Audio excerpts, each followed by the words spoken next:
Chapter 1. Do you have regrets? Patient's pupils are beginning to dilate. Prepare for CPR and initiate rescue. Beneath the harsh, pale light, a young man, no more than 20, struggled with every ounce of strength, yet found himself unable to open his heavy eyelids. He yearned to cry out, but his throat felt as though it were filled with molten lead, rendering him voiceless. The once defiant beats of his heart gradually began to calm. Blood pressure has dropped below 60. A voice echoed in his ears, shouting something indistinct.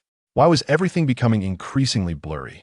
The young man pondered as a jolt surged through his body, akin to being abruptly lifted only to be cruelly slammed back down. Drip as his vision began to fade into darkness. The sounds around him fell silent. He seemed to glimpse a myriad of stars, gradually dimming. Am I going to die? In a lightless, gray void, his semi-transparent figure floated, engulfed by an endless darkness. A distant yet commanding voice resonated in his ears, seemingly dispelling the surrounding cold and gloom. You are reluctant. Is there something you regret? I don't know. Perhaps there is, perhaps. There isn't. The young man's response momentarily stunned the voice's owner. It could have been a fleeting instant or an eternity. Then, the voice erupted in laughter. Your answer is quite amusing. If that is the case, how about joining me for a game? What kind of game? A game that may lead you to answers. The voice waxed and waned, fragmented and unclear. The sensation of weightlessness dissipated, and he felt solid ground beneath his feet. He opened his eyes to see the stars twinkling in the night sky again, momentarily lost in the familiar yet strange architecture surrounding him.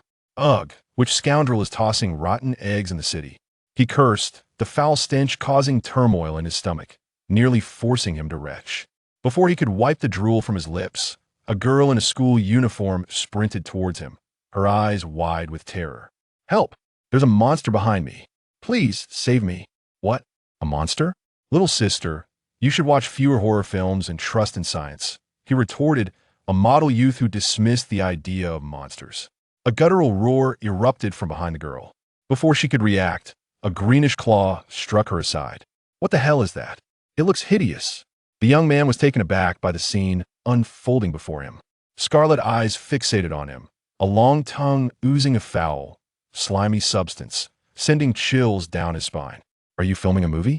If so, I shall not interfere, haha, he stammered, trembling as he began to retreat.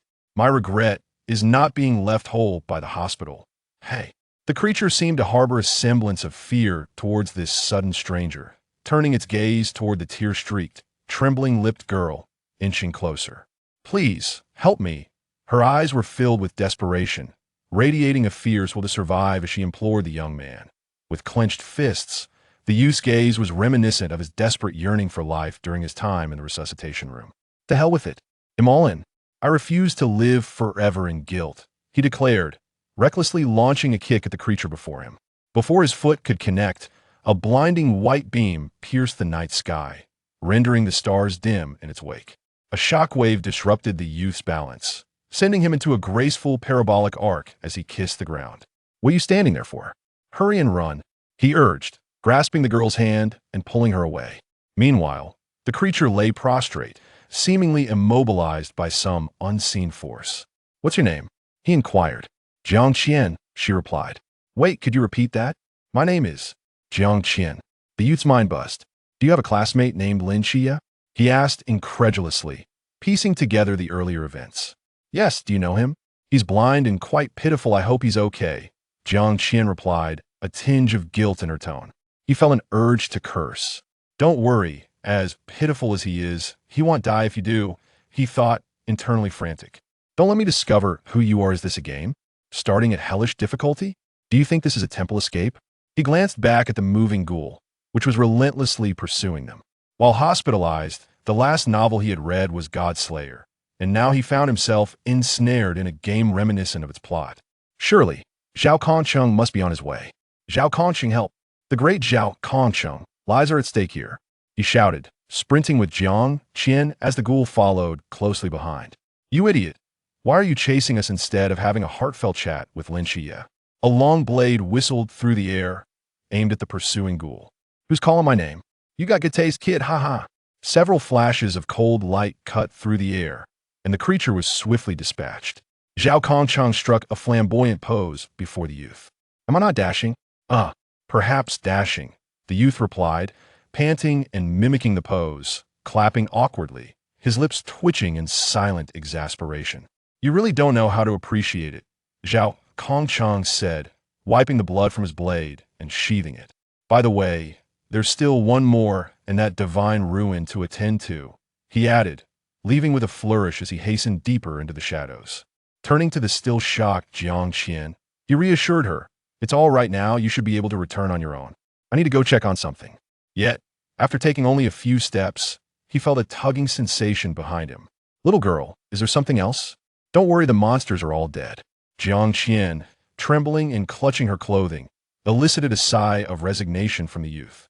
"Fine, I'll escort you out of the alley, but after that, you can't cling to me anymore," he conceded, recognizing that a high school girl might not possess the fortitude to handle the situation alone. "Could you tell me your name?"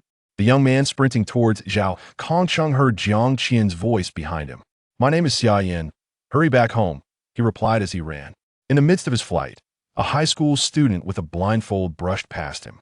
"That must be Lin Xie," he thought, exchanging a fleeting glance. Zhao Kongcheng's figure gradually emerged in Xia Yan's line of sight, seated on the steps, smoking a cigarette, lost in thought. Xia Yan couldn't help but chuckle. "Old Zhao, are you contemplating which beauty to pursue?" "Go away, what beauty? I'm waiting for someone." Zhao Kongcheng had already noticed him approaching and dismissed the thought. "If you're thinking about that person named Lin Xie, you might as well turn back, I just saw him leave." Chapter 2. He runs, he chases, he can hardly escape. Zhao Kongcheng sprang up. "Damn it, I knew something was off." He scolded angrily at Xia Yan. "What are you following me for? Go back home." The air fell silent, the atmosphere thick with tension. Xia Yan forced a smile. "I have no home here." His serious expression, etched with bitterness, rendered Zhao Kongcheng speechless, who was about to say something but ultimately held his tongue. "Forget it. Just come back with me for now. Well, find you a job, and then you can leave." "All right, I promise I won't be a burden, don't worry." At the Peace Affairs office, several individuals surrounded Zhao Kongcheng and Xia Yan. "Is this your reason for bringing him back?" The five gazes weighed heavily on Xia Yan. He had barely finished middle school, having been hospitalized for severe illness, and for the past 7 or 8 years, only his parents had kept him company, leaving him with scant social interactions. "Don't cry, it's not like we're forbidding you to stay." Xia Yan's sudden tears made Hong Ying and the others feel somewhat awkward. With a forced laugh, he added, "It's just an old habit, don't mind me. I promise I'll find a job and leave in a few days." Beside him, Zhao Kongcheng nudged Xia Yan with his elbow. "You've got some skills there, where did you learn that trick? Teach me when you have a moment." He winked mischievously. "Old Zhao, come in for a meeting," Chen Mai's voice interrupted, causing Zhao Kongcheng to immediately adopt a serious expression as he walked into a nearby room. "Don't even think about it according to the plot. It must involve the Ghost-Face King escaping and the matters surrounding Lin Xie in the Divine Ruins," Xia Yan mused, staring blankly at the pristine white ceiling while seated on the sofa. "Lin Xie has already awakened, and here I am, just an ordinary person. What does the one who wants me to play this game truly desire?" Tormented by illness and having hardly exercised, he had just fled from a terrifying pursuit. Now, enveloped in this tranquil environment, an overwhelming sense of fatigue washed over him, and he closed his eyes, drifting into a deep sleep. "Xia Yan, wake up!" A gentle shake brought him back from slumber, and he opened his heavy eyelids to see Zhao Kongcheng before him. "You really can sleep anywhere, huh?" "You'll stay at my place tonight," Zhao Kongcheng said, pulling the still-dazed Xia Yan along with a grin that belied the seriousness and weight in his eyes. "Our home is small, you take the bed, and he'll sleep on the sofa." Gazing upon a modest bedroom of approximately 7 or 8 square meters, accompanied by a living room adorned with a vintage, dilapidated sofa, the overall ambience of the space exudes simplicity and unpretentiousness. "No, I am but a guest, you're the host. How could I possibly usurp your authority? After all, I am a soldier, accustomed to enduring the harshest of environments, unlike you, whose delicate skin betrays a life devoid of hardship." With that, Zhao Kongcheng reclined upon the sofa and closed his eyes in slumber. "Thank you, Zhao Kongcheng.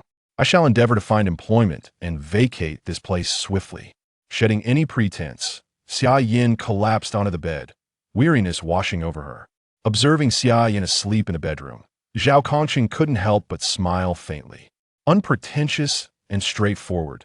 Just my taste, alas. She is but an ordinary person. The room fell into silence, punctuated only by the soft sound of snoring. As the morning sun streamed through the window, illuminating Xia Yan's face, the room felt desolate. Old Zhao has ventured out early. He is likely at the school gate waiting for someone. I too shall begin my job search. Onward. Encouraging herself, Xia Yan resolved not to squander her second chance at life, even in this unfamiliar world. She aimed to survive independently, at the very least. Goodness, are the standards in this alternate realm so demanding? Upon spotting a job posting for a hotel security position that offered food and accommodation, Xia Yan applied without a second thought, only to learn that a security certification was a prerequisite for employment, dousing her enthusiasm with cold reality. Aimlessly wandering the streets, she encountered various job advertisements, each inquiring about work experience or specific credentials, leaving her feeling increasingly desensitized. Keep pushing forward, there is always a glimmer of hope, she reiterated to herself, unknowingly arriving at the entrance of Sangnan Second High School. Old Zhao, how is the waiting going? Zhao Kongqing, his eyes bloodshot, squatted there, incessantly smoking. Xia Yan felt a chuckle rise within her. For anyone unaware would assume he bore some grievous grievance. Why aren't you job hunting? How did you end up here? Faced with Zhao Kongqing's inquiry, Xia Yan, with a resigned expression, began to explain, her demeanor mirroring that of Zhao Kongqing moments earlier. Gurgle, gurgle, what is that sound? Did you not eat breakfast this morning? Since her arrival in this world the previous night, Xia Yan had not consumed a morsel. Rubbing her head, her face flushed, she muttered, I have no money, casting her gaze downward, somewhat embarrassed. Here, a wad of cash was thrust into her hands. I forgot about this, but I am borrowing it from you. Remember to pay me back. Raising her eyes to meet Zhao Kongqing's averted gaze, she accepted the money. I understand I will repay you promptly. I have never defaulted on a debt. As soon as Xia Yan finished speaking, she was abruptly pulled into his embrace. Zhao Kongqing exclaimed loudly, Hey, don't run. Do you have any idea how long I've been waiting here for you? I'm nearly baked from the sun. On the street, a high school student wearing sunglasses sprinted ahead, with Zhao Kongqing in hot pursuit, leaving passers-by, including Xia Yan, utterly astonished. Why does this scene appear so comical? What was that saying again? Oh, I remember now. He fled, he pursued, he was trapped with no escape. Ha ha ha. He chuckled, clutching his belly, prompting those around him to erupt in laughter. This young man speaks, truly look at them, heading to the couple's hotel. Living extravagantly, could they possibly be two mischievous rabbits? Zhao Kongqing and Lin Xie, overhearing the surrounding chatter, felt a dark cloud settle over their faces as they sought the source of the rumors, but found nothing. Meanwhile, the instigator, Xia Yan, had long since made his hasty retreat. Fortunately, I fled quickly. I must not become a target for those two, especially Lin Xie. The protagonist, though I cannot cling to his coattails, I certainly do not wish to incur his wrath. Over the course of 2 days, Xia Yan traversed half of Sangnan City. Even while laboring at a construction site, he was dismissed for his frail physique. The foreman insisting he leave, citing his sickly appearance and warning against incurring medical expenses. Exhausted, he returned to Zhao Kongqing's room, where he found a note alongside a thick stack of cash. Picking up the note, he read, Xia Yan, I have matters to attend to tonight and will not be back. If I have not returned by tomorrow, this house is yours. Use this money wisely to find a job and strive to live well, Zhao Kongqing. As a thunderous roar echoed, rain began to pour from the heavens. Xia Yan, preoccupied with his job search, was overwhelmed by his thoughts. Gazing out the window at the raindrops pelting against the glass, he suddenly recalled the narrative today. Zhao Kongqing would meet his demise. Clenching the note, his fingers turned pale. Damn it, I have never relied on anyone's charity, he declared, lunging toward the old city, the icy raindrops cascading down his cheeks, dripping from his chin. Zhao Kongqing, hold on. Don't die. Chapter 3. The Spirit of Yan and Huang. A legacy passed down. Old Zhao. Do not confront the demon-faced king head-on. Delay him for 10 minutes. Red Yings is en route. The voice of a person echoed through the earpiece. As the final insignia was placed, the boundless void gradually unfolded. Do you remember our vow? When the dark night descends, I shall stand before countless souls. Xia Yan gasped for breath. His eyes reddened. This was unmistakable. I detect that foul odor once more. Zhao Kongcheng, you rascal. What do you mean by leaving me your house and money? Do you intend for me to live my life burdened by your guilt? Do not think I will owe you a favor. Xia Yan shouted into the empty street. Zhao Kongcheng locked eyes with the demon-faced king, tension coiling within him as he observed the myriad of scars adorning the latter's body, some so deep they grazed the bone. Truly, he was a leader. Just as he prepared to act, Xia Yan's voice pierced through his thoughts. What are you doing here? Hurry back. Let me in. I can hold him off for you. Are you jesting? You, an ordinary person, assisting me? Do not squander your life. I am an ordinary person, are you not? Why can you do it? I am a soldier, a guardian of the night. Do you possess the qualification? Are you worthy? Upon hearing Zhao Kongqing's response, Xia Yan pounded against the barrier, droplets cascading from his chin, whether rain or tears, perhaps both. Do not die, old Zhao. I have not yet repaid my debts to you. Xia Yan was terrified, profoundly afraid. He had experienced the helplessness of death, the swift drain of vitality, yet found himself powerless to act, merely awaiting the arrival of death. Thus, he dreaded the thought of losing those dear to him. Ha! Xia Yan, I am not so easily disposed of. I have yet to collect interest on the debts owed to me, so do not even think of escaping. Zhao Kongqing's words were feeble, clearly wounded gravely. Why am I so powerless? What was the purpose of bringing me here? He struck the barrier repeatedly, flesh torn and bloodied. Once again, the sense of helplessness akin to death washed over him. Xia Yan roared at the heavens. You wish for me to partake in a game, to witness the demise of others? Why must it be this way? Why? Raindrops hung suspended in the air, leaves drifting on the wind frozen in time. Everything around fell into silence, as if time itself had been paused. An ancient and authoritative voice resonated once more. Is your unwillingness born from a sense of regret? Yes, I am unwilling. If Zhao Kongcheng dies, I shall forever harbor regret. Why? You did not respond this way before. You asked me why? It is because then I had far too many regrets, so many that I could not even count them. Thud, thud, thud. The sound of a heartbeat echoed like a war drum. A fierce flame ignited within Xia Yan's eyes, intertwining red and gold, an embodiment of majesty, an ancient aura emanating from his being. I yearn to honor my parents properly, yet my illness has burdened them. I long to walk under the sun like others. Yet it is laughable that even rising from my bed proves to be a strenuous task. I yearn to wipe away my parents' tears, but alas, I have failed to fulfill this wish. There is so much to bear, and thus I find myself lost and unable to discern. The voice's owner listens patiently to Xia Yan's lamentations. Yet now, why is there a desire to save him? Lao Zhao, a flamboyant character who revels in his own charm, is the first person in this world to genuinely extend a helping hand to me, allowing me to experience warmth in a different realm. Therefore, I cannot accept his demise. I refuse to accept it. With a roar, a pillar of crimson gold light surged from Xia Yan, painting the night sky in hues of red. Countless ethereal warriors of the human race, clad in golden armor like celestial soldiers from myth, hovered in the void, gazing down at Xia Yan with gentle eyes. It appears that it is not just you who feels this discontent, nor are you alone in your regrets. They too seem to harbor their own. Ha ha! A resounding voice boomed with laughter, reveling in the scene before him. The blood of Yan and Huang resonated, echoing through the heavens. Eternal and unyielding, the ethereal warriors of humanity proclaimed in unison, their roars scattering the dark clouds. The spirit of Yan and Huang, the voice's owner declared once more. The flame of legacy shall endure. The warriors cried out once again. This spectacle left all in Songnan City in awe. The Yan Huang blood concealed within the human bodies began to simmer.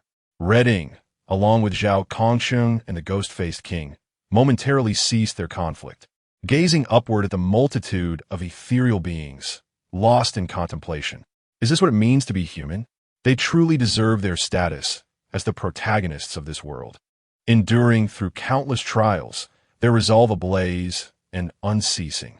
A young man leaned out his window, caressing a small black dog by his feet, murmuring softly. A resounding dragon's roar erupted above Xia Yan as a phantom five-clawed golden dragon descended, coiling around him. Turning to the approaching Lin Xia, it spoke in a gentle tone. "You have arrived."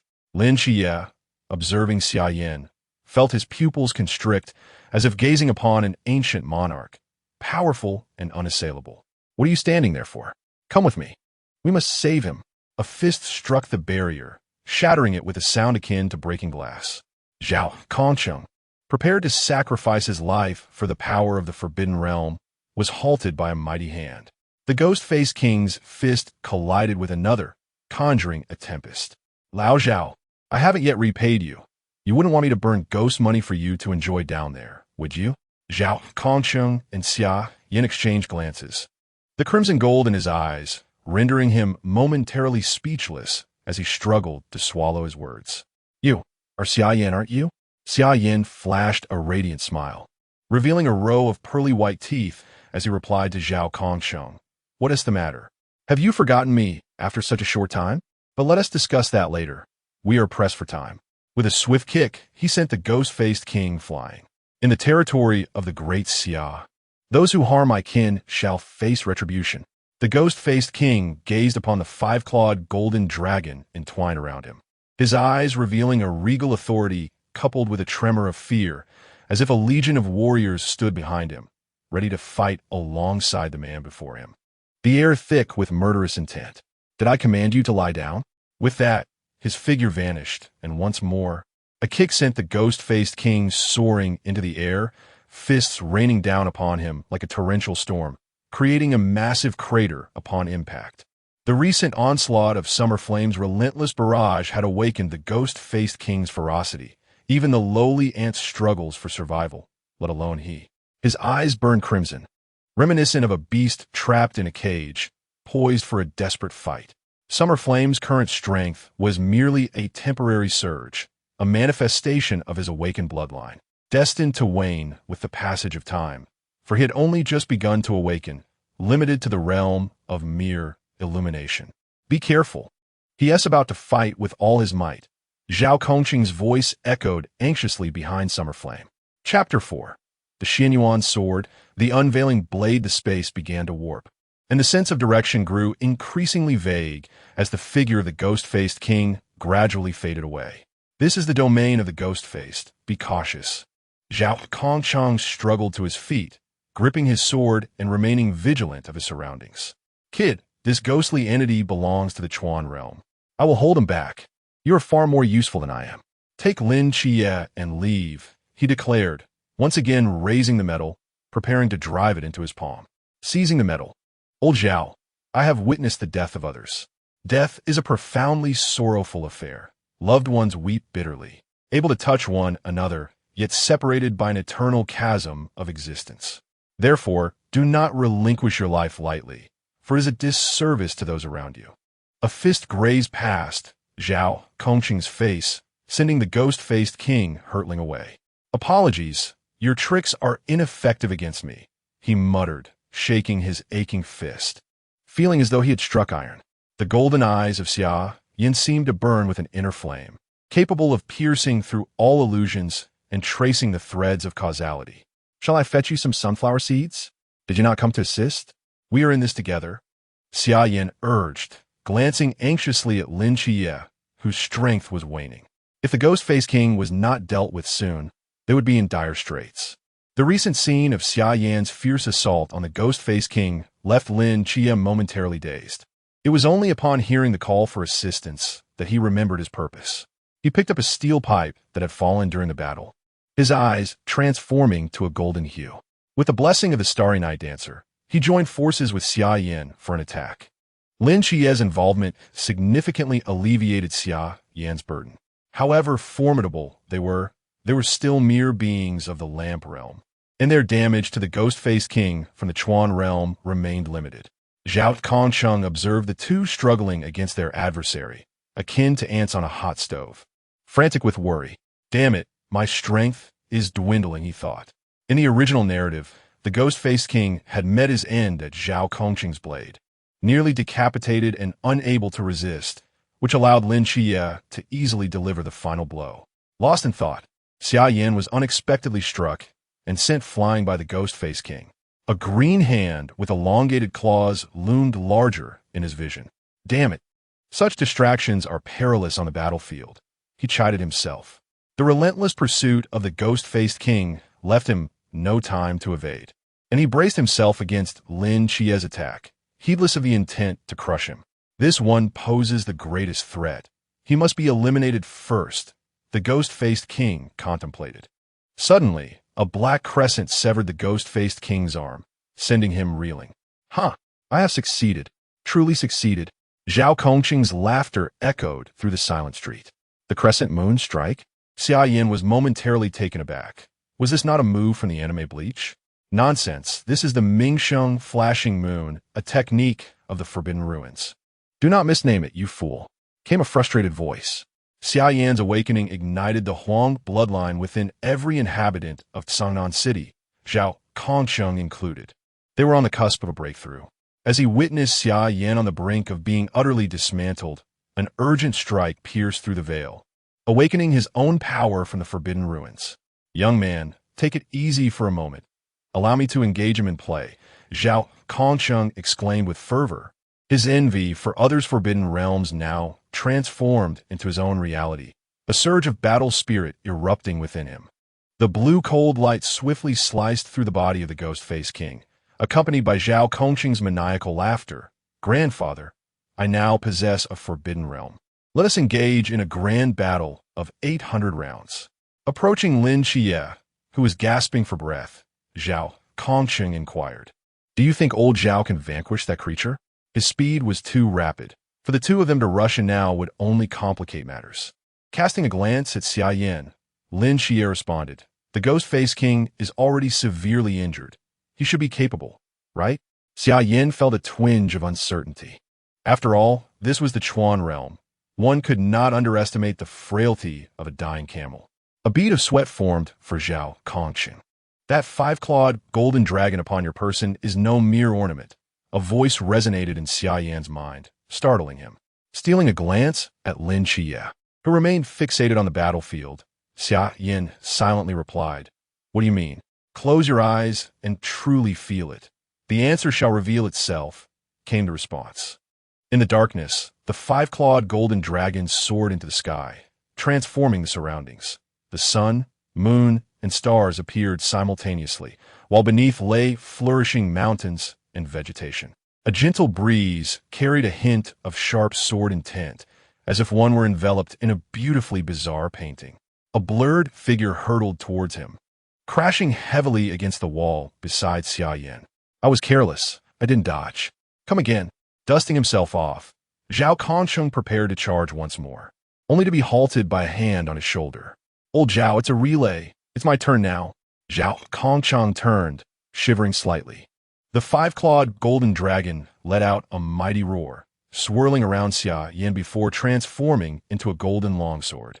One side engraved with celestial bodies and the other with mountains and trees, forged by the union of man and divine to eradicate evil and protect the world.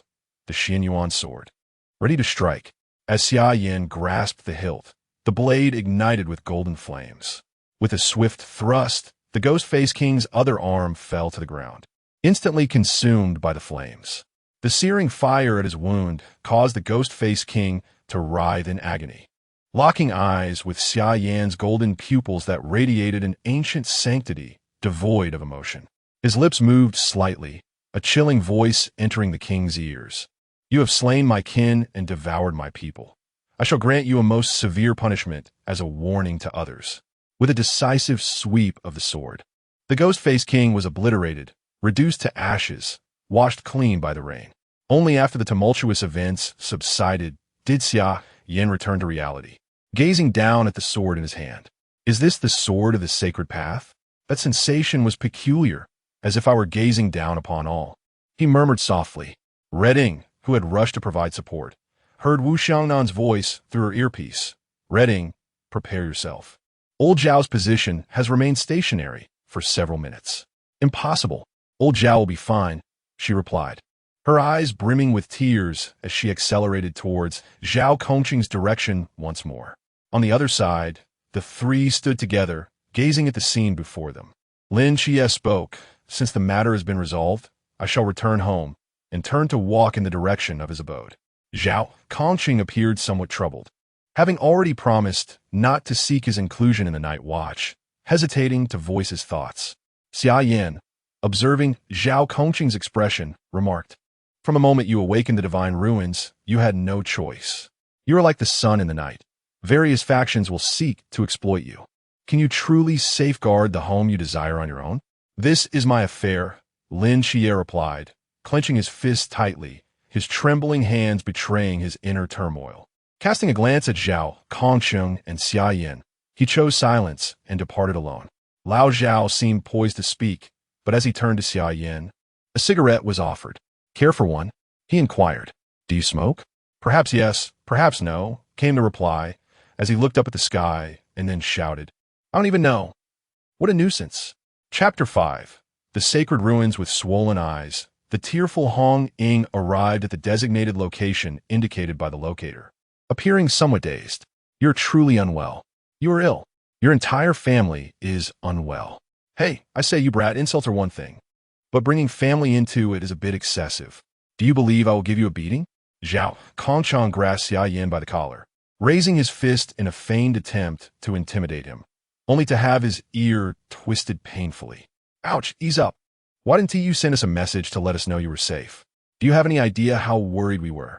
Hong Ying said, tears streaming down her face once more as she began to sob. Both men sensed her arrival, but were too caught up in their competitive banter to stop. "My device just malfunctioned while battling the Ghost Face King."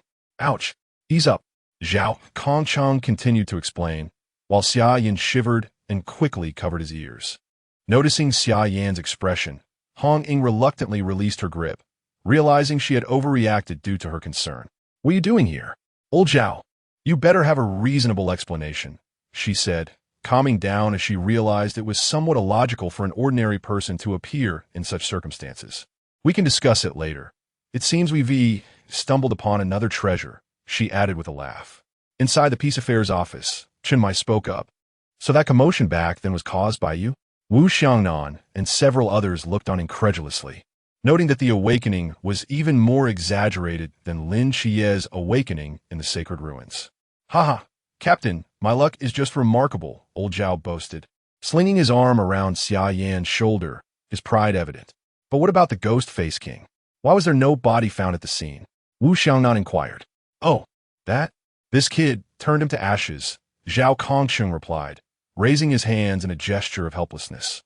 "I assisted Lin Xie in a supporting role, while old Zhao took the lead, and in the end, I snagged the kill," Xia Yan quickly explained. "You brat, it was clearly you." Zhao Kongqing tried to continue, only to be interrupted by Xia Yan. "Haven't you always dreamed of being a general? If it weren't for you, I would have perished at the hands of the Ghost-Faced Man, and even if I survived, I would have starved on the streets. Consider this as the interest for the money you lent me," he said, raising his fist to meet old Zhao's in a gesture of camaraderie. "In my hometown, this symbolizes a bond of life and death, so don't take it too seriously, old Zhao." Everyone watched this scene, momentarily stunned. Zhao Kongqing gazed into Xia Yan's sincere eyes, unsure of how to respond. After a long pause, he managed to say, "The money still needs to be repaid. That's my savings." This elicited a hearty laugh from everyone, and this warm moment symbolized the group's acceptance of Xia Yan as one of their own. As the atmosphere softened, Captain Chenmai spoke again. "Now, tell us about your forbidden ruins or sacred ruins." He looked at the curious eyes surrounding him, feeling a bit shy. "Well, this isn't exactly a forbidden ruin, nor can it be considered a sacred ruin, I suppose." This statement left everyone perplexed, and they exclaimed in unison, "What do you mean? I am not a messenger of any deity. My strength derives from the inheritance of the Yan and Huang bloodline and the will of my ancestors. To be precise, countless forebears have lent their power to me, all of whom are revered sages of the human race. If a title must be bestowed, I would call it the Sacred Ruins. Indeed, the Sacred Ruins." The declaration resounded with undeniable conviction. "What then is the cost?" Xia Yan was momentarily taken aback, at a loss for words, when Chenmai broke the silence. "The cost? There is no cost. The blood of Yan and Huang is eternal. and their aspirations are handed down through the ages.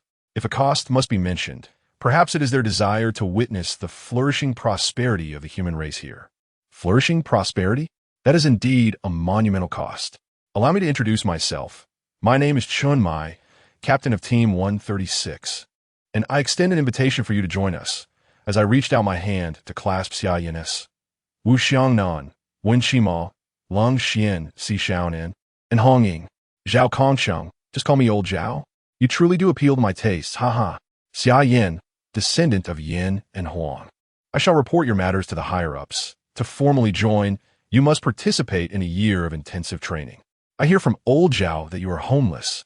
Shumai inquired. Come to my home. It is spacious, Hong Ying interjected, seemingly quite pleased. Xia Yan glanced at Zhao Kongsheng. What are you staring at? If you wish to stay in my place, I have no objections. Xia Yan shook his head. Never mind if I go there. You'll have to sleep on the couch. I shall stay at Hong Ying's instead. Hong Ying leaped over, draping an arm over Xia Yan's shoulder. Call me Sister Hong Ying. I am older than you. Xia Yan's lips twitched. He was already 20 years old. Perhaps he was older than her. After exchanging birth dates, he found himself a mere month younger than Hong Ying. Under the roof, one must bow their head. He surrendered, calling her, Sister. That is more like it. Xia Yan, my little brother. Hearing her words, Xia Yan's fists tightened as he gazed helplessly at the others, feeling a mix of indignation and despair. Upon arriving at the villa, he was taken aback. He knew from his story that she was wealthy, yet he hadn't expected her home to be so grand. What are you staring at? Hurry up and come inside. Hong Ying cleared out a room for Xia Yan, saying, just so you know, remember to knock if you need anything. Xiaonan and I will be downstairs. If you barge in uninvited, beware of my spear, she added, clenching her fist as a warning. Understood, I will not intrude. Witnessing Zhao Kongsheng's lamentations, he had no intention of doing so. After all, he prided himself on being a law-abiding young man. The three exchanged good nights, and after the exhausting battle, Xia Yan quickly succumbed to sleep. A voice emanated from the phone, asking, is it power that does not belong to the gods, but solely to humanity? What are your thoughts on this? The spectacle had been overwhelmingly shocking at that moment. I felt as though my blood were boiling. I believe what he said must be true. In a dream-laden slumber, Xia Yan found himself in an ancient courtyard, surveying his surroundings when a voice resonated. You have arrived. Turning his gaze, he beheld three figures not far from him, leisurely sipping tea and smiling in his direction. One was clad in golden armor, embodying the visage of a middle-aged man. Another, dressed simply, was an elderly figure with white hair yet exuding vitality. And the last, a youthful man donned in a flowing white robe, seemed to move in harmony with nature itself. I am a descendant of the Xia clan, later revered as the Yellow Emperor. The middle-aged man introduced himself, startling Xia Yan into immediate submission. I, a descendant of Yan Huang, Xia Yan, pay my respects to my ancestors. Haha, young one, do not rush to kneel just yet. Allow us to finish speaking first, the man chuckled. I am of the Shennong clan, known in later generations as Shennong or the Flame Emperor, he continued. And I am Fuxi. You may simply call me Fuxi. The last figure added. Chapter 6. The Xia sword technique. Xia Yan sat to the side, trembling slightly, a blend of excitement and anxiety coursing through him. After all, he was in the presence of legendary ancestors, and encountering three of them at once left him breathless.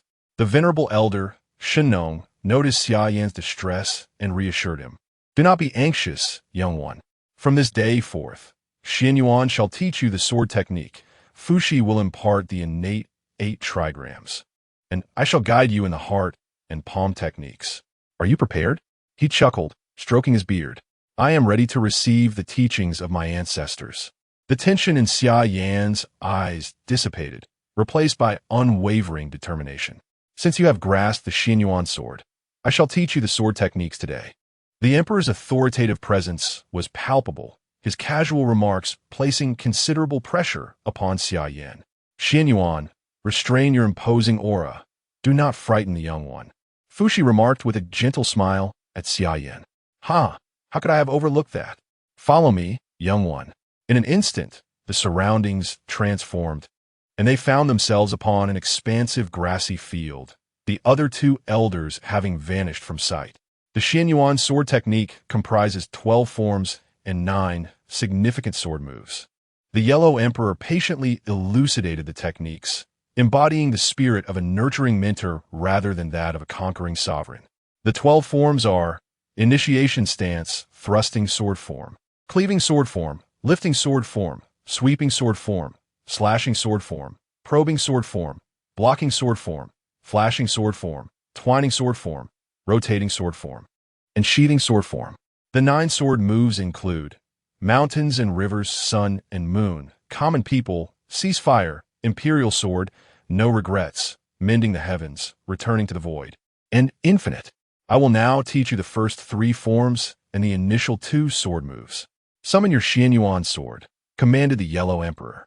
Upon hearing this, Xia Yan focused his thoughts, and a golden dragon transformed into the Xia Yan sword, which he grasped firmly. Are you ready? Boom! Xia Yan was sent flying by a single strike, landing squarely on his backside. In battle, adversaries do not afford the luxury of preparation. Thus, he must persist. Rubbing his sore posterior, he grimaced in pain. I understand, ancestor. Please go easy, revered ancestor. Boom. Ancestor, must you always strike me there? He lost count of how many times he fell, his backside numb from the repeated blows. Leaning on his sword, he prepared to charge forward once more when the Yellow Emperor interjected, "That will suffice for today. Time has run its course." In Xia Yan's room, Hong Ying prodded Xia Yan's head with her finger. What is going on? He won't wake up. He isn't dead, is he? His breathing was steady. I do not know, replied Xia Yan, observing Hong Ying's incessant poking, lost in contemplation, as she had never witnessed such a phenomenon before. As Xia Yan opened his eyes, Hong Ying's face came into focus. What are you doing? Why have you entered my room? He sprang up like a carp, relieved that he had not undressed the previous night, collapsing into bed immediately. Glancing at the time, which read past 9 o'clock, he exclaimed, "How could you not wake me? We were nearly prepared to have you cremated." Hong Ying pouted. "Oh, I was simply exhausted yesterday and slept rather soundly. By the way, my backside." He trailed off as he reached to touch it, finding no trace of the agonizing pain he had experienced in his dreams. Hong Ying and Xia Yan exchanged strange glances at Xia Yan's peculiar behavior. "What did you dream about last night? Care to share?" Their eager expressions nearly caused Xia Yan to suffer a cardiac arrest. "Nothing much. Dreams are not something I can disclose to others." Hong Ying cast a glance and said, "Let us go. The captain is urging us." Upon arriving at the Peace Affairs office, Xia Yan, who was preparing to greet, spotted Lin Xia. "You're here." Lin Xia nodded and responded, "You are correct. I have no choice in some matters. I will remain here for 10 years to hone my skills and become powerful enough to protect my loved ones." Shamai, listening to this, spoke with a hint of resignation. This is not merely a child-esque game.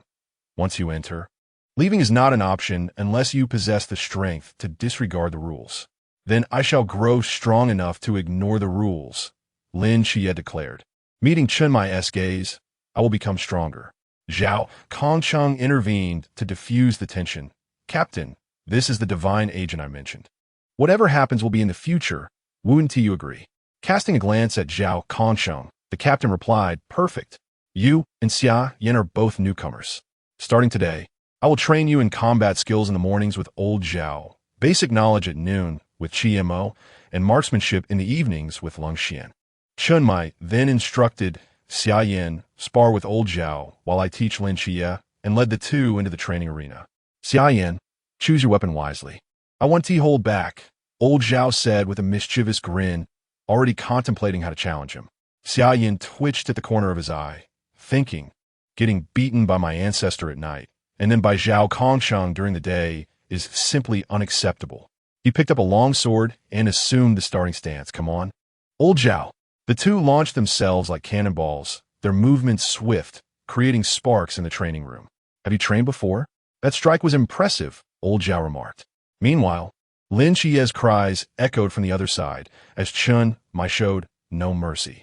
"This isn't a personal vendetta, is it?" Xia Yan mused, recalling how he had been brutally struck by his ancestor the night before. Zhao Kongcheng having awakened the forbidden ruins, moved with remarkable speed. Defending alone won't suffice. You must learn to attack, he advised, leaping off the wall with his sword aimed at Xia Yan. This is an opportunity. Zhao Kongcheng is currently airborne, with no leverage. Xia Yan thought, Old Zhao, be cautious. This move is potent. Mountains and rivers. Mountains and rivers. The first stance of the Xianyuan sword technique, imbued with the power of the mountains and rivers, exuded immense force, leaving virtually no rivals of the same realm. Hong Ying, Si Shaonin, Wen Qimo, and others, who initially gathered to impart a lesson to the newcomers, were taken aback as they witnessed old Zhao soaring through the air, jaws dropping in disbelief. Surely, we're not imagining things. Even if old Zhao has just awakened, how could he lack skill? Wu Xiangnan, as the vice captain, was well aware of everyone's capabilities and found it hard to believe. Xia Yan chuckled as he helped Zhao Kongqing up. Old Zhao, are you hurt? Did you just employ the Forbidden Ruins? I refuse to accept this. I must also utilize the Forbidden Ruins and start over. Zhao Kongqing said, somewhat disgruntled, feeling embarrassed. Employing the Forbidden Ruins? Are you all attempting to dismantle this? Chun Mai interjected, casting an unusual look at Xia Yan under Wu Xiangnan's explanation. Wu Xiangnan, observing old Zhao's indignation, remarked, it was your overzealous attack that exposed a flaw while airborne. We did not sense any fluctuation from Xia Yan using the Forbidden Ruins. If you doubt it, ask them. Hong Ying nodded slightly. Indeed, we have not sensed any fluctuations. Old Zhao, how could I not understand you? That earlier flaw of yours was too conspicuous. It was intentionally devised to test my combat response, wasn't it? Yes, you discern that well. Not bad, young man.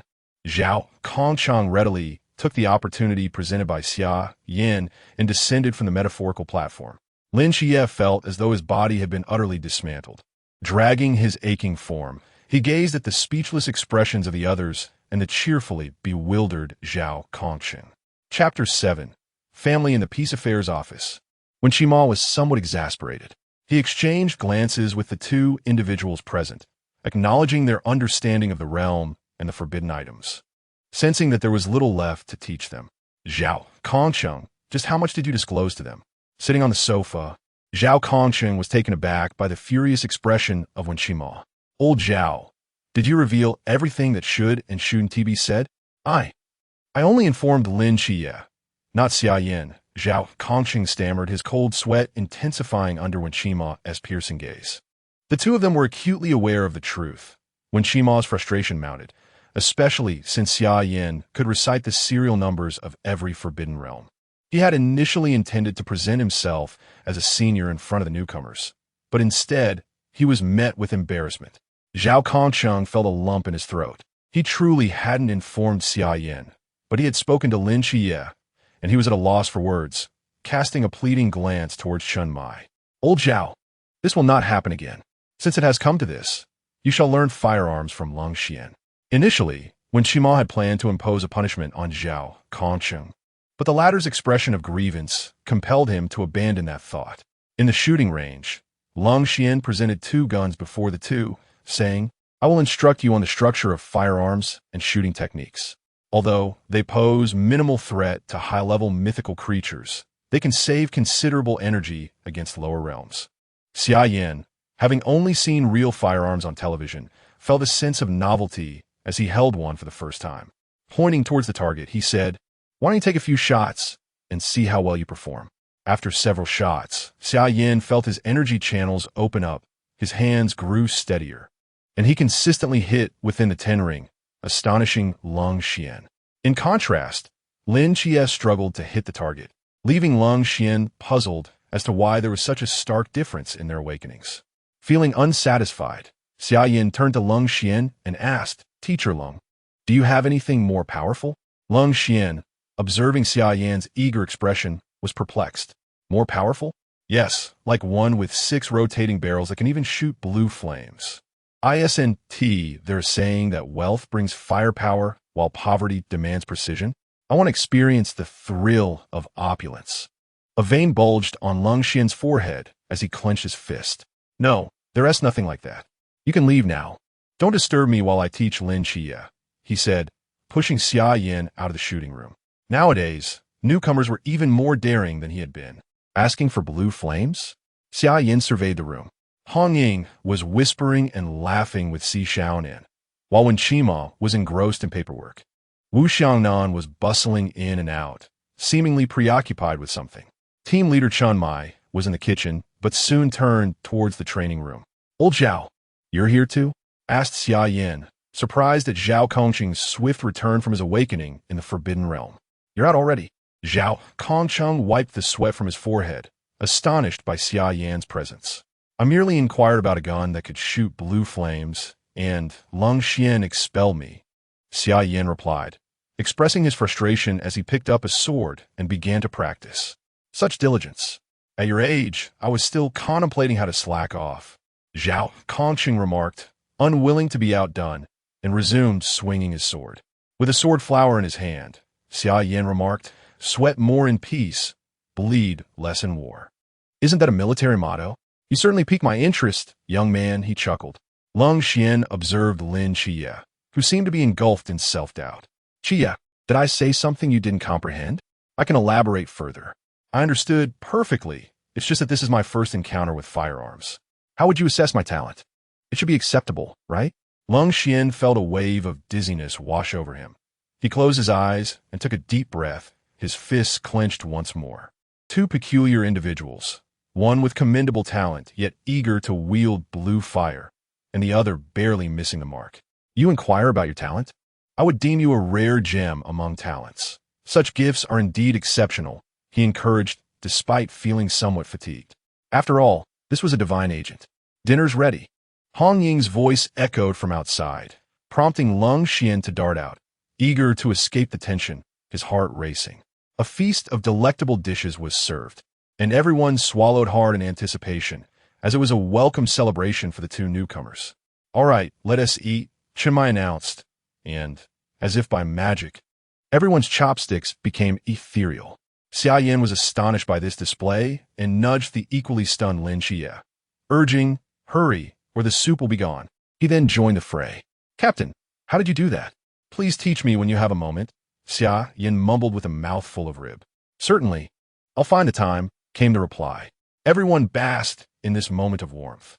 Xia Yan had often heard others of the hospital claim that food tasted better when fought for, and now he experienced it firsthand. It truly was delightful. Why are you crying again? Hong Ying inquired, handing him a tissue with genuine concern. As he wiped away the tears from the corners of his eyes, Xia Yan realized he had been weeping, reminiscing about his family. Surely they would be pleased to see him in this state. I was thinking of my family, he said, falling silent and burying himself in his meal. Hong Ying offered him a rib, while Lin Qi gently patted his shoulder, and an unspoken understanding enveloped the table. The atmosphere growing solemn. But you still have us. Starting today, we are your family. Xia Yan looked up, locking eyes with each person around him, their gazes warm and inviting. Yes, this is a new beginning. You are my family, he declared, bringing a sense of harmony back to the gathering. That night, Xia Yan found himself once again in the dream realm, bowing before the three ancestors. We are both your forebears and your mentors. Simply refer to us as teachers. A consensus we have reached, spoke Shennong gently, with Huang Di and Fuxi nodding in agreement. Tonight, you shall learn the Shennong Heart Sutra and the 9 Flames Destruction Palm from me. As he spoke, the environment shifted, transforming into a sea of flames, vibrant and overwhelming. The Shennong Heart Sutra emphasizes vitality, advocating for the unceasing cycle of life. Mastering it grants immunity to myriad toxins and the ability to regenerate severed limbs. As for the 9 flames, your current strength is insufficient. I shall bestow upon you the true fire of the sun to aid you in vanquishing the other races. As per the instructions of Shennong, Xia Yan sat cross-legged, channeling the essence of Shennong's Heart Sutra. A golden flame surged into his brow, instantly immersing him in a molten embrace, incinerating his internal organs, body, bones, and even his very soul. With unwavering resolve, he maintained his composure and steadied his mind. Xia Yan clenched his teeth, suppressing any sound, while his skin continuously shed in dark layers, only to be replaced by new flesh in an endless cycle. Meanwhile, Lin Xia, sleeping next door, along with Hong Ying and Xia Yan downstairs, were awakened by the oppressive heat, feeling as though they were trapped within the crater of a volcano. Chapter 8. Discovery. As 7 nights emerged, the temperature escalated as Hong Ying approached the second floor. As the representative of the Seraphim, he found it unbearable to endure such heat. He was puzzled by what Xia Yan was up to, as no response came despite his calls. Sister Hong Ying, the temperature is rising. Will the house catch fire? Xia Yan's words jolted Hong Ying into a realization. This was the house left to her by her parents. If it burned down, she would lose everything. She prepared to break down the door with a punch, only to be rebuffed by a powerful force.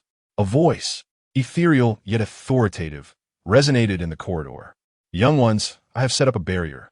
The house will not catch fire, so do not worry. Xia Yan was in the midst of a crucial moment, merging with the true fire of the sun. Any distraction could lead to being consumed by the flames. Shennong sensed the presence of Hong Ying and the others outside, and offered a reminder. How odd, why is it so stifling? Isn't the air conditioning on? Upon awakening, Xia Yan reflected on the events of the previous night, having barely escaped the brink of death. Fortunately, with the aid of the Shennong Heart Sutra, he managed to keep the true fire of the sun under control.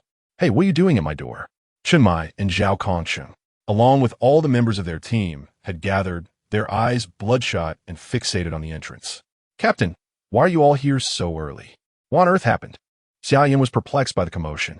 The team members, filled with indignation, recounted how they had been sound asleep when Hong Ying called, her voice laced with panic, claiming that Xia Yan might be in danger. This spurred them to rush over and guard the entrance throughout the night. Now, tell me what is going on. If I don't hear a reasonable explanation, I will skewer you with a spear, Hong Ying threatened, brandishing her weapon. Through their exchange, Xia Yan learned of the previous night's occurrences and explained that he had been undergoing a legacy transfer, urging them not to worry. Next time, remember to inform us in advance. We spent the whole night on edge, Chenmai sighed in exasperation. Within the Peace Affairs office, everyone appeared listless, save for Xia Yan, who was heartily practicing sword techniques in the training room. Qian Tian guides, Kuan Di shapes, Zhenlei breaks evil, Sun Feng is formless, Qinshui connects the profound, Li Hua burns the heart, Jinshan eternally stabilizes, Dui Zhe devours the spirit.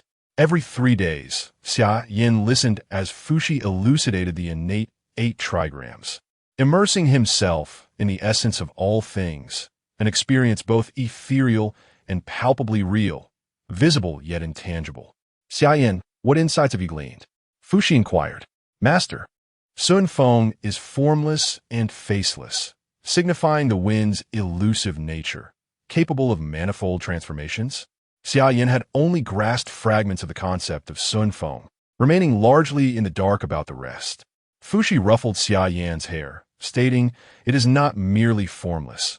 The wind permeates all things. At times, it is as gentle as a strand of hair, at others, sharp as a blade, ever-changing and omnipresent. Very well, time is up. As Fuxi's figure faded, Xia Yan opened his eyes to welcome the dawn of a new day. In the days that followed, Xia Yan devoted his days to training at the office. While at night, he continued his practice within the realm of dreams, transforming into an unrelenting machine of cultivation.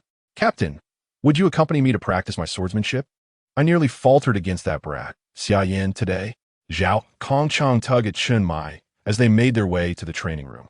They had all awakened together, and one would expect that their combat experience would surpass that of Xia Yan. Yet today, he almost stumbled.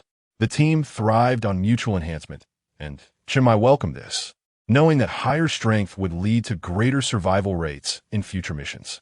Thus, he allowed Zhao Kongsheng to lead him forward. What are you daydreaming about, Xia Yan?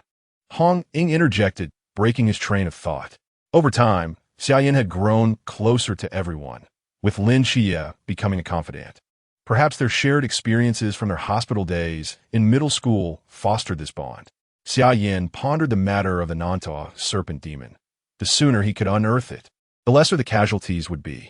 However, He was uncertain how to broach the subject and feared the potential for a butterfly effect, leaving him in a quandary. Nothing much. Sister Hong Ying, is there something you need? He replied, perplexed by her sudden approach, as she usually spent her time with Xia Yan. Do you remember that old lady who came by a while ago? Hong Ying began. This was indeed a vivid memory. She had claimed her husband's demeanor had shifted abruptly, leading to speculation about infidelity. Hong Ying and Xia Yan had chimed in, leaving Xia Yan bewildered. Consider this an assignment to investigate. And I'm not asking you to join me, she continued. Oh, why not ask Xia Yan instead? Look over there, Hong Ying pointed, revealing Lin Xia, who had endured a morning of relentless beatings, with Xia Yan tending to his wounds. It looks like it will take quite some time, Xia Yan remarked, observing the bruises that marred Lin Xia's body. A shiver ran down his spine as he thought, Captain, you're ruthless. He spoke the words, yet internally he empathized, recalling the many beatings he had received from teacher Huang Di in his dreams. Therefore, you should accompany me. It's not like there's anything urgent, she insisted, dragging Xia Yan out the door. Xia Yan, what do you think of this outfit? Here, take it. I bought too many and can't finish them. With his hands laden with bags and a string of candied hawthorns stuffed in his mouth, Xia Yan felt a deep sense of frustration. What happened to the assigned task? Instead, he had been whisked away for shopping. In every world, it seemed, women were creatures who could never cease once they began to shop. Xia Yan felt as though his legs were numb, more exhausted than during training, having never stopped following Hong Ying's lead. As dusk fell, he looked at her with hollow eyes. Sister Hong Ying, you're my sister. Can we go home now? I truly don't wish to walk another step. Puffed. Who is your sister? Just carry your things properly, she replied, turning with a radiant expression. A student clad in a high school uniform brushed past him, laughing with his classmates. In that moment, the Xinyuan sword within Xia Yan stirred, prompting him to activate his Yan Huang eyes. The student transformed into a creature covered in scales. Half human and half snake. What is wrong, Xia Yan? Why are you staring? Xia Yan turned, his golden eyes startling Hong Ying, as it was the first time she had witnessed him harness the powers of the sacred ruins. What transpired was a moment of realization for Hong Ying, her expression turning grave. Sister Hong Ying, we must return to the office immediately. I have made a significant discovery. Inside the peace office, the atmosphere was tense, with everyone wearing serious expressions. Shun my inquired of Xia Yan, are you implying that you witnessed a creature that is half human, half snake, disguised as a human and clad in the uniform of the second high school? Indeed, I saw it clearly. My eyes can penetrate all illusions of the world and trace the threads of causality. Initially pondering how to guide them and resolve the serpent demon issue at the second high school in advance, this revelation has now provided a solution. Chapter 9. Deployment. The following day, the morning sunlight starkly contrasted with the cold atmosphere within the Peace Affairs office. Everyone was gathered around the conference room, and Chenmai spoke somberly about the findings from last night's investigation. According to the information provided by Xia Yan, Shennong, and I conducted an inquiry last night, confirming the appearance of mythological creatures, though their type remains unknown. Xia Yan, what were your findings from last night's investigation with Hong Ying? Is there anything to add? Chenmai inquired, his curiosity piqued as he recalled that Xia Yan was the first to discover this phenomenon. As everyone turned their gaze towards Xia Yan, he continued, last night, Sister Hong Ying and I focused our investigation on the students of the second high school in Sangnan City. Captain, you all need to prepare yourselves psychologically. I discovered that there are not just one, but many half-human, half-snake creatures. Although the narrative includes snake demons, witnessing them firsthand is still difficult to accept. They were mingling and laughing with friends and family, and had I not been able to see through their disguise, I would never have believed them to be monsters. The room fell silent, and everyone drew in a sharp breath, the implication of parasitism and infection looming ominously. This is troublesome, Wu Xiangnan remarked, adjusting his glasses with a slightly subdued tone. Captain, has anyone reported sightings of these mythological beings attacking humans? Xia Yan's question prompted Chenmai to shake his head, indicating that there had been no such reports. I hope I haven't accelerated the timeline. I wish for no unforeseen events, Xia Yan expressed anxiously. Initially, Yi Fei, the true form of the snake demon, aimed to attract attention. By diverting the watchman's gaze, he planned to blend in, shrouded in darkness to protect himself. Do you have any additional discoveries? Shennong queried, perplexed about why Xia Yan would ask such a question. None. The lack of discovery suggests they are adept at disguising themselves. I'm pondering their motives. Why infect students when targeting those in higher positions would be more advantageous? Xia Yan shifted the conversation, alluding to a purpose while withholding full disclosure to avoid suspicion, for a single lie necessitates more deceit. Indeed, your mind is quite sharp. Zhao Kongcheng complimented Xia Yan, giving him a thumbs up as the others began to grasp the implication. Shennong, struck by a sudden realization, had not previously considered this angle. A mythological creature so adept at disguise infecting students would yield minimal impact, as high school students are limited in their capacities beyond academics. What exactly are you trying to say? Stop keeping us in suspense. Huang playfully punched Xia Yan lightly, her mind feeling overwhelmed. Rising to his feet, Xia Yan pointed to the location of the second high school in Shennong City. Everyone, think about it. If a wolf were to enter a flock of sheep, it would undoubtedly kill the one closest to it. Shennong slapped the table, jolted back to attention. Are you suggesting that its true form resides within the second high school in Shennong City, and that it is not particularly powerful, hence its decision to target the surrounding students first? Nodding, Xia Yan replied affirmatively, feeling a sense of relief as he finally guided them into the crux of the matter. Lin Xie found himself admiring Xia Yan's logic. Last night, he had participated in the investigation alongside Lung Xian and Xia Yan, discovering that most of the individuals involved were indeed students, though he had not delved as deeply into the matter. He speculated that the mythical creature in question was likely a Qi realm entity, as a Chuan realm being would not exhibit such low-profile behavior. Shennong, analyzing all the information gathered thus far, swiftly discerned the specific circumstances at hand. Truly, as the captain of the Night Watchers, his grasp and analysis of the situation were remarkable. He deduced the true strength of the Nantoa serpent demon from mere fragments of conversation. Xia Yan, being well-versed in the narrative, began to reverse-engineer the situation, indicating that the two were not operating on the same intellectual plane. It seemed there was much for him to learn. Shennong surveyed the group, noting that everyone had comprehended the current situation and thus prepared to allocate tasks. This operation would be divided into two teams to work in tandem. Team 1, Hong Ying, Xia Yan, Lin Xie, and Xia Yan, would infiltrate the second middle school to locate the main entity, with the school being densely populated with students. Both Xie and Xia Yan's keen eyesight would be instrumental in detecting any disguises. They needed to coordinate closely.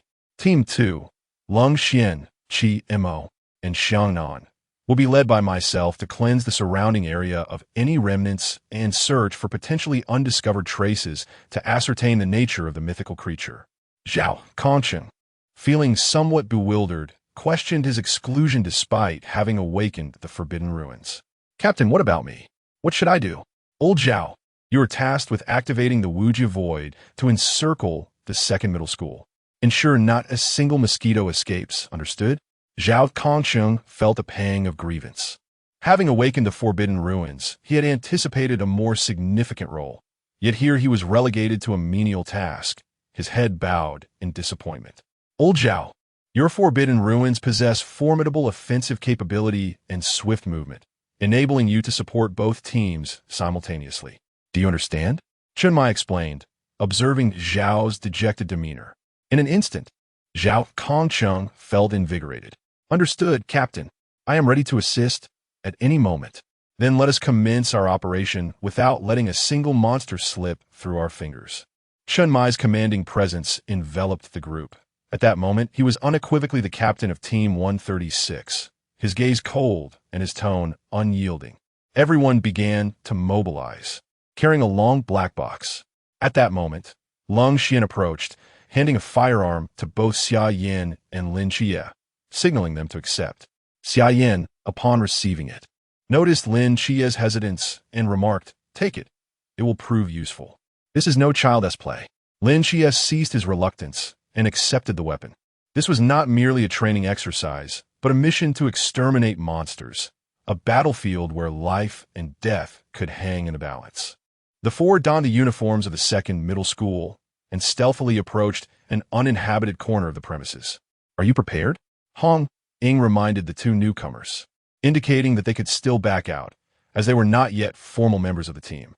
Xia Yan nodded, declaring, "Those who harm our kind, be they otherworldly, shall face retribution."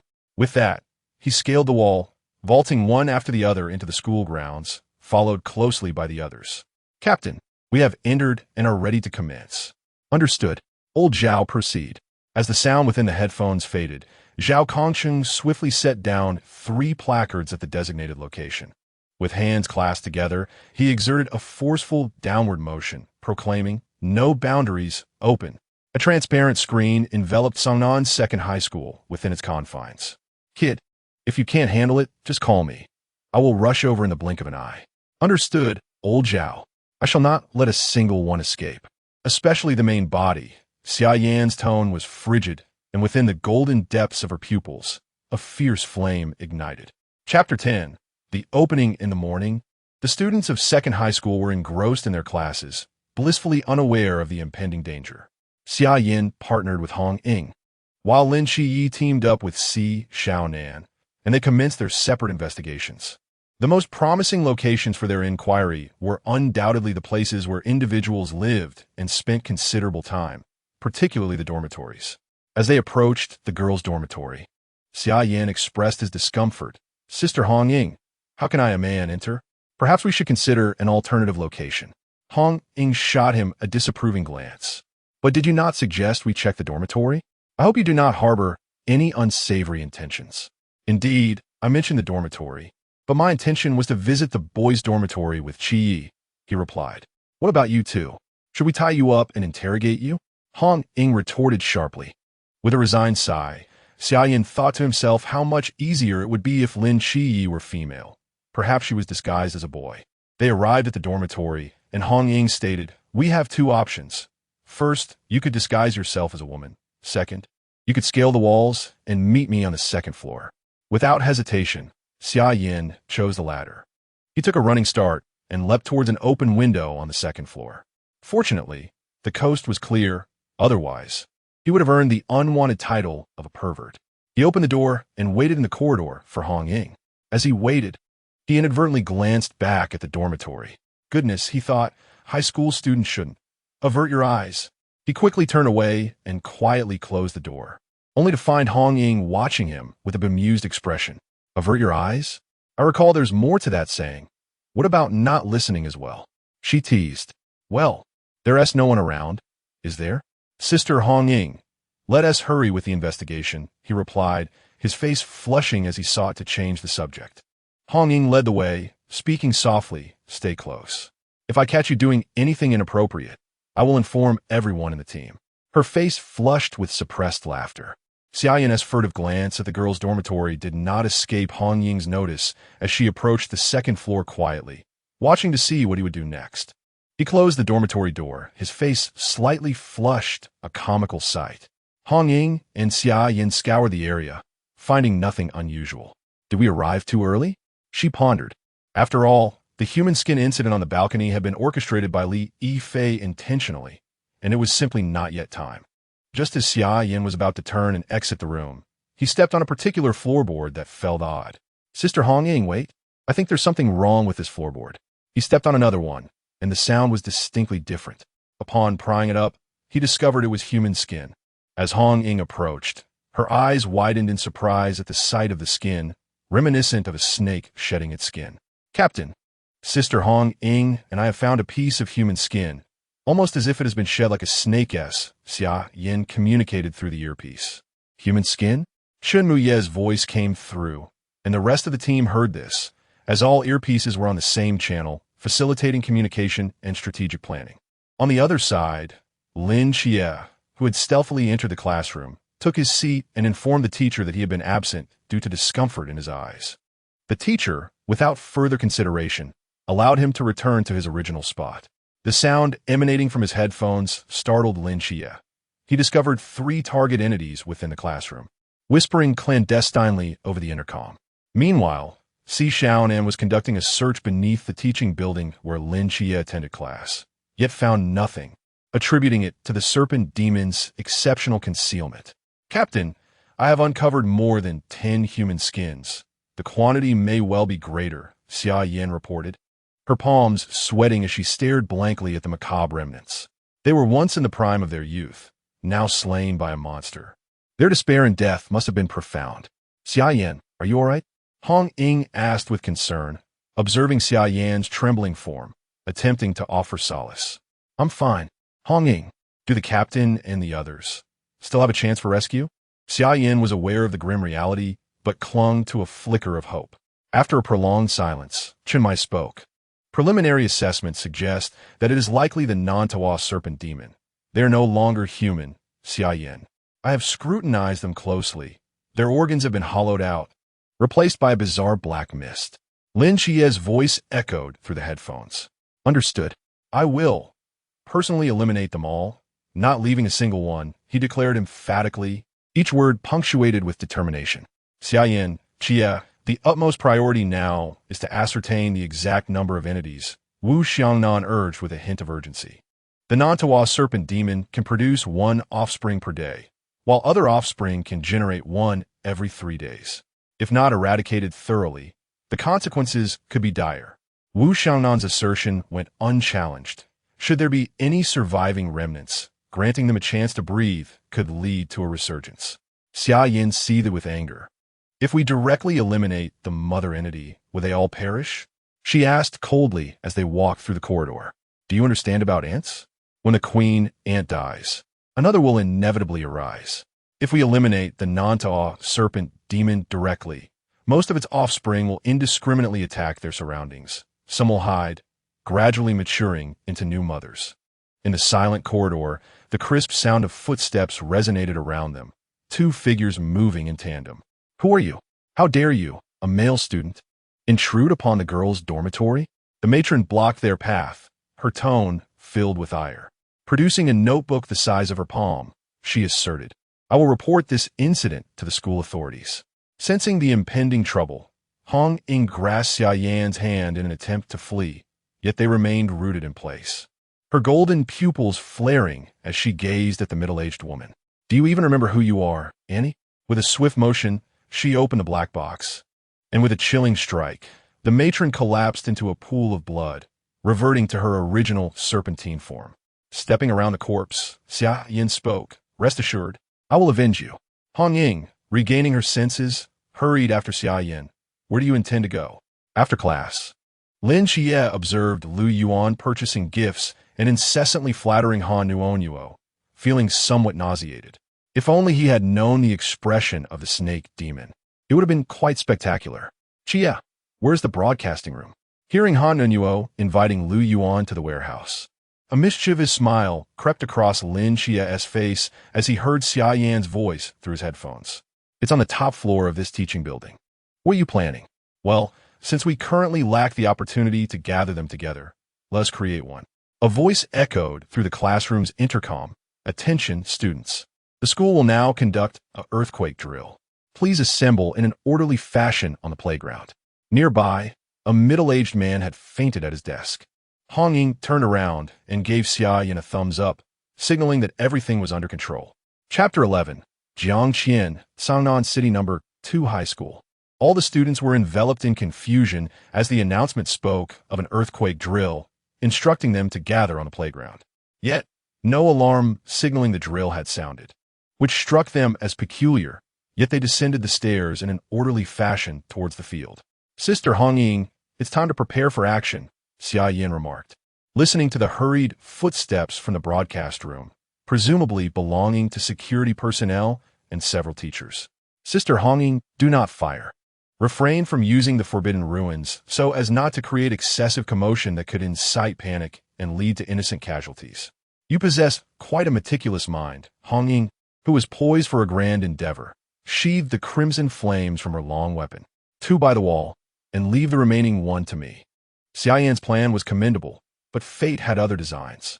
With a few gunshots, a piercing scream shattered the air, followed by a cacophony of additional screams. plunging the corridors of the teaching building into chaos. Xia Yan, brandishing a smoking handgun, gazed at the monstrous creature beneath her feet. Was I wrong to fire? She expressed, regret lacing her voice as realization dawned upon her. Damn it, how could I forget that the Nantawa serpents are interconnected? By killing that dormitory supervisor, I had already exposed our position. Xia Yan believed he had executed his plan flawlessly. However, it was riddled with flaws. Xiaonan, it is not your fault. The Nantawa serpents are indeed linked. I was the fool who revealed our presence prematurely. Linxia, can you hear me? I observe that each offspring of the serpent possesses a thread, converging near your vicinity. Remain vigilant. Xia Yan spoke the truth. He had indeed seen the strands. Yet he could not immediately identify Li Yifei, having neither encountered him nor heard his name mentioned. Constantly scanning his surroundings, his golden eyes fixated on the serpents lunging towards him, and with swift precision, he wielded his blade, the crimson liquid cascading down the metal. The Nantawa serpents, realizing their exposure, converged upon the quartet from various directions. An explosion erupted, accompanied by flames of red, as Xia Yan's lips twitched at the sight of the charred remains. A testament to the volatility of those who toyed with fire. What did you say? Don't think I didn't hear you, Hongyin growled, her back pressed against Xia Yan's as they prepared for the onslaught. How is the situation on your end? Do you require assistance? Shenmai's voice crackled through the earpiece. Captain, not for the moment. Since we have been compromised, I shall not hold back any longer. With a flick of his wrist, he wiped the blood from his blade, stowing away the star blade and drawing the Xingyuan sword. Let the slaughter commence. Hongyin and Xia Yan, as if sharing an unspoken bond, struck simultaneously, cleaving through the serpents in the adjacent corridors. With each swing of the Xingyuan sword, a serpent was bisected and turned to ash. One serpent lunged at them, its long spear ignited with flames, piercing through its target. Had Xia Yan witnessed this, he would undoubtedly have applauded, suggesting a dash of cumin would enhance the spectacle. Hongyin suddenly mused as she continued her assault against the serpents. Like a harbinger of death, Xia Yan wove through the crowd, his movements swift and shadowy. As a swirling bagua pattern formed beneath his feet, his pace accelerating once more. Meanwhile, in the restroom, 3 female students trembled, their lips quivering. Do you truly believe this place is safe? One of them asked, her voice quaking with fear. Another voice spoke, assuring, do not worry. Have you forgotten how it is portrayed in the drama? This place is the safest. With a flushed face, he spoke with a menacing tone, preparing to transform the opponent into one of his kind. The girl's scream had yet to escape her lips when a golden sword pierced through, reducing the serpent demon to ashes. Find a secure place to hide. Temporarily, trust no one but the one beside you. With that, Xia Yan's figure vanished. In the quiet stairwell, a female high school student was caught in a relentless struggle between the forms of a serpent demon and a human. No, I do not wish to kill. They smell so delightful. I long to devour them. Her voice oscillated between helpless sobs and chilling terror. Xia Yan, returning from behind, was perplexed by the scene before him, the Xingyuan sword sparking against the ground. You, Xia Yan exclaimed, his gaze fixed upon a serpent demon. Yet her actions were too peculiar, leaving him bewildered. The high school girl turned, her eyes swollen with tears. Xia Yan, quickly, leave, do not approach me. Her voice piercing and shrill. Jiang Qian. Xia Yan gazed at the girl in disbelief, unable to bring himself to strike with the sword in his hand. He could not fathom why Jiang Qian had become a serpent demon, yet retained her human consciousness. He reminded himself that she was no longer human. Yet the Xingyuan sword felt as though it weighed 1,000 pounds. Leave now, I am losing control. Her voice was heart-wrenching. Inwardly, he pleaded, Teacher, why has this happened? Is there any way to save her? After a moment of silence, the voice of the Yellow Emperor resonated in his mind. Xia Yan, you are destined to ascend to great heights, yet the path of the strong is fraught with hardship. Every step is a dirge of blood and tears. Do you understand? Jiang Qian, lowering her gaze, noticed the Xingyuan sword in Xia Yan's hand. Kill me. I do not wish to be like those monsters. I beg you. As she lunged toward him, Xia Yan swiftly evaded. Hold on. I will find a way to save you. The situation on Xia Yan's end was audible to everyone through the earpiece, plunging them into silence, except for Chun Mai, who roared in anger, "Xia Yan, I command you to kill her. She is no longer human. Hesitation on the battlefield will lead to your demise and that of your comrades. Do you not understand?" Jiang Qian's eyes reflected fear and reluctance, gradually giving way to acceptance as she spoke with great difficulty. "Xia Yan, thank you for saving me last time. Please save me again in my suffering." Xia Yan readied himself. "As the captain of the Night Watcher Team 136, I command you." With reddened eyes, Xia Yan declared, "No, we are indeed Night Watchers, but first and foremost, I am a human being, made of flesh and blood. Only after that am I a Night Watcher." He then tore off the earpiece and hurled it to the ground. "Teacher, you hesitated just now. There must be a way, right?" Fuxi replied, "Alas. Do you understand why she is in this predicament?" "Why?" Xia Yan found it difficult to comprehend. Jiang Qian seemed to be struggling in the liminal space between life and death. According to her fate, she was destined to perish in the last calamity. However, your emergence has disrupted her destiny, forcibly granting her a new path, resulting in a state of chaos where the future remains inscrutable. What does this imply? Her fate now aligns closely with yours, with the past still traceable, yet the future remains shrouded in uncertainty. How, then, should I rescue her? Do you genuinely wish to save her? Fuxi's tone wavered slightly. As a descendant of Yan and Huang, I shall neither abandon a kin nor neglect an outsider. Is this not the very will pass down to me? Are you truly unafraid? The chances are slim, and there exists the possibility that you may also meet your demise. Xia Yan let out a bitter laugh. How could I not be afraid? I have personally experienced death and therefore despise that sensation. Yet, this is not an excuse to turn a blind eye to those in peril. Ha ha, if that is the case. Then what harm is there in our three old fellows lending you a hand? Chapter 12. Ontology, Second Floor. Lin Xie wielded the starblade, its cold gleam slicing through the air as it severed the head of a serpent demon. His gaze shifted to a boy clad in a secondary school uniform standing at a distance. The boy, with an excited expression and a hand pressed against his eye socket, watched the fallen serpent demon, eager to discern the structure of its head. "This place is perilous. You should find a safe haven," Lin Xie advised as he approached the peculiar youth. Fate possesses an uncanny charm. Even amidst the chaos wrought by the summer flames, some encounters seem preordained. "I am a Qingyu. May I accompany you?" "Why?" Lin Xie questioned, puzzled, for a rational individual would typically seek refuge upon witnessing such horrors. Yet Qingyu desired to follow him. With a flushed visage, Qingyu confessed, "I wish to dissect them, to slice and study their anatomical structure." A handgun arced through the air, and Qingyu caught it deftly. "Have you used this before?" Shaking his head, Qingyu replied, "No, but I've watched how it's done on television." Lin Xie nodded, reasoning that, however flawed, Qingyu's brilliance surpassed that of the ordinary. "Are you not afraid I might shoot you?" came Qingyu's voice from behind. "Then you may attempt it. Trust me, you will find no opportunity," Lin Xie retorted, casting a sidelong glance at Qingyu as he proceeded to their next destination. In the corridor, a thunderous crash erupted as a classroom door was kicked open. Lin Xie remained poised, having just delivered the blow, and beheld the students huddled together for warmth. The girls were pale, stifling their sobs, while the boys brandished benches defensively, their expressions wary as they regarded the two intruders. "Your masquerade cannot deceive my eyes. Cease your charade." Lin Xie's voice was frigid, his gaze fixated on the disguised serpent demon. With a surge of strength, he propelled himself forward, striking a sobbing girl at her neck with a swift stroke of his blade. Blood gushed forth as she transformed into a serpent demon, collapsing into a pool of crimson. The mingled sounds of screams and cries filled the air, while Qingyu intercepted the onlookers. Lin Xie, undeterred, advanced upon another serpent demon.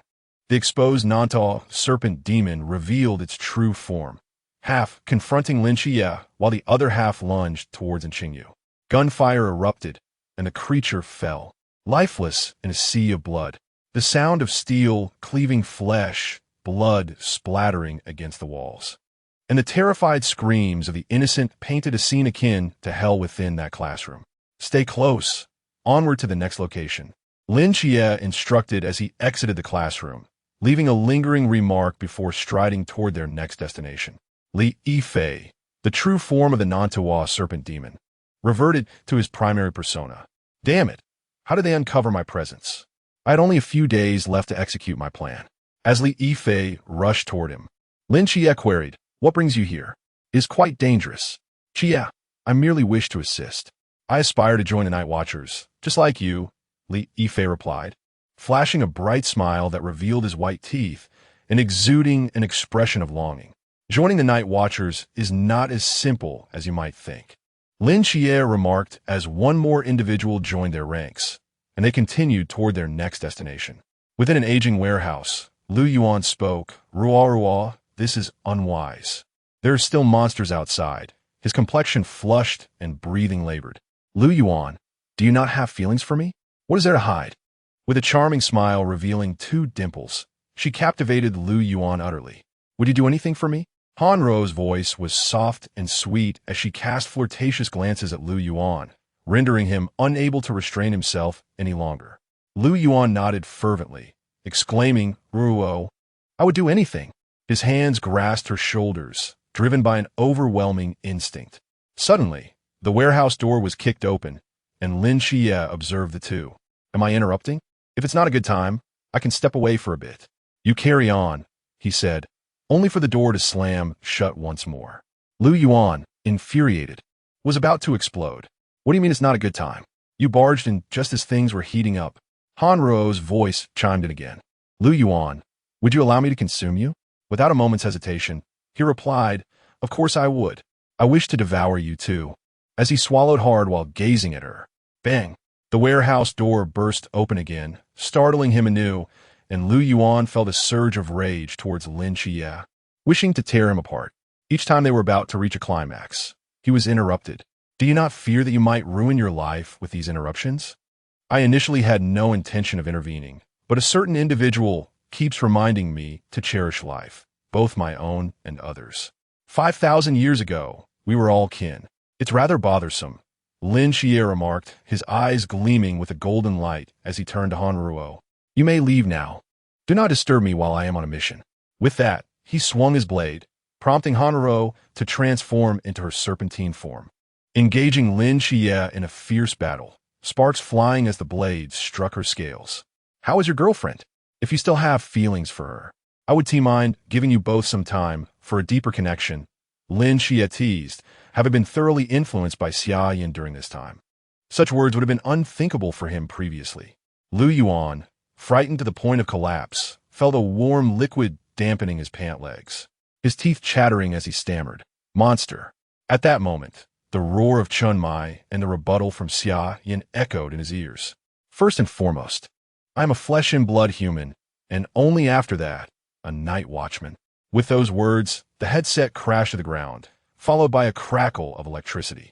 "Xia, have you located the true form of the Nantuwa serpent demon?" Chun Mai's voice sounded weak and strained. Lin Xia glanced at Li Yifei nonchalantly. "Captain, I believe we have found it," he replied, feigning indifference as he turned his gaze back to Han Ruo. "You must be the true form," he declared. "Once I eliminate you, the remainder will be merely a cleanup of the art building." With that, he gripped the hilt of his knife tightly and charged towards Han Ruo with all his might. As Han Ruo fell into a pool of blood, Lin Xia made his way towards the art building, encountering Hong Ying and Si Xiaonan at the entrance. Both wore solemn expressions and nodded at him. Inside, Li Yifei was looking around, observing Lin Xia, who had vanquished the final serpent demon. "Xia, may I join the Night Watchman now?" Bang, bang, bang, as gunshots rang out. Li Yifei looked at Qingyu, puzzled by her actions. "Stop pretending.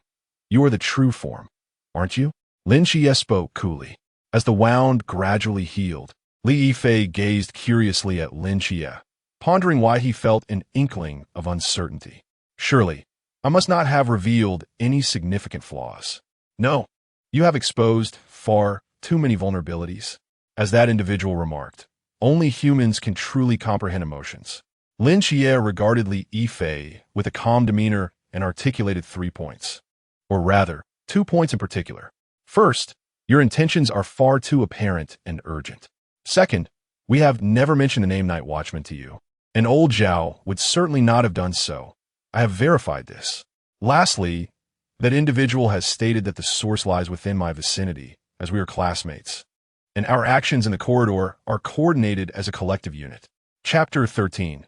The common people, the four individuals encircled Li Yifei, their gazes fixed upon him. Initially, I had intended to bide my time, infiltrating your night watchers through the chaos of offspring. I am genuinely intrigued by how you discover my intentions. My body began to transform, scales protruding as my true form emerged, flicking my serpent-like tongue as I inquired of Lin Xia. It was that fellow who uncovered the truth, and he surmised the position of your true form as well. Frankly, I hold a certain admiration for his intellect. Within the building, the sounds of combat were brief. The four assailants swiftly dispatched a mere pool realm practitioner. How did you conceive of such a method to imply our secrets, Xia? Hongning appeared quite satisfied with Lin Xia's recent actions. Lin Xia let out a wry smile, reflecting on the proverb, one who associates with vermilion will turn red, and one who associates with ink will turn black, which suddenly came to mind. Meanwhile, amidst her desperate struggle, Jiang Qian was lifted in a princess carried by someone. Hold on, I have found a way to save you, trust me. Can I truly revert to human form and survive? She queried. Yes, came the firm reply, providing Jiang Qian with a surge of confidence. With a leap, he descended from the building, racing towards the most open area, the playground. In her despair, Jiang Qian had contemplated ending her life, but lacked the courage. Now, seeing a glimmer of hope, she lamented, I do not wish to die. Following Fuxi's guidance, they sought an open space, and the playground was the most suitable. Do you trust me? He asked, glancing down at Jiang Qian. I trust you, she affirmed, recalling their first encounter when he had saved her. She was resolute not to harm herself, even as she argued with an unknown voice in her earpiece. Her faith in Xia Yan was unwavering. Jiang Qian complied with his instructions, lying in the center of the playground. She watched as Xia Yan wielded his sword, offering no resistance, her hands gripping the green grass, betraying her inner turmoil. As his palm glided across the Xia sword, crimson blood flowed along the blade. With the blood of Yan and Huang as my guide, and the spirit of Yan and Huang as my fire, awaken Xia sword. As he spoke, the crimson sky of sunset surrendered to the encroaching night, the heavens roiling with thunder and lightning as fierce winds surged around them. Sensing the unusual atmosphere, Hong Ying, Si Shaonan, Lin Xia, and Qingyu raced towards the playground, where they beheld Xia Yan, who was drawing blood from himself. The true fire of the sun encircled him, forming a barrier that repelled the four who sought to approach. In the name of Yan and Huang, I implore my ancestors to lend a hand and save my kin. A multitude of golden orbs appeared, orbiting Xia Yan and merging into his being. Are you prepared? Shennong's tone was gentle yet tinged with concern. As the power surged within him, Xia Yan felt as though his body might shatter. Teacher, I am ready. Then let us chant together. Disrupt the chaos. A primordial bagua appeared beneath his feet, spinning counterclockwise. Reverse yin and yang. 9 hues of flames spiraled around him, resembling dragons of various colors, silently roaring. Reverse the cycle. The Xia sword radiated with brilliant golden light, its brilliance piercing the heavens, creating a rift in the sky that spiraled into a vortex. The blade of Xia Yan was poised against Jiang Qian. Do not be afraid, trust me, he urged as he plunged it into her body. Jiang Qian felt as if flames were consuming her entirely, yet gradually, a warm current enveloped her, restoring her form, as her internal organs began to regenerate. Through the Xia sword, Xia Yan transmitted his life force, while the Shennong Heart Sutra continuously replenished the missing vitality, granting him the strength to stand firm and avoid collapsing.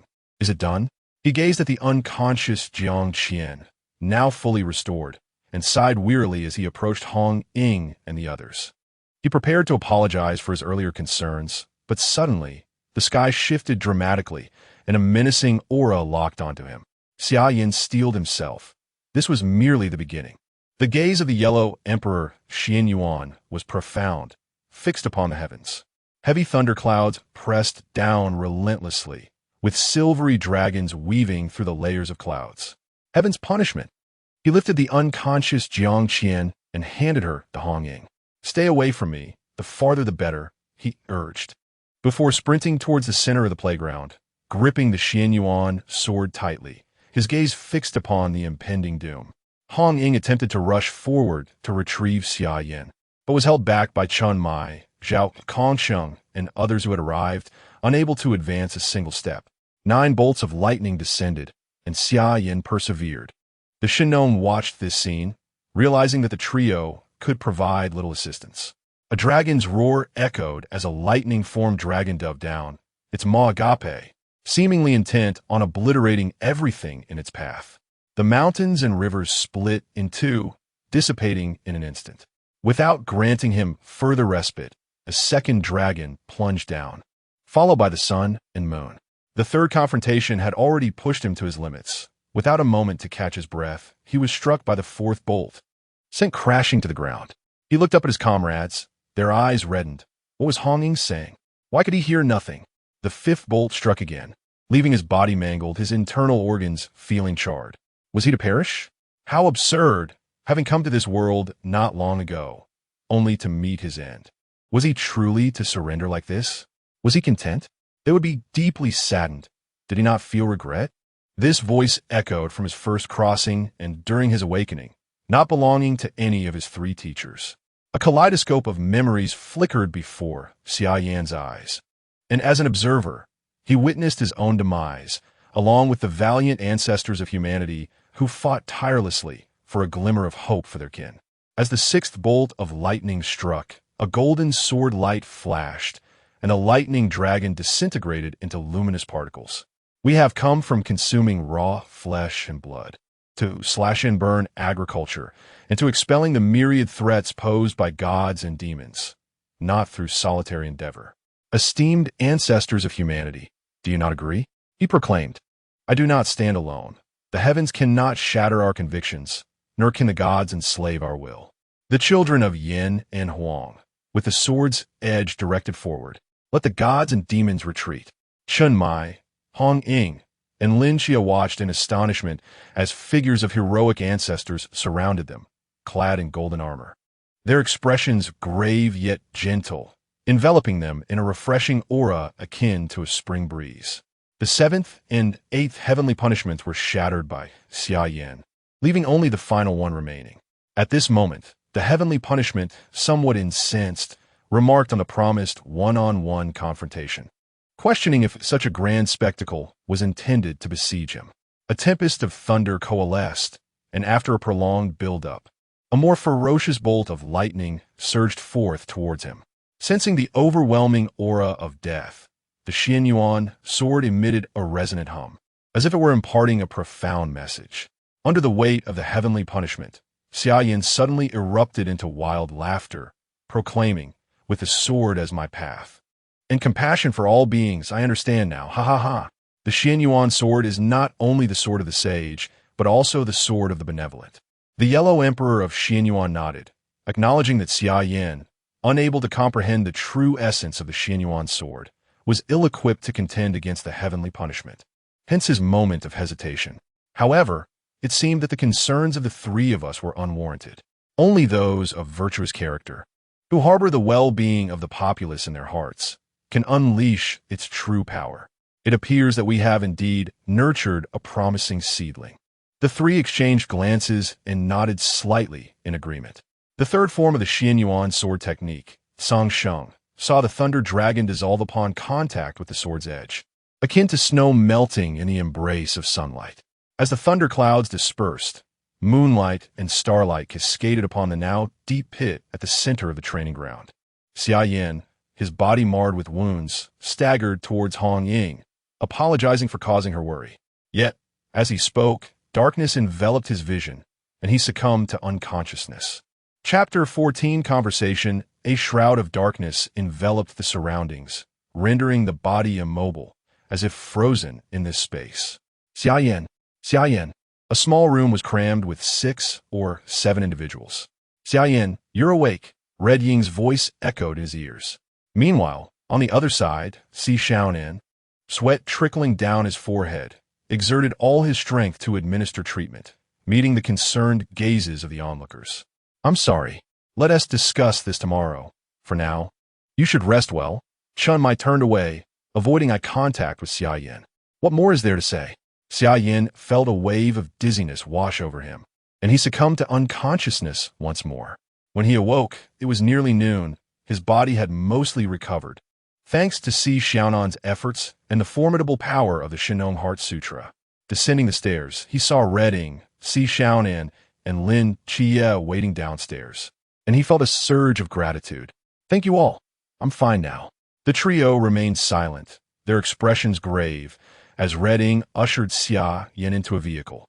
Reding, this isn't the direction to the office, is it? Xia Yan's inquiry went unanswered, and a heavy silence enveloped the car. Outskirts. A black car came to a halt, and a bewildered Xia Yan spotted several others waiting. Captain, what is going on?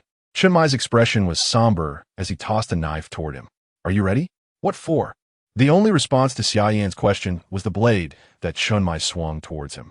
The edge of the knife grazed his clothing, sending a chill of sweat down his spine. Captain, what does this mean?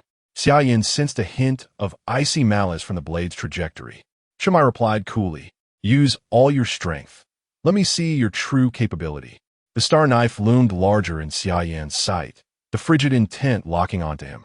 His crimson gold eyes ignited as the blades clashed, sparking a fierce collision. Why won't you heed my commands? Do you treat your life as a mere jest? Chunmai's tone was frosty, their gazes locked in a tense standoff. Beneath the coldness, there was a tremor. I'm sorry, a powerful force surged towards him, and Xia Yan stumbled back, barely managing to regain his footing. I'm not here to hear your excuses. Unleash your full power, or I might inadvertently kill you. Zhao Kongsheng, observing the intense duel, remarked to Wu Xiangnan, that kid held back during our sparring. He had me completely fooled. Old Zhao, Xia Yan is on the same level as Lin Chia. He claims to be from the Holy Ruins. None of us know for sure. So it's only natural that there's a disparity, Wu Xiangnan replied, sensing Zhao Kongsheng's displeasure, which lightened his own mood considerably. Mountain River. With a swift blow, Chunmai sidestepped, delivering a side kick towards Xia Yan's shoulder. Jin Mountain, Earth Wall. A wall of earth rose from the ground, only to be shattered by the kick. In that instant, Xia Yan rolled to evade the attack. Looking up, he could not spot Chunmai. Before he could turn around, a voice rang out. What are you looking at? A sharp sound was followed by Xia Yan's cry, akin to a pig being slaughtered, spitting out the grass from his mouth. He got up while covering his behind. Captain, you could have used a knife on anything else. Why did you strike me there? He looked at Chunmai with a hint of grievance. I suppose the sound it made was quite exhilarating, Chunmai jested. A gentle breeze swept by as everyone gathered for a picnic, except for Xia Yan, who stood apart, munching on his food.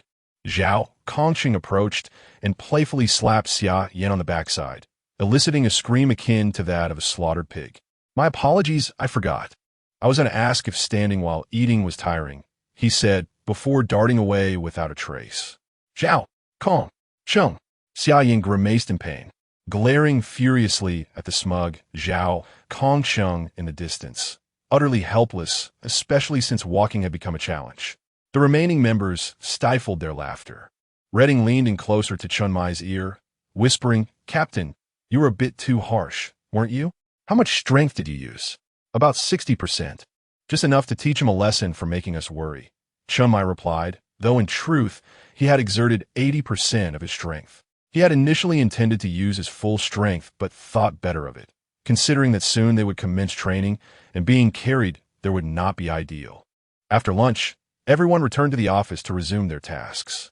In the conference room, Xia Yan stood beside Chunmai. Xia Yan, why aren't you sitting? Don't be so polite. Please, take a seat, Chunmai said with a teasing smile. Xia Yan shot him a resentful glance with his small, sorrowful eyes. Why would I sit? Don't you know? Captain, I'm sorry, I was wrong. Xia Yan sincerely apologized, and with only the two of them in the room, Chunmai shook his head. With a sigh, Chunmai gazed out the window. In truth, you weren't entirely wrong. We are, after all, guardians. However, I wish for everyone in the team to return safely from every mission. just as we did today, enjoying a meal together. Do you understand, Xia Yan? Chen Mai's voice trembled. While saving people is commendable, he did not want any of his team members to lose their lives because of it. As he reflected on it, he felt a pang of conflict.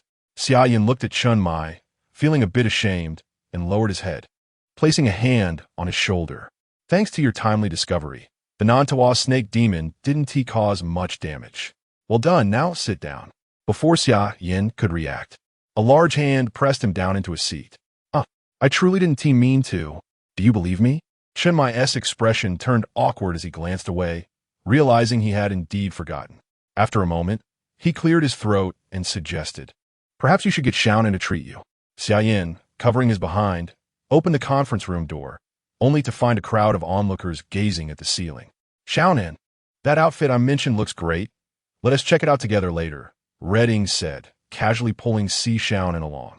Turning to the others, she asked, what about you guys? I was just passing by, Zhao Kongcheng chimed in. I have something to discuss with the captain, Wu Xiangnan added with a friendly demeanor, while Wen Qimon nodded in agreement. In the twilight of the seventh night, I was seeking you to practice marksmanship, yet here you are.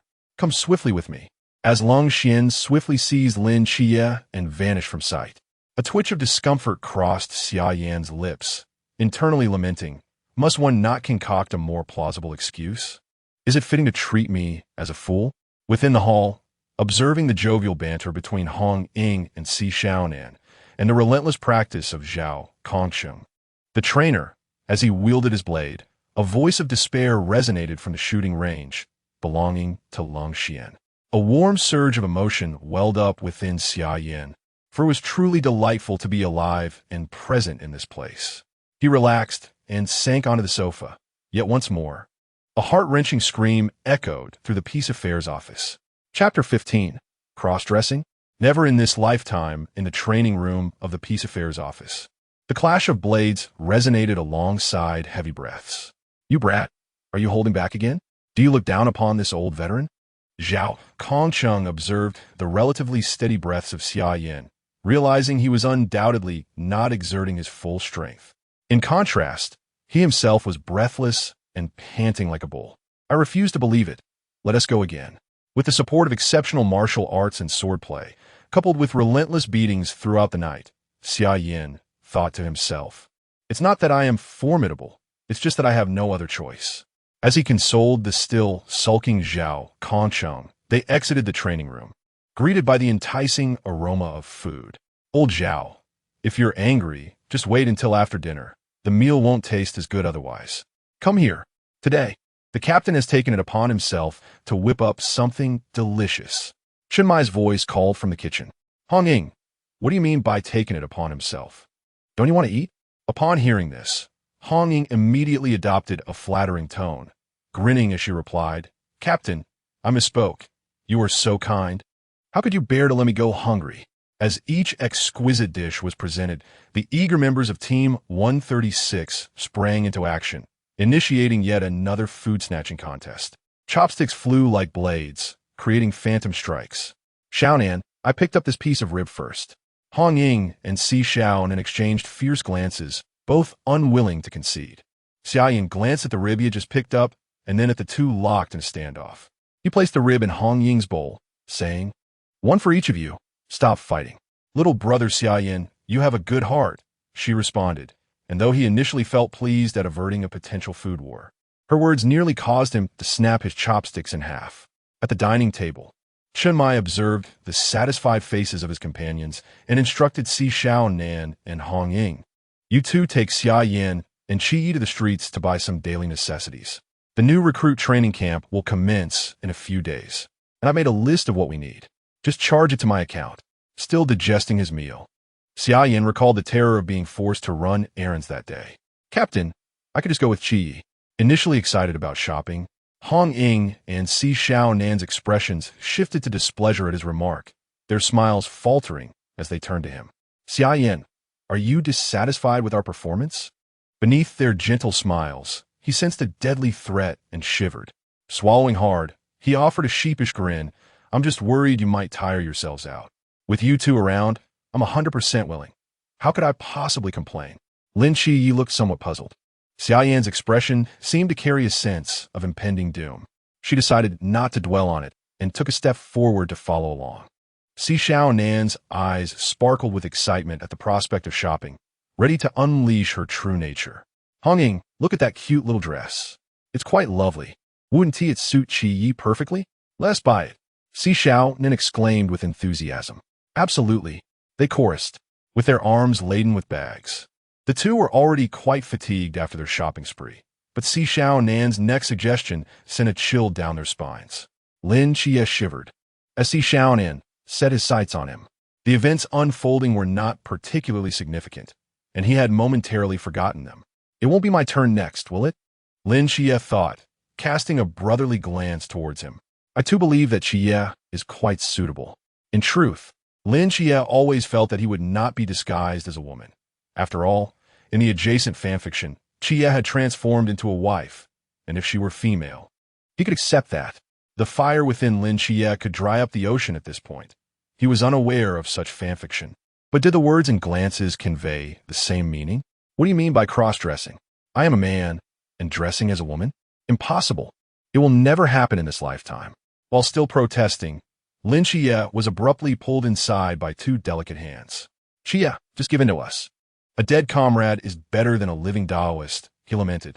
Faced with Lin Yi's pleading eyes, Xia Yan pretended not to see. Ha, you truly are quite fitting.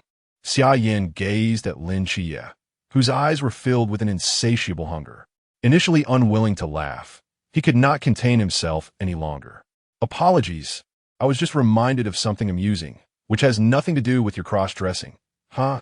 Huang and Xia Yan exchanged glances, witnessing Xia Yan, who was almost doubled over in laughter and shared a mischievous smile. Xia Yan, I think this maid outfit suits you well. Don't you agree? Indeed, absolutely. It suits Xia Yan perfectly.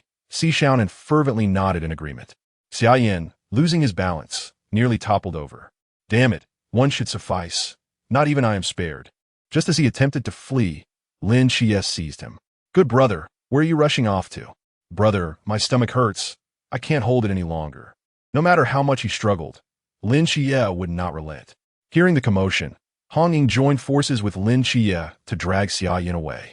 Dressed in a maid outfit, Xia Yan stared blankly at the ceiling as Lin Yi's stance underwent a reversal. Ha!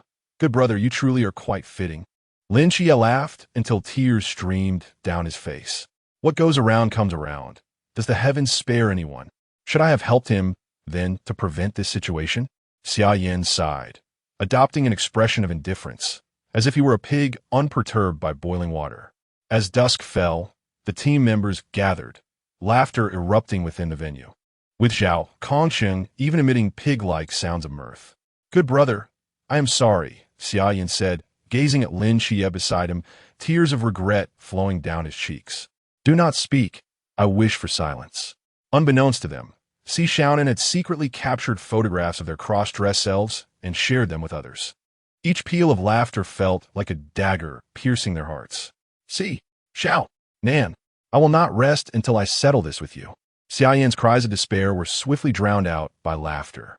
The following morning, Lin Yi and Xia Yan observed Chun Mai and his entourage as they departed. Unsure of how to speak, little did they know, by that very evening, tickets had already been purchased unbeknownst to them. The capital city differs greatly from Songnan City. In the past, we had to exercise more caution. Here, we could wield our blades and charge forth, but not so in that realm. Helpless, Xia Yan could only stand at the ticket checkpoint with Lin Yi, awaiting a call from Chun Mai regarding instructions from higher-ups to pursue. Why not enter? What are we doing standing here? Lin Yi expressed his impatience as ticket inspections commenced. I propose a wager with you. On what? Wait. Someone will surely call out to us, urging us not to enter. Do you believe it? Xia Yan's words left Lin Yi utterly perplexed, filled with questions. Just then, Wu Xiaonan dashed through the waiting area, shouting, Captain, they haven't entered yet. The tickets can still be refunded. Chapter 16 in the Serene Chamber. A young man sat cross-legged on a meditation cushion, the character inscribed prominently on the wall in deep black. The door creaked open gently, revealing an elderly monk with a benevolent countenance approaching the youth. Chao Yuan, your letter has arrived? the monk announced. After reading the letter, Xia Yan inquired, Master, should I venture to Tsangnan? Yet, my sins weigh heavily upon me. Disciple, the master replied, remaining in silence will not absolve your transgressions. It is time to let go. On your journey, you shall encounter two benefactors who may aid in rectifying your burdens. Chao Yuan remained silent for a long while before bowing respectfully and requesting the master to elaborate. The first, the monk began, is a figure of duality, standing firm with 8 deities who, after a decade's passage, shall guide the world. The second, the old monk hesitated, uncertain whether to proceed. Chao Yuan, puzzled by the master's unusual reticence, queried, Master, does the second individual pose a dilemma? The monk exhaled deeply. The second is as if he has materialized from another realm. His presence is unfathomable, and the future remains shrouded in mystery. All I know is that he is entwined with a golden dragon, his eyes ablaze like fire, treading the cosmos, and wielding a sword for the protection of all beings. Beneath the scorching sun, Xia Yan and Lin Xia each grasped a heavy suitcase belonging to a muscular man, traversing the rugged, muddy path while wiping the sweat from their brows. Xia Yan cast a knowing glance at Lin Xia. You sensed it, didn't you? Lin Xia subtly nodded. Approximately a dozen snipers are dispersed in this vicinity. It seems our chosen path is indeed correct, Xia Yan remarked as they walked side by side, feigning ignorance of their surroundings, lest they unwittingly attract the attention of friendly forces. One sniper, observing the two through his scope, reported, no unusual activity detected. Continue monitoring and ensure they remain unaware of your presence. As a top-tier sniper, should those 2 rookies catch wind of my location, I would consume my sniper rifle as if it were a turkey leg and the bullets as mere peanuts. Suddenly, the honk of a vehicle pierced the air, and a military camouflage jeep appeared, halting before them as an officer disembarked. What brings you here? He inquired. Training, they responded. The officer regarded them with surprise. New recruits? So soon? I recall the notification was dispatched only this morning. We are locals and arrived rather promptly, they explained. Show me your identification, the officer commanded. After presenting the documents prepared by Chun Mai, the officer scrutinized them carefully, confirming their validity before returning the papers. Get in. I will escort you inside, he instructed. The jeep navigated through numerous checkpoints without hindrance, arriving at the training camp's entrance, where the officer allowed them to disembark before returning to his post. As the two entered the gate, they were met once more by guards who halted their progress. New arrivals? They asked. The pair nodded affirmatively. Yes. Names? Xia Yan, Lin Xia. The names of the 2 individuals caused the instructor to shudder, circling around them to scrutinize their forms. His gaze making Xia Yan's scalp tingle and goosebumps erupt across his skin. Instructor, we aren't into that sort of thing, he stammered, pulling Lin Xia a few steps back. This scene nearly left Hong Hao gasping for breath, his thoughts racing. Was that what I meant? Observing Xia Yan's grinning expression, he felt a surge of irritation.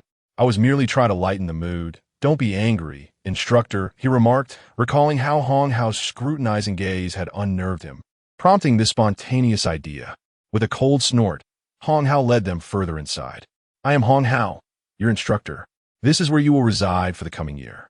As they traversed the training camp, Hong Hao gestured to the buildings, providing an introduction. You all arrived early, so let me give you a brief overview. That is the cafeteria, the place you will both love and hate throughout the year. No exceptions, he said, casting a mischievous grin at Xia Yan, a retort to the earlier incident. Xia Yan rolled his eyes in response. I was just making a joke. Is that really necessary? So petty. That is the classroom. Over there is the supply point. If any items are damaged, you can acquire a replacement from there. This is a fully enclosed environment. Lin Xia furrowed his brow, feeling uncomfortable under the gazes of those around him, akin to animals on display in a zoo. Why are they looking at us like that? He asked. It's us. Xia Yan echoed, equally unsettled by the attention. Hong Hao chuckled, waving his hand in resignation. One is from the divine ruins, and the other claims to be from the holy ruins? Am I correct? Yes, Xia Yan confirmed, meeting Hong Hao's questioning gaze. They're merely curious about what you are like. There is no malice intended, so do not worry. Have no divine agents participated in such training before? Lin Xia inquired. Indeed, there was the special unit, the masked team, whose captain is a divine agent. You will learn more about this later, Hong Hao explained, continuing to elaborate for Lin Xia's benefit. Meanwhile, Xia Yan's thoughts had drifted far beyond as he sensed a pair of prying eyes and began to search for the source. Yuan Gang, observing from the rooftop, noticed one of the newcomers glancing around until their eyes met, prompting a wave of greeting. That kid has quite an acute sense. Yuan Gang mused, his expression slightly awkward, yet he returned the gesture. I am increasingly curious about that lad. Xia Yan, right? He. Despite the considerable distance, Xia Yan had discerned his presence without the aid of binoculars. Bring the masked team over. Let us test the waters with these newcomers. Especially keep an eye on that boy, he instructed his aide, who, following Yuan Gang's direction, focused the binoculars on Xia Yan, muttering to himself, the masked team, indeed, should receive special attention. It seems they are preparing for a challenging encounter. Trailing behind Hong Hao, Xia Yan suddenly shivered. How odd. Why is it so cold on such a hot day? He wondered, shaking his head and dismissing the thought. The two of them were among the earliest arrivals at the training camp, where they were free to choose their dormitory. Each selected a well-positioned room, basking in the abundant sunlight. 7 nights. I am residing next to you. Just call out if you need anything, said Xia Yan. Lin Xia nodded in acknowledgement, and Xia Yan returned to the simplicity of the dormitory to commence his cultivation. Teacher Shennong, Xia Yan respectfully bowed. Shennong nodded in response. You are approaching a bottleneck with the Xianyuan sword technique. Now, I shall teach you the first form of the 9 flames burning heaven palm, the fierce sun. Cultivation often makes one lose track of time. As the hours slipped away, dawn approached, and Xia Yan gradually opened his eyes. Chapter 17, 7 Nights. Your feet smell divine. As Xia Yan stepped out to freshen up, he heard the raucous noise from next door and, driven by curiosity, opened the door. Qi, what on earth is happening? A plump young man, holding a box containing a Rolex, eagerly offered it to Lin Qi, who resolutely refused to accept it. Greetings. I am Bai Li Tu Ming, but you may call me Bai Li Pang Pang, he said, producing another watch and presenting it to Xia Yan. If you're a friend of Qi, then you're my friend too.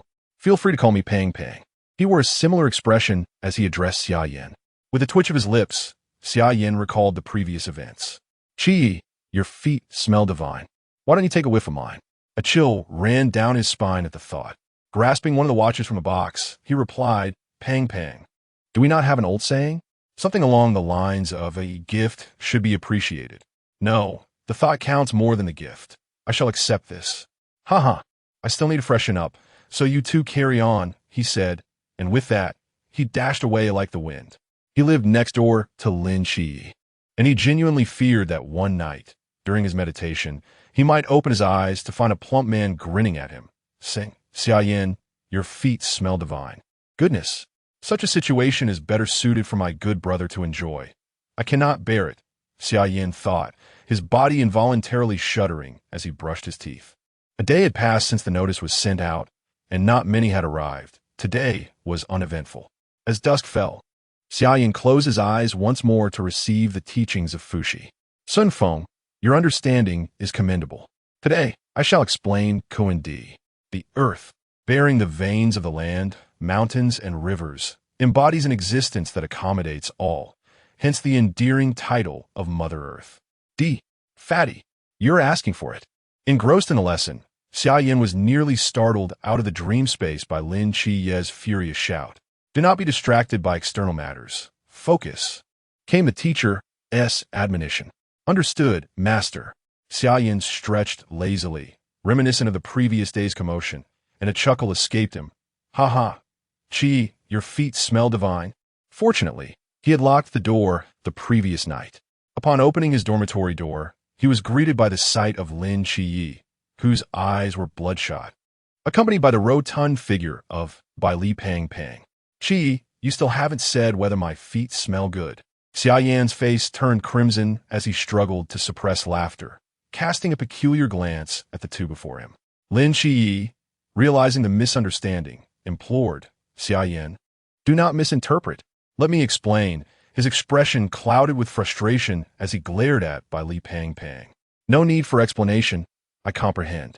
Some individuals have a foot fetish, but I did not expect your preferences to be so vast, Xia Yan quipped, vanishing down the corridor before Lin Qi could respond. Laughter echoing from the stairwell. Fists clenched, Lin Qi glared at by Li Pang, muttering, "You fat fool, I shall have my revenge." "Qi, we are friends. Please." Who said we were friends? After a day of wandering, having concluded his exploration of the architectural terrain, Xia Yan spotted the bruised and battered by Li Pang and, in a gesture of kindness, offered words of consolation, expressing his willingness to befriend him as long as he refrained from entering at night. Fearing that I might become the next victim after Lin Qi, I am concerned about a potential reversal of positions between us. The fourth move of the Xianyuan sword technique, known as Cease Hostilities, embodies the essence of halting war with the sword, showcasing the unparalleled majesty of Xuanyuan's might. I intend to impart this knowledge to you only when you reach a higher realm. Now that you comprehend the purpose of the Xianyuan sword, this technique will come to you naturally. As you approach me with intent, there is no need for restraint. And the Yellow Emperor looks on with satisfaction at the sight of Xia Yan. Teacher, be careful. Have I truly reached the pinnacle of the Zhan realm? Exhaling a breath of turbid air, I open my golden red eyes, radiating an aura of supreme authority, locking gazes with a roommate who entered unnoticed. The newcomer, upon meeting Xia Yan's gaze, nearly kneels, exclaiming, "I must have wandered into the wrong room. I shall not disturb you further." I, with my hands suspended in the air, perform a pulling gesture, unsure of what to do. Alas, do the youth of today possess such fragile mindsets? I have done nothing at all. Scratching my head, I notice Lin Qi lost in thought, staring at the window. What are you gazing at? Following her line of sight, I observe the plump young man below, adorned with an array of watches, tossing various luxury timepieces into the sky. Such extravagance is indeed remarkable, I think, as I glance at Lin Qi and then at the hidden onlookers around us. I spot a red-haired woman with an air of disdain, glaring at the chubby fellow below. Could this be the infamous Molly?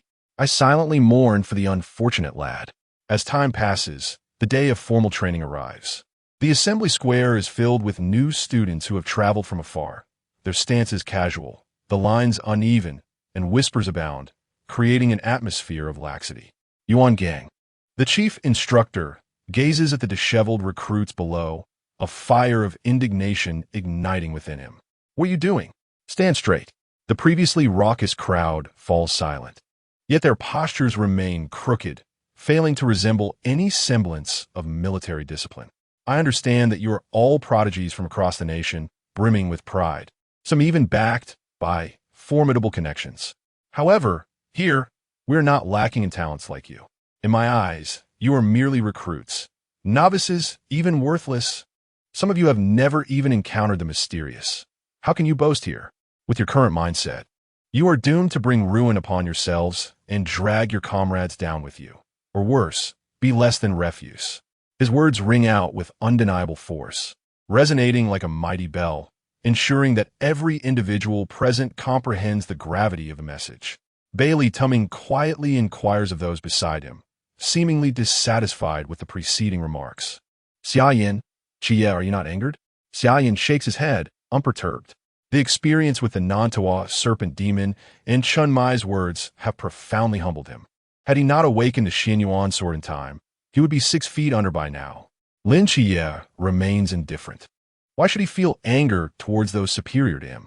The plump young man finds himself somewhat admiring these two peculiar individuals, marveling at their remarkable composure. Yuan Gang captured the expressions of everyone in his gaze. Each face reflected a defiant attitude, as if to say, "I refuse to yield. What can you do about it? What? Are you all dissatisfied?" "I am." "Oh, what is your name?" "Shen Qingzhu." Observing that the atmosphere had been suitably set, Yuan Gang smiled slightly and spoke into the intercom. It's time for the next act to take the stage. Suddenly, it felt as if something had fallen from the sky. As the dark shape grew larger, 7 masked figures descended onto the stage. "Greetings, we are the mask squad." Before the figure wearing the mask inscribed with King could finish, the one adorned with the vortex mask suddenly knelt on the stage. I am Vortex from the Mass Squad, and I would like to extend my early New Year's greetings to everyone. A burst of laughter shattered the awkward silence. Chapter 18. Violent rose the members of the Mass Squad steered clear of the whirlpool, conveying an air of unfamiliarity and a hint of disdain. The whirlpool, in response, wished them an early Happy New Year, even though it was only September, which elicited an uncontrollable chuckle from the otherwise composed Xia Yan. The gazes of the recruits, the instructor, and the members of the Mass Squad converged on the laughing young man. I must confess, I just thought of something amusing. Do you believe me? Xia Yan wore an innocent, almost naive expression, prompting Lin Xie, who had spent considerable time with him, to rub his forehead in exasperation. He understood Xia Yan well. Aside from serious matters, he was rarely composed and had a notably low threshold for humor. What is it? A member of the masked brigade inquired, curiosity piqued. This prompted the other members of the masked squad to distance themselves further, fearing a decrease in their collective intelligence. Well, a mermaid is actually half fish and half human. So, isn't that rather funny? Xia Yan emptied his mind and uttered a statement even he struggled to comprehend. Is that so? It does seem rather amusing. The masked figure scratched his head, contemplating while awkwardly chuckling. Roses seethed with the urge to kick this fool off the stage, wishing to clarify their unfamiliarity to others. Wang Mian appeared somewhat speechless, his gaze shifting to Lin Xie, from whom he sensed an air of authority. As for the one named Xia Yan beside him, he emanated an aura of an ordinary person, which perplexed him, particularly since he had been instructed to keep a close eye on him. Ahem, we're the Mass Squad. The recruits, familiar with the name, murmured among themselves in astonishment. It is indeed the Mass Squad, one of the 4 special teams. At this moment, Yuan Gang's voice cut through the chatter like thunder, resonating clearly in everyone's ears. Are you not defiant? From this moment until 9 o'clock tonight, exert yourselves to the utmost. If you can unmask even one member of the Mass Squad, I shall grant you graduation. Should you fail, acknowledge your novice status and obediently train under my command. As soon as he finished speaking, an astute individual voiced his thoughts. We are merely at the Lantern Realm. Even with double the numbers, we could not prevail. This is unjust. Wang Mian surveyed the expressions of those present before responding slowly. We will suppress our realm to the Lantern Realm, and to deal with you, we need not 7. 5 will suffice. His words fell like a bomb in a tranquil lake, inciting immediate outrage. Just 5 of you? Who do you think you're looking down on? Indeed, just 5. I speak only the truth. When do we commence? No sooner had the words left his lips than Rose swung her pink colossal hammer, bringing it down emphatically, signaling the beginning of their challenge. As the unfortunate souls were sent flying like dumplings in a downpour, Xia Yan's penchant for reckless commentary resurfaced. Goodness, this woman is truly violent. Who would dare marry her? Xia Yan's words were heard clearly by Rose, and a piercing gaze emerged from beneath her mask, locking onto him. With a slight movement of his throat, he realized he had misspoken. I apologize for my earlier comment. Please continue with your work. I shall not disturb you. After finishing his words, he swiftly dashed away, fleeing from the perilous location. Lin Xie felt an overwhelming urge to stitch Summer's mouth shut. Offending 2 out of 5 individuals was truly baffling. Reluctantly, he pursued Summer's direction. Wait for me, I can't run fast, he exclaimed, though his short legs propelled him forward like a tiny electric motor, keeping pace with the others. What brings you here? Bali Pang panted, gazing at the 2 who had halted ahead, a look of confusion etched on his face. There are weapons here, Summer explained. A few days prior, he had meticulously familiarized himself with the terrain, a fact Lin Xie was well aware of, prompting his follow-up. Frowning at the tightly shut door, Lin Xie inquired, "How do we get inside?" "Leave it to me," Xuanfeng, whooshing, Summer replied, vanishing from sight like a gentle breeze. Moments later, the warehouse door swung open from within. "Feel free to choose, browse at your leisure, and don't be shy." Lin Xie paid no heed and strode straight inside. Bali Pang, somewhat taken aback, asked Summer, "How did you get in? Is that really the focus?" "They will be here any moment," was Summer's retort. "Oh, right," Bali Pang nodded, his short legs scurrying to follow suit. Leaning against the doorframe, Summer whistled a cheerful tune when a red-haired girl approached. Choose as you wish, no charges here. Molly cast a fleeting glance at Summer before stepping into the warehouse, remaining silent throughout.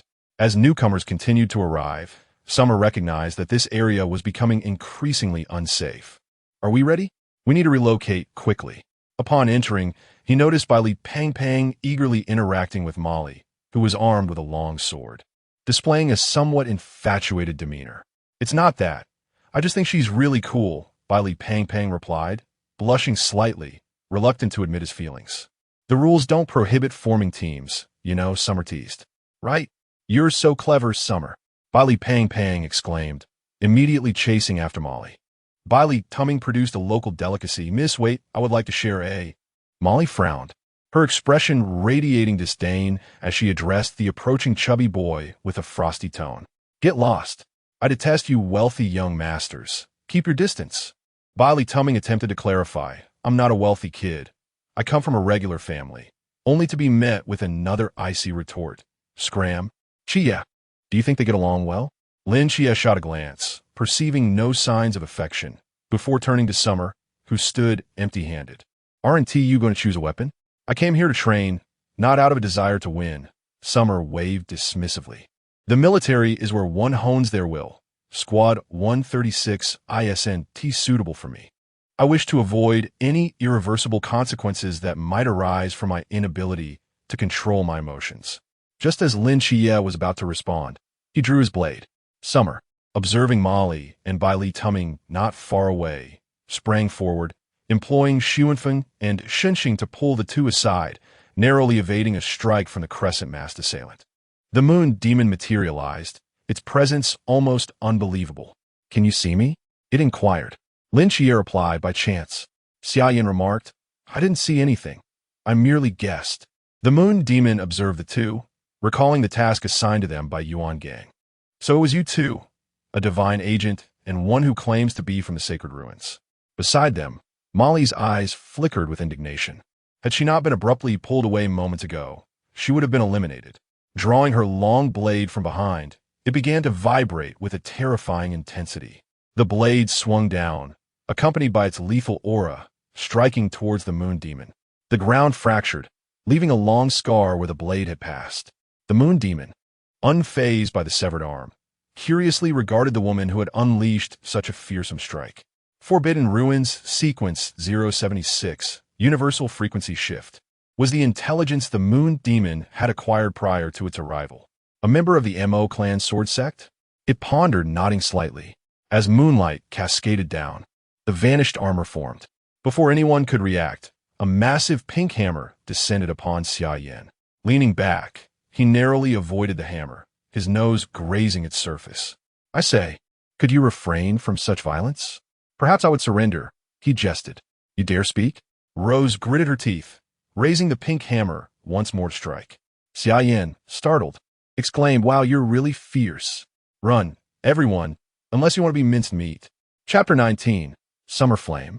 Today I shall slay you. Rose paid no heed to the departing Lin Xia and others, her fiery gaze fixated on Summer Flame. Speak. How do you wish to meet your end?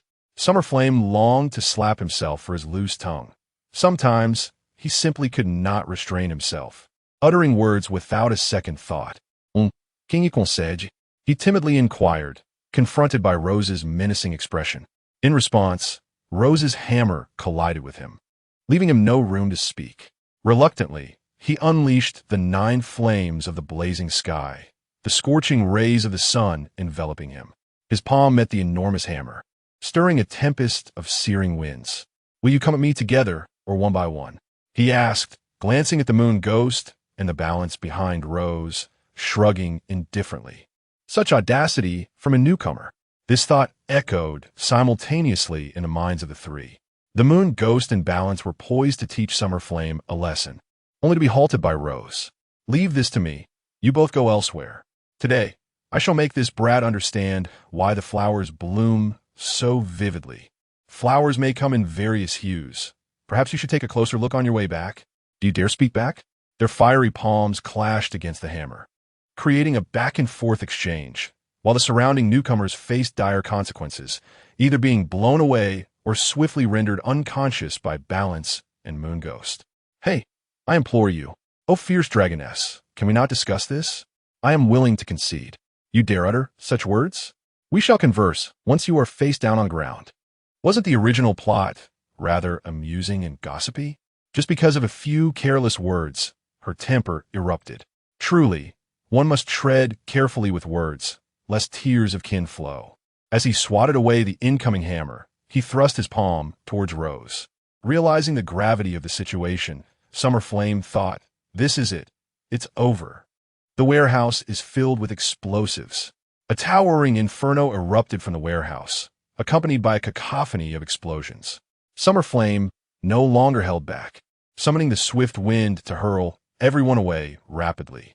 Why is it so soft? He glanced at Rose, then at his own palm, alarm bells ringing in his mind. If this continued, lives might truly be at stake. Rose, sensing the impending calamity from Summer Flame's terrified expression, understood the severity of the situation but could not recklessly unleash her full power. Just as she was at a loss, a shadowy figure whisked her away. Rose's face flushed beneath her mask, feeling an unruly hand squeeze her. You shall perish. Forgive me, forgive me.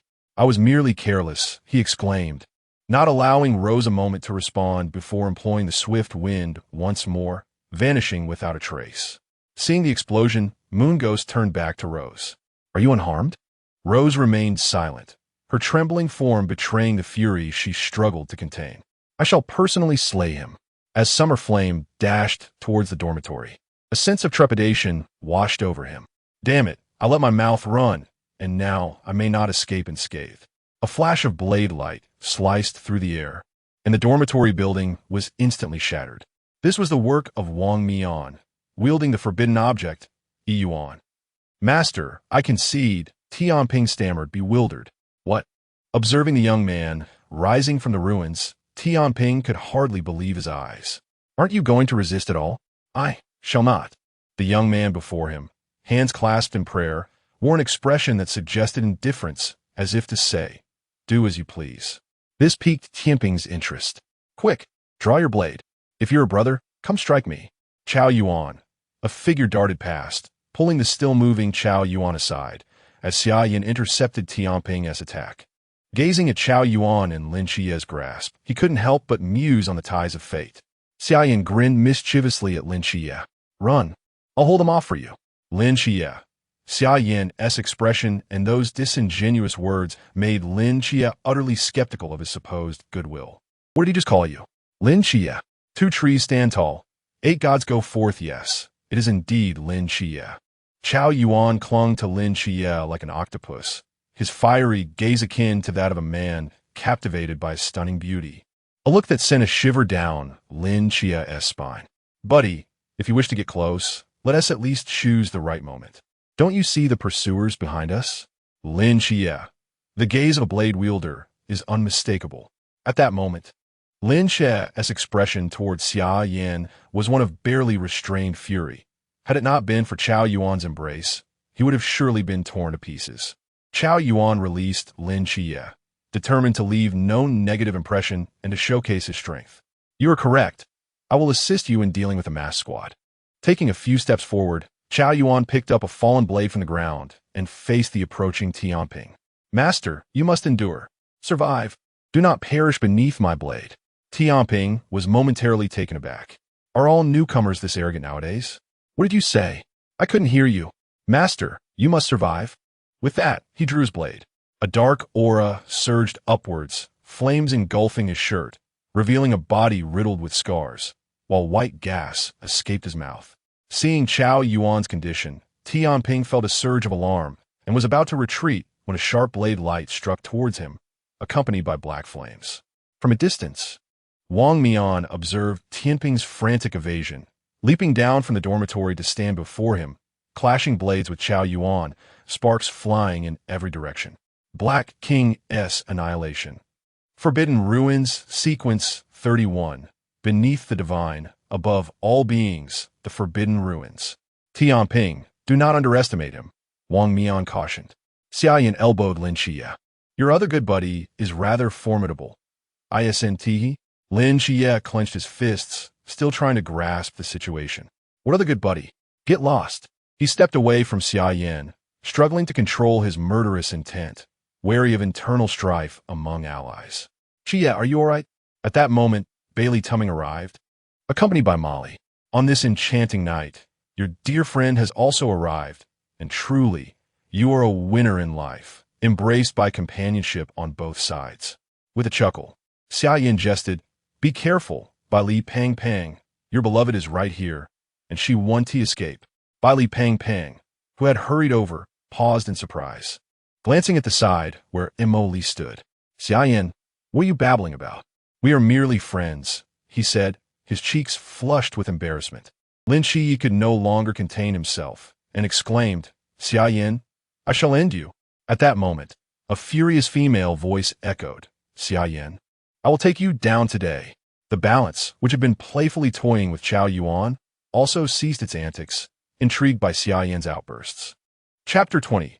Lin Xia's betrayal. The thunderous roars reverberated through the air, interrupting Tianping and Chao Yuan, as well as Shen Qingzhu and Su NW suggested.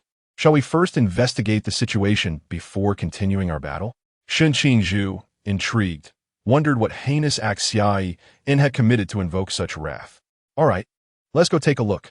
Xia Yan observed Lin Xia, who brandished his blade with fierce intent directed at him.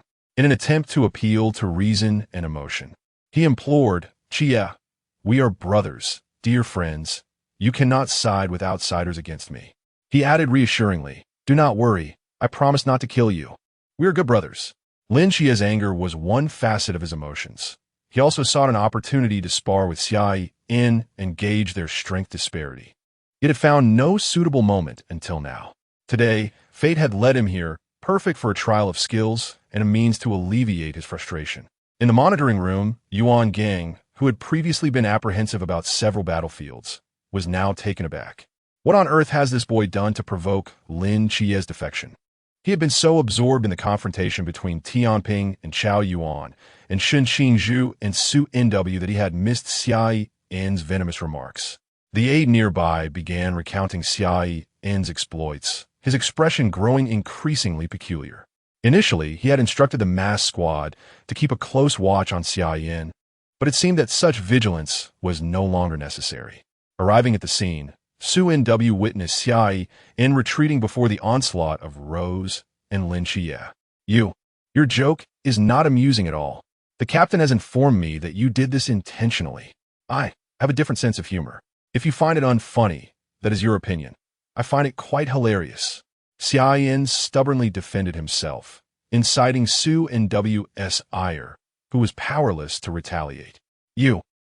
I shall give you a beating today," he declared, joining the fray against Xia Yan. "Unfair. 3 against 1, I protest. Protests are futile. Take this." Rose was the first to strike, swinging her hammer towards him. Xia Yan hastily countered with his fiery palm, but at that moment, Lin Xia seized the opportunity to attack from behind, shouting, "GNSHN, TB." His blade struck the wall with a resounding thud. "Not bad, lad. Let us see how you handle this." Su NW unleashed the bubbles he had retrieved from Shen Qingzhu, sending them hurtling towards Xia Yan, causing his eye to twitch in irritation. "Are you trying to kill me?" XNFing. A tempest swept through, redirecting the bubbles back towards Su NW, leading to a series of explosions around him. The mass squad, who had been observing, were taken aback, as was Yuan Gang in the monitoring room. Has no damage been inflicted upon him after several exchanges? I recall the report stating he possesses a golden longsword, correct? The aide beside him nodded in affirmation. According to the reports, that sword is exceptionally formidable. It can even shatter divine punishment. Yuan Gang's gaze remained steady as he fixated on the screen in the monitoring room. So he's still holding back? Fascinating, indeed. A power that belongs not to the divine, but to humanity. I am eager to witness it. Wang Mian, listening through the earpiece, acknowledged, understood, yet I too wish to see. Tiang Ping, apply some pressure on that kid. He hasn't exerted his full strength yet, Wang Mian instructed. Turning to Tiang Ping. Tiang Ping, bewildered, replied, Captain, are you joking? 3 of us couldn't make him unleash his full power? Wang Mian, his lips curling into a smile beneath his mask, nodded. Indeed, this is not solely my opinion. Meanwhile, Xia Yan, engaged in a fierce exchange, suddenly felt an overwhelming weight upon him. Damn it, Tiangping, have you no shame? Is that a sneak attack? A massive hammer, a blade gleaming under the moonlight, and a flurry of bubbles surrounded him. And as for the firepower support, Shun Qingzhu is generating bubbles, making things a bit overwhelming. You all truly revel in chaos, don't you? Kuindi, anti-gravity. With a sudden lightness, he swiftly dodged the incoming attacks, launching another Kuindi towards Tiangping. Come down now. In midair, Tiangping felt slightly remorseful for his earlier sneak attack, only to be abruptly countered by Xia Yan, causing him to fall unceremoniously. Ouch! How could you strike with such inconsistency? Umph! A gentleman's vengeance knows no delay. Xia Yan retorted with a mischievous expression, narrowly evading Lin Chie's blade with a backward leap.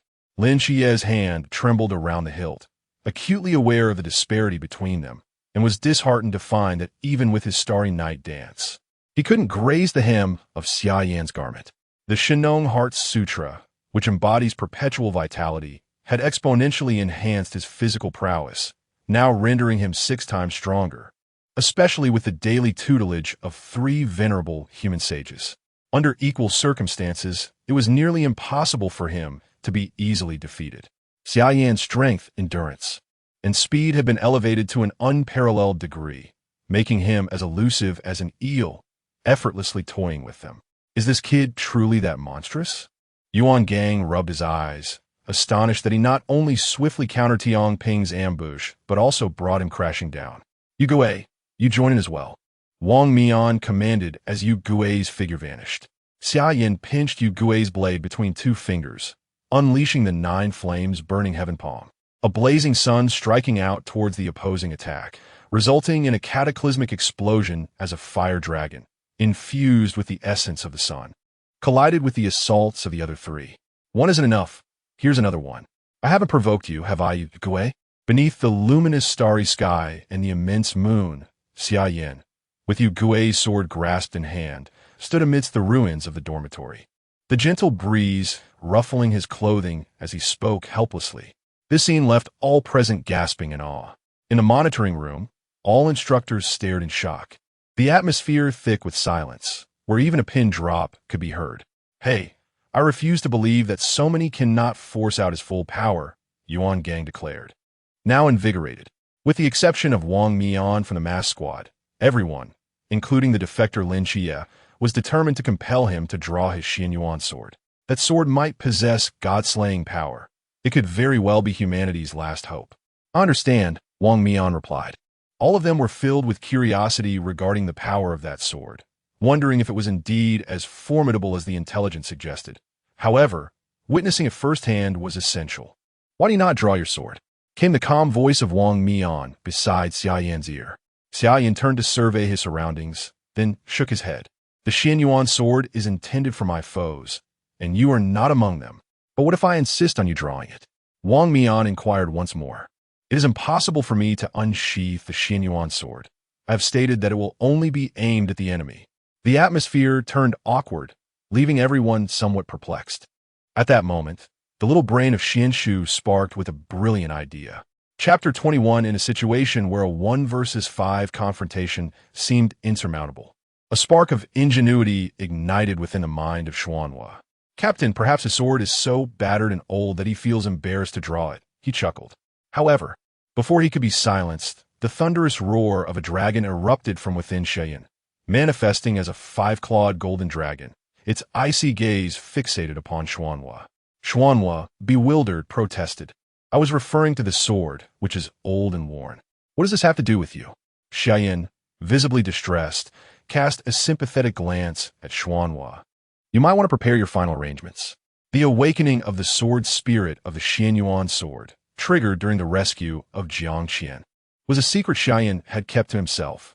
Yet, here was Xuanhua inadvertently walking into a perilous situation. With a furious lash of its tail, the golden dragon unleashed a torrent of sword energy directed at Xuanhua. Be careful, Xia Yan urgently warned, but it was too late to avert the dragon's assault. Wang Mian, sensing the imminent danger, swiftly harnessed the power of time, intervening just in time to shield Xuanhua with a series of precise strikes from his blade, pulling him aside. The clash of sword chi and blade energy erupted into a cacophony, leaving a profound crater in the ground and reverberating through the ears of those nearby. Xuanhua, feeling a lump in his throat, swallowed hard. Xia Yan, filled with dread, thought, the sacred sword must not be dishonored. I truly find you infuriating, you sly one. With the two remaining unscathed, a wave of relief washed over Xia Yan. Reflecting on Xuanhua's earlier bravado, he pondered, you are not this kind of person. Someone is testing me. Aren't they? His crimson eyes glimmered as his aura transformed, his demeanor regal as he gently caressed the dragon's head, embodying the essence of sovereign. Wang Mian nodded in acknowledgement. The chief instructor has tasked me with assessing the true nature of our kind's power, which will influence future strategies. Xia Yan responded, understood, let us proceed together. Qi, you may take a rest. With that, the five-clawed golden dragon morphed into the Xianyuan sword. Appearing before Xia Yan, its dragon spirit entwined around him. Lin Shiyi, aware of the unpredictable nature of weaponry, chose silence, retreating to the side of by Li Pangpang and Chao Yuan. Chao Yuan gazed at Xia Yan with fervent admiration, his breath quickening and complexion flushing. What is wrong with you? Lin Shiyi questioned, puzzled, noting that Chao Yuan seemed even more excited than before. Enveloped in the golden dragon, with fiery eyes and standing tall as if commanding the universe. It is he, Chao Yuan exclaimed, placing his hands on Lin Shiyi's shoulders. My other esteemed ally is none other than him. Lin Shiyi, already bewildered by Chao Yuan's earlier demeanor, found himself even more confused. Yuan Gang, startled by the earlier events, leapt up in alarm. The thought of Xuanhua being harmed or unsealing his true potential was unbearable. The former would pierce his heart, while the latter would leave him utterly humiliated and unable to show his face. Chief Instructor, time is running out, an officer called out, glancing at the clock as it approached the hour of 9. Yuan Gang waved his hand, suggesting they observe first, once the time arrived. Utilizing powers beyond their realm would not be considered a violation. With eager anticipation, he directed his gaze toward the impending clash. As the clock struck 9, the five individuals lunged toward Xia Yan, their previous encounter still vividly etched in their minds, cautioning against underestimating him. A blue bagua diagram materialized beneath their feet as Xia Yan, wielding the Xianyuan sword, spoke with conviction. The time has come. The rules have ceased to exist. The Xianyuan sword is exceptionally sharp. Adjust your strengths accordingly. Yu Gui, the swiftest among them, materialized behind Xia Yan, his sword aimed at him. In the realm of Zhan, your speed cannot match mine. Sun Feng, Shun Xing. Their positions swapped instantaneously, and Xia Yan retaliated with a kick aimed at Yu Gui, only to strike at an illusion. Have you unleashed your true power? Your abilities are futile against me. Kundi, reverse. The gravitational field of the balance instantly crumbled to dust. Yuan Gang, gripping his teacup, watched the scene unfold with excitement. Even in the Zhan realm, they were merely a facade, effortlessly dismantled. I'll suppress your powers to the pond realm. I wish to see how far this young man can go. Listening to the exchanges through their headsets, the five shared a swift glance, a silent testament to their years of teamwork. The chains of the balance ensnared Xia Yan as Yu Gui launched another assault. Xia Yan felt the pressure mounting. Damn, I can't kick my way out of this. Yu Gui's devilish laughter echoed ominously. Understand, don't you, kid? True sunfire. The flames of the sun, the essence of utmost purity and strength, incinerated everything in their path. The chains melted away like snow as Xia Yan evaded Yu Gui's malicious strike with an uncanny maneuver. Mountains and rivers. The colossal hammer that followed was deflected by Xia Yan's sword, propelling him forward, yet Yu Gui pursued relentlessly. Kundi, Earth Swamp. Yu Gui stumbled, nearly losing his footing. Before Xia Yan could bask in his brief triumph, a barrage of bubbles surged toward him. Flame palm, blazing sun, a massive wave of fire surged forth, colliding with the bubbles in a spectacular explosion. Shun Qingzhu. Just you wait. As a weapons dealer, Shun Qingzhu paid no mind, beckoning mockingly for Xia Yan to come at him. The piercing blade energy, imbued with an irresistible force, slashed towards Xia Yan, who was dodging while running.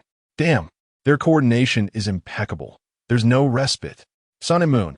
The first 3 strikes of a Xianyuan sword encapsulate an individual's journey from birth, through the vastness of mountains and rivers, to the stars, and ultimately to one's own insignificance.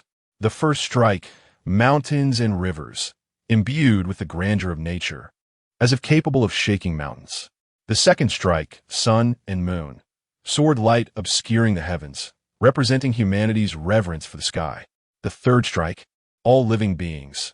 Though humans are small, united, and supportive, they can carve mountains and fill seas, symbolizing an unyielding belief. The 3 strikes escalate in power, each surpassing the last. Xia Yan unleashed a strike, compelled to retreat several steps by the overwhelming force before regaining his stance.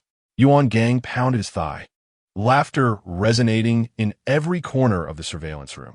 Ha! This young man is truly remarkable.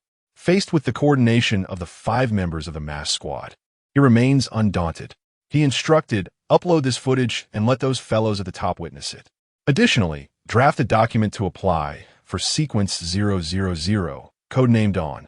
Regarding the sacred ruins this young man mentioned, let us see their response. As Yuan Gang observed the battle unfolding on the screen, turbulence surged within him. Is this truly a power exclusive to the human race? Perhaps we genuinely possess the capability to withstand those lofty foreign deities. Young man, the future may indeed unfold as you envision, allowing humanity to thrive. I eagerly anticipate your growth. Yuan Gang clenches fists, unable to conceal his excitement. Chapter 22. Ceasefire. The 5 members of the mass squad were somewhat astonished. This young man exhibited an extraordinary prowess that seemed almost preposterous. While the other 4 had all unsealed their powers to the pool realm, they had failed to gain even the slightest advantage after numerous rounds of combat. Let us see how he fares against Wang Mian. Yuan Gang's voice echoed. I fear I may lose control, Wang Mian replied, a hint of resignation in his tone. After a prolonged silence from the earpiece, a voice reassured him. I will dispatch the medical unit to stand guard. You need not worry. Without further hesitation, Wang Mian unleashed his own strength to the pool realm. Xia Yan, be cautious of my blade. Wang Mian's solemn words prompted Xia Yan to take the situation seriously. As the black blade aura from Yuan sliced through the air, Xia Yan raised his Xianyuan sword and shouted, for the sake of all living beings. The clash of the sword against the blade aura sent him hurtling backward. Truly, he was a divine agent. Xia Yan gasped for breath, feeling a searing pain in his chest. I concede, he declared, helplessly raising his hands in surrender. Enough nonsense. If you strike again, I might genuinely be harmed. Xia Yan lamented, initially intending to participate in training, but having inadvertently caused a ruckus due to his own brashness. Wait, did he just call me brash? An enormous air hammer came crashing toward him, revealing that Rose had exerted little force, merely intending to teach Xia Yan a lesson. Damn it, I've already surrendered, and you still attack. Ceasefire. Startled, Xia Yan quickly tapped the Xianyuan sword, causing the hammer to buzz momentarily before transforming back into a small pink hammer that fell to the ground.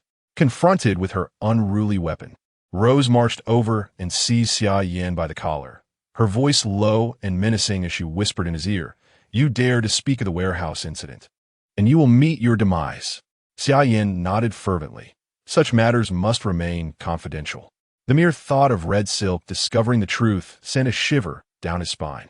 I absolutely won't say a word, he asserted, his gaze resolute and unwavering. Well, it seems you understand, Rose replied, her demeanor shifting to one of satisfaction as she returned to her team as if nothing had transpired. Yugue, curious, inquired of Rose. What did you just say to that fellow? Oh, nothing much. Just advised him to be more virtuous with his words. Right, Xia Yan? Rose's tone was gentle, yet it sent chills down Xia Yan's spine.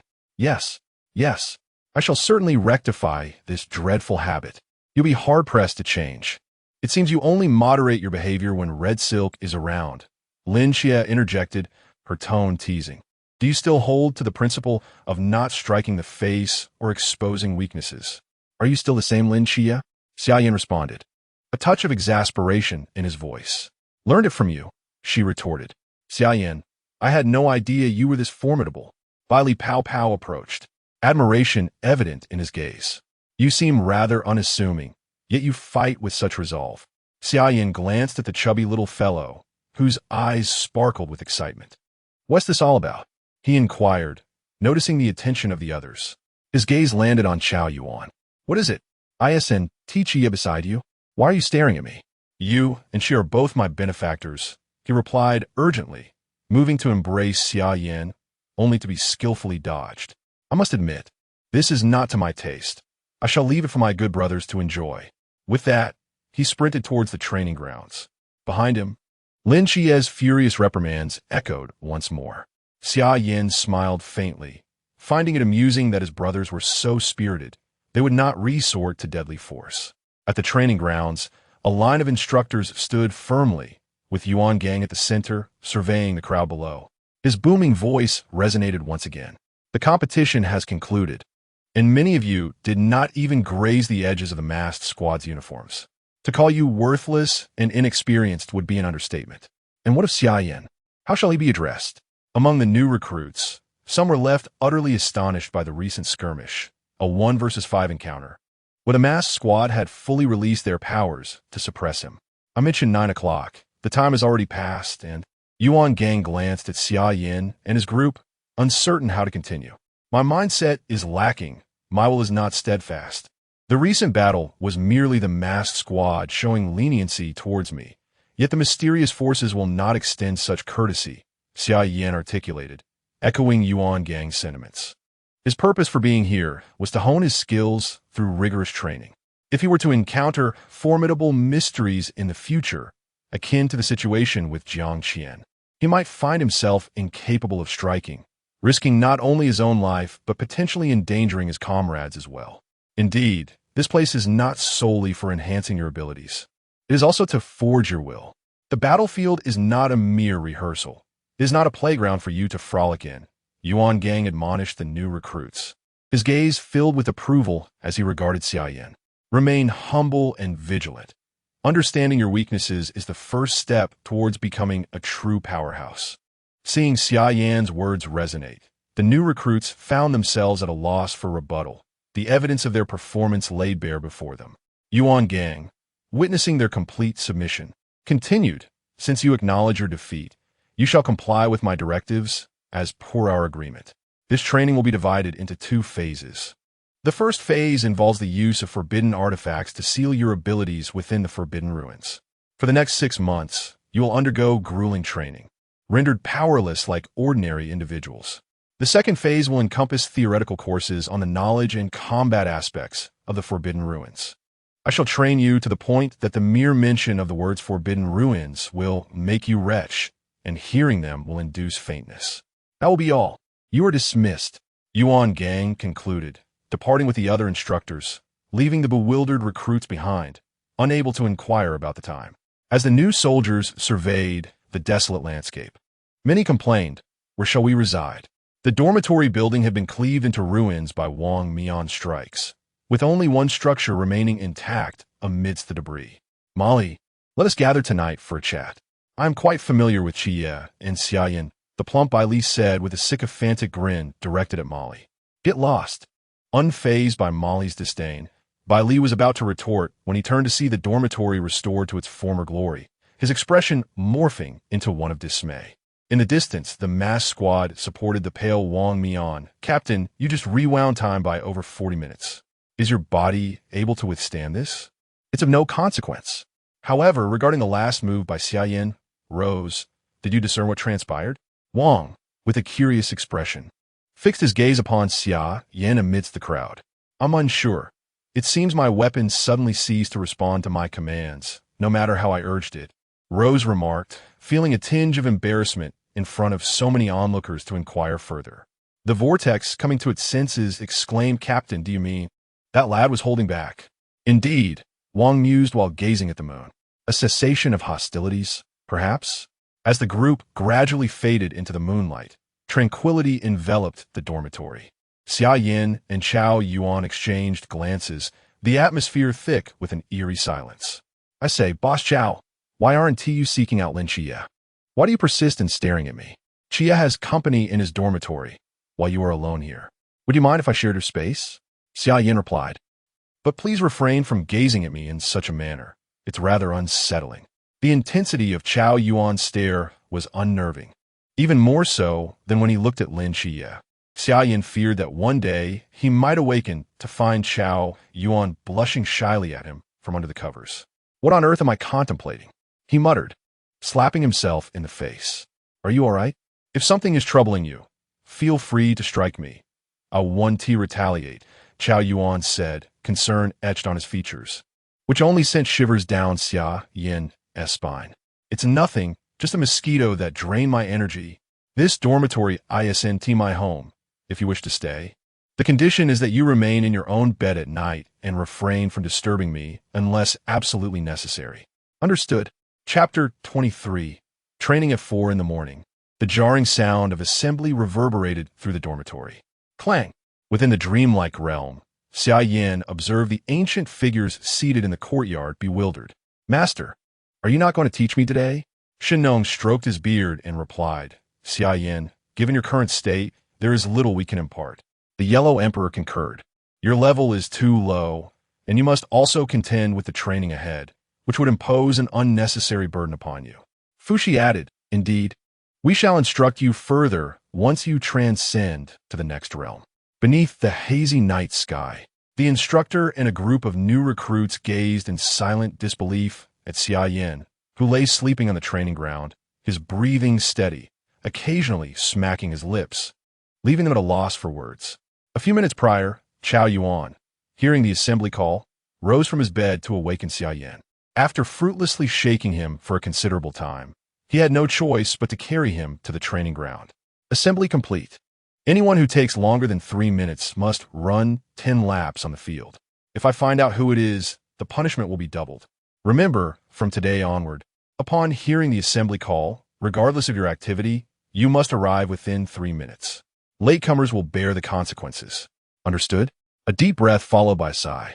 The instructor, intending to instill a sense of urgency in the newcomers, heard what seemed to be snoring amidst the quiet of the training ground. Whoever is sleeping there, come out. The crowd fell silent, yet the snoring persisted. I'll take 10 steps back now. Immediately, Chao Yuan, standing out like a crane among chickens, supported Xia Yan, whose faint snores continued to fill the air.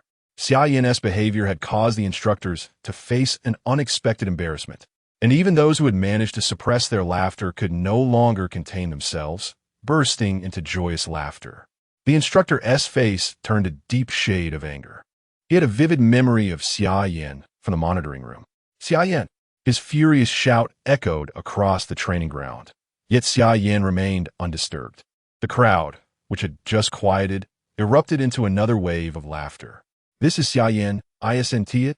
The one rumored to be close to Lin Xia from the Divine Ruins? Lin Xia rubbed his forehead, wishing to clarify their relationship to others. Chao Yuan felt a twinge of embarrassment, shaking Xia Yan vigorously. Fuxi waved his hand. Go on, we shall be watching you. Xia Yan opened his eyes, observing the furious instructor and the amused crowd. What are you all staring at me for? Is it time for a meal? The crowd fell silent. The instructor roared. Xia Yan. Startled, Xia Yan responded, Yes. You will run 50 laps with a weighted vest. If you do not complete it, you shall not eat today. The rest of you will run 20 laps. New recruits, still caught up in the spectacle, protested, I object. Why must I also run? I was late. Objecting will add 10 more laps. The instructor's voice, suffused with repressed fury, erupted in a thunderous shout. A bewildered Xia Yan, observing the instructor's predatory expression, shouldered his burdens and began to run. Yet, after only a few strides, he heard a voice behind him exclaim, I can't use my forbidden powers. Xia Yan, unwilling to engage, merely sought to comprehend the bewildering events that had unfolded, why he had awakened on the training ground, and why the instructor appeared so irate, as if he wished to devour him whole. Are your forbidden powers usable? Inquired Lin Xia, approaching with an inquisitive gaze. Lin Qia's powers were intact. The suppression merely constrained his abilities without completely severing them. Xia Yan assessed his own strength, finding it entirely unaffected. As he channeled his techniques, he sensed no obstruction whatsoever. It must be a consequence of the power system at play. Freak, Lin Xia muttered, not bothering to look back as he sprinted ahead. Hey, what just happened? Xia Yan called out, but Lin Xia dismissed him, asserting they were not acquaintances. Li Pang, panting and tearful, struggled to complete his laps on the field. Nearly at the brink of exhaustion after 10 circuits, and now facing 20, he felt as if he were on the verge of collapse. Pang, tell me what transpired. Li Pang, on the verge of tears, glared at Xia Yan, declaring, I'll have it out with you, Xia Yan. Xia Yan, bewildered by the small boy's wrathful expression, quickened his pace to distance himself from the situation. During Xia Yan's training, his 3 mentors had been attentively observing the environment outside. Chao Yuan bore no ill intent, thus refraining from informing Xia Yan about the external circumstances at that time. After a series of inquiries, Shen Qingzhu merely offered him a dismissive gesture, while Chao Yuan reluctantly recounted the events, attributing the blame to himself, leaving Xia Yan at a loss for words. My techniques can amplify my physical capabilities to 6 times that of an ordinary person. Normally, it is merely double. Did the instructor deliberately prolong the time to ensure I adequately train my physique? In the dreamscape, the trio could have swiftly awakened, yet they chose to converse languidly, dragging it out until the end. Ceasing the flow of his techniques, Xia Yan relied on his physical prowess to complete the remaining laps on the field. A ray of sunlight pierced through the shroud of darkness, heralding the dawn. Many had succumbed to unconsciousness during this training, with only a few managing to finish. Observing Xia Yan, who continued to run relentlessly, the instructor remarked, Xia Yan, you can rest now. 50 laps in the first training session is beyond what an ordinary person can endure. Concern etched on his face as he watched Xia Yan, whose body trembled yet persisted through sheer willpower. I'm fine, instructor. There are just 5 laps remaining. I can manage, he replied before resuming his relentless pace.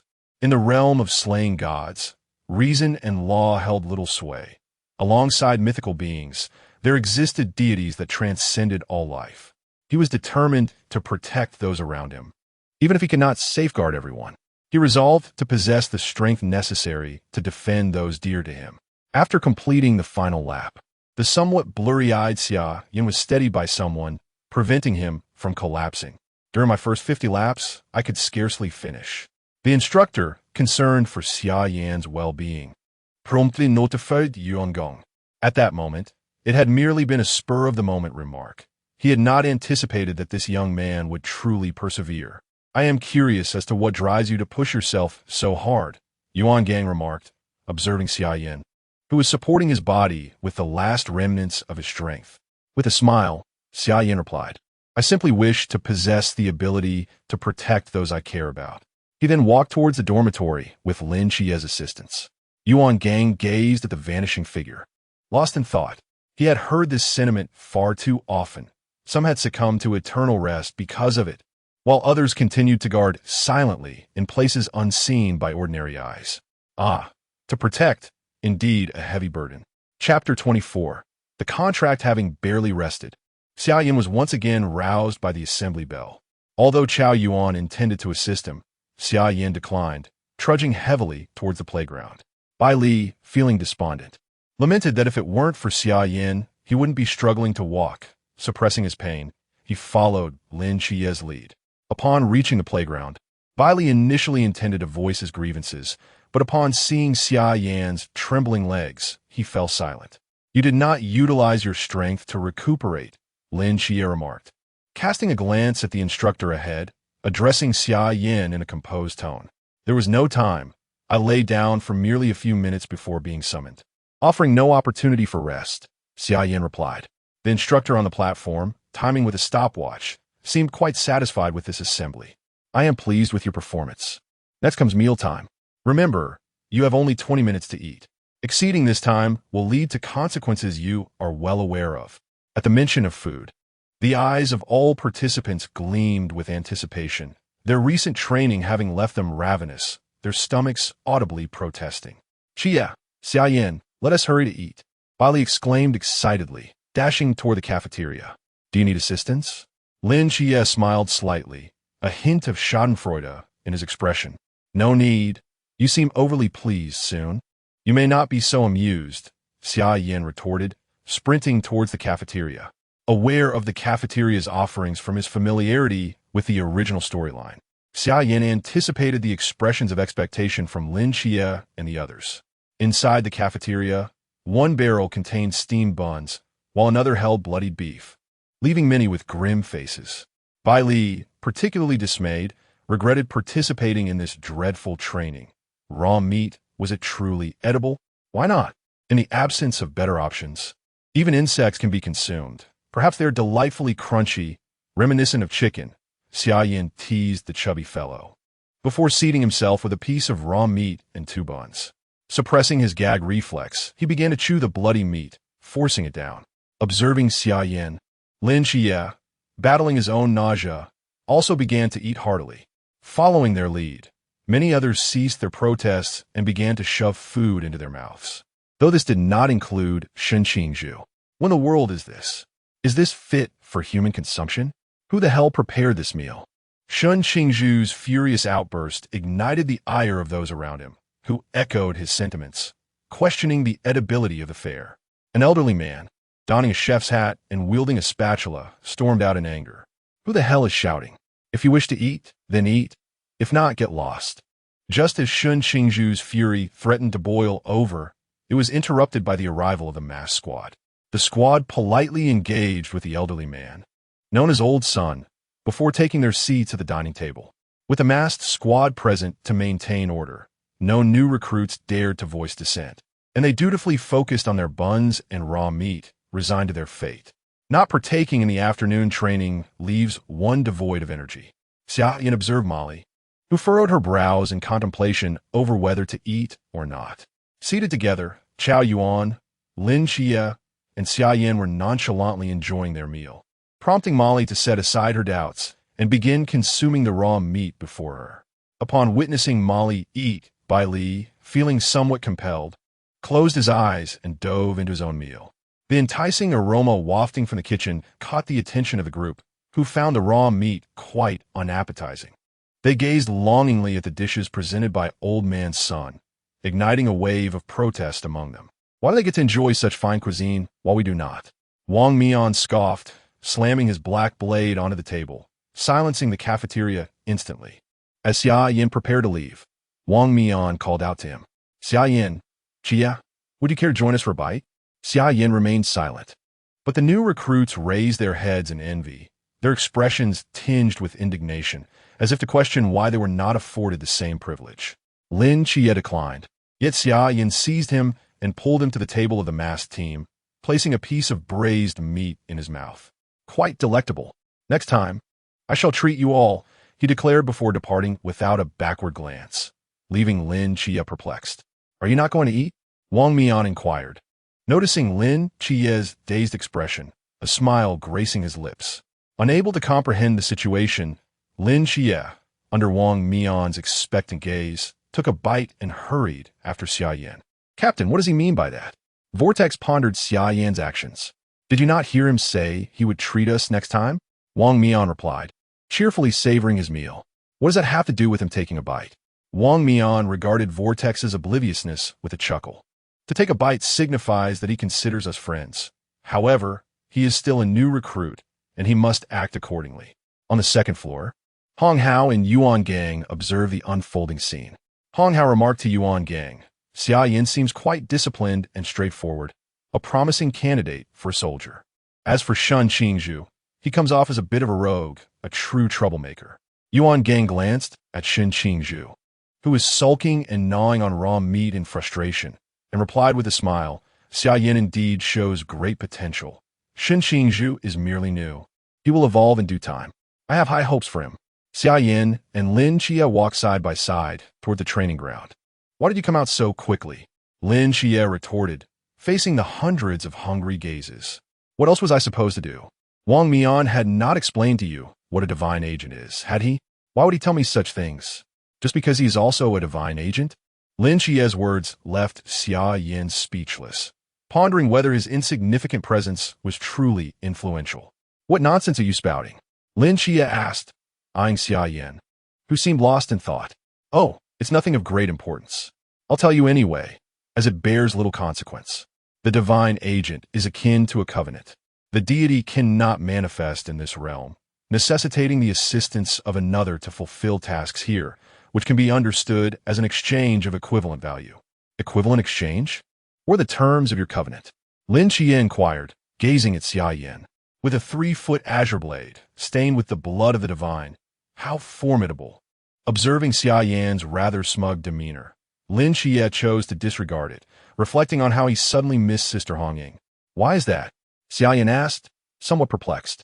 Like braised tofu in brine, one substance restrains another, Lin Xie quipped before darting out. Nonsense. One must bow their head when under a roof. Chapter 25. The unfortunate Han, Li, with the sound of assembly ringing out, everyone arrived at the training ground within 3 minutes. While Xia Yan and Lin Xie had already been waiting there, Han Li surveyed the neatly arranged group and declared, excellent. Today, we shall first delve into the concept of the mysterious, followed by instruction on your swordsmanship. The mysterious, drawn from mythological tales and folklore, manifests in various forms and possesses varying strengths. However, every manifestation of the mysterious is beyond the capabilities of ordinary individuals to confront. Now let us ponder. What means have allowed us to endure thus far without being obliterated by the mysterious? It is the forbidden ruins. Shun Zhuqing, hands stuffed in pockets, wore an expression of indifference as he languidly replied. The forbidden ruins are indeed a part of it, but not the entirety. Otherwise, those in high-risk, forbidden ruins would not suffer casualties. Who can tell me what else? It is wealth. Bai Li, the chubby one, raised his hand enthusiastically, asserting that he feared no one when it came to money. Han Li felt a surge of frustration. Just as he was about to inquire about the lineage of the chubby fellow, Xia Yan interjected. Report. It is through the selfless dedication of those who came before us, through an indomitable spirit of perseverance, and through a belief that embraces death without hesitation. The passionate declaration left Han Li momentarily stunned. He had intended to emphasize combat skills, yet here emerged a profound maxim that stirred his blood, igniting a desire to seek out the mysterious for a confrontation at that very moment. Turning away, he discreetly jotted down the words in a small notebook, envisioning future opportunities to impress others with his newfound wisdom. Ahem, this new recruit speaks quite well, indeed. That is crucial, provided it is grounded in competent combat skills. Otherwise, even a multitude would amount to nothing more than meaningless sacrifice. Recruit, what is your name? Xia Yan. By heavens, I nearly called you forth. Han Li internally commended himself with a mental thumbs up, his gaze wandering to the chubby one who had mentioned wealth. You, step forward. I shall teach you the combat techniques of the night watchman, and let me observe the strength of your wealth. With that, he picked up 2 wooden straight swords and tossed one to Bai Li. Utilize the power of your wealth and show me just how formidable it truly is. Han Li assumed a stance and swung the wooden sword towards Bai Li. Just as it reached above his head, a yellow shield illuminated, causing the wooden sword to shatter into 3 pieces. Bai Li exclaimed, My apologies. I forgot to disable my automatic defense. Anli. Instructoran. Shall we try again? Bai Li looked at Han Li with a hint of embarrassment, eyes filled with remorse. Certainly. Once more grasping a wooden sword, Han Li executed a lateral slash, only to see the sword's hilt engulfed in flames, turning to ashes in an instant. Instructor Han, I also forgot to deactivate my firewall. Shall we try again? Get down. All right. With that, Bai Li scampered away. Han Li felt the weight of exhaustion that came with teaching, glancing over to Lin Xie beside Xia Yan, calling out, Lin Xie, present. Indeed, my suspicions were confirmed. When he arrived, he had gathered some intelligence about the close relationship between Xia Yan and Lin Xie. Now that it has been substantiated, Han Li, you must gather your resolve. Do not allow a single misstep to dishearten you. It is nothing. I merely wish to make an acquaintance. Lin Xie, after all, has trained in swordsmanship with Chun Mai and I shall select a more manageable opponent to reclaim my honor. Lin Xia? He gazed towards a young man with a buzz cut in the corner, whose expression was somewhat vacant. Very well, it shall be you. You come forth. Chao Yuan, catching Han Li's gaze, pointed to himself in disbelief. Me? Yes, indeed, it is you. Do not dawdle. After a moment of hesitation, Chao Yuan reluctantly approached the stage. Xia Yan regarded Han Li with a hint of sympathy. Logically, the second contender should have been Lin Xia, yet after a single call, he chose Chao Yuan instead. Is this fate? Simple and unadorned, yet inescapable. Do you possess any forbidden items? No. Have you trained in swordsmanship? Chao Yuan shook his head once more, negating the question. Han Li breathed a sigh of relief. It appeared that he was merely a novice, allowing Han Li to showcase his swordsmanship effectively. Come, accompany me in demonstrating some techniques. Han Li tossed a wooden sword towards him, but Chao Yuan dodged, letting the sword clatter to the ground. What does this mean? Han Li felt a pang of frustration. This seemingly earnest fellow stood with his hands clasped, refusing to accept the sword.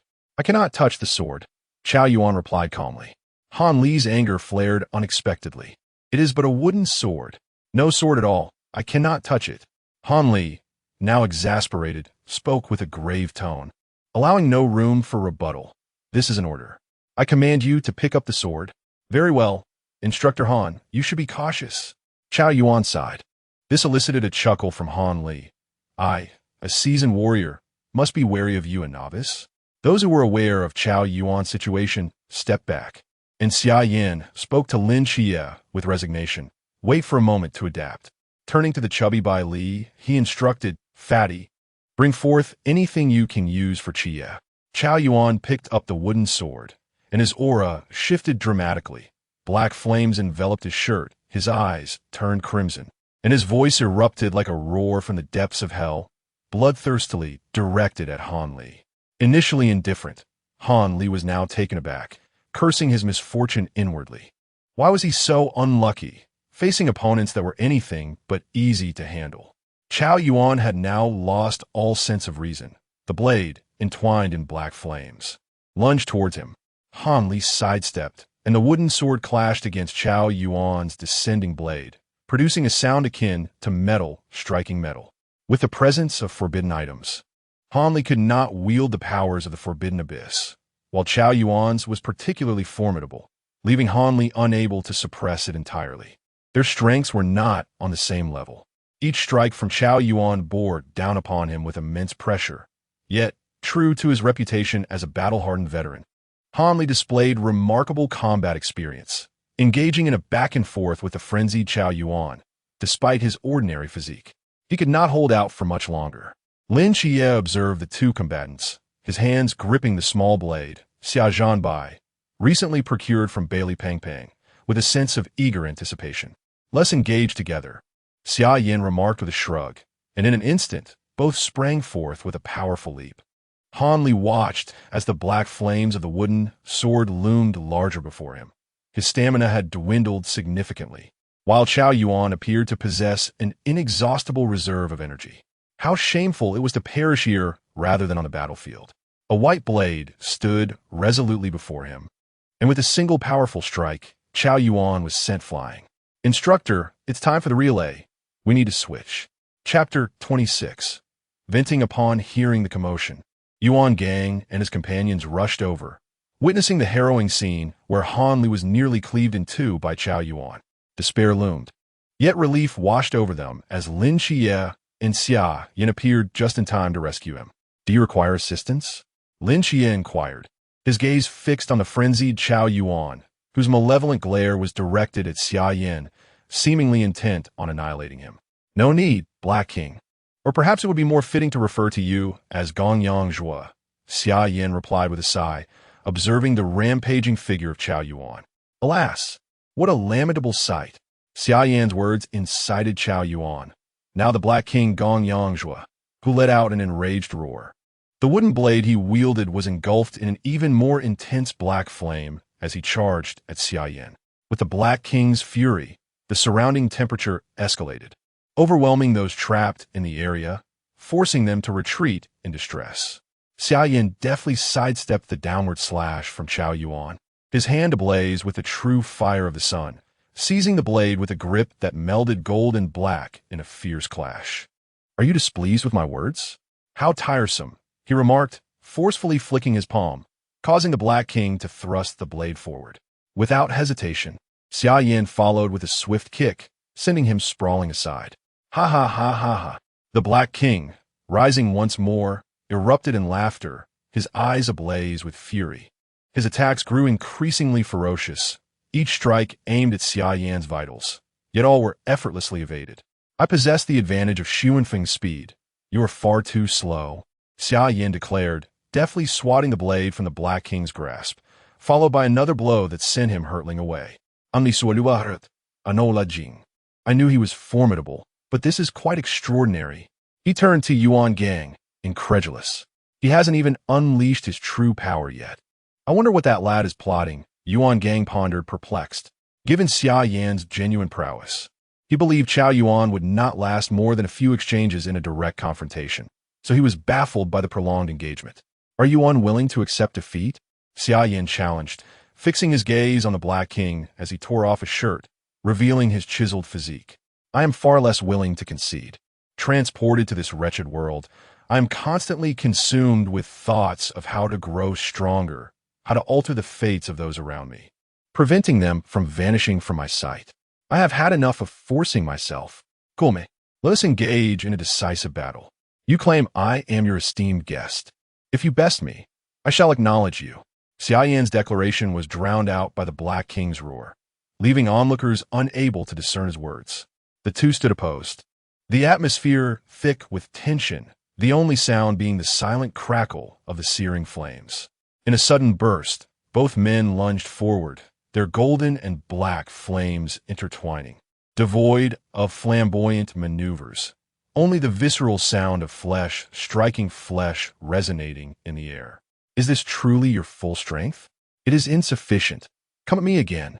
Xia Yan appeared almost frenzied, refusing to defend against the incoming blows, opting instead for a reckless exchange of injuries, embracing a deadly style of combat.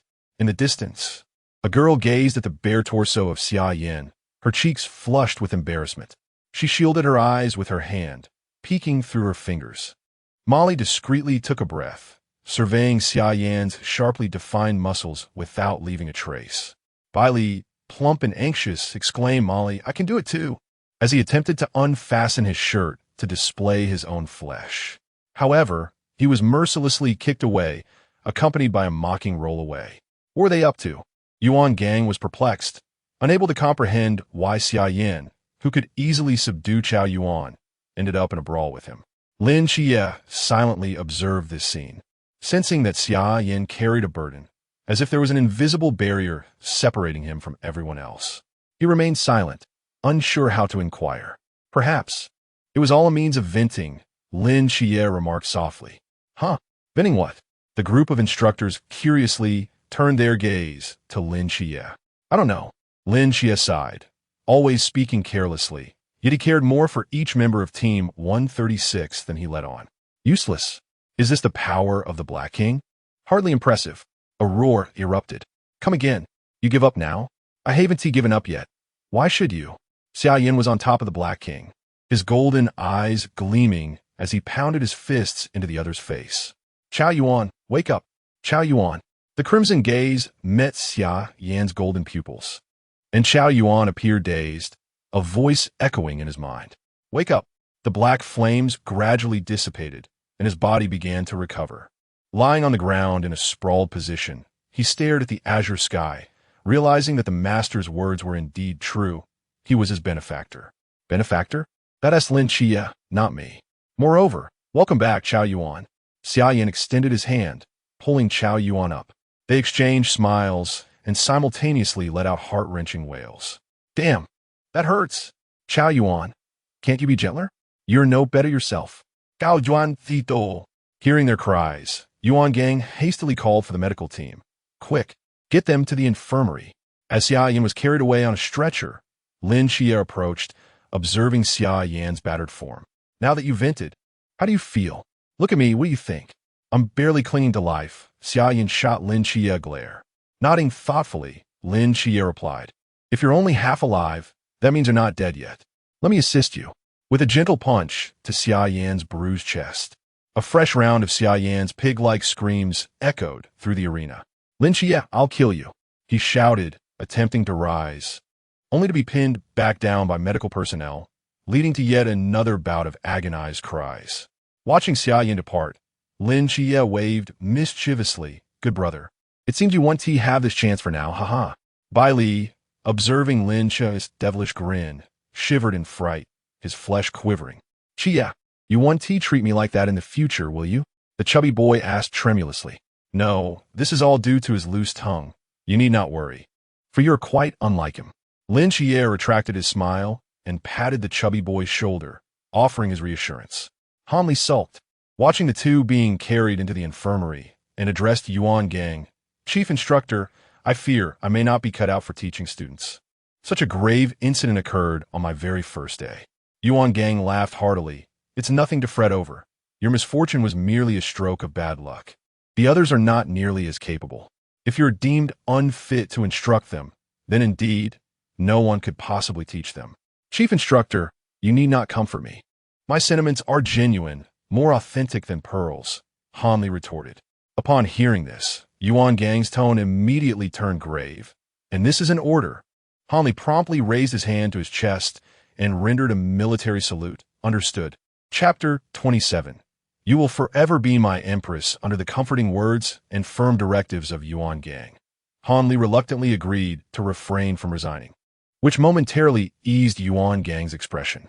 It was indeed a source of embarrassment for him to have a newly hired instructor driven away by a gaggle of young recruits.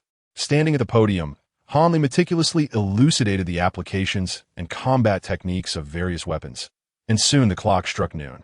Chi, I hope lunch isn't merely raw meat and buns again, lamented by Li Pang Pang, his face contorted in dismay at the mere recollection of the morning's fare. As Lin Shi approached the dining hall, he halted, observing the closely intertwined forms of Xia Yan and Chao Yuan, a mischievous grin spreading across his face. My good brother, have you already found a new sweetheart? TSK. Xia Yan had been vexed about how to extricate himself from Chao Yuan. Having just recovered from an injury, clung to him relentlessly, driving him to distraction. Upon hearing Lin Qi's teasing voice, he felt a surge of irritation. But soon a familiar smirk mirrored Lin Qi's on his lips. Qi, are you feeling jealous? Fear not. You shall always be my empress. The rest are mere concubines. Lin Qi stumbled slightly, and had there been a blade at hand, he might have drawn it in a fit of exasperation. After a moment's pause, he directed a single word at Xia Yan, scram. Indeed, the one who panicked first was destined to lose. It was a matter of magic overcoming magic. Xia Yan, if you wish for me to be your concubine, I have no objections, Chao Yuan interjected cheerfully. Qi, we share the closest bond. You cannot forsake me. Li Pang Pang implored urgently. Xia Yan. Scram. Lin Ji. Scram.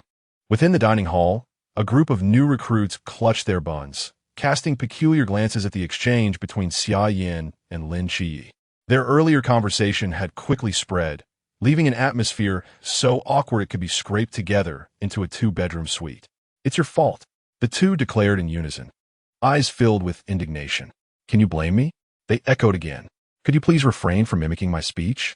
The surrounding area fell into a heavy silence, both uttering the same words once more. Amidst this bizarre atmosphere, the four continued to consume their raw meat and buns, with Chao Yuan hesitating to share his pickled vegetables, fearing he would become a target for their frustration. Extreme training this afternoon. The instructor's announcement shattered the peculiar ambience in the dining hall, and the spectators shifted their focus away from the pair, hastily finishing their raw meat.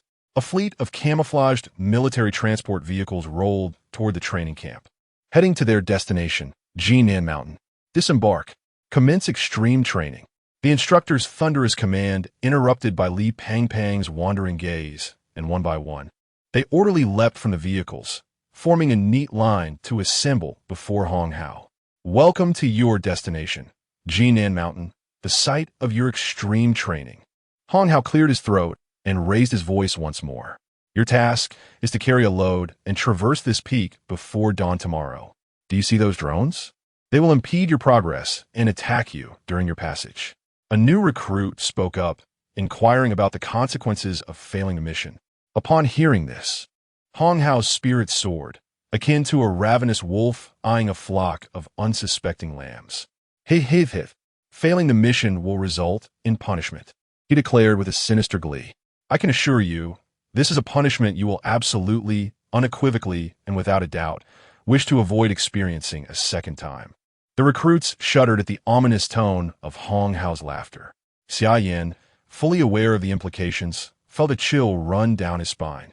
The ring that compelled honesty might reveal his origins, leading to unspeakable experiments should others discover he was not from this world. Hong Hao continued, each of your burdens contains a tracking device, and drones will follow you, spraying a special dye prepared for this occasion. Before we commence, listen closely to the 3 rules.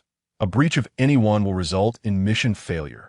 First, your burdens must not be removed, although you may enlist the help of others to carry them, provided you have the ability to do so. Second, under no circumstances, no excuses, are you permitted to attack the drones. Third, your comrades, not foes, do not assault those beside you. Is that clear? Hong Hao's final words resonated powerfully.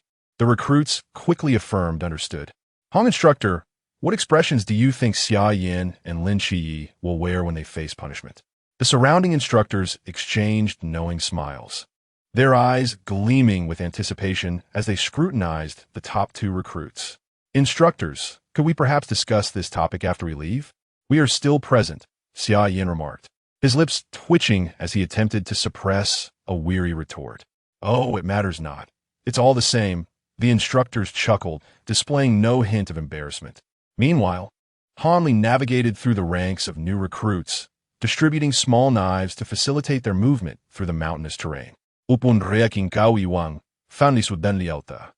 a moment. He rummaged through his belongings and eventually produced a spoon from his back pocket. Here, this is for you, since you can't handle a knife. Chao Yuan stared in disbelief. What am I supposed to do with a spoon? Dig a trench or foxhole? And who in their right mind would hide a spoon there? He thought, gazing incredulously at the smiling Han Li. Now that everything is sorted, the mission commences.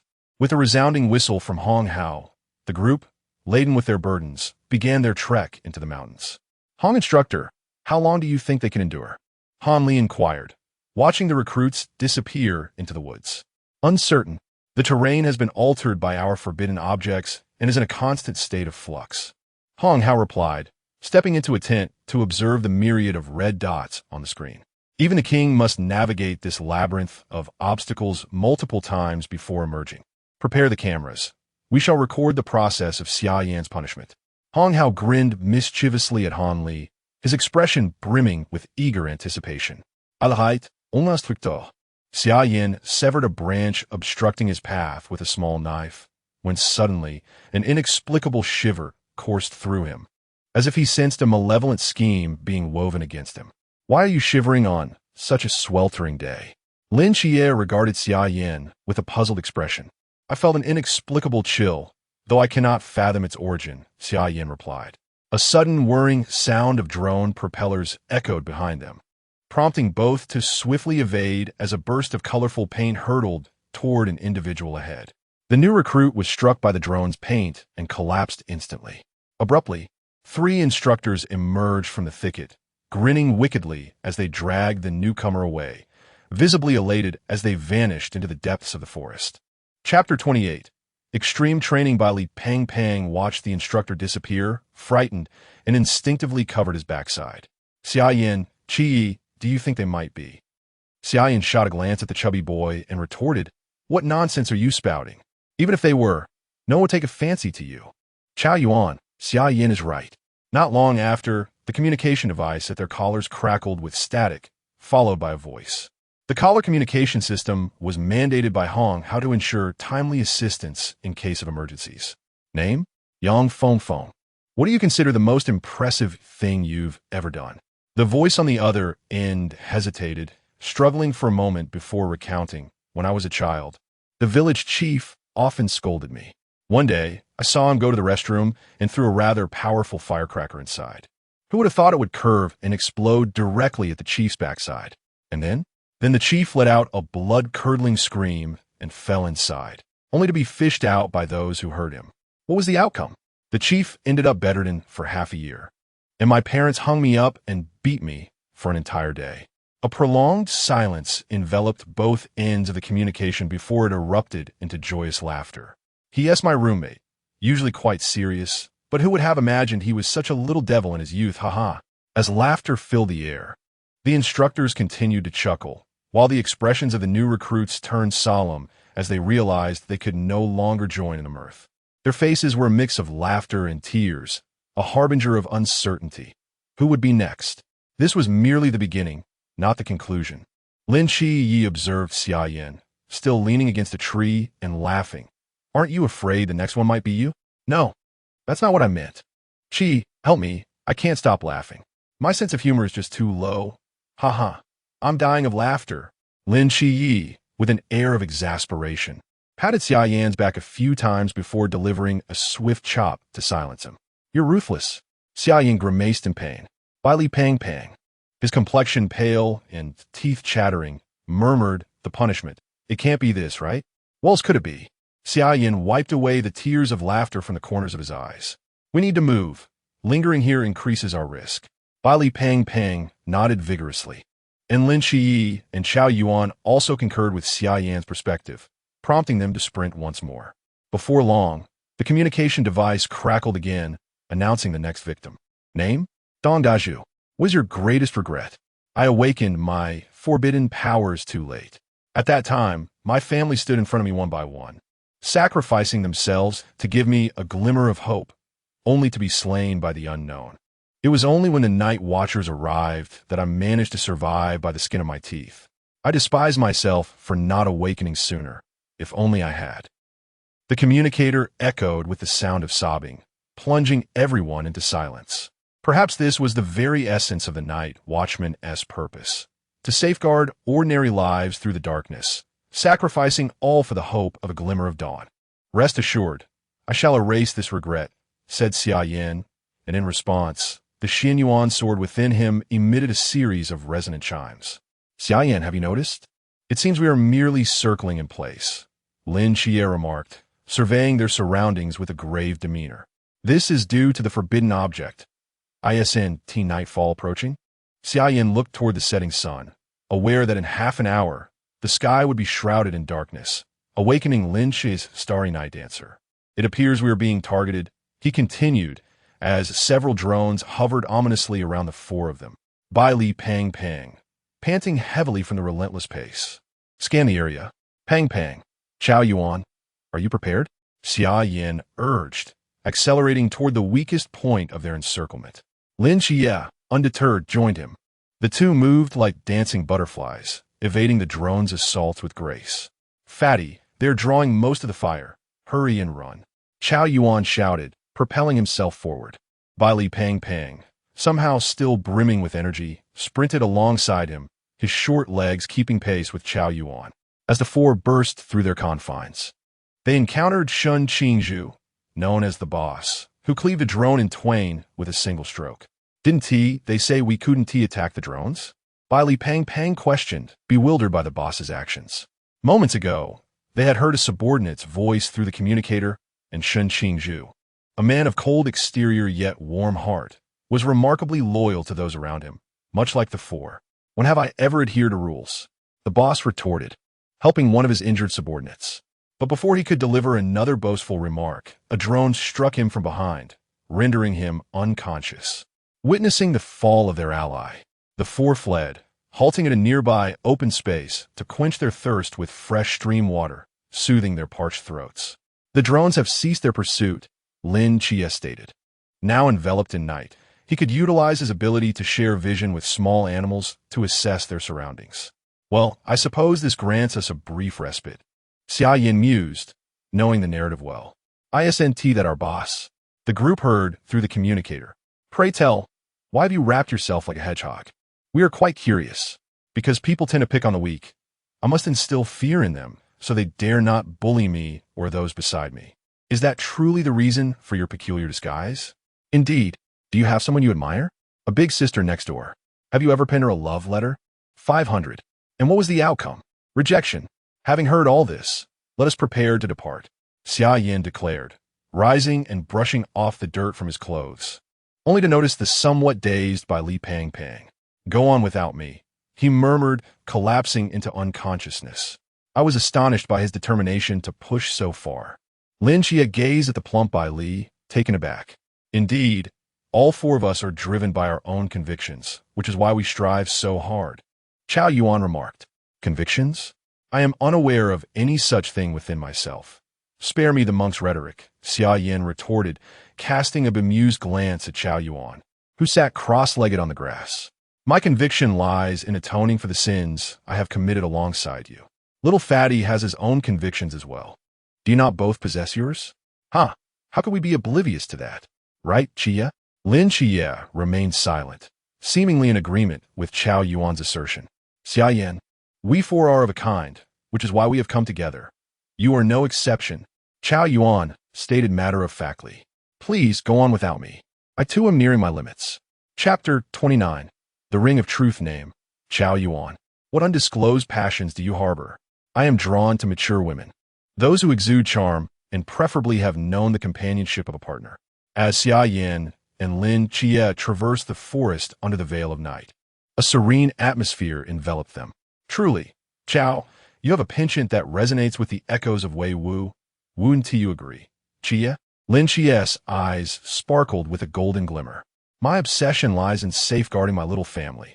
What about you, Xia Yan? Aren't we good brothers? Lin Xia remarked. During their time together, Xia Yan had transformed, no longer the taciturn individual he once was. Gazing at the luminous sky, Xia Yan sighed. My fixation, you ask? It is to protect those dear to me, particularly every member of Team 136. They are my family and my inviolable line. Whoever dares to cross it shall face dire consequences. Including me? Of course. Are you not a member of Team 136? Xia Yan shot Lin Xia an exasperated glance. Do you still possess the strength? If not, I can wait, Lin Xia stated softly, looking into the distance. What for? I wish to witness your true prowess. With the knight as our ally, I may not necessarily be defeated. What is our objective? The destination of this mission. In the darkness, a pair of crimson-hued eyes met a pair of golden ones, radiating a commanding presence that sent the surrounding creatures scurrying in fright. Instructor Huang. There are two red dots racing in a straight line towards the objective. They're nearing the boundary of the restricted area. What? Who is it? Xia Yan and Lin Xia. Hong Hao was taken aback. Were these two mere beasts? Most have been eliminated, and only a handful could barely endure. Yet here were these two, invigorated and sprinting. Was this even human? Hong Hao struggled to comprehend the situation. Xia Yan, you noticed that the restricted area would distort our sense of direction, hadn't you? Whether early or late, it makes little difference to you. You would inevitably discern it. The two exerted all their strength, competing with one another like agile monkeys weaving through the mountains. Xia Yan, the Shennong Heart Sutra is perpetually rejuvenating, with formidable restorative abilities. Lin Xia, a starry night dancer, with skills that have been comprehensively enhanced, fully activating the divine ruins. The soft earth bore the imprints of their feet, and when faced with obstructions, they leapt high, effortlessly clearing the hurdles. It was a pure contest of speed and endurance. At 4 a.m, with 2 hours remaining until dawn, Hong Hao awaited their arrival at the finish line alongside several instructors. Before long, two figures, their garments torn by branches and bearing wounds from their perilous journey, made their final sprint. I have won, Xia Yan exclaimed as he reached the finish line, gasping for breath, only to be knocked aside by Lin Xia. Apologies. I couldn't stop in time, Lin Xia said, drenched in sweat, his expression betraying a mischievousness despite his words of regret. Do I resemble a fool? Quite so. Xia Yan's fists clenched, ready to confront the individual before him. But he was restrained by Hong Hao, whose expression was one of relief yet marred by profound astonishment. Are you two beasts? Instructor Hong, what did you say? We didn't quite catch that, Xia Yan replied, bewildered, gazing at the smiling Hong Hao, confirming that he had not misheard. I said you two are exceptional, having shattered the record. No newcomer has ever passed this training on their first attempt. I am proud of you. Are you certain that was your exact statement? Xia Yan asked, glancing at Hong Hao with a mixture of frustration and the urge to strike him, but ultimately deciding against it.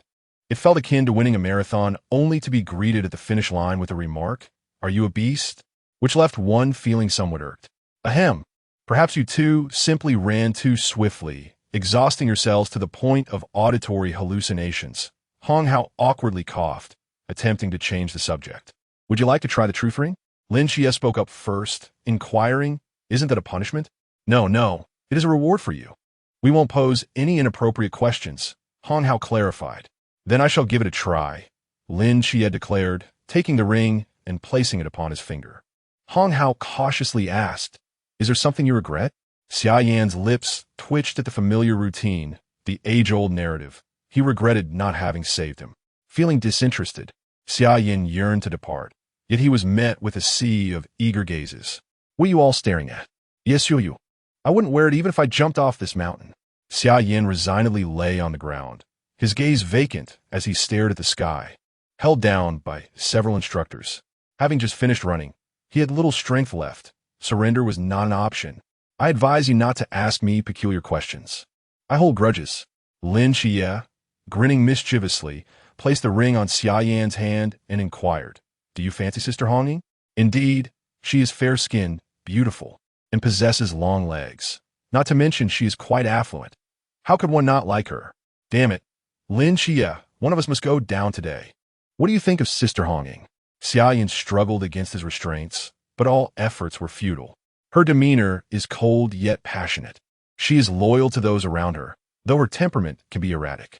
I recall she should not be called Rose Fire Feather Garment, but rather Cactus Dynamite, flammable and explosive, capable of detonating at any moment. Do you understand what I mean? Lin Xia removed the ring, nodding with a mischievous grin. Good brother, I understand. Did Instructor Hong record this? I'll take you on, Lin Xia. Xia Yan, pinned down, struggled helplessly, tears of sorrow streaming down his face. Of course, it's recorded. Ha. Damn. Cactus Dynamite, quite the fitting name, good brother. Brother Xia, I am younger than you. This feels inappropriate, Lin Xia remarked, relishing Xia Yan's speechless expression of distress. No, you are my brother Xia. Age does not dictate seniority. You would not seek revenge upon me, would you? Certainly not. How could I? You are my dear brother. My beloved kin. Is that so?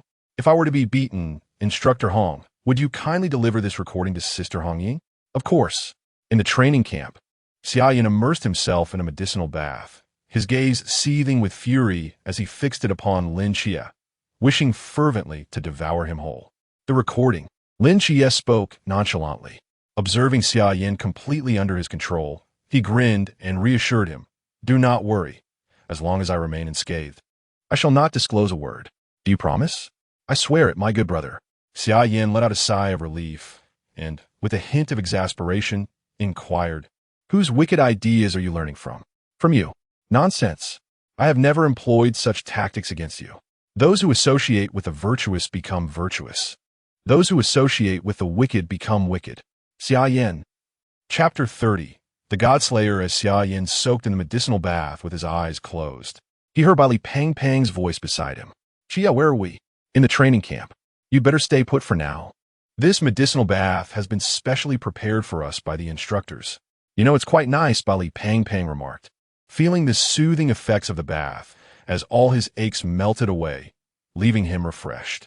Chao Yuan, neatly dressed, walked in and looked at the three of them. Aren't you going to have breakfast? Raw meat and steamed buns. What's so appealing about that? Bali Pang Pang relished the moment of comfort. I heard today's breakfast is quite lavish, featuring rice rolls and meat buns among other delicacies. Upon hearing about the delicious food, Bali Pang Pang sprang up from the tub. Then we should hurry.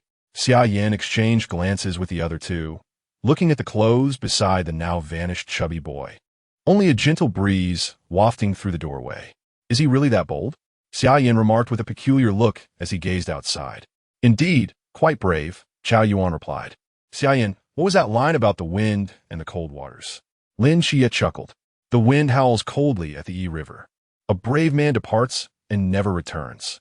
As soon as Xia Yan finished speaking, a commotion erupted outside, filled with the sounds of flapping wings and barking dogs, accompanied by the shrieks of female soldiers and the admiration of their male counterparts. Brother, are you really that fierce, parading around this early in the morning? Fatty, I swear I'll have you castrated. Molly, let me explain. Lin Xia looked at Xia Yan's flushed face and thought, let them laugh. There are no outsiders here. Ha ha ha. The trio could no longer contain their amusement. With Xia Yan leading the way, the two joined in the laughter.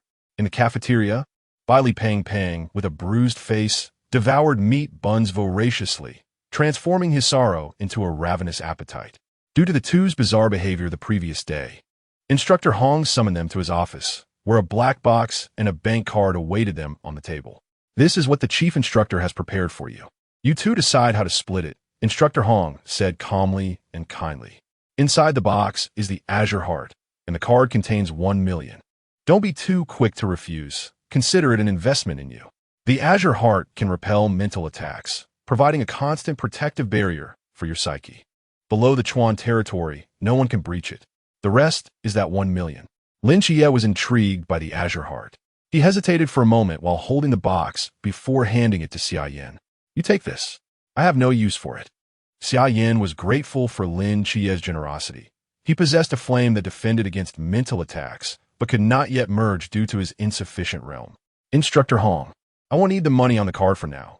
I will come to collect it when I do, Xia Yan said, glancing at Hong Hao before turning to Lin Xia. That item is as useless to me as a chicken rib. You should keep it. Xia Yan, the embodiment of the 9 distinct flames collected by the Flame Emperor, also known as the Divine Farmer, possesses the potential to amalgamate yet another flame upon reaching the Pool Realm. Although he currently remains a mere puddle of energy, Xia Yan is resolute in his belief that he will achieve a breakthrough before the new year. Do you truly not require assistance? Lin Xia inquired once more, recognizing the importance of this matter to himself, yet contemplating that Xia Yan might need him more. Xia Yan shook his head, firmly declining. Are you aware of my flames?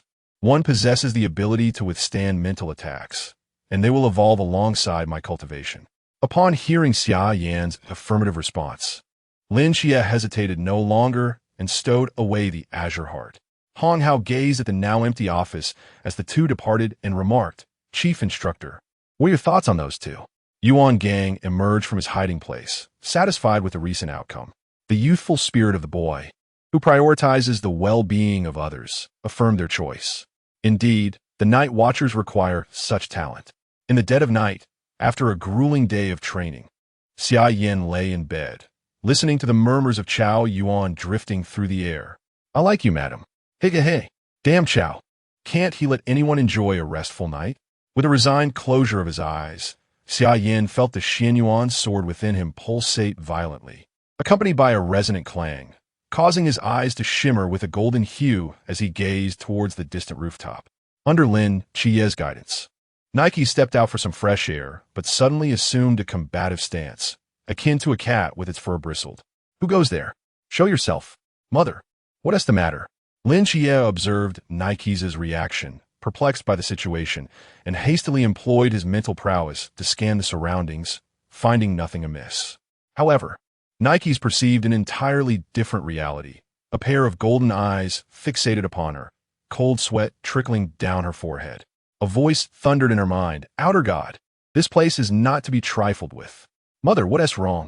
Lin Xia anxiously looked at the night goddess Nike's, who staggered back a few steps, clutching her chest and gasping for breath, her beautiful dark hair damp with perspiration.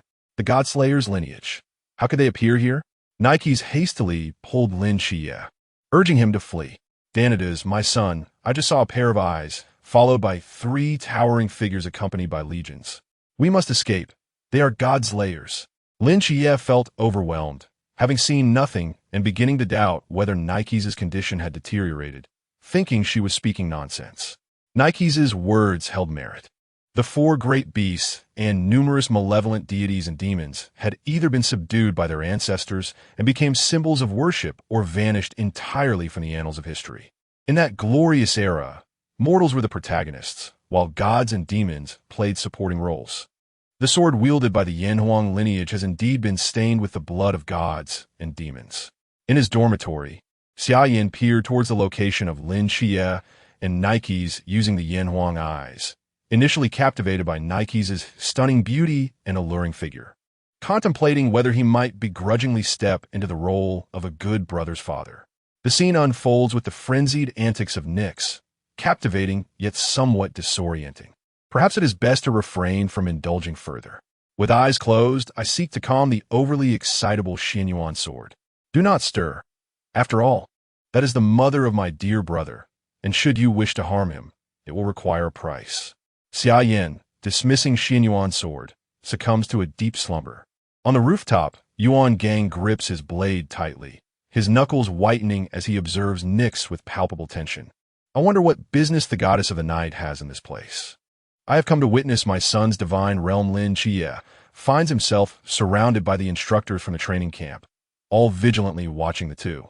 Lin Xia, somewhat at a loss for words, had initially anticipated that Nyx would take him on a journey through the starry night to visit his aunt, but suddenly, Nyx began to exhibit erratic behavior. Now encircled by a throng, he can only explain the circumstances with a sense of resignation. Chapter 31. The request of the Yellow Emperor, Xia Yan. Even the moon had not yet rested, yet Xia Yan was already bearing burdens alongside his companions, participating in the dawn exercises at 4 in the morning. Meanwhile, the news regarding Lin Xia's dual divine agents had begun to spread. Xia, I've heard your other divine agent is the goddess of night. Is she beautiful? Lin Xia cast a sidelong glance at the mischievous Xia Yan, whose expression was so infuriating that it warranted a reprimand. After all, he was acquainted with Night Mother, and to be asked about her beauty with such suggestive eyes was simply unacceptable. Leave me be. Oh, come on, good brother, I'm just asking. Shut it.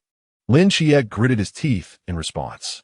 According to the narrative, Xia Yan was aware that Lin Xia had completed half of the healing process for Nyx, acquiring the abyssal divine ruins. The commotion from the previous day was far too significant to conceal, and Xia Yan had originally come to jest with Lin Xia, only to find himself thoroughly outmaneuvered. Time slipped away unnoticed, particularly for those accustomed to rigorous daily training. Today, the sky was adorned with falling snowflakes. Xia Yan had broken through to the pool realm, and today marked his re-entry into the dream space. Greetings to my 3 esteemed teachers. Xia Yan bowed respectfully, casting his gaze upon the trio who were sipping tea and engaging in light-hearted conversation. This place was a perpetual spring, with the surroundings unchanged. Shennong stroked his beard and spoke amiably. Well done. You've broken through so swiftly, even ahead of our expectations. The Yellow Emperor Xia Yan took a sip of tea and addressed Xia Yan. I now present to you my first request. Please speak, master. Do you know the origin of the Xia Yan sword? The Yellow Emperor began, without waiting for Xia Yan's response. The Xia Yan sword was forged with the collective strength of humanity and the gods, to fend off those malevolent deities and demons that threaten us. However, the sword is exceedingly powerful, and I hope you will not come to rely on its might too heavily. Do you understand why? Xia Yan shook his head, admitting his ignorance. I do not. Please enlighten me, master. Are you familiar with the concept of sword intent? The Yellow Emperor's gaze penetrated deeply into Xia Yan's. Xia Yan had encountered the notion of sword intent in novels and television, yet he found himself at a loss to articulate it in his own experience. Surely, he could not fabricate an answer. That would be a grave disrespect to his 3 teachers and to the revered figures before him. I do not know. What is your reason for wielding the Xia Yan sword? The Yellow Emperor inquired once more. To protect those I wish to safeguard, Xia Yan replied, his tone resolute and devoid of hesitation. Protect? How do you intend to protect? By what means is one truly protecting? The Yellow Emperor pressed him with 3 successive questions, leaving Xia Yan uncertain of how to respond. My first request of you is this. Until you comprehend sword intent, you are forbidden from using the Xia Yan sword. Until then, I will not impart the remaining sword techniques to you. Fuxi, noticing Xia Yan's bewilderment, interjected, Xia Yan, the Yellow Emperor's concerns are for your own good. The remaining sword techniques cannot be mastered without understanding sword intent. Otherwise, you may become ensnared by the allure of overwhelming power, unable to extricate yourself. Understood, esteemed teachers. Xia Yan replied with utmost respect, vowing to heed their guidance. Time once again slips away swiftly. Presently, Xia Yan finds himself in the training camp, devoid of a place to merge the second flame, and can only await the impending strike of the ancient god church, which may grant him the opportunity to seek a secluded spot. At 4 a.m, the familiar chime resonates, and a group of individuals assembles at the designated meeting point. The biting cold wind sweeps past, yet each person stands upright, clad in short sleeves. Their arms reddened by the chill, but they remain unfazed. Hong Hao stands at the forefront of the line, his gaze sternly scanning the crowd. It lingers momentarily on Lin Xia, Bali Pang Pang, and Xia Yan before he speaks. Today, I bring you good news. The first phase of training has concluded ahead of schedule, and with the new year approaching, you shall have a 4-day holiday. However, no one is permitted to leave Songnan City for any reason. Disobeying this order will result in your names being added to the Night Watcher list, regardless of your excellence or impressive background, no exceptions. He continues, prepare your belongings and gather at the training camp entrance in 30 minutes. You are dismissed. The group responds with enthusiasm, joyfully returning to their dormitories to pack their belongings, laughter resonating within the dormitory building. Xia Yan, this holiday feels rather peculiar, don't you think? Lin Xia reflects on Hong Hao's gaze and the unexpected break, sensing an underlying dissonance. Why overthink it? I intend to go out and have some fun. This place is stifling. Bali Pang Pang, ever carefree, wears a broad smile. Did you notice the look in Instructor Hong's eyes? It seems someone might be targeting the three of us, Xia Yan remarks, casting a glance at the now serious little chubby boy. What do you mean? Lin Xia's expression turns grave, yet he remains perplexed. The ancient god church, of course. Why ponder too much? We'll confront whatever comes our way. After all, the identity of the prey remains uncertain, Xia Yan states, disregarding the two who are deep in thought, and returns to his dormitory to pack. As Xia Yan, Lin Xia, and Xiao Yuan arrive at the training camp entrance, they observe by Li Pang Pang swinging his empty hands. Pang Pang, where are your belongings? Lin Xia inquires kindly. No need. I can just buy what I need once I get there.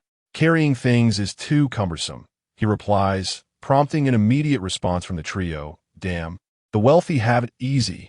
As the assembly time concludes, the instructors distribute the standard black boxes designated for night watchers. Hong Hao addresses the crowd. This Starblade is for your protection in case of danger. Do not flaunt it carelessly. He pauses, then continues, and if you must use it, find an isolated place. If you incite panic among the populace, I will have your skins. Understood? Understood. They reply in unison. Seated in the vehicle, Chao Yuan turns to Xia Yan. What shall we do? Do you have any ideas? We should disperse and break into smaller groups. Otherwise, we risk being overwhelmed, Xia Yan explains. As he too seeks a suitable location to prepare for the merging of flames, this would yield the best outcome. As the vehicle gradually departs from the training camp, the new recruits erupt in exclamations. I broke through? Haha, I truly broke through. I too have achieved a breakthrough. Lin Xia and Chao Yuan express their excitement at this sudden development. Bai Li, feeling a newfound lightness in his body, perceived the world around him with greater clarity and shared in the exhilaration, glancing back at the nonchalant Xia Yan. Xia Yan, have you not experienced a breakthrough? Fear not. We shall protect you in the future. Bai Li felt a surge of pride, thinking that he could finally outshine Xia Yan this time. No need for that.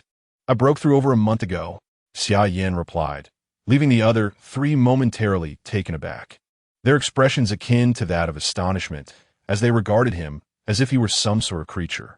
Inwardly, they pondered the nature of this individual, finding him somewhat extraordinary. Xia Yan, unfazed by their reactions, calmly stated, Here it comes. Chapter 32. The encounter with the cat, what is coming?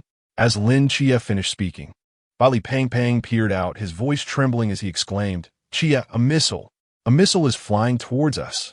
The 4 missiles soared swiftly overhead, crashing into the training camp, igniting a cataclysm of flames and a deafening explosion, accompanied by a violent gust of wind. The remaining 2 missiles hurtled toward the transport vehicle, where the driver desperately maneuvered to evade them, but his efforts were futile. Inside the vehicles, the new recruits beheld the scene with terror, as piercing screams and cries of despair filled the air.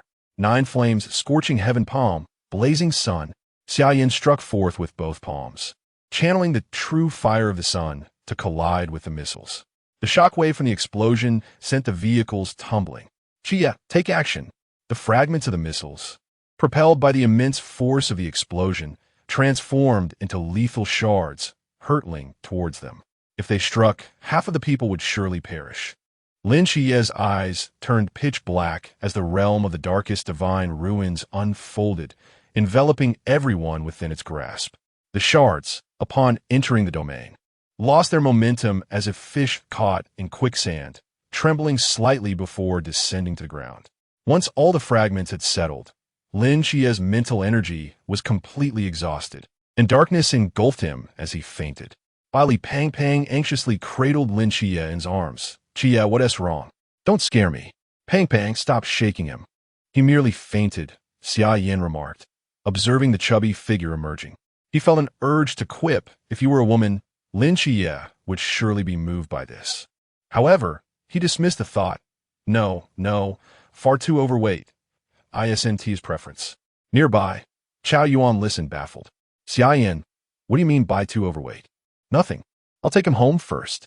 Within the villa of Hong Ying, Lin Xia gradually opened his eyes to the cacophony around him, bewildered. Where am I? At the gates of the underworld.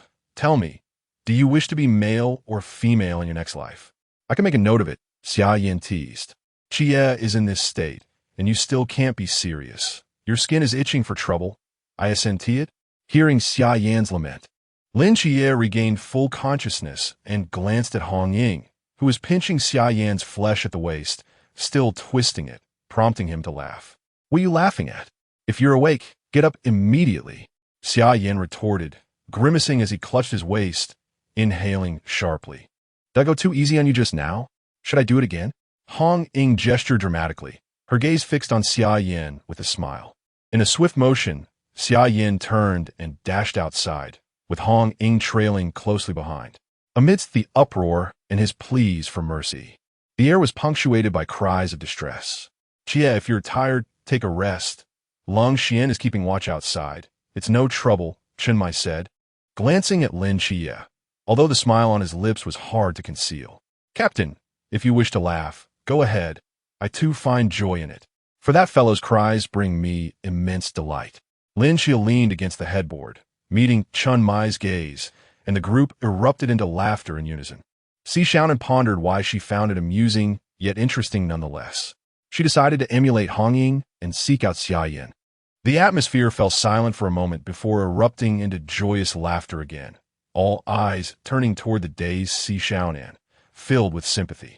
Si Xiaonan, feeling quite indignant, shot glances at each of them, suspecting they thought her foolish, though lacking evidence to substantiate her irritation. On the shopping street of Sangnan City, Xia Yan trudged along, burdened by numerous bags, his expression resembling that of a bitter melon. After repeated reassurances from Chen Mai and others that Lin Xia's fainting was merely due to mental exhaustion without any serious issues, Xia Yan was dragged by Hong Ying into a shopping spree. Is this truly appropriate? Hong Ying? I am currently a target of the ancient god church. Fear not, I shall protect you. Moreover, the captain has stated that this is to draw the snake from its hole. With that, Hong Ying promptly shoved a skewer of fried snacks into Xia Yan's mouth. Xia Yan emitted muffled sounds of protest, his sorrowful eyes making a final stand against this imposition.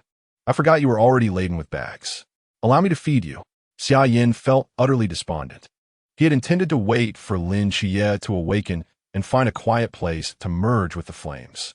Instead, he faced a scolding from Hong Ying and was soon dragged out to shop.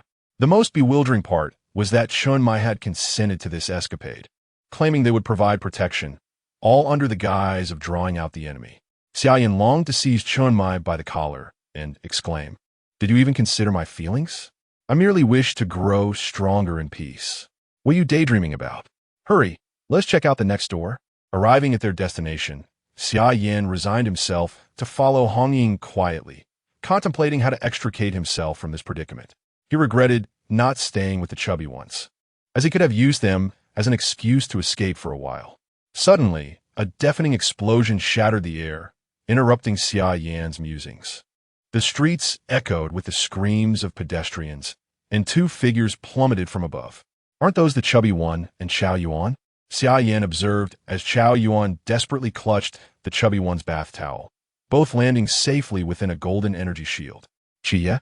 Xia Yan, do you see that? Is it not Xia? Hong Ying pointed at a figure clad in black, carrying a box. I am not blind. That is undoubtedly Xia. You were about to say something, weren't you? Xia Yan abruptly fell silent, realizing the danger of his words. What were you about to say? Hong Ying glared at him, her eyes wide with intensity. Xia Yan cursed under his breath, recalling how they had said one would get used to such situations in training camp, yet he struggled to adapt. He hastily handed his bags to Hong Ying, declaring, I shall go investigate. You regroup with the captain. With that, he dashed away, leaving no trace behind. Wait for me. Hong Ying's calls fell on deaf ears as Xia Yan quickened his pace.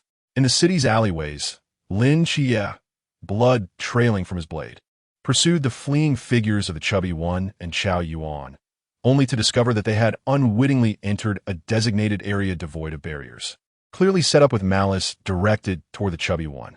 Xiao Yuan, why do you hesitate to act? Bali Pang Pang's voice echoed through the alley, laced with urgency. Whoosh! Just as Lin Xie prepared to provide assistance, a cold arrow shot towards him, compelling him to halt.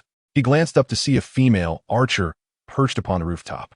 Without further exchange, several arrows were loosed in his direction once more. Lin Xie deftly evaded them with the grace of a dragonfly skimming the water. Who are you? Where is old Han, who is stationed there? The old man you mentioned has met his end, Lin Xie replied, his expression peculiar as he gazed beyond the archer. Shouldn't one first introduce themselves before inquiring about another's name? Wouldn't you agree, fair maiden? Chapter 33. Bloodline suppression. The archer, hearing a sound behind her, swiftly turned and released an arrow, quickly creating distance between herself and the man who had approached unnoticed. How did you manage to appear behind me? Despite her vigilance, Xia Yan's sudden emergence caught her completely off guard. That's of little consequence. Do you have a boyfriend? Are you married? Perhaps we could sit down and discuss our life aspirations. Xia Yan quipped playfully, pinching the arrow that had just been shot at her between two fingers. Qi Yi, leave this to me. You handle the others. And remember, don't mention this to Sister Hong Ying. Lin Qi Yi remained silent, caught off guard. Hey, Xia Yan, I call for you to wait. Are you deaf? Hong Ying appeared, laden with packages. Seizing the opportunity, a cold arrow flew towards Hong Ying. The archer immediately retreated. Recognizing the unusual bond between Xia Yan and Hong Ying, knowing Xia Yan would be distracted, Hong Ying, however, remained unfazed. Her years of combat experience had taught her to be cautious. Upon her arrival, she had seen a corpse lying in a pool of blood, raising her defenses. But she was irked by Xia Yan's earlier remarks, having merely come to investigate. Xia Yan, like a gust of wind, swiftly appeared before Hong Ying, swatting away the arrow aimed at her with a cold expression, his gaze fixed on the archer. If you hadn't fired that arrow, I might have spared your life. Now, have you decided how you wish to die? His voice was as frigid as the frost of midwinter. The fleeing female archer had yet to react when Xia Yan appeared before her, grasping her neck and lifting her off the ground. With the golden flames of the sun, true fire erupting from his palm, she was reduced to ashes before she could utter a scream. Weren't you supposed to be meeting up with the captain? Why did you follow me? Xia Yan questioned Hong Ying, his tone accusatory. Am I interrupting your discussion of life aspirations with others? Hong Ying retorted, turning away with a tinge of sarcasm. No, I was merely joking. Qi Yi can attest to that, he said, glancing back at Lin Qi Yi, who feigned ignorance while observing the sky and the ground. Xia Yan stumbled over his words, regretting not having simply knocked her out earlier. He had wanted to appear cool, inspired by the dramas he had watched, but instead, he had merely shot himself in the foot. Qi Yi, Xia Yan, hurry. I can't hold on much longer. Li Pang Pang's voice echoed, having heard their exchange, while Xia Yan continued to flirt, oblivious to the peril surrounding them. "I'll go lend a hand," Xia Yan chuckled, disappearing once more before Huang Ying. Upon joining the fray, Xia Yan found Chao Yuan locked in a fierce battle with a swordsman wielding 3 blades, surrounded by a menacing aura, forcing the swordsman to retreat step by step. "Xia Yan, don't concern yourself with that lunatic Chao Yuan for now," Bali Pang urged anxiously, desperately defending with Yao Wang as cracks began to appear in the protective barrier overhead. "What's the rush? Where's your treasured sword? Transforming into 3,000? All right, let me find it." Xia Yan felt a tinge of helplessness. How had this little chubby fellow survived until now? With a swift movement, he sent flying the assailant, targeting the rotund individual. "Hey, shorty, why are you flailing about instead of searching for your Snow White?" he quipped. Lin Xia and Hong Ying, who had approached, were immediately taken aback by Xia Yan's remark. "Haha, Xia Yan, you truly have a knack for exasperating people. That was a forbidden area. 214 body restructuring." Hong Ying was nearly in tears from laughter, clutching her belly as she reminded him the previous annoyance evaporated. Body restructuring. This technique allows one to compress their muscles and bones, thereby reducing their size in exchange for heightened explosiveness and attacking power. "Am I not simply trying to amuse you? Are you no longer upset?" Xia Yan said playfully, gazing at Hong Ying. I never claimed to be angry," she retorted. "You lot think I'm some circus clown?" The bald man, who had transformed into a diminutive version of himself, had veins bulging on his forehead. Not only was he sent flying by a sudden kick, but he was also reduced to a mere tool for others' amusement. The bald man propelled himself forward, but Xia Yan dismissed the oncoming threat. "Jin Mountain, rock wall." A muffled thud resonated as the rock wall merely cracked, sending the man hurtling backward. As his skills improved, the earthen barrier had evolved into a wall of greater fortitude. With a flourish, the chubby fellow drew a grand sword, transforming it into a myriad of radiant blades, which pierced the man like a beehive, delivering the finishing blow. Xia Yan, infuriated, kicked Bali Pang. "Don't you know to leave alive one to interrogate?" "I forgot. Isn't there still one left, Chao Yuan?" Bali Pang glanced over and fell silent instantly. Chao Yuan was mercilessly hacking at his distorted enemies, emitting a cruel laughter. "By the way, I found this effective on Chao Yuan," he said, producing a sealing film. "I think I'll name it the Chao Yuan Chastity Belt." Xia Yan facepalmed. "Not a bad name. Let's save it for next time." He then approached and grasped one of Chao Yuan's arms, his golden eyes glinting. Chao Yuan awakened. As if possessed, Chao Yuan met Xia Yan's gaze. The brutality in his eyes vanished, and he quickly regained his composure. "Xia Yan, who is this?" Bali Pang inquired, eyeing Hong Ying with curiosity, noting the fierce demeanor she possessed that seemed to intimidate him. "This is our team's most striking and formidable female, Hong Ying," Xia Yan flattered, casting an eager glance toward her. Chao Yuan and the chubby fellow were left dumbfounded, while Lin Xia was utterly speechless. Hong Ying blushed at the praise. To alleviate the awkwardness, she spoke up, "You must be friend from Xia Yan and Xia's training camp. You all carry on. I shall not intrude." With that, she swiftly vanished from their sight. If they won't play hardball, I'll take a softer approach. As long as I'm not awkward, the discomfort falls on them." Xia Yan congratulated himself on his cleverness. "Xia Yan, if I hear you speaking recklessly to others again, you're finished." A sharp voice echoed from the direction Hong Ying had departed. "Yes," Xia Yan instinctively shouted back in response to the voice. Lin Xia and the 2 others huddled together, engaging in hushed whispers. "Is this what they call the bloodline suppression of a cat over a mouse?" The chubby one remarked astutely, and Chao Yuan immediately concurred. Moreover, it was even more astonishing. Today in the villa, Xia Yan was pleading for mercy on his knees before Sister Hong Ying. "You wouldn't believe it. Have you finished speaking?" Xia Yan's face turned pale as he glared at the trio, still engrossed in their discussion. "Not yet. Wait, oh my Xia Yan!" Bali Fatty exclaimed, startled. Xia Yan glared at the 3 who pretended to be nonchalant, feeling an overwhelming urge to confront them. "Who should I start with?" He pondered, stroking his chin. "A video," Xia Yan remarked. "You must be hungry, especially you. Chia, your stomach must be growling." Don't be shy. I'll treat you all today. With a facade of friendliness, Xia Yan interrupted the two who were curiously inquiring about the video, their expressions reflecting helplessness at his smug demeanor. Xia, lead the way. You are familiar with this place, and I shall cover the expenses. Where did you acquire the funds? That was from Sister Hongying when we went shopping. Chapter 34. The hunt begins. Xia Yan, teach me how to live off a woman. I too wish to enjoy Molly's indulgence. Li Pang Pang slurped on the noodles in his mouth, speaking between bites. Get lost.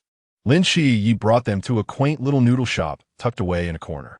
The three of them unapologetically ordered the most expensive dishes, piling them into their bowls. Brother Yan, come on, we've shared hardships together. Just give me a hint. The chubby boy persisted, having fallen head over heels for Molly. Seeking advice from someone familiar was not a source of shame for him. It's impossible for you in this lifetime. Give it up. Why not? First and foremost, you need to be poor. Just look at yourself. Who in the great Xia can rival the Bai family in wealth? I'm just a child from an ordinary family. Get lost. Xia Yan turned his head away in annoyance, unwilling to listen to the incessant chatter of the chubby boy. Could he truly be ordinary? His family was so impoverished that all they had left was money. Boss, for bowls of clear soup noodles. Shen Qingzhu entered with his three little brothers, sitting at the table opposite Xia Yan. Young fellows, how can you eat nothing but clear soup noodles all day long? The voice of the noodle shop owner came from the kitchen. Boss, according to our specifications, serve them all 4 bowls. The bill is on me. Xia Yan shouted towards the kitchen, gesturing for Shen Qingzhu to wait before speaking.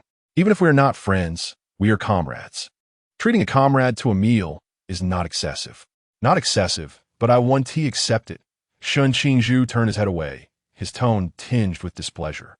Consider it a deposit. I entrust you with the protection of this chubby boy. For a day's service, it's 3,000. How about it? Xia Yan looked at Shen Qingzhu, his expression somewhat amusing, thinking to himself, is this guy a bit proud? The chubby boy nearly spat out his noodles. Xia Yan, you want Bro Zhu to protect me? What will you do then? Chao Yuan and Lin Shi Yi also looked at Xia Yan with puzzled expressions.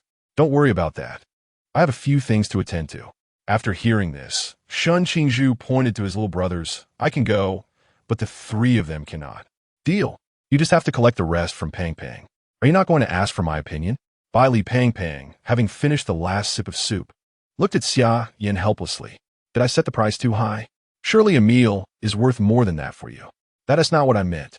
After they finished their meal and strolled down the street, the chubby boy realized his precarious situation.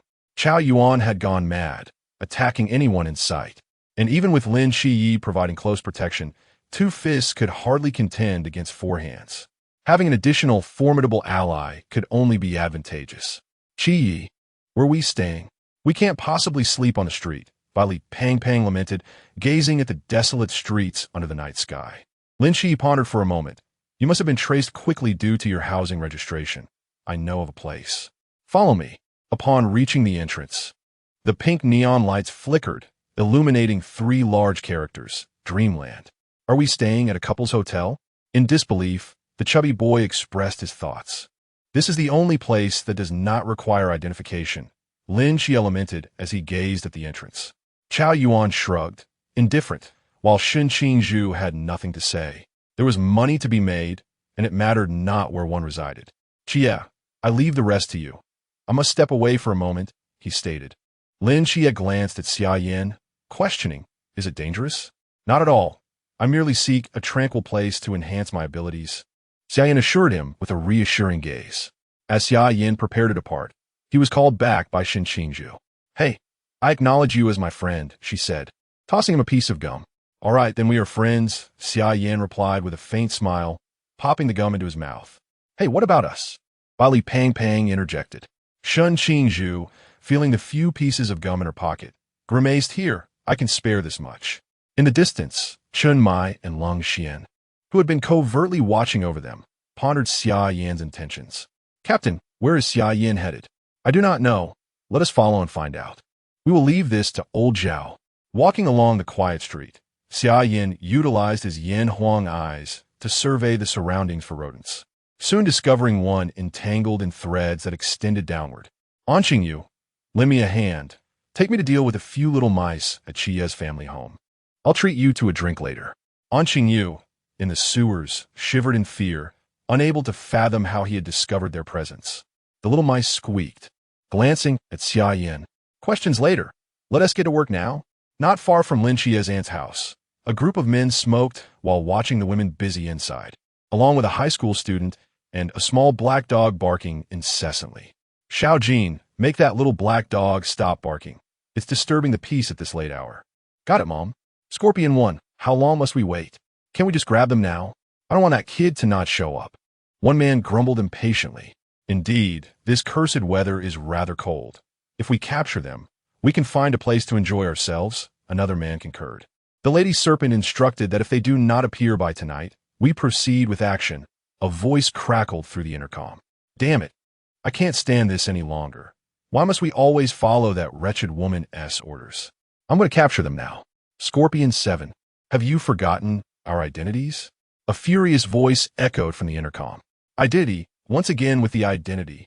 If it weren't for the lack of options back then, I would rather be dead than endure this now. Scorpion 7 bellowed, seething with rage, when suddenly a hand landed on his shoulder. It is not too late. I am here to assist you. A hand enveloped in golden flames pierced through his heart, reducing him to ash in an instant. Let the hunt begin. Before the bewildered men could comprehend what transpired, one received a blow and vanished without uttering a sound beneath the luminous night sky. The summer flames resembled a grim reaper, cloaked in darkness, wielding the elusive wind, appearing and disappearing without a trace, swiftly reaping the remaining few before him. Good evening. Shall I assist you in kindling a fire for warmth? Scorpion gazed in astonishment at the man whose lips curled into a smile, his eyes cold and piercing, reminiscent of a hunter surveying his prey. Who, exactly, are you? Haven't you been searching for the three of us? How is it that you failed to recognize me? Your performance in this endeavor is quite lacking. Crimson Gold Eyes, you are Summer Flame. Chapter 35. Fusion Congratulations. You answered correctly. As a reward, I shall warm your body with fire. A flame brushed past Scorpion's head and exploded behind him, startling him into a frantic escape. No matter how he fled, Xia Yan would always appear before him, casting flames as if to toy with him like a cat with a mouse. Xiao Jin, who is setting off firecrackers at this hour? ISNT tomorrow New Year's Eve? Perhaps it is someone who enjoys playing with fire, finding themselves rather bored. Yang Jin remarked, observing the flickering light reflected on the glass, a faint smile gracing his lips. Captain, what is that kid doing? He doesn't seem like the type to have such a twisted sense of humor, Long Xian said, peering through his sniper rifle at the exuberant Xia Yan, struggling to comprehend the scene. You dare toy with me? I shall fight back.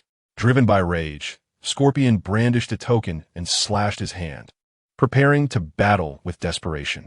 Seizing the moment, Xia Yan unleashed a fiery palm, his hand slicing through the air like a blade, severing Scorpion's grip on the forbidden object, blood boiling, and with another strike, reduced Scorpion to ashes before he could even scream. I was waiting for this. It should suit old Zhao quite well, and would complement his forbidden realm, fading moonlight, perfectly. Blood boiling allows one to draw blood from those nearby to enhance oneself. The more blood absorbed, the stronger the effect. Having been cornered by Xia Yan, Scorpion had no choice but to use his own blood for enhancement. Preparing for a desperate fight, Xia Yan stowed away the forbidden object, uncertain of where Scorpion had concealed it. A careless mistake could lead to both man and object being turned to ash, which would be rather unfortunate. Next, Anqing Yu, followed by Lu Liang. In a narrow alley, a middle-aged man clad in a trench coat bowed to Xia Yan. You're the one who possesses the sacred realm, are you not? I am Lu Liang from the ancient divine church, and I sincerely invite you to join us. You have a discerning eye. How did you recognize me? Your eyes reveal it. Their color is truly unique. Stretching and yawning, Xia Yan replied, I am pressed for time. Given your courtesy, I will make your demise swift. Are you jesting? I am but a step away from entering the sea realm. Lu Liang smiled on the surface, yet his body adopted an aggressive stance. His gaze fixed intently on Xia Yan. Really? Earthly domain, gravity. Earthly domain, quagmire. As Xia Yan spoke, Lu Liang felt an overwhelming heaviness, his feet sinking suddenly into a marsh. Wait, we can talk. I can demonstrate my sincerity. Fiery palm, blazing sun. As tranquility returned, Xia Yan departed from the scene. A gentle breeze sweeping through as if nothing had transpired. Captain, has that kid grown so powerful? He vanished in an instant at the peak of the river realm. Cold Xian, who had been covertly protecting Xia Yan from a distance, found himself bewildered, struggling to grasp the situation. It seems he has made rapid progress in these past 6 months, Chenmai remarked with a satisfied smile, turning to Cold Xian beside him. Let us follow him and see where he heads next. Indeed, I am also quite curious how he discovered the hidden ancient divine church, Cold Xian replied, once again peering through the sniper scope. Captain, where did that kid go? Chenmai confused. In utter disbelief, Chenmai's phone rang, revealing a call from Xia Yan. He promptly answered, Captain, don't follow me. I have some matters to attend to. You all should return home and rest. In the depths of the sewer. And Xingyu stared blankly at Xia Yan. How did you find me? The eyes, the threads, the causality. Do you understand? And Xingyu was rendered speechless. What a cryptic statement. If only I could comprehend it as easily as you articulate it. Suddenly, a recollection of Lin Xia's words during his confrontation with the Nantua serpent demon surfaced in her mind. That fellow had claimed he could see the threads on his progeny, with the source lingering nearby. Could you possibly spare an eye for me to study? And Xingyu gazed at Xia Yan with fervor. Xia Yan was taken aback. What the hell? I came here for a meal. And you're talking about wanting to gouge out my eye? Perhaps we should reconsider our friendship. Wait, even a piece of the cornea would suffice. Just a little. Scram. Inside in Xingyu's modest research chamber, the two held cans of beer, surrounded by an array of prepared dishes, creating a stark contrast with their surroundings. Have you reached adulthood? Drinking beer like this when I specifically bought you Sprite? And Xingyu adjusted her spectacles. I turned of age months ago. And in a place like this, you truly relish the food? I've consumed raw meat in training camp. What is the big deal? The two clinked their beer cans together. Though this was only their second encounter, it was their first genuine conversation. You are rather familiar. And Xingyu, are you not as well? Laughter echoed through the sewer as the two young men shared a moment of camaraderie.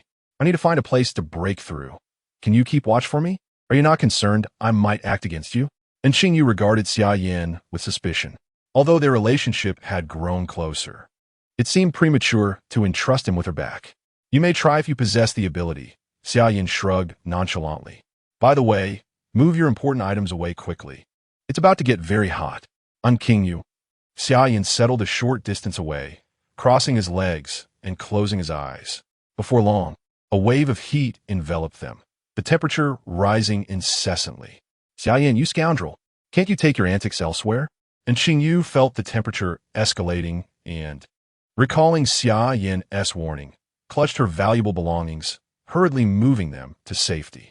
As the heat intensified, an even more acrid odor wafted from the sewer, and Xingyu emerged, tears nearly spilling as she sat on the street, watching the snow on the ground gradually melt. Goodness, the sewer contains methane. It won't explode, will it? She sprinted away, exclaiming, forget this friendship. Such was in Xingyu's overthinking. In the shadows, the serpent woman remained vigilant, leaving Xia Yan no choice but to merge with the flames here, minimizing noise. With the Shennong barrier deployed, the methane appeared to be isolated by a mysterious force, behaving quite obediently. Why can't you choose another location? Shennong gazed at Xia Yan with a hint of exasperation, his usually genial demeanor now tinged with an urge to reprimand. Isn't it rather unwise to attract too much attention, master? Xia Yan replied awkwardly, forcing a smile. Shennong seemed to have a fishbone lodged in his throat, rendered momentarily speechless by his frustration. Alas, with my illustrious reputation, I truly fear that one day you, my dear apprentice, might bring it to ruin. From now on, do not claim to be my disciple when you venture out. I'm not Sun Wukong, master. Xia Yan lamented, his expression one of dismay. Chapter 36. The sacred fire of purity, let this matter be concluded. It shall not be repeated. Very well, master. I shall teach you the second technique, the flame palm that pierces the clouds. You have learned it quite well. However, given your current level, you may only choose one from the remaining 4 options, as the others are too intense and unsuitable for you. The first, The darking fire. It is frigid and bone-chilling, yet it can protect your soul from harm. The second, the celestial purple fire. It safeguards your spirit and can absorb starlight, thereby enhancing your mental prowess. The third, the phoenix nirvana fire. Akin to the rebirth of a phoenix, it is immortal and indestructible. When combined with the Divine Farmer's Heart Sutra, it can elevate your physical form significantly. The fourth, the sacred fire of purity. It is supremely pure and cleanses all worldly impurities, rendering you immune to any aberrant states. I recommend that you choose the celestial purple fire for now, as it is the most suitable, Shennong said, directing his gaze towards Xia Yan. Xia Yan looked contemplatively at the blue, purple, red, and white flames, his gaze lingering on the sacred fire of purity. Master, may I indulge in a moment of recklessness? Haha, I am your teacher, merely offering advice. You may decide as you wish. Now, prepare for the fusion. Thank you, Master, for your guidance. At the Lover's Inn, Dreamland, Lin Xia and his companions were engrossed in a game of mahjong, yet the commotion from next door kept them awake through the night.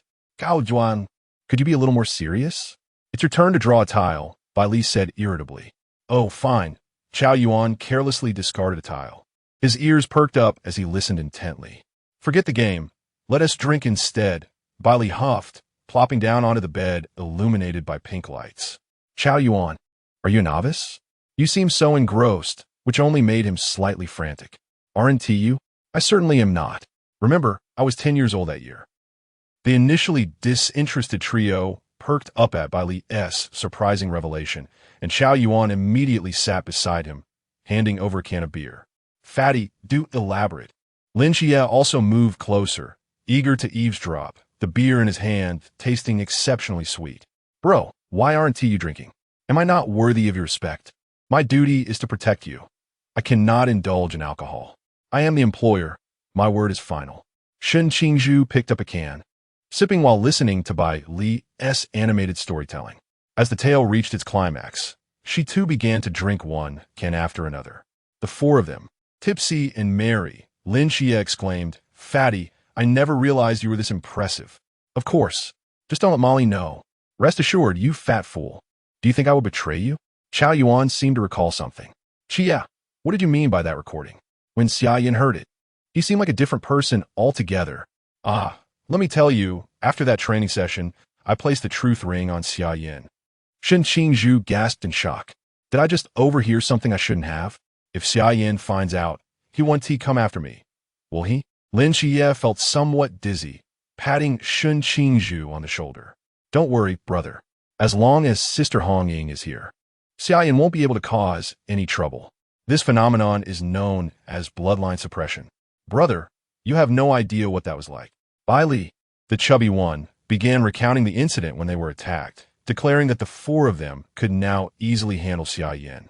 With a laugh, he placed his hands on his hips and collapsed onto the bed, drifting off to sleep. This little fatso clearly couldn't hold his liquor. The three of us continued drinking, while a dazed Chao Yuan picked up a beer once more. Within the training camp, Yuan Gang gazed solemnly at the three instructors in the room, his eyes filled with disbelief. Why? You're all soldiers I personally trained. I wouldn't have believed it was you if I hadn't checked the surveillance. The atmosphere in the room dropped to an icy chill. One instructor, with a bitter expression, replied, I'm sorry, they took my parents. I had no choice. Yuan Gang roared. And what about you? Why have you betrayed me? His voice was like that of an enraged lion. The remaining two instructors exhibited a frenzied look, their bodies beginning to swell. For the sake of whisper, Yuan Gang, your end is near, haha. In an instant, Yuan Gang enveloped himself within a golden bell. Fragments of flesh from an explosion splattering before him, blocked by the bell. Initially, Chen Mai had warned him about potential moles within the training camp, but he had been skeptical until the missile strike forced him to accept the harsh reality. Just as the new recruits gathered to leave the camp, the missiles were launched. The training camp was entirely sealed off, indicating that someone had tipped them off. Yuan Gang's expression hardened as he surveyed the disheveled room before turning to leave. Who would have thought that beneath my very nose, there were still those brainwashed by whisper? The Church of the Ancient God truly possesses remarkable skills. Hanli, Have someone tidy up this room. I'm going to deal with these rats. After merging with the sacred fire of purification, Xia Yan opened his eyes, gazing at the empty sewer and the nearly cleared experimental materials left by Xingyu. Where did this guy go after I asked him to keep an eye on things? Never mind, I'll head back. As Xia Yan exited the sewer, he noticed patterns resembling snake eyes surrounding him. The snake woman, how did she discover my presence? Ah, what a handsome young man. You have kept me waiting, she cooed. Would you be interested in becoming my slave? I can treat you very well. The snake woman suddenly appeared before Xia Yan, licking her lips habitually, then retching. Xia Yan looked at the snake woman in confusion. Is it really my appearance that frightens you? Just now, you called me handsome, and now you're vomiting? Xia Yan felt his pride had been insulted and approached the snake woman, ready to argue. Don't come any closer. The snake woman quickly retreated as he advanced. What do you mean by that? You say I shouldn't come near, so I won't. How did you discover me? The serpent woman endured the overwhelming stench that permeated the air. Did you not notice that the snow surrounding us is melted? The intelligence reports claimed you excel in flames. A fool could discern that. Summer Yin surveyed the environment, feeling utterly out of place, and immediately delivered a resounding slap to his own face. Damn it. After all my scheming, it turns out I am merely a jester. The serpent woman, hearing the sharp sound and glancing at the imprint on Summer Yan's cheek, was utterly stunned. I am aware that I have lost my sanity to some extent, but this individual not only revels in self-destruction, but seems to be an outright lunatic. The serpent woman pondered to herself. Summer Yan noticed the serpent woman's peculiar gaze directed at him, along with her pinched nose, which irked him, as he remained oblivious to his own odor. Initially, I found you quite beautiful and intended to be gentle. Yet what is that look in your eyes? Today, I shall embark on a ruthless pursuit of beauty, he declared as he approached the serpent woman. Do not come any closer.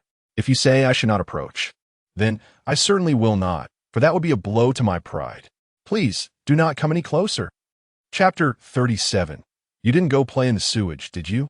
This woman had a bit of madness in her original storyline, but I never anticipated it would escalate to this extent.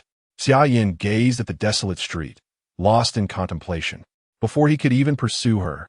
The snake woman had already made a few swift flashes and vanished without a trace. Could it be that I have awakened the conqueror's haki? I should return and test it with Hong Ying. Inside Hong Ying's villa, Hong Ying and Xia Yan were conversing on the first floor, while Wen Qima reclined on the sofa, resting. Chun Mai and Wu Xiangnan leaned against the couch, closing their eyes to recuperate. Xiangnan, let's wait a moment to change out Lao Zhao and Lung Xian, allowing them to rest for a while. All right, Captain. Wu Xiangnan adjusted his glasses, his nostrils slightly twitching. Captain, do you smell something foul? The odor seems to be intensifying. No sooner had Wu Xiangnan spoken than Xia Yan's voice rang out from outside. Sister Hong Ying, Captain. I'm back. Did you miss me? The villa door swung open, and an overwhelming stench flooded the room. The group responded in unison, EW. Sister Hong Ying, why are you looking at me like that? Why are you covering your nose? And you all too, what does this mean? Could it be that I have genuinely awakened some unknown talent? Xia Yan, you didn't sneak off to play in the sewage, did you? When Qima managed to stifle his retching as he spoke. What nonsense! I am not afflicted with any serious illness. Why would I engage in such activities? Then what is that odor emanating from you? EW. Hong Ying felt as though her eyes might be scorched by the stench, tears nearly streaming down her face. Coming to his senses, Xia Yan took a closer whiff of himself, and he too retched. I just chased after an enemy and ended up in a sewer. I forgot. He scratched his head, attempting to mask his embarrassment. Having spent half the night in the sewer, his sense of smell had dulled, and he initially thought the foul aroma was merely from the sewer itself, paying it little heed. Reflecting on the snake woman's fearful gaze, he realized that perhaps his plan had not utterly failed. At the very least, she lacked the courage to come down and confront him. His expression shifted to one of smugness. Xia Yan, what are you so proud of? Hurry and clean yourself up. Hong Ying brandished her spear, eager to puncture a few holes into something. Observing Hong Ying's expression, Xia Yan suddenly felt a surge of audacity. Hong Ying, don't be so irritable. Let us sit down and discuss this calmly. Look at your predatory expression. What distinguishes you from a fierce tigress? As he spoke, he stepped closer to Hong Ying, forcing her and the others to retreat repeatedly. Xia Yan, are you itching for a fight? Yes, come at me, he teased. Chunmai, speechless at this scene, suddenly drew his knife. You better go wash up, or else, EW, and he too covered his nose with his other arm. The furious glares from the group pierced through Xia Yan, causing him to shiver. I was just joking. Captain, please don't be angry. I'll go wash immediately. In the bathroom, Xia Yan hummed a little tune as he sniffed at himself. No matter how much he scrubbed, the odor persisted. Had he perhaps marinated in it?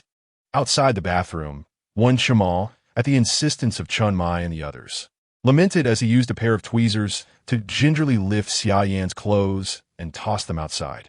Xia Yan, I loathe you. Burn them. They are too filthy. A single flame was hurled by Hong Ying, igniting her attire in an instant.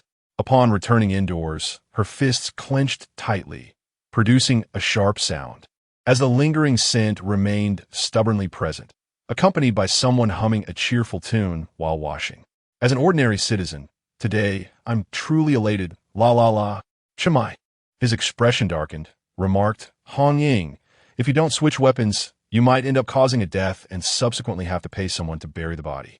The barrel glimmered with a crimson flame, and everyone held their breath. Even Wu Xiangnan, who usually engaged in banter, fell silent, casting an encouraging glance and standing beside Hong Ying. Xia Yan, the captain can only assist you to this extent. You must take care of yourself. Unbeknownst to Xia Yan, his skin was nearly worn away, and he exclaimed, Damn it, I've truly marinated myself in this mess. I dread the thought of someone approaching me later, saying, Xia Yan, did you not go to play today? A shiver ran down Xia Yan's spine, and he shook his head frantically, thinking, no, I must devise a plan. The pure, holy fire, still seething. Hong Ying suddenly sensed an intense wave of heat emanating from the bathroom. Oh no, what if something has happened to Xia Yan? Chunmai and the others immediately followed suit, assuming battle stances. Hong Ying glanced at them, nodded, and forcefully kicked the bathroom door open. Xia Yan. The group stared at the bare Xia Yan, stunned. You scoundrel. Why are you bathing without any clothes? Xia Yan, huh? Inside the bathroom, Hong Ying seized an object and began to strike, while Xi Xiaonan's eyes were promptly covered by Wu Xiangnan from behind. After a chaotic scuffle, Xia Yan, bruised and battered, sat in the living room, tears welling in his eyes as he looked at Chunmai. Captain, Hong Ying, can't you do something about her? Cough. We are merely concerned for your safety. This outfit was gifted to you by Hong Ying, after all. Weighing the pros and cons, Chunmai averted his gaze, feeling guilty as he looked out the window. What were you thinking, playing with fire in a bathroom? Hong Ying said, her face flushed with anger. Didn't he expect you all to burst in? How dare you say that? Xia Yan. TT, for the first time. Xia Yan felt that the world had turned shade of gray. Should I even speak? He could not bear to meet Hong Ying's gaze, lowering his head in sorrow like a helpless child. Enough of the sorrow. Let us go retrieve old Zhao and the others. Chunmai stifled a laugh, patting Xia Yan on the back. Oh, all right. Xia Yan stood up, glancing at his attire, the black trench coat looking quite dashing. Wait, where's my clothing? He asked urgently. Burned, Hong Ying replied tersely. Burned? But there was a forbidden item inside. Xia Yan stomped his feet in frustration. Are you looking for this? Chunmai extended his hand, revealing a plaque quietly resting in his palm. Yes, my blood is boiling. I think it is suitable for old Zhao. I intend to gift it to him. Will you not keep it for yourself? I have no use for it. It is most fitting for old Zhao. Xia Yan waved his hand dismissively. My dear fellow, old Zhao will undoubtedly be quite pleased, Chunmai remarked as he draped his arm around Xia Yan's shoulder.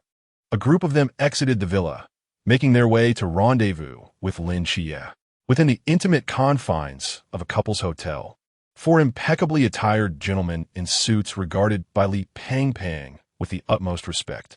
Allow me to introduce my bodyguards, practitioners of the earth, fire, and wind feng shui arts, capable of uniting their strength to contend with formidable foes. Youth Master, we dealt with some nefarious individuals last night, and they have been neutralized. One of them reported. Chao Yuan shivered at the recollection. I advise you to limit your drinking last night. Had it not been for them, would we not be in dire straits now?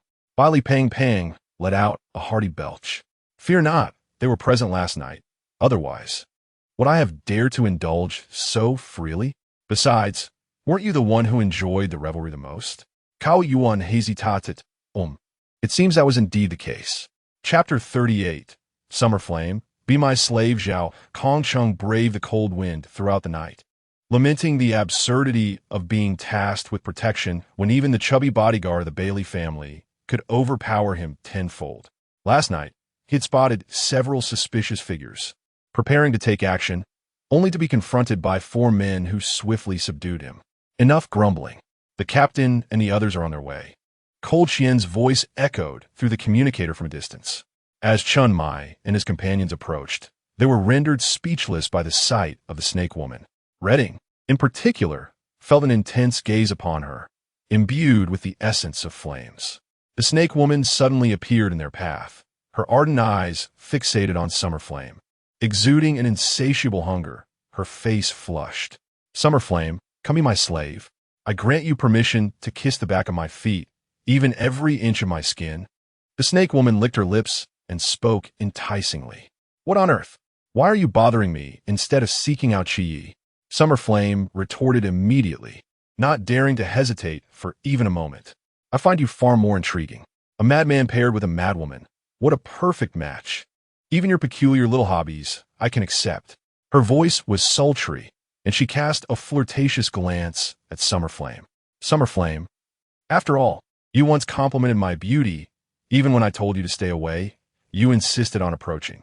Reflecting on it now, I must admit I relished that assertive sensation. Goodness, what nonsense are you spouting? My heavens! Feeling the murderous intent behind him, Summer Flame was drenched in cold sweat. Did this have anything to do with what had just transpired? Captain, Sister Hong Ying, you must believe me. I did nothing. Did nothing? You nearly brought me to tears. The snake woman said, her tone tinged with sorrow and a hint of reproach. Summer Flame, wait, are we even discussing the same matter? Please don't speak so carelessly. Summer Flame was on the verge of insanity. Seeing the bewildered expressions of those around him, he hastily clarified, that was purely an accident. I truly didn't mean to. Wait, what am I even saying? Summer Flame. Red Ying's sharp call nearly caused him to kneel in fright. With her long spear in hand, its tip ablaze with rosy flames, she thrust it into the very spot where the snake woman had appeared, resulting in a violent explosion. Yet, the snake woman had already vanished and reappeared a short distance away. Redding, is it? Look into my eyes. The snake woman's eyes transformed into serpentine slits, gleaming with an otherworldly allure. Redding, Summer Flame dashed forward, invoking the wind and the divine movement, positioning himself protectively in front of Redding. Flame Palm. Solar Blaze. The searing golden flames surged toward the snake woman, but she once again utilized her ability to evade the attack. Meanwhile, Chun Mai drew his sword, poised to strike, his overwhelming murderous intent locking onto the snake woman, causing her to pale in fear. Han Xiaoyan, how long must you wait to see this? As the snake woman spoke, a silver lance descended from the heavens, embedding itself before Chun Mai and halting his advance. With the appearance of Han Xiaoyan, a formidable pressure enveloped the surroundings, weighing heavily upon the hearts of all present, prompting the members of Team 136 to assume a state of heightened alert. An incongruous voice shattered the somber atmosphere. Hong Ying, you haven't been petrified, have you? Xia Yan exclaimed, anxiously grasping Hong Ying's hand to inspect her. Hong Ying shot him a glare, withdrawing her hand and coldly snorting, her gaze fixed intently on Han Xiaoyan as she prepared for the impending battle. She was incensed by Xia Yan's words, nearly succumbing to the serpent woman's influence, but fortunately, Xia Yan had intervened just in time, shielding her. Han Xiaoyan, seemingly indifferent to the serpent woman behind him, spoke nonchalantly, you may leave. The serpent woman cast a glance at Han Xiaoyan before turning her attention back to Xia Yan. Xia Yan, I will come looking for you again, she said, licking her lips. What do you want from me? To bear a brood of serpent offspring? Xia Yan, entirely preoccupied with Hong Ying, paid no heed to the serpent woman, making a habitual retort. Han Xiaoyan and Chun Mai exchanged bewildered looks. Hong Ying's expression darkened, while Xia Yan was taken aback. Well, that's not entirely out of the question, she said playfully, blowing Xia Yan a kiss before swiftly departing. Faced with Hong Ying's piercing gaze, Xia Yan immediately covered his mouth, feeling a mix of despair and resignation. Having grown accustomed to his brashness during their 6-month training camp, those around him had learned to overlook his impulsive comments. An instructor had chosen to turn a blind eye, allowing him to remain relatively compliant, albeit with a penchant for verbal mischief. As Han Xiaoyun observed Xia Yan and Hong Ying, he was reminded of his beloved Qingqing, recalling a time when he had behaved similarly, feeling like a mischievous child caught in the act under her watchful gaze, a memory steeped in warmth. Allow me to introduce myself, the disciple 13th seat, Han Xiaoyun, of the Forbidden Ruins 079 Great Wind Disaster. Upon finishing his introduction, a fierce wind swept through the area, lifting the accumulated snow from the ground like a blizzard, obscuring the sky and shrouding everyone's vision, simultaneously veiling his own sight, as if burying past memories beneath the tempest. Every gaze was cloaked in white as the raging winds shattered nearby trees and uprooted cobblestones lining the streets, creating an apocalyptic storm that permeated every corner of the area.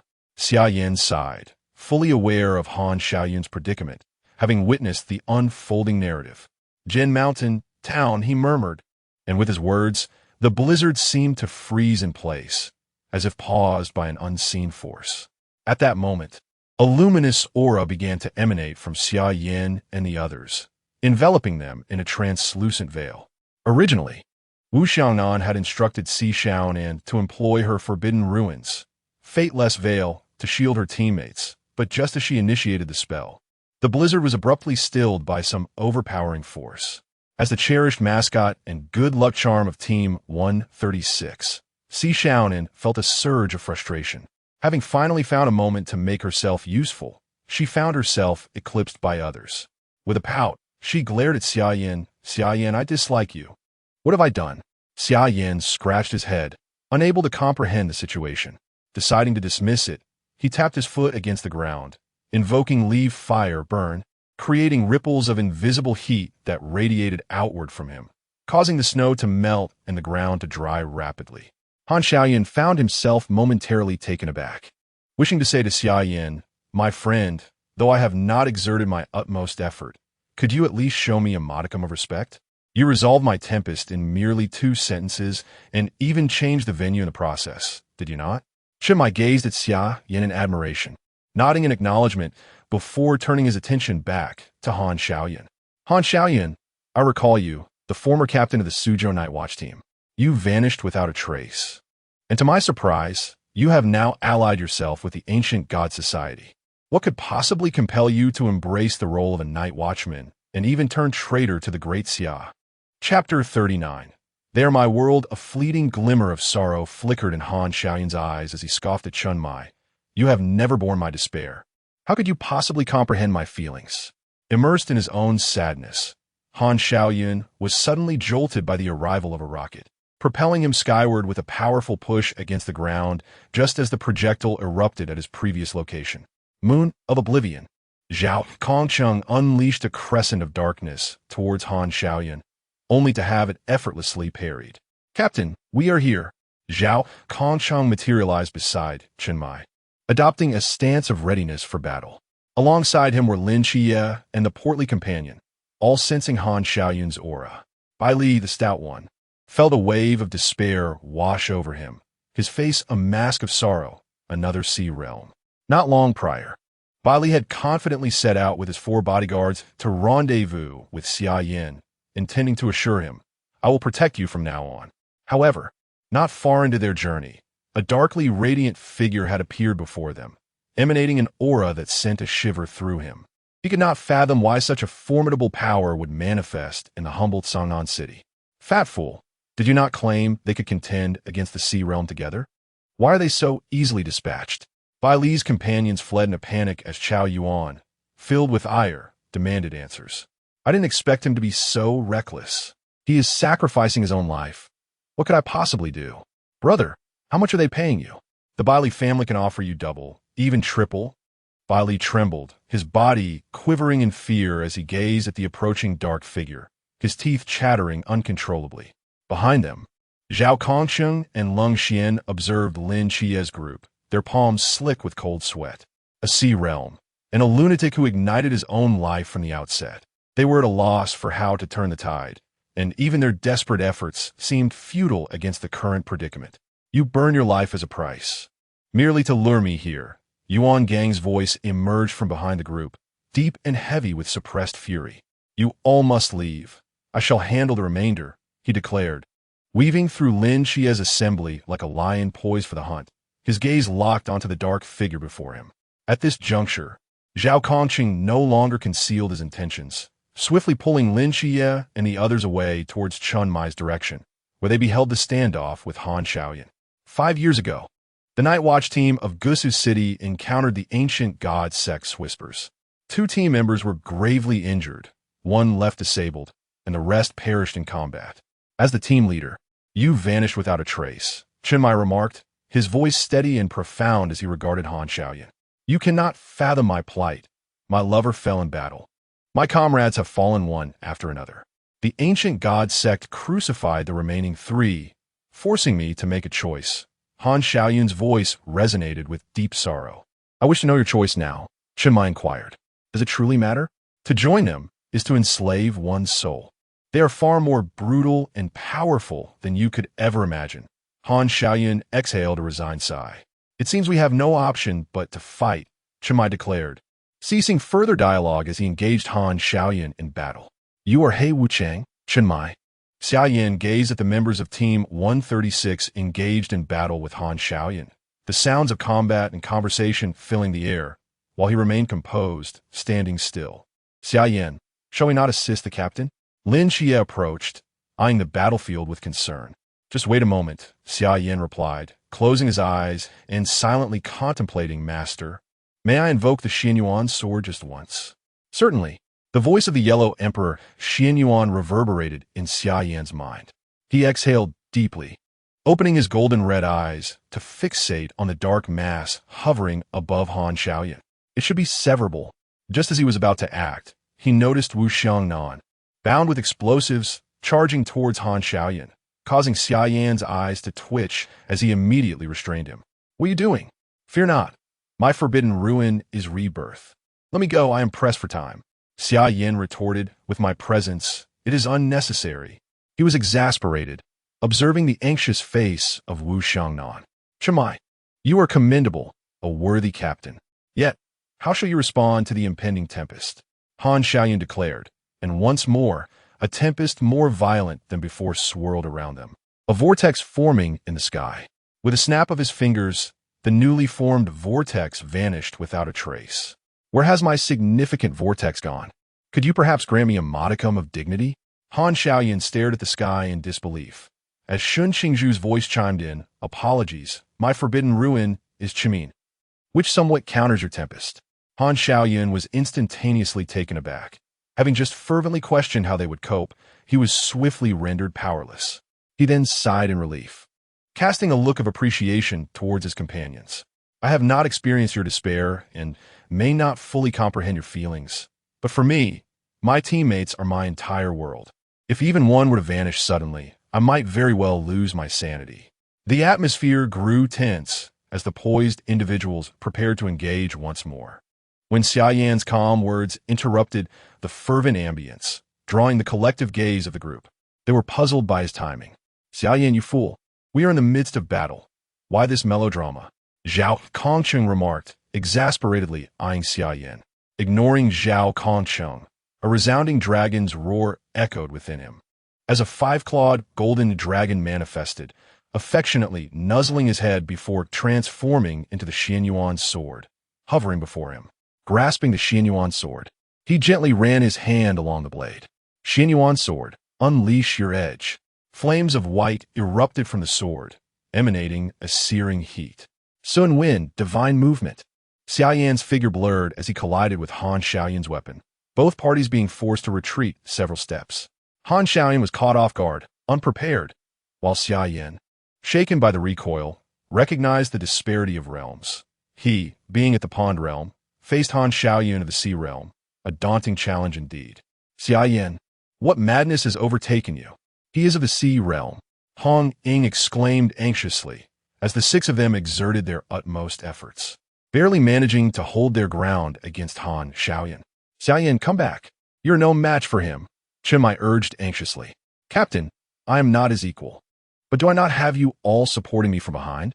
I wish to give a try. Chen Mai was taken aback for a moment, then chuckled. Well then, go ahead. We shall be ready to support you in this moment. Pursue what you desire. Honestly, none of you ever allow me to rest easy. Especially you and Lin Xia.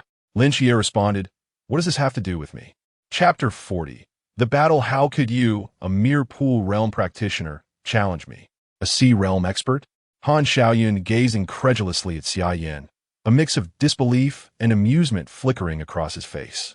Only by testing can we ascertain. Xia Yan replied with a calm demeanor, treating Han merely as an opponent, indifferent to their respective realms. The younger generation is indeed formidable. Without further ado, Han thrust his spear forward. Xia Yan's figure blurred, the long spear passing through his illusion. Interesting, he mused, swiftly executing a horizontal sweep, the clash resonating with a metallic sound from the left. Your speed is indeed impressive, yet fails to confound me, Xia Yan stated, gripping the Xingyuan sword to withstand the immense force it carried. I have never been so arrogant as to believe that mere speed could bewilder a captain of the sea realm. Earth's foundation, gravity. Earth Esmire. Han Xiaoyan suddenly felt a weight descend upon him, where his feet stood, transforming into a quagmire, leaving him with no leverage. Windstorm. Xia Yan stumbled as a fierce gale buffeted him, and Han seized the opportunity to leap from the bog beneath him. Mountain stability, be still. The surrounding winds ceased abruptly, and Han's voice reached Xia Yan's ears. I am no longer merely a captain. I am but a devotee of the ancient god sect. This is my affair. I shall name it as I wish. Frustration surged within Han Xiaoyan, feeling as though he faced a stubborn mule. Young man, it seems I must impart to you the virtues of respecting your elders and nurturing the young. Once more the two clashed, the sounds of their weapons colliding echoing in the air, sparks flying amidst their fierce engagement. The members of Team 136 gazed in astonishment at the duel, devoid of any flashy techniques, merely a testament to their understanding of weaponry and combat skills. Captain, if I were to spar with that fellow, could I possibly defeat him? Zhao Kongqing's eyes widened, swallowing hard as he addressed Chen Mai. 3 parts to 7, Chen replied.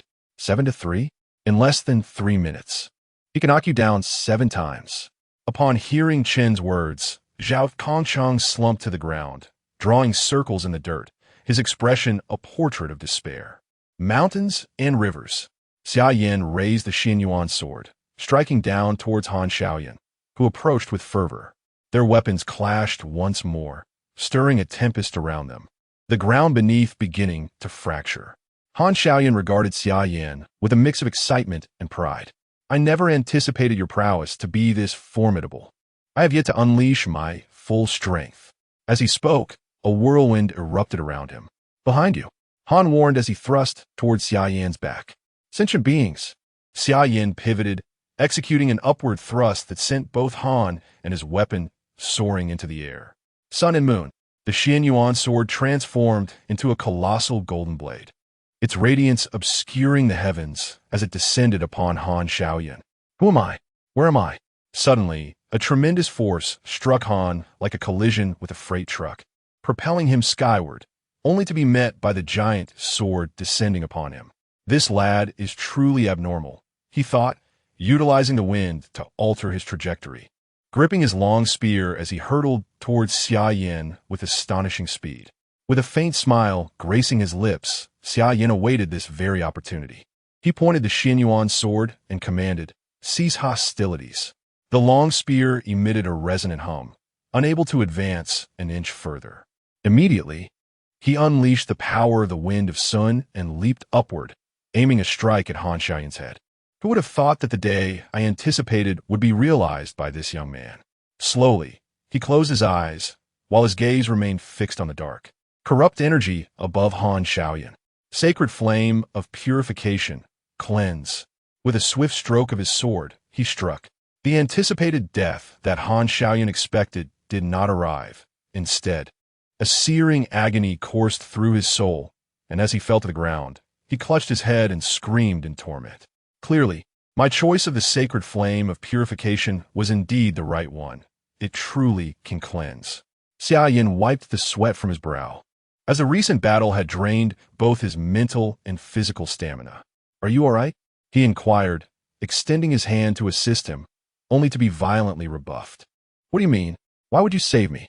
Han Xiaoyun wept tears of blood, incredulous that his soul contract could be purified. "With your strength, wouldn't it be better to strike again at the ancient god church?"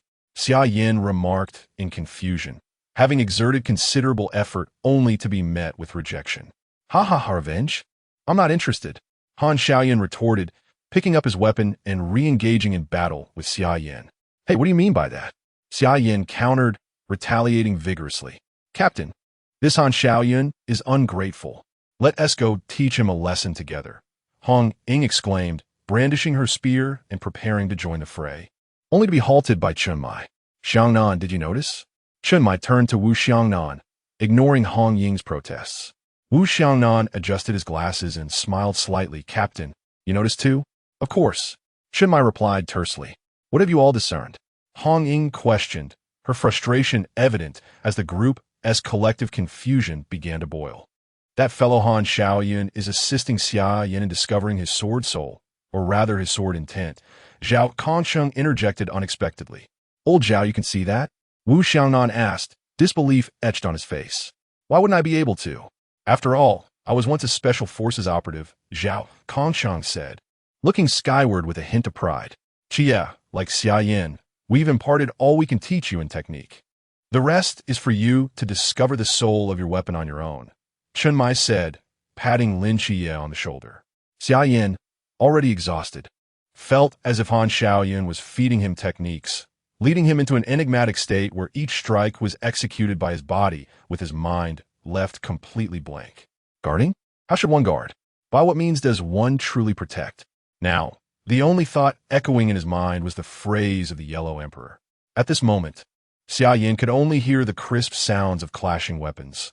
His vision had narrowed, leaving Han Xiaoyun's figure behind, with only the motion of the long spear remaining, its trajectory as clear as though in slow motion. "Han Xiaoyun, you have become a pawn of the ancient god church. May you spend the latter half of your life in a state of fasting." After resolving the situation with the man from Wu Guang, Yuan Gang stormed into the battlefield where Chunmai and his companions were engaged in combat. Confounded by the circumstances, he could no longer suppress the fury swelling within him upon witnessing Han Xiaoyun. With a thunderous shout, he nearly jolted Xia Yan out of his trance. Yet Han Xiaoyun, gazing at Xia Yan, offered a reassuring smile, sensing that they were on the cusp of a breakthrough. "Just a little more, my boy. I'm here to give you that final push. Shatter that barrier completely." Still dazed, Xia Yan felt the piercing sensation of the sword embedding itself into flesh as the Xingyuan sword thrust through Han Xiaoyun's heart. "My boy, this is where my assistance ends." Chapter 41.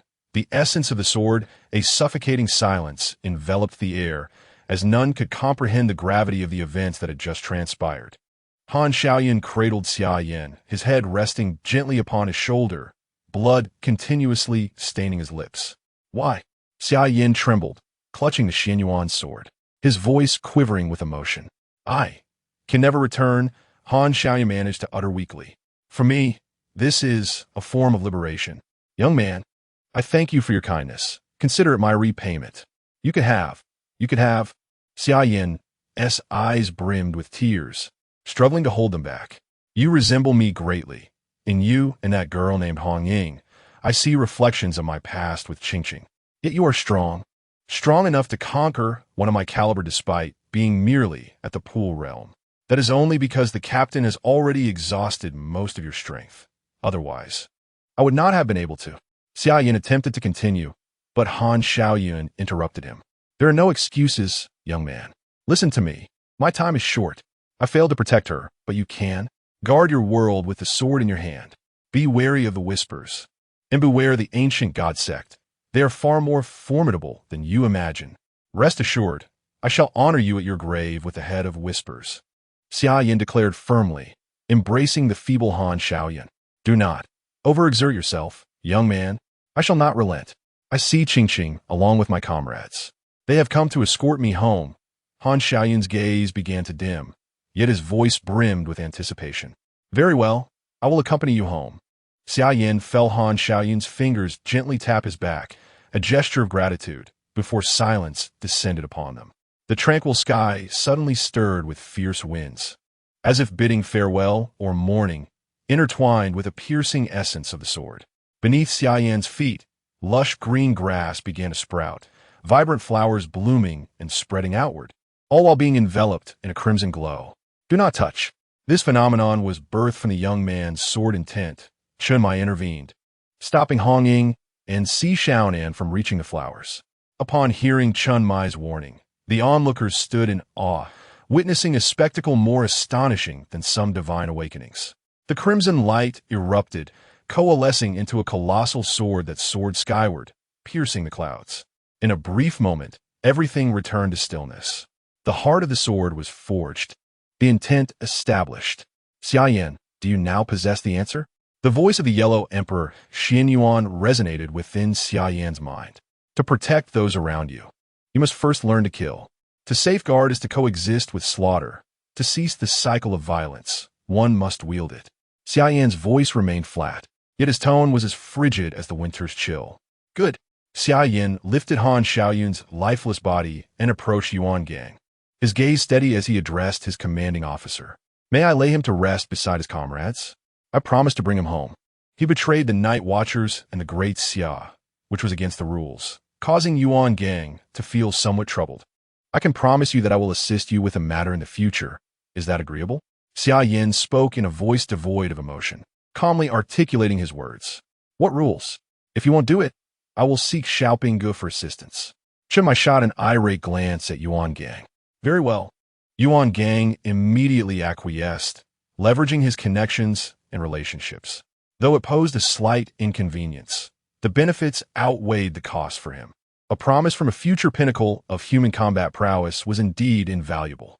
As he spoke, he accepted Han Xiaoyun's lifeless body, nodding to indicate it would be entrusted to him, assuring him to rest easy. Xia Yan turned and approached Hong Ying, regarding her with a steady gaze that made her feel uneasy. Why are you looking at me like that? Hong Ying asked, a hint of embarrassment in her voice. It's nothing. I will ensure your safety from now on, Xia Yan replied with a smile, then turned to Chen Mai, saying, Captain, I shall take my leave now. With that, he vanished without granting them an opportunity to respond. I don't need your protection, Hong Ying exclaimed, blushing and pouting. Come on, the mission is complete. Tonight is New Year's Eve. Let us celebrate properly, Chen Mai declared, leading everyone towards the Peace Affairs office. Yuan Gang glanced at the body in his arms, while behind him, Hong Hao and the others hurried over. Let us return as well, he said. Within the villa, Xia Yan returned to his room, sitting cross-legged with closed eyes, entering a meditative state. Respectful greetings to the three esteemed teachers. Teacher Shennong, I wish to inquire about a matter, Xia Yan said with utmost reverence. I know what you wish to ask. Follow me, Shennong chuckled, stroking his beard as he led Xia Yan to the place of flame fusion. This is the Emperor Yan crystal, which I discovered while collecting flames. Aside from the true fire of the sun and the void elemental fire, nothing can melt it, and it is exceptionally suited for preserving fire seeds. Xia Yan gazed at the crystal-clear gem, recalling the flames he had just mentioned. Teacher, what is the void elemental fire? He inquired. The void elemental fire is extraordinarily domineering. It can incinerate all tangible and intangible entities. For now, do not dwell on it. Focus on your own pursuits, the teacher advised. Understood. As the sounds of firecrackers echoed, the joyous atmosphere of the new year commenced. Lin Xie observed his aunt and Yang Jin, somewhat lost in thought. If you wish to go see, I can wait for you here, Wu Xiangnan offered, standing beside Lin Xie. No need, Deputy Captain, let us return. Everyone is waiting for us, he replied, then swiftly vanished into the night. Inside the Peace Affairs office, Chen Mai busily prepared dishes in the kitchen, with Xia Yan assisting him, the aroma wafting through every corner of the room. Cold Xian and Wen Qima, enticed by the fragrance, eagerly urged, Captain, hurry up, the time is almost upon us. Chen Mai poked his head out from the kitchen, exasperatedly responding, Why the rush? There's still an hour until the hour strikes. Why don't you take a turn? The two immediately shook their heads, preferring to leave the cooking to him, grateful if the kitchen remained intact. Hong Ying sat languidly on the sofa, her spirit seemingly deflated as she uttered not a word. Lao Zhao approached her, inquiring, "Have you called for Xia Yan?" "I did," she replied. "But he locked the door and has not responded, regardless of how persistently I called." Suddenly, the atmosphere shifted as Bai Li Pang Pang exuberantly announced, "Qi Yi has returned." Although Lin Qi Yi made introductions, everyone was preoccupied with their own tasks. Bai Li Pang Pang and Chao Yuan, meeting for the first time, felt an awkward tension, and even Hong Ying wore a somber expression, hesitant to intrude. "Where is Xia Yan?" Lin Qi Yi wondered aloud, scanning the room for any sign of him. The mood grew quiet. No one knew how to break the silence. After all they had endured, it was unreasonable to expect a swift adjustment to their emotional states. Then, a teasing voice broke through the stillness. "What is happening here? Has Lao Zhao run off with someone else?" Zhao Kongcheng looked on, bewildered. Chapter 42. New Year's Eve, what nonsense are you spouting? Am I not right here? Zhao Kongcheng exclaimed, stamping his feet in frustration. When Xia Yan first arrived, he was quite earnest, but now, as familiarity grew, he had become increasingly cheeky. "Your presence is a relief. We were somewhat worried about you," Chimai said, emerging from the kitchen, visibly pleased by Xia Yan's arrival. Han Xiaoyan had been instrumental in helping Xia Yan comprehend the essence of sword intent, serving as both a mentor and a friend. Yet those who had departed were gone, and one must always look forward, mustn't they? "Captain, allow me to assist you. Teach me how to cook while you're at it." With that, Xia Yan dashed into the kitchen, eager to lend a hand. "Just look at Xia Yan, and then look at yourselves. It's evident who needs urging," he remarked as he entered the kitchen, leaving Wen Qima and Lung Xian in stunned silence. "Captain, hurry up. Xia Yan, be quick with your hands and feet. I'm on the verge of starving." Hong Ying's mood brightened upon seeing Xia Yan. "Understood, Sister Hong," Xia Yan replied, deftly chopping vegetables. Inside the Peace Affairs office, laughter and merriment once again filled the air, creating a warm and cheerful atmosphere. As the clock struck the hour, everyone gathered around the table, gazing at Chunmai. This past year has been filled with mysteries, yet we have all remained intact. I hope that next time, we can sit together again. Thank you for watching over the night. Cheers! Chunmai joyfully raised his glass. Cheers! Everyone echoed in unison, lifting their glasses high. Xia Yan observed the lively scene at the dining table, a subtle smile playing on his lips, confident that they would surely gather again, just as they were today. "Xia Yan, why aren't you eating?" Hong Ying asked, placing her favorite braised ribs into his bowl. "Eat. Why aren't you eating?" she encouraged, joining the fray for food. After indulging in a hearty meal, the group rubbed their full bellies, and Bai Li Pang Pang approached with several boxes in hand. "Everyone, I brought you gifts. Since you're friends of the Seven Knights and Xia Yan, you are my friends too. These are some local specialties from my hometown. I hope you don't mind," he said, opening a box to reveal a Rolex, which he distributed among them. "Xia Yan, do your friends have such wealth?" Zhao Kongcheng remarked, astonished as he held the watch. Xia Yan shot a glance at the rotund figure, a smirk tugging at the corner of his mouth. Of course, the foolish son of a landlord would possess such riches. "Old Zhao, this is for you," he said, handing over a nameplate and placing it in Zhao's hands before making his way toward Hong Ying. "What is this?" Zhao Kongcheng questioned, puzzled by Xia Yan's gift, unsure of the meaning behind gifting a nameplate during the new year. "Forbidden object, blood boiling, an item I procured from the ancient divine sect. Its market value is approximately 2 million, Chunmai interjected, startling Zhao Kongcheng, causing him to fumble the nameplate. "What the hell? Captain, how much did you say?" 2 million. Chunmai restrained Zhao Kongcheng, who was seated on the sofa. "Accept it. He went to great lengths to acquire it for you." "Captain, this," Zhao Kongcheng said, watching as Xia Yan, eager to present gifts to Hong Ying, pushed past Bai Li Pang Pang. "I understand now. This kid truly is," he murmured, cautiously slipping the nameplate into his pocket. "Is it truly the case that we remain unguarded?" Chunmai seated himself beside Zhao Kongcheng, observing the envious Summer Yen, who was vying for attention while presenting gifts, and felt a warm glow within. You rotund fellow, I was the first to offer a gift to Sister Hongying. Can you not distinguish between the greater and lesser kings? With that, he shoved Bai Li Pang Pang aside and presented a string of bracelets to Hongying. Amused by Summer Yan's slightly jealous tone, Hongying accepted the bracelet with a smile. The 7 roses, translucent like crystal, sparkled under the light, while the remaining 2, a golden one and a white one, were held warmly in her hand. What is this? Quite beautiful, she inquired, playing with the bracelet as it shimmered. It is a gift I crafted with my own hands, named the 9 flame roses. Isn't it melodious? Summer Yin replied cheerfully. 9 flame roses? Indeed. Within these 2 roses are encapsulated 2 of my flames, and I shall gradually ignite the rest for you. Just you wait, he added, taking her hand and adorning it with the bracelet. When you wish to use it, channel it with your mental power and in conjunction with your flame feather garment. It will unleash varied powers. Do you like it? Summer Yin gazed at Hongying with gentle eyes. Hongying, blushing and looking down, had yet to respond when Xia Yan approached. Slightly inebriated. Sister Hongying, what whispers have you been exchanging with Summer Yin? Hongying quickly withdrew her hand from Summer Yan's grasp, glancing at Xia Yan. It's nothing. Xiaonan, what brings you here?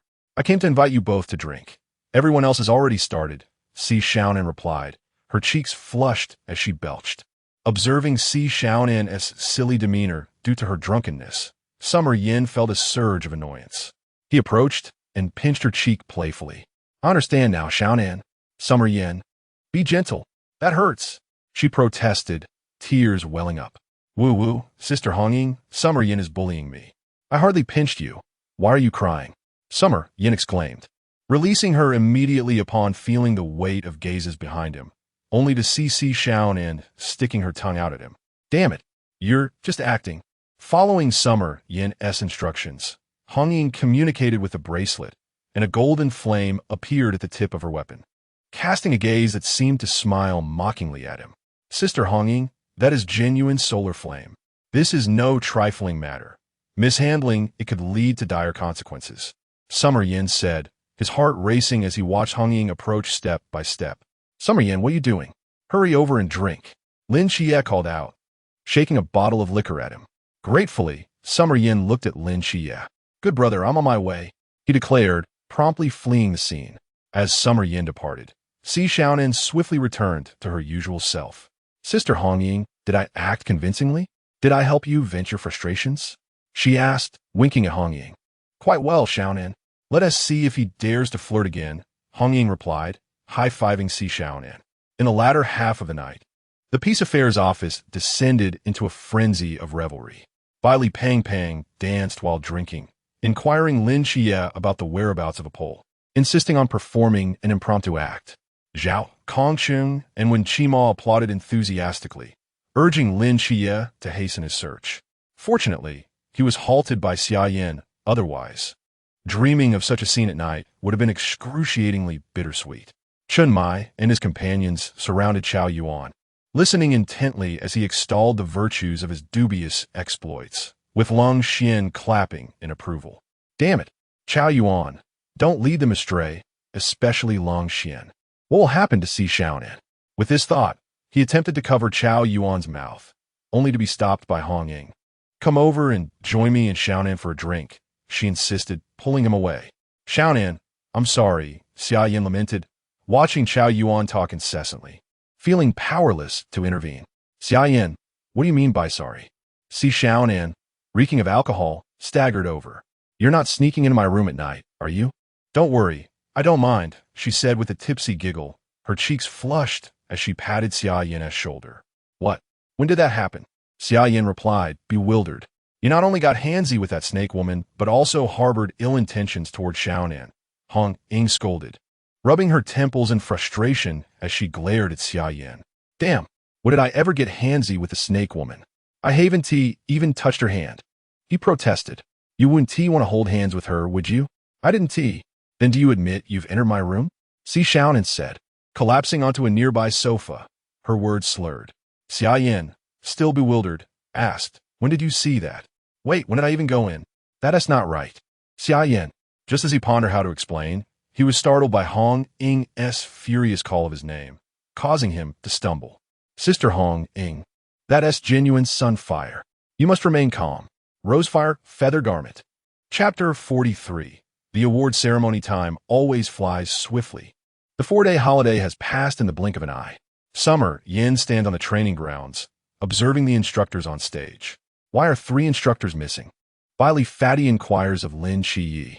Lin Shiyi notices the absence as well and recalls the missile attack from last time, quickly understanding that they must have been called away for some reason, thus refraining from elaborating to Bailey Fatty. The instructors are adorned with gleaming medals of varying quantities, with Yuan Gang possessing the most. He scans the crowd below, who are still puzzled by the cancellation of today's morning training. Morning training has been canceled today. You have been gathered here for the award ceremony, he announces. Do you see the 3 types of medals on my chest? They're the Starfire, Starlight, and Stardust. And lastly, the Sea of Stars, which even I am unworthy to possess. The difficulty of obtaining these 4 medals increases with each subsequent one, especially the Sea of Stars medal, of which only a handful exist throughout the Great Xia. The audience listens in astonishment, and, at that moment, a voice emerges from the ranks. Chief Instructor, why is the Sea of Stars medal so difficult to obtain? What are the requirements? Yuan Gang's gaze shifts to the new recruit, his tone serious. Good question. The fact that you can ask this indicates you have a goal. He continues. The last recipient of the Sea of Stars medal was Wang Mian from the masked team several years ago. He used time reversal to forewarn the Great Xia about the impending attack from the 8-headed serpent, ultimately fighting valiantly to hold off the enemy until our higher-ups could arrive, saving countless lives. After a brief pause, he adds, so, I tell you, having a goal is a good thing. It provides the impetus to move forward. Now, let's officially commence the award ceremony. Yuan Gang looks down at the fresh blood of future night watchers with great satisfaction. The first recipient is Summer Yan. First, during the missile attack, Lin Shiyi and you worked in tandem to save the lives of everyone present. Second, you eliminated 9 members of the Mad Scorpion Mercenary Corps, 2 fugitives from the Abstinence, and Liang, the 16th seat of the Believers. Third, you at the pool stage killed Han Xiaoyun, the 13th seat of the Believers. Hereby, I bestow upon Summer Yin 1 medal of Stardust and 1 medal of Starlight. As Summer, Yin steps onto the stage to receive his awards. The crowd gazes at him in surprise. In just 4 days, he accomplished so much, even defeating a C-stage opponent at the pool stage. The disparity among those who trained together is striking. Meanwhile, Summer, Yin appears lost in thought, oblivious to the attention he is drawing. Lin Shiyi, unable to bear the sight any longer, tugs at the hem of Summer Yan's attire to bring him back to reality. Summer Yan, step up. With Yuan Gang's commanding voice echoing once more, Summer Yan finally regains his senses, ascending the stage to don the weighty medals. What are you thinking? How can you be so dazed during such a glorious moment? Yuan Gang chides him sternly. Nothing, Chief Instructor, Summer Yan replies sheepishly, saluting him before descending the stage. Yuan Gang, watching his departing figure, assumes he is preoccupied with thoughts of Han Xiaoyun and thus dismisses the matter, clearing his throat to continue the ceremony. Lin Chia, in a heroic turn of events following the missile incident, valiantly eliminated 1 fugitive from the fasting site and was awarded the Starry Medal. Shen Qingzhu, having thwarted the Great Wind disaster, saved half of Songnan City from destruction and is likewise bestowed with the Starry Medal. Bailey Tumming and Chao Yuan each dispatched 1 individual from the fasting site and are hereby commended, with hopes that they will continue to forge ahead and remain true to their original intentions. Upon hearing his name, Bailey Pang Pang initially beamed with pride, only to be doused with a cold reality by Yuan Gang's subsequent remarks. His expression transformed from one of smugness to a vacant stare, a vivid demonstration of the art of Sichuan opera's face-changing. Just relish your moment, were it not for Xia Yan's restraint during the interrogation. You wouldn't even have this opportunity for commendation. Chao Yuan's words struck a painful blow to Bailey Pong Pong's pride. The commendation ceremony concluded as the 4 individuals processed the tumultuous fluctuations of life and made their way to the cafeteria. Thank you. You protected my aunt and the others. Lin Xia expressed sincerely while gazing at Xia Yan. It's nothing. We are brothers. Next time, it will be your turn to assist me, Xia Yan replied, affectionately draping an arm over Lin Xia's shoulder as they entered the cafeteria. Chao Yuan, it seems Xia Yan no longer needs you, Bailey Pang Pang remarked with a mischievous grin, having regained his spirits. Aren't you in the same boat? Chao Yuan retorted. Bailey Pang Pang. Xia Yan, do you have something on your mind? You seem distracted just now. Chao Yuan inquired with concern. The incident from New Year's Eve undoubtedly lingered. Hong Ying had caused quite a ruckus, leaving him in silence for 2 days. Bailey Pang Pang chuckled at the memory of the explosive noise that had startled them awake, with Xia Yan explaining while fleeing from Hong Ying, who pursued him with a long spear, turning the precinct into chaos. The following day, Chimai had to be contacted for repairs. Pang Pang, have you gained weight these past few days? No, why do you ask, Xia Yan? I can help you lose some weight by roasting away your excess with flames. No, please. Bailey Pang Pang immediately clung to Xia Yan's leg, feigning innocence. Xia Yan was momentarily flummoxed by this unexpected tactic. Who taught you that? That day, I saw you begging for mercy while clinging to Hong Ying's leg. I didn't realize it would work so well. Haha. Xia Yan nearly choked, caught off guard by Bailey Pong Pong's audacity. Bong bong. Not even Jesus could save you today. Mark my words. Xia, help me. Lin Xia, with a furrowed brow, pretended not to notice, thinking to himself, you see it, yet you speak of it. Do you want to join the punishment as well? At the training ground, Bailey Pang Pang covered his panda-like eyes and directed a reproachful glance at Lin Xia, who remained indifferent. A dead companion is preferable to a poor path. It's not me who will bear the brunt. As Hong Hao observed the gathered group, he instructed others to bring over 2 large boxes and announced, starting today, we will commence the second phase of training, which pertains to the Forbidden Ruins. He retrieved an object resembling a watch from the box and began to speak. This is a device developed internally by the Night Watchman, specifically designed to train your mental fortitude. It is called AC, and it bears a particularly fitting name, the acrobatic detonator. Once worn, it will emit a unique electrical current that stimulates your muscles and nerves, compelling you to perform various peculiar movements. This is entirely normal. What you must learn is how to harness your mental strength to cope with the effects it imposes upon you. Furthermore, I have a stipulation. Regardless of what you're doing, be it dining, sleeping, or even in the restroom, you are not permitted to remove it. Hong Hao flashed a sinister smile, his gaze sweeping over the crowd. Should I discover anyone secretly removing it, you will come to understand the true nature of punishment, and I assure you, it will be exceedingly cruel. The expression on Hong Hao's face sent a shiver through the audience. The memories of the extreme training's punishment had already left a shadow on their fragile psyches, and the thought of a repeat, even more brutal, was beyond their imagination. Chapter 44. The method of breaking the deadlock. Xia Yan observed the peculiar movements of everyone in the training ground, bursting into laughter. After donning the gear for a while, he adapted swiftly, refraining from any unusual antics. Chubby, I never anticipated you to be quite agile. A 720-degree backflip, and you landed smoothly. Show me some street dance. Would you? Huh.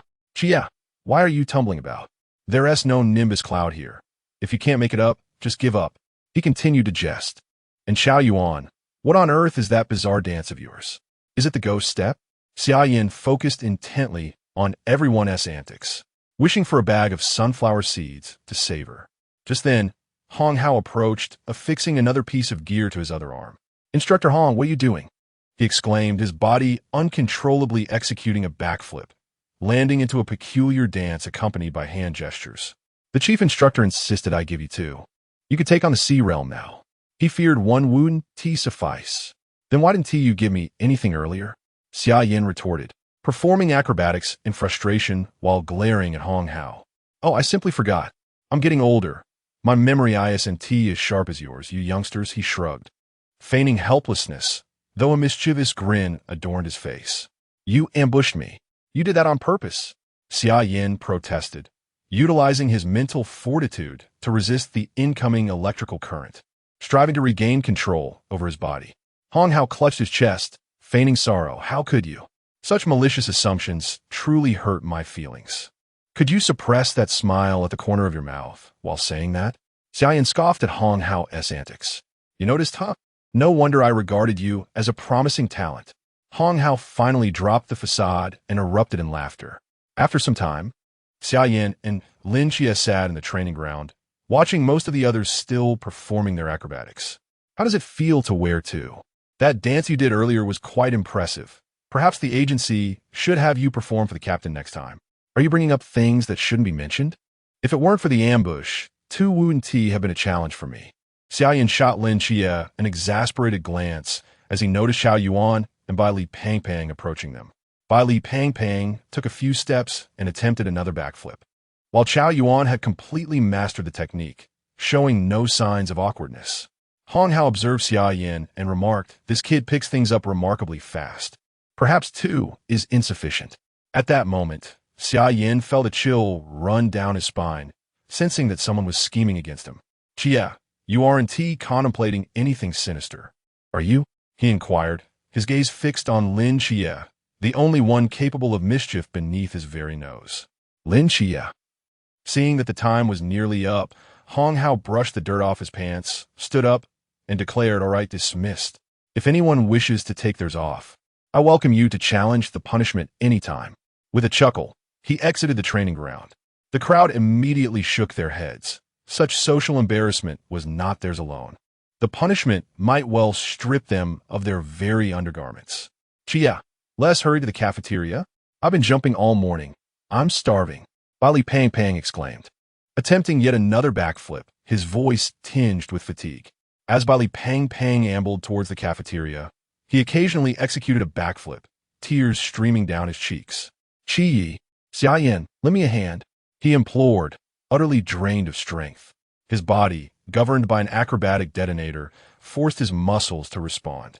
Sighing, Xia Yan assisted him, and together they reluctantly propelled Bai Li Pang Pang towards the dining hall.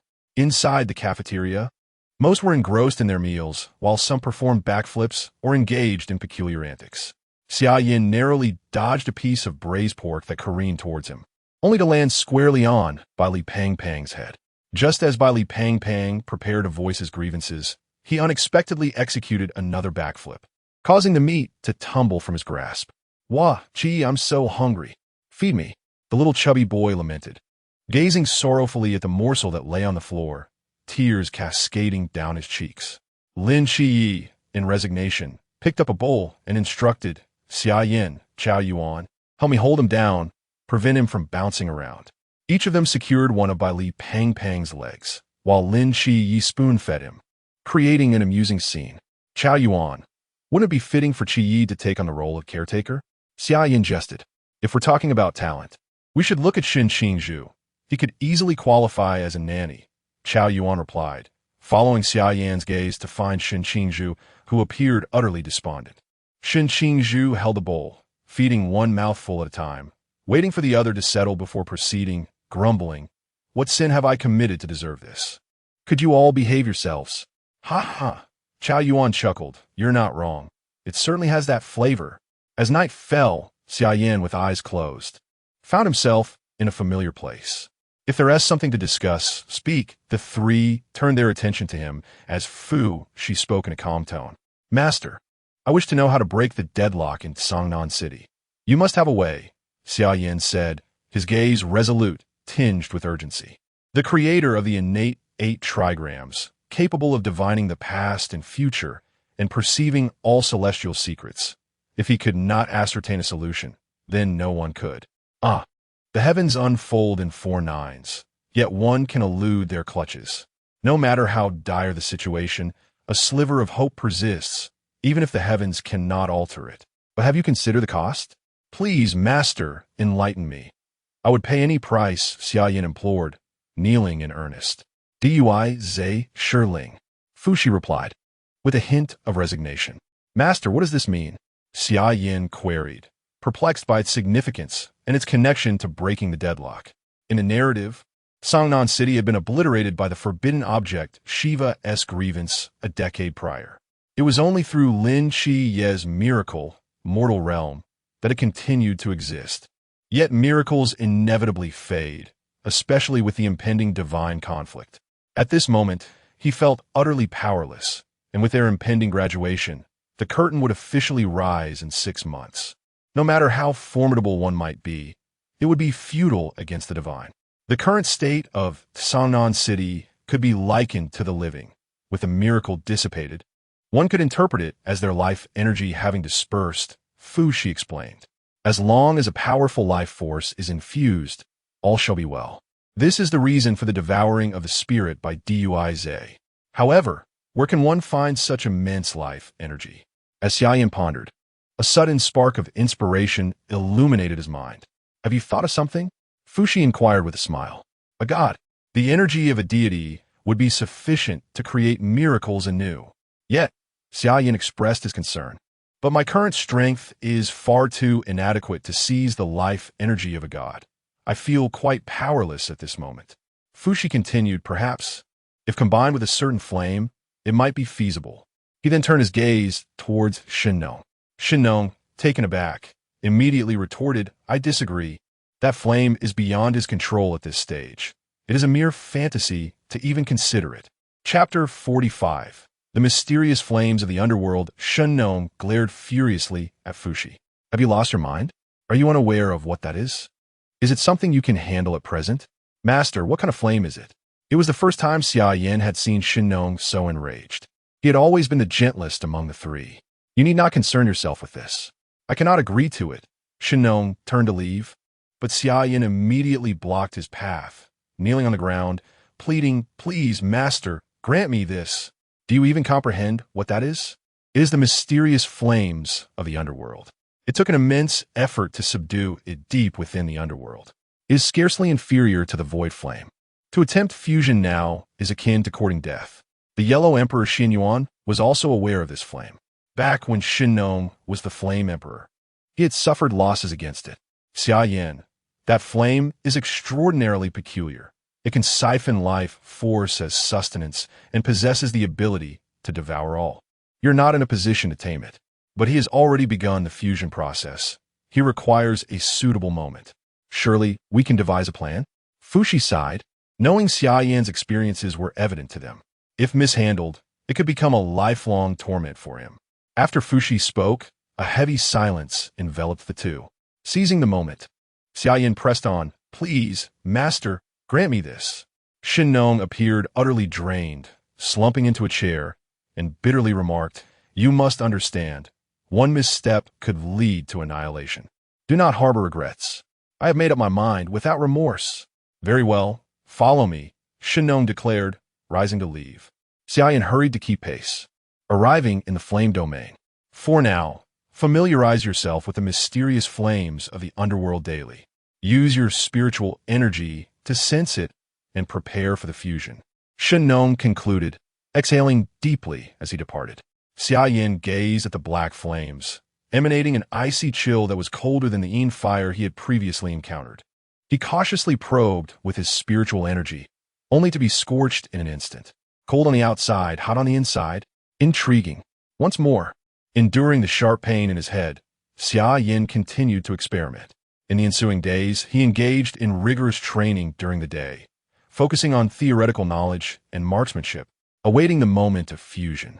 Xia Yan, why are you always out of sorts? Lin Xie, after dinner, observed Xia Yan's unsteady gait with concern. I'm fine. Perhaps just a bit fatigued. It will pass.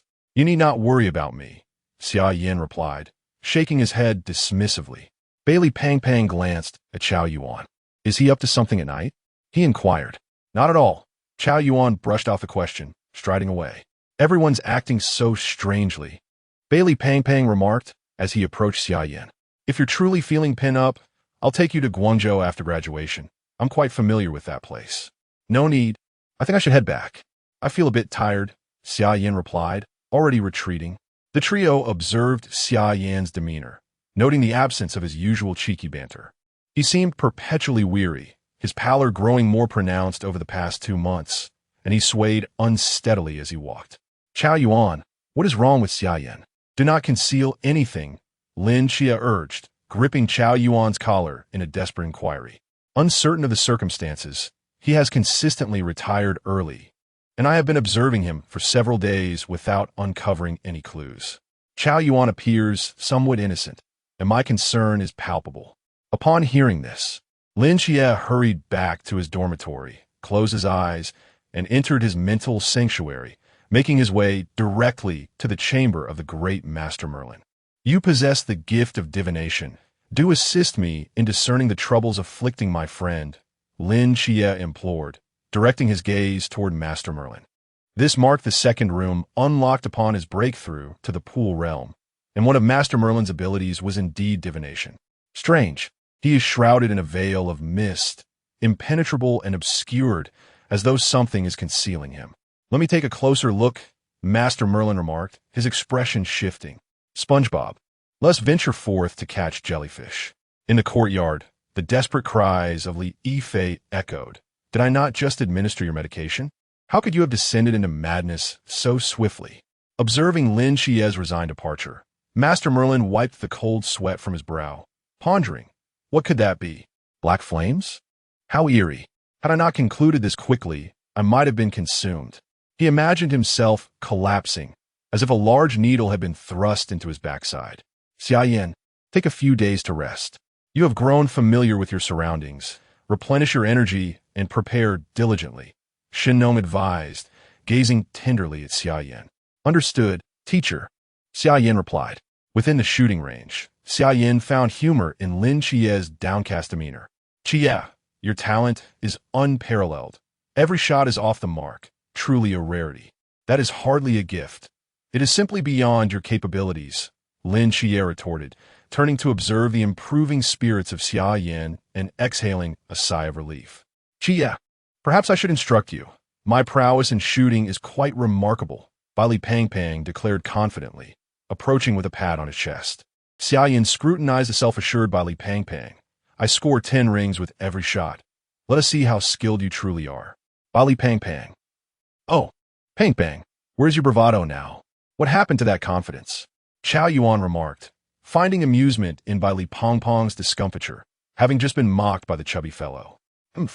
I'm still superior to you. You may not be aware, but shooting is also an examination, and my final score may well surpass yours. Li Pangpang's words left Lin Xie momentarily stunned. Pangpang, what do you mean? This is also an assessment, and the final scoring determines which city we will serve as night watchman.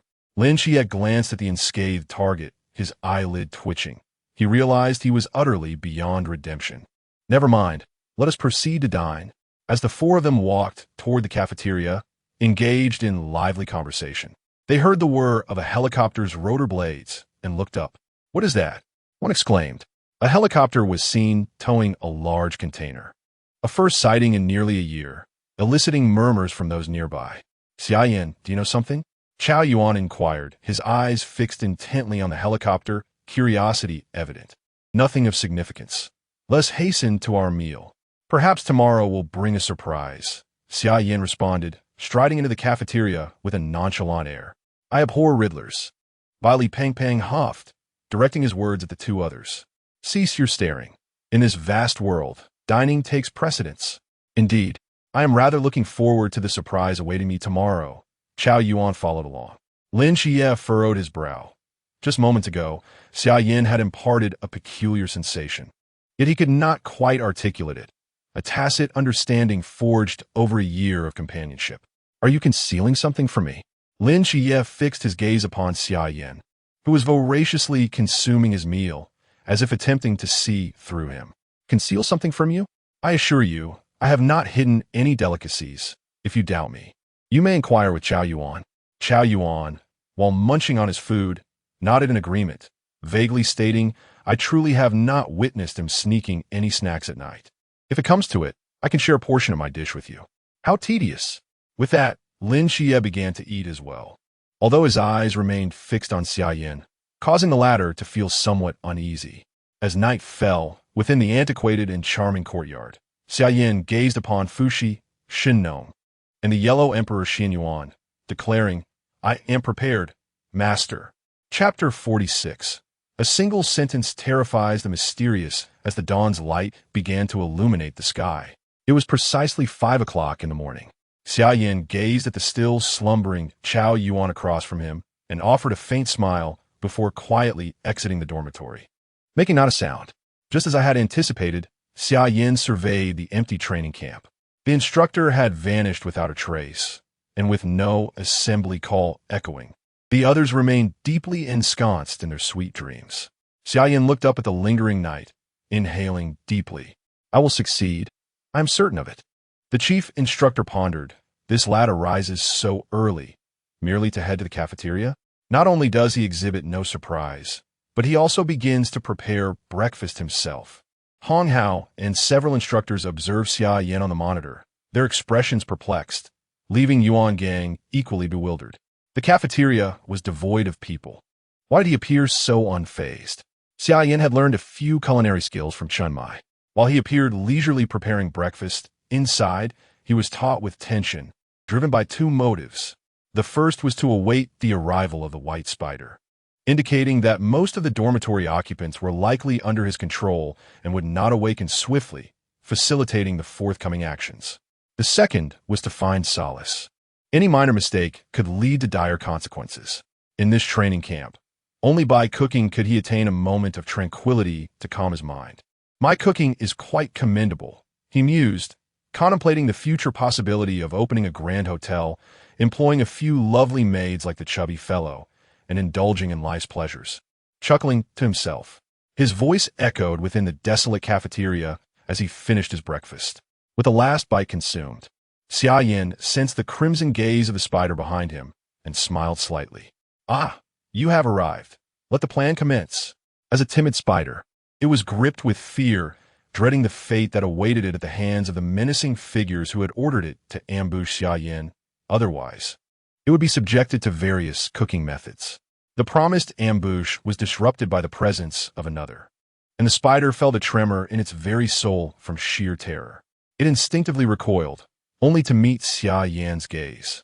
Come, let us converse, Xia Yan urged, striving to appear amiable to prevent any commotion. The timid spider, known as the spider child, fervently shook its head. I do not wish to converse. I want to return home and sleep, it whimpered. Should you dare to step outside the cafeteria, I assure you, in the next moment, you shall be severed in twain, one half grilled, the other braised. Care to test that? Xia Yan observed the spider child with a hint of exasperation. Was he truly that frightening? Unbeknownst to him, his Yan and Huang bloodline instilled a sense of dread in the mysterious and supernatural, particularly among the faint-hearted. Just as one of the spider's legs ventured a half-step beyond the cafeteria threshold, it quickly retreated, lowering its head in a pitiful manner as it gazed at Xia Yan. Please, do not kill me. My flesh is not delectable. Xia Yan, witnessing this scene, felt somewhat speechless. In the narrative, this spider was simply a coward, reduced to tears by a single sentence. With a hand pressed to his forehead, he asked, Have you ever tasted human flesh? Upon awakening from slumber, I was abruptly seized by a group of individuals clad in cloaks, who offered no explanation. They informed me that they were lying in wait, intending to instill fear, or else they would resort to consuming me. The spider child, increasingly distressed, lamented that I had never wronged anyone, yet found myself inexplicably transported to this place, with the threat of being devoured. Do not weep, urged Xia Yan, as he approached and patted the spider's leg. Assist me, and I shall release you. He observed the spider, which was the size of a truck, and pondered that such a large target would hinder their mission. Upon hearing Xia Yan's words, the spider child transformed into a small boy, his skin a pallid hue, and red eyes adorned with web-like black patterns. The instructors monitoring the live feed were left astounded, seemingly rendered speechless. Commander, did you not assert that all three entities were from Chuanjing? Why was that spider subdued by a mere glance and a word from Xia Yan? Is the camera malfunctioning? Yuan Gang, equally perplexed, erupted in expletives. How am I to know? If you inquire of me, who am I to ask in return? If the mysterious creatures are so easily dealt with, why do we even have a night watchman? Moreover, this boy is still in the pool realm. Meanwhile, within the boys' dormitory, Lin Jie rose to find Bai Li Fatty still asleep. After calling out to him with no response, he delivered a resounding slap, but Bai Li remained unmoving, as if in a deep slumber. Was my strike too gentle? Lin Xia pondered, rummaging through the room until he spotted his flip-flops. After a brief contemplation, he acted decisively, producing a sharp sound within the room. Bailey bore a red handprint on one cheek and a flip-flop mark on the other, perfectly symmetrical in placement. Lin Xia furrowed his brow, realizing something was amiss. No matter how deeply one might sleep, it was inconceivable that a single strike would leave them in such a stupor. "Xia, have you seen Xia Yan?" Chao Yuan burst into the dormitory, his expression urgent. "What has transpired?" Lin Xia questioned, puzzled by Chao Yuan's anxiety. "Isn't he in your dormitory? That fellow possesses formidable combat prowess. Even if he strayed, who would dare abduct him?" Lin Xia, somewhat irked, continued. "The training camp is completely enclosed, and within, no one would dare provoke him. He could very well strut about unchallenged, with instructors too intimidated to impede his path. Have you not grasped the gravity of the situation? Look at the time." Chao Yuan exclaimed, exasperated. "It is already 6:10. Why did I not hear the assembly bell? Normally, it rings at 5, sometimes even at 4. Lin Xia promptly exited into the hallway, observing a sparse gathering of individuals, including Shun Qingzhu. "Bro, are there others in your dormitory who cannot be roused?" Shun Qingzhu nodded, perplexed. "I did attempt to wake him, yet he remained unresponsive. Do you know if anyone has vanished from any dormitory?" Lin Xia inquired anxiously. "No, they are all in a deep slumber. There has been no word of anyone's disappearance." Chao Yuan then spoke up. "What about Xia Yan? I searched the washroom and the restroom, but did not find him." Lin Xia consoled Chao Yuan. Perhaps he discovered something and went after it? This only heightened Chao Yuan's anxiety. "You know Xia Yan well. If there were any issues, he would certainly inform us. Even if he didn't notify us, I would surely notice any movement from him getting out of bed. Most importantly, he exhibited strange behavior yesterday, staring blankly out the window and not uttering a word, which is utterly unlike him." Chapter 47. Analysis. Lin Xia's pupils constricted. Over the past 6 months, Xia Yan seemed to have transformed entirely. His speech had lost its previous arrogance, leading Lin Xia to believe that perhaps he had undergone a change of character, and he was slowly becoming accustomed to this new demeanor. However, Chao Yuan's words struck him like a wake-up call. A leopard cannot change its spots. Unless significant circumstances arise, a person's inherent nature cannot simply shift. "What time do you rise, Chao Yuan?" Lin Xia inquired, gripping Chao Yuan's arm. 5:15, came the reply. "And you, Shun Qingzhu?" 5:10. "Did you hear any noises in the corridor?" Lin Xia pressed eagerly. "None." After questioning everyone, Lin Xia discovered that the earliest riser had gotten up at 5:33. There had been no sound of footsteps in the corridor. Given their possession of the forbidden ruins and their extraordinary physiques, even the faintest sound would rouse them instantly. This was part of the training designed to prevent surprise attacks during sleep. Why had he gone to such lengths to erase his tracks? Lin Xia found himself pondering deeply. Taking everything into account, it seemed that everyone had fallen into a deep slumber after 6 o'clock, and Xia Yan had undoubtedly left the dormitory before 5:15. Lin Xia reasoned. "I woke at 5:50, washed up, and noticed Bailey still asleep when I returned, so I called out to him just after 6, he explained. "Do you think this was an assessment arranged by the instructors?"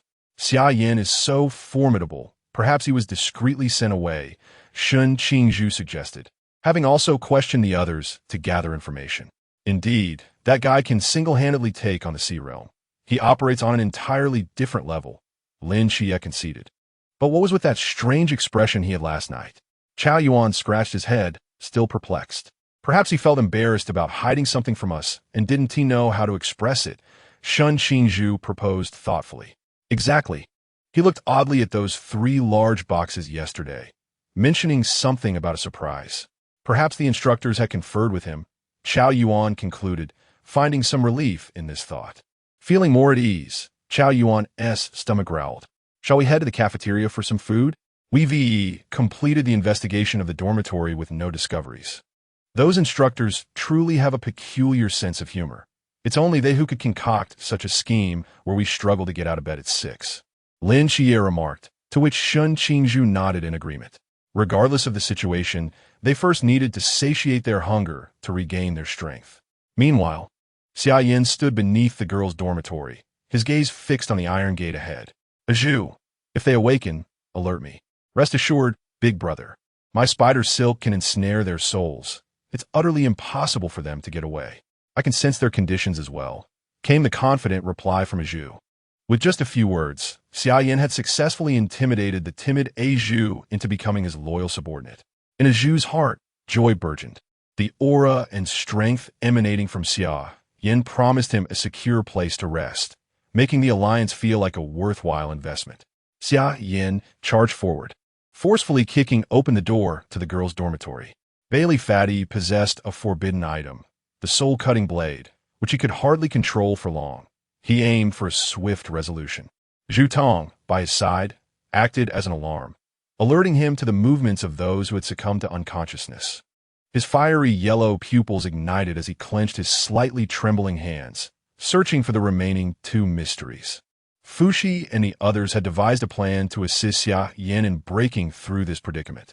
Xia Yan, at present, you cannot absorb the 9 nether spectral fire, but you can temporarily contain it within your body to gradually master it, awaiting the opportune moment for complete refinement. Remember, should you misstep, a sheer precipice awaits behind you, leading to utter destruction. Do you comprehend? He recalled the worried expressions of the trio, their helpless sighs at Xia Yan's stubbornness. The first step involved using the 9 nether spectral fire to consume the time of the two mystifying entities. Its temperature would soar dramatically, exposing his inner core completely. By harmonizing his 2 flames with the suppression of the Xingyuan sword, he could introduce them into his body temporarily, seeking a second opportunity to gradually exert control. Originally, Shennong had intended this as a reserve for his 6th flame, with the preceding 5 safeguarded through the tri-layer protection of the physical body, spirit, and soul, complemented by the sun's true fire's supreme strength and the purifying nature of the holy fire. However, that was the Klein realm. Not only had half a year passed, but even 3 more years might not suffice for entry. And yet this flame was crucial to breaking the stalemate now. Azhu, stay close to me, Xia Yan sighed, heading towards the first enigmatic entity, the Sound Hunter. Chief Instructor, can Xia Yan really make progress in this heat? He has quickly located the last 2 we deployed, Hong Hao said, somewhat frantic, as others remained oblivious to the urgency of the situation. What can I do? Who knew he would search so swiftly? Others might not even be able to sip their soup now. Yuan Gang lamented, utterly exhausted and resigned to destruction. Xia Yan violently smashed through layer after layer of walls, advancing in a straight line. The other mystery possessed the ability to alter space, potentially influencing the movements of others and buying him precious time. Xia Yan, what are you doing here? There's a mystery. The louder the voice, the closer she gets. You must cease this commotion, one girl implored. Several of my sisters were slain by him. I must avenge them, Molly declared, her eyes reddened with fury as she vigilantly guarded her comrades. Get out, Xia Yan coldly commanded, ignoring her. Time was a luxury he could not afford. What do you mean? I must exact my own revenge. Molly struggled to comprehend Xia Yan's words. Silence. With a sweeping motion, Xia Yan summoned the wind of Sun, unleashing a powerful gust that hurled them through the window. For those at the pool realm, such a height posed no more than a mere scratch. As Xia Yan continued his approach towards the Sound Hunter, he unceremoniously tossed individuals out the window, leaving the instructors utterly astounded. Has Xia Yan lost his mind? What is he doing, simply throwing the female soldiers out? Could it be that he seeks to monopolize the assessment scores? Can such a person truly be considered a guardian of the night? I propose that his evaluation results be annulled. Silence. Yuan Gang's voice echoed with fury, plunging the monitoring room into a profound stillness as all instructors fell silent. Yuan Gang understood the nature of Xia Yan and could not fathom his actions. Hong Hao, has he uncovered something amiss within the training camp? Impossible. When I deployed the mysterious elements, I conducted a thorough examination, and there could not be any issues. Yuan Gang furrowed his brow, equally perplexed. Hong Hao, prepare for support. Something is awry with Xia Yan. You and I both know him. He would not act so recklessly. Understood. Hong Hao nodded, eager to discern the true intentions behind Xia Yan's actions, which had evidently put him at odds with others. Chapter 48. Suppressing the eerie fire of the nine, neither the tumultuous clamor of Xia Yan's advance summoned the hunter, despite the formidable prowess of the hunter. Even within the confines of the Chuan realm, his abilities were curtailed by the efforts of Hong Hao and his companions. In mere moments of immobilization, Xia Yan exhibited no hesitation, swiftly closing the distance and rendering his opponent unconscious. "Ah!" cried the spider child, cradling his head in pain. "Brother, someone has severed my threads." "Do not fret. Continue to monitor the incoming individuals. Inform me immediately once they are all free," Xia Yan commanded as he hoisted the hunter, relentlessly sweeping through the dormitory filled with female soldiers. In one chamber, he encountered 3 instructors who regarded him with a hint of embarrassment. "Xia Yan, what a coincidence." One of the instructors chuckled awkwardly, scratching his head. "Indeed, quite the coincidence. Please step outside before we continue," he replied, proceeding to unceremoniously eject them from the room. The 3 instructors found themselves sprawled on the ground outside the building. One jested, "Shouldn't we put up a fight? After all, we are instructors. Surely a trio can hold their own against one." He brandished the Xia sword. "Do you still wish to resist?"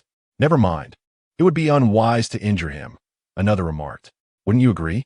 "Indeed. We are instructors after all.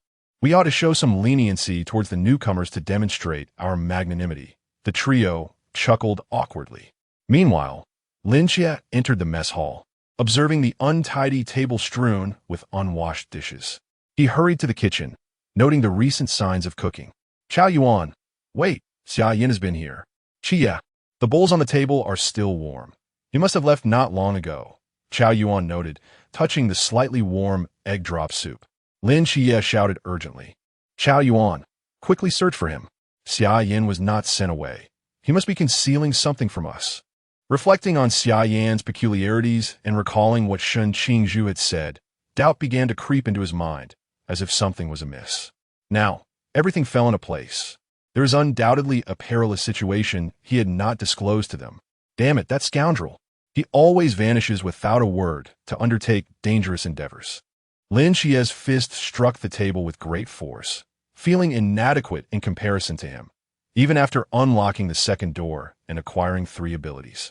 "Xia, I finally found you," Bai Li Pang Pang announced cheerfully as he entered the mess hall, only to sense the somber atmosphere and promptly fell silent. "Pang Pang, how did you awaken?" Shen Qingzhu broke the silence, directing her gaze at him. "I possessed a forbidden item from home, the soul cutting blade. Upon awakening, I found myself ensnared in a massive spider web. So I simply cut myself free and woke up. Can you awaken the others?" Lin Xia grasped Bai Li Pong Pong's shoulders eagerly. "I will give it a try," he responded, retrieving a monocle to wear. "Xia, I could see numerous spider webs around us. Cutting them should awaken others." Lin Xia contemplated the strength in numbers, believing that no matter the enormity of the challenge within the training camp, such a multitude of forces could surely resolve it. If Xia Yan were aware of Lin Xia's thoughts, he would undoubtedly deliver a swift kick to his backside, exclaiming, "I truly thank you, my dear brother."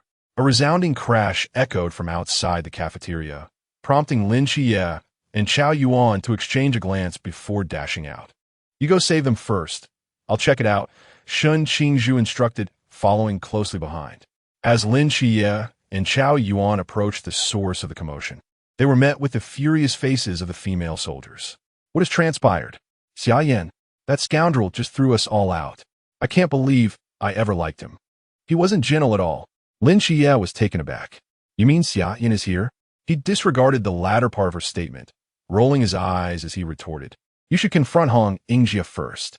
It is indeed Xia Yan who, in a fit of madness, tossed us out without affording us a chance to speak," Molly chimed in, her grip tightening around the knife in her hand, yet feeling helpless against the odds. "Chao Yuan, keep watch here. I'll go take a look," she declared, ready to charge inside. In an instant, the entire building was engulfed in black flames, sending alarm bells ringing in Lin Xia's mind as he instinctively stepped back. "Danas, do not approach him. Those flames can siphon away life and consume all things." Nikes, basking in the courtyard sunlight, suddenly felt a pang of anxiety upon witnessing Lin Xia nearly come into contact with the eerie black fire, his heart racing in fright, prompting him to call out a warning. At that moment, several curious onlookers attempted to draw near. Qiao Yuan stopped them. This is no ordinary flame. Lin Xie dashed to the side, while Qiao Yuan rushed forward, thinking, what a ridiculous question. What normal fire is black and so frigid? Aju. Shortly, I will teleport you to a certain location. If it fails and you see the black flames raging, seize the opportunity to escape. Understood? Xia Yan, having extracted a string of beads from the dream realm, pondered whether living beings could be transported as well, feeling compelled to experiment.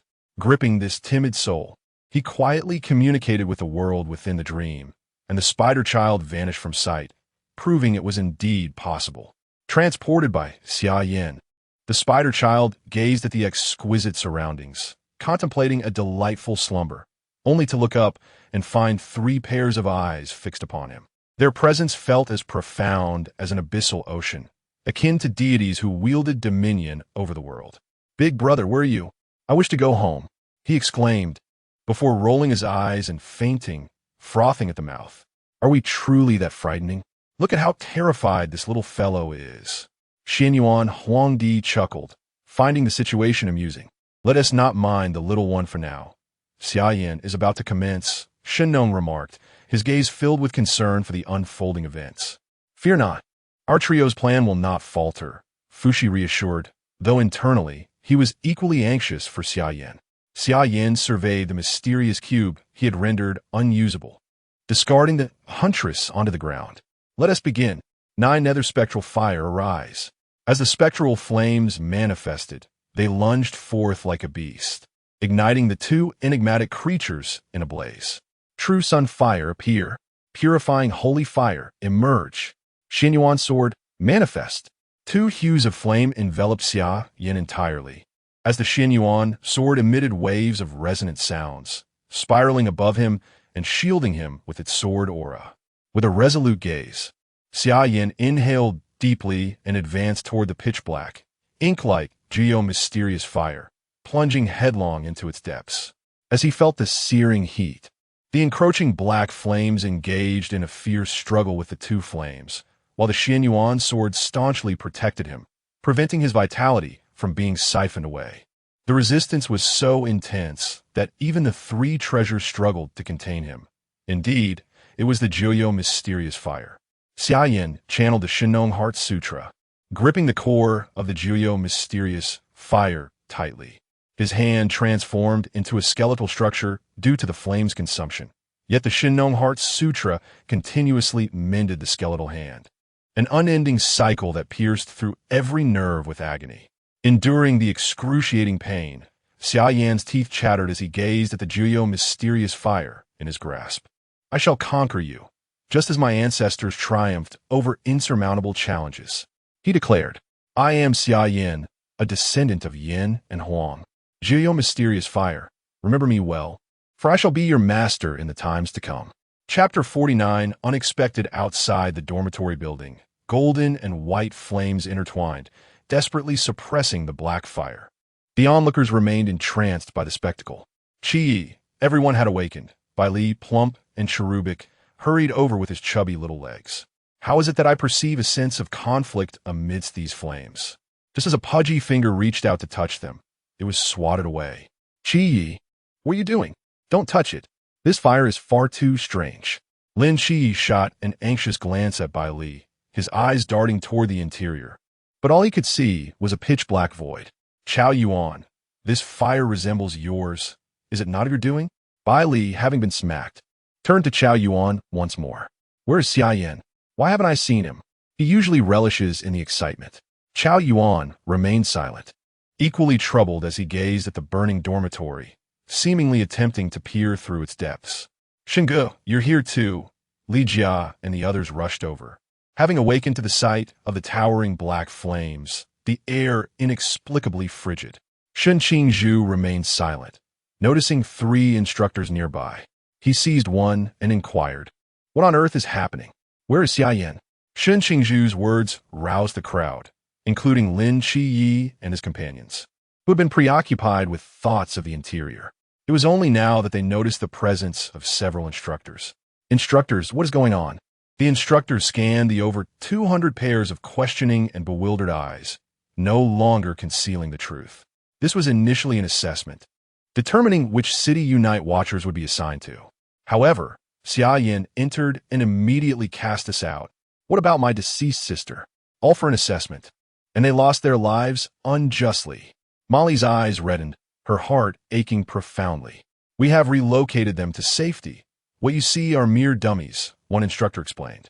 Then why did Xia Yan act in such a manner? Surely he does not intend to monopolize the assessment results? A female soldier in the crowd spoke up. Indeed, he cast us all aside to pursue the mysterious entity alone. Such behavior is quite unethical. Others echoed in agreement. What? Xia Yan would stoop so low? This is utterly outrageous. A male soldier chimed in, his voice tinged with indignation, as he had long harbored feelings for the strikingly beautiful girl who had just spoken. As the saying goes, when the walls fall, everyone pushes, and the crowd quickly rallied, shouting in protest, their grievances exacerbated by the fact that they had not even had a taste of the broth. Xia Yan is not that kind of person. Lin Ji exclaimed it, glaring furiously at the assembly. Just because you say he isn't, doesn't mean he isn't. Your close relationship allows you to tolerate him, but we cannot. Lin Shiye's words ignited the atmosphere, prompting even more to counter his stance, and in an instant, they became the focus of collective ire. With a thunderous crash, the dormitory building collapsed, crumbling into dust. Flames converged towards the center as the figure of Xia Yan emerged within the crowd's view. The Xingyuan sword circled above him incessantly. His complexion pale, beads of cold sweat trickling down his forehead, eyes closed and silent. The trio from Shennong breathed a sigh of relief. The most perilous phase had passed. Once he completely subdued the eerie flames of the Nine Hells, the remaining matters would be manageable. Within the training camp, as the girls' dormitory crumbled, an immediate silence enveloped everyone, their gazes fixed upon the closed-eyed Xia Yan. Xia Yan, what do you mean by this? Are you attempting to monopolize the assessment results to secure a favorable city allocation? With this inquiry, a wave of unrest surged through the crowd, akin to a bustling marketplace. Some were prepared to confront him, seeking justice. What do you intend to do? Anyone who dares to step forward will not be treated kindly. Lin Xie and Chao Yuan shielded Xia Yan, acutely aware of his precarious state. What do you mean by what do we want? There are over 200 of us. Are we afraid of just a few? Brothers, let us take action. Most merely aimed to question him, yet a handful of ill-intentioned individuals sought this opportunity to chastise Xia Yan, having long harbored disdain for him. Lin Xie and his companions desperately tried to obstruct them, but in a moment of distraction, a gust of wind blades shot towards Xia Yan. Wang Lei, are you seeking death? Lin Xie recognized him, a man with slanted eyes, who was overly meticulous and somewhat petty. Upon seeing the approaching windblade, the Xingyuan sword swiftly flew to intercept it. Xia Yan let out a heart-wrenching scream as the suppressed Nine Hells' eerie flames erupted violently, transforming into a pillar of black light that shot into the sky. Hong, what is wrong with you? Initially engaged in light-hearted banter with Si Shaonan, Hong immediately clutched her chest. Shaonan, it feels as if my heart has been pierced by a knife. It hurts so much. Do you think Xia Yan will be all right? The members of the office gathered around, with Chun Mai expressing his concern. Hong, are you all right? Captain, my heart aches terribly. Do you think something has happened to Xia Yan? This was the night watchman's training camp, fortified with layers of protection. What could possibly go wrong? You must be exhausted. Shaonan, help Hong Ying to rest. Chun Mai signaled for Si Shaonan to assist Hong Ying to an inner room. Captain, I too feel a strange palpitation, an unsettling sensation within my heart. Zhao Kongcheng spoke seriously. Coincidentally, I feel the same. So do I. The members of the office exchanged glances, puzzled and unable to comprehend. As the eerie flames of the Nine Hells erupted from Xia Yan, a chilling aura spread throughout the vicinity, staining the sky black. The flames formed a semicircular dome, enclosing the training camp within. What on earth is this? Why is it so bizarre? Everyone felt a tremor from their very souls, as if they were on the verge of being devoured. Wang Lei, I will kill you. Lin Shiye's eyes transformed. One turned golden while the other darkened. He drew his blade. for only Wang Lei's blood could quell his fury. A golden barrier shielded Wang Lei from the oncoming attack. Enough! Yuan Gang rushed over with all the instructors at lightning speed. Upon witnessing the black flames, they realized the situation had drastically changed and hurried to the scene, only to arrive a moment too late. Lin Xia, this is a training camp. Who permitted you to wield a knife against your comrades? Yuan Gang glared furiously at Lin Xia. Comrades? He is unworthy. You may save him for a moment, but not for a lifetime. I will slay him, Lin Xia retorted, his clenched fists creaking in defiance as he cast a resentful glance at Yuan Gang. Xia Fatty, Chao Yuan, Shun Qingzhu, Chief Instructor, quickly take them away. I cannot contain it any longer. Xia Yan cried out in anguish. This is the 9 nether spectral fire, possessing the power to consume all and drain vitality. Hurry and flee. Chapter 50.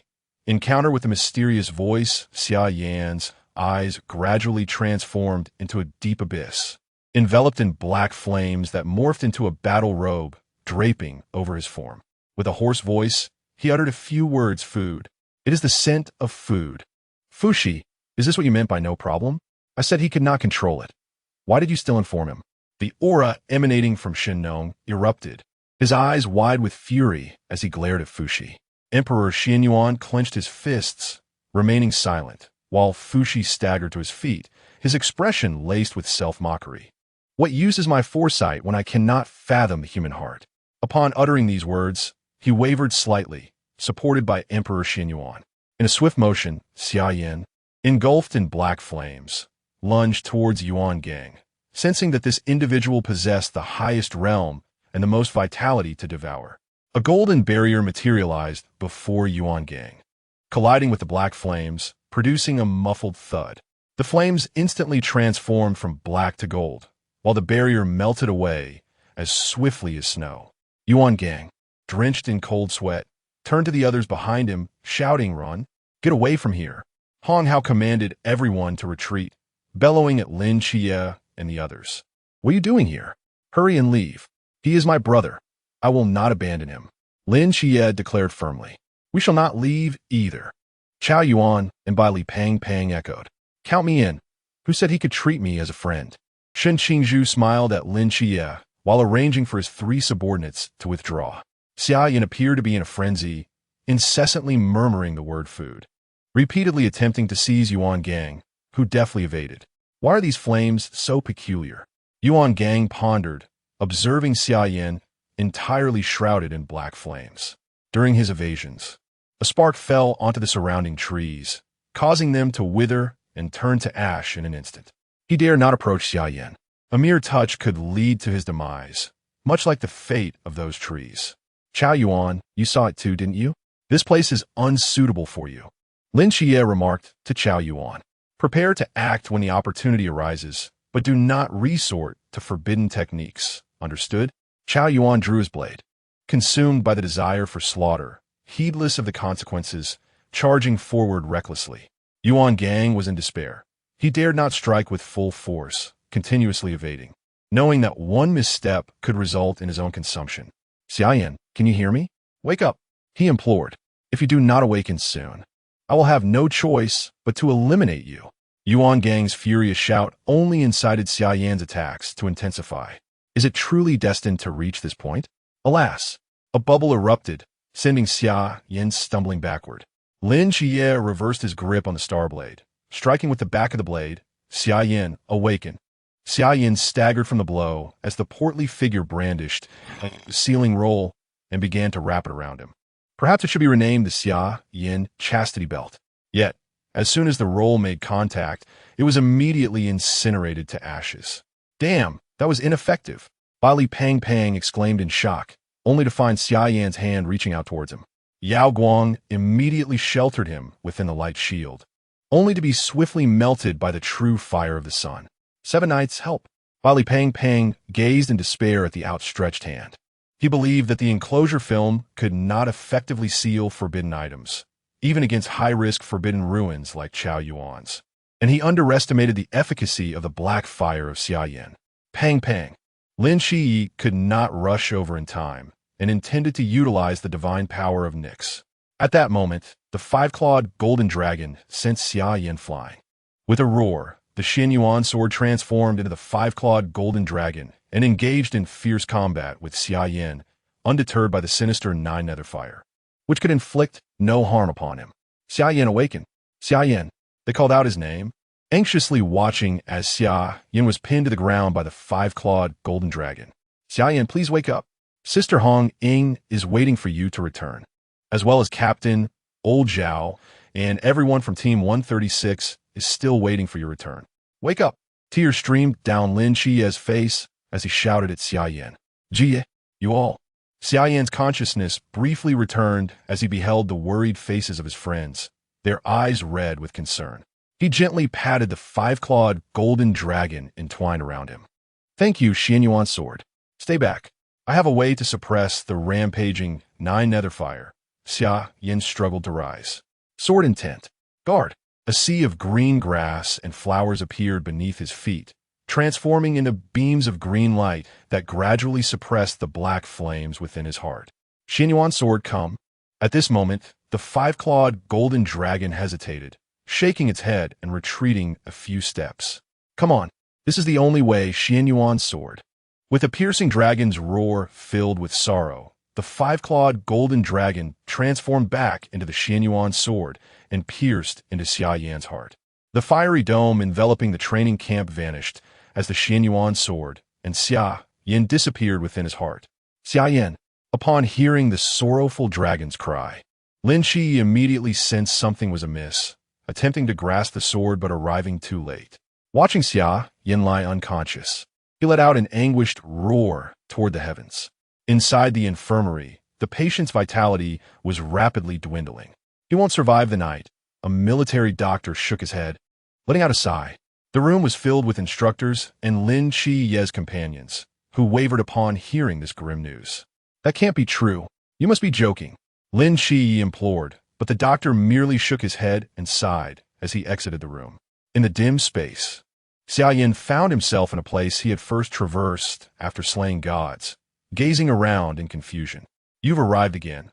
I wonder how many times you've courted death. A familiar, mysterious voice remarked with resignation. It seems like the second time, perhaps, Xia Yan replied, scratching his head awkwardly. You still have the presence of mind to laugh. Are you not afraid of death? Of course I am, but you will help me, right? You wanted me to play a game with you, didn't you? I cannot assist you this time, the mysterious voice sighed. You're not joking, are you? I'm not jesting. I truly cannot assist you. The atmosphere fell into silence, and Xia Yan remained speechless. Why are you not speaking? Inquired the enigmatic voice. I do not know what to say. Then can you tell me, who exactly are you? After a prolonged silence, Xia Yan once again posed the question. All answers will be revealed at the journey's end. For now, you must return. How can I go back? You just said you cannot help me.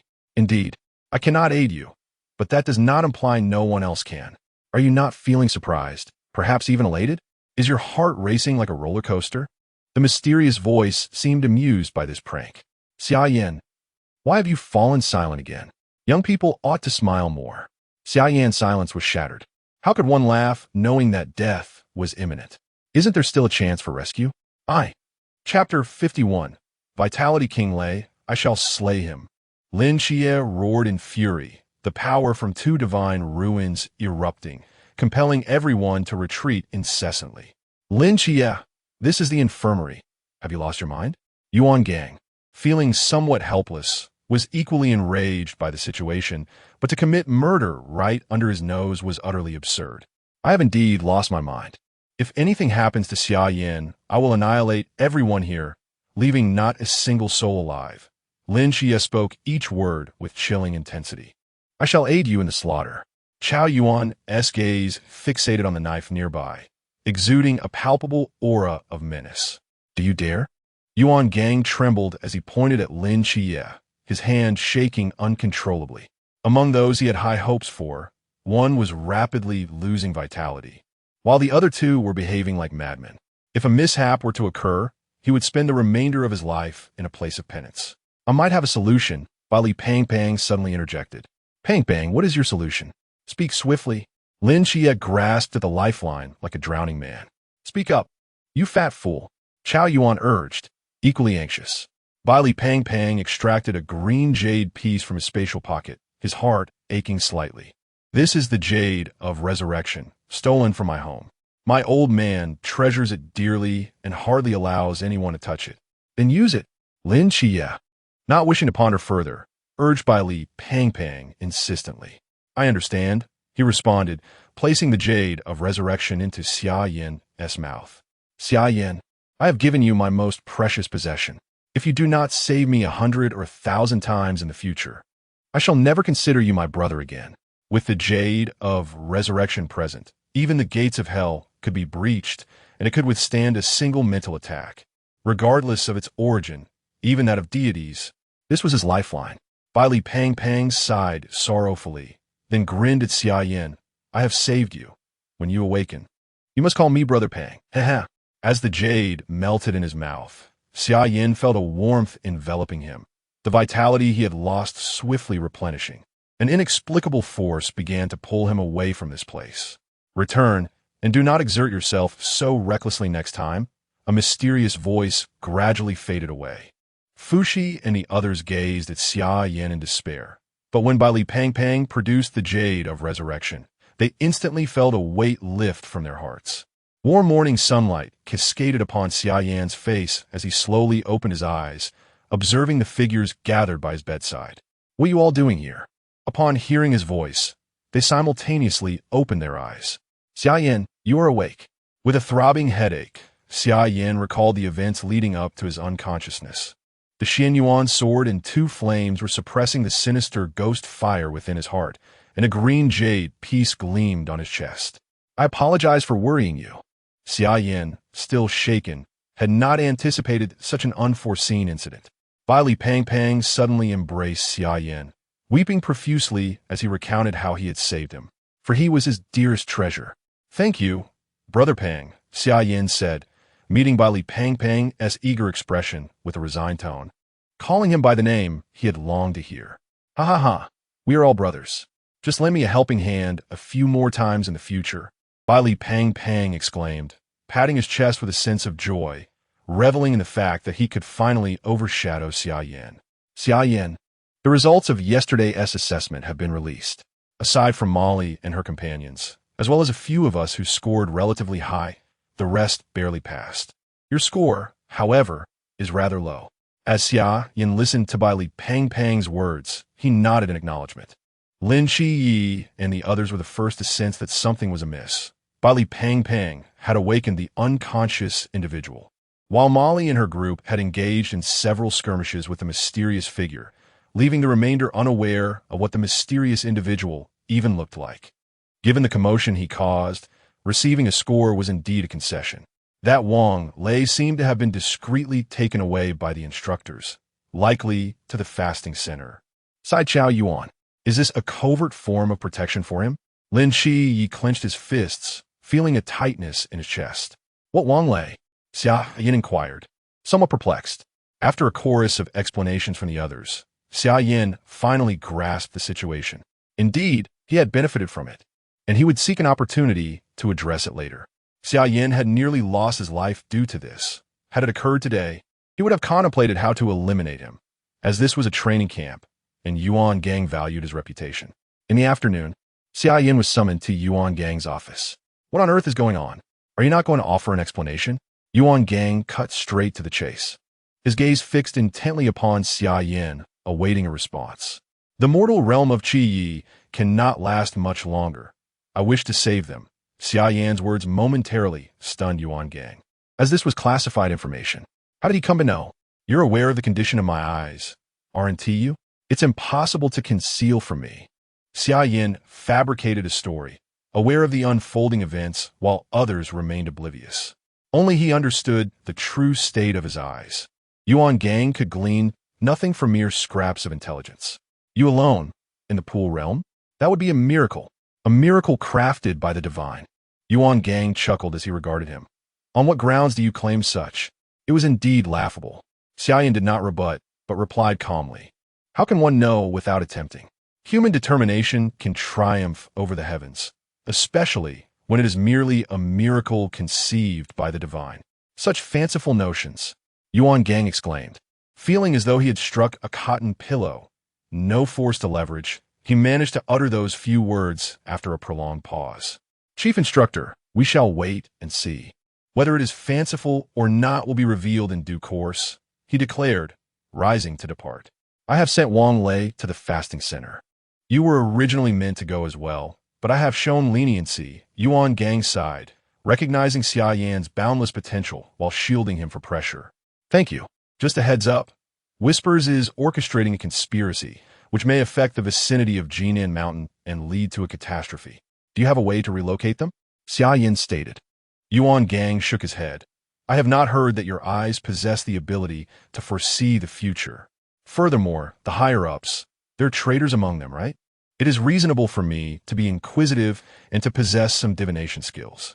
Xia Yan understood that some outcomes were immutable. There were matters beyond his control.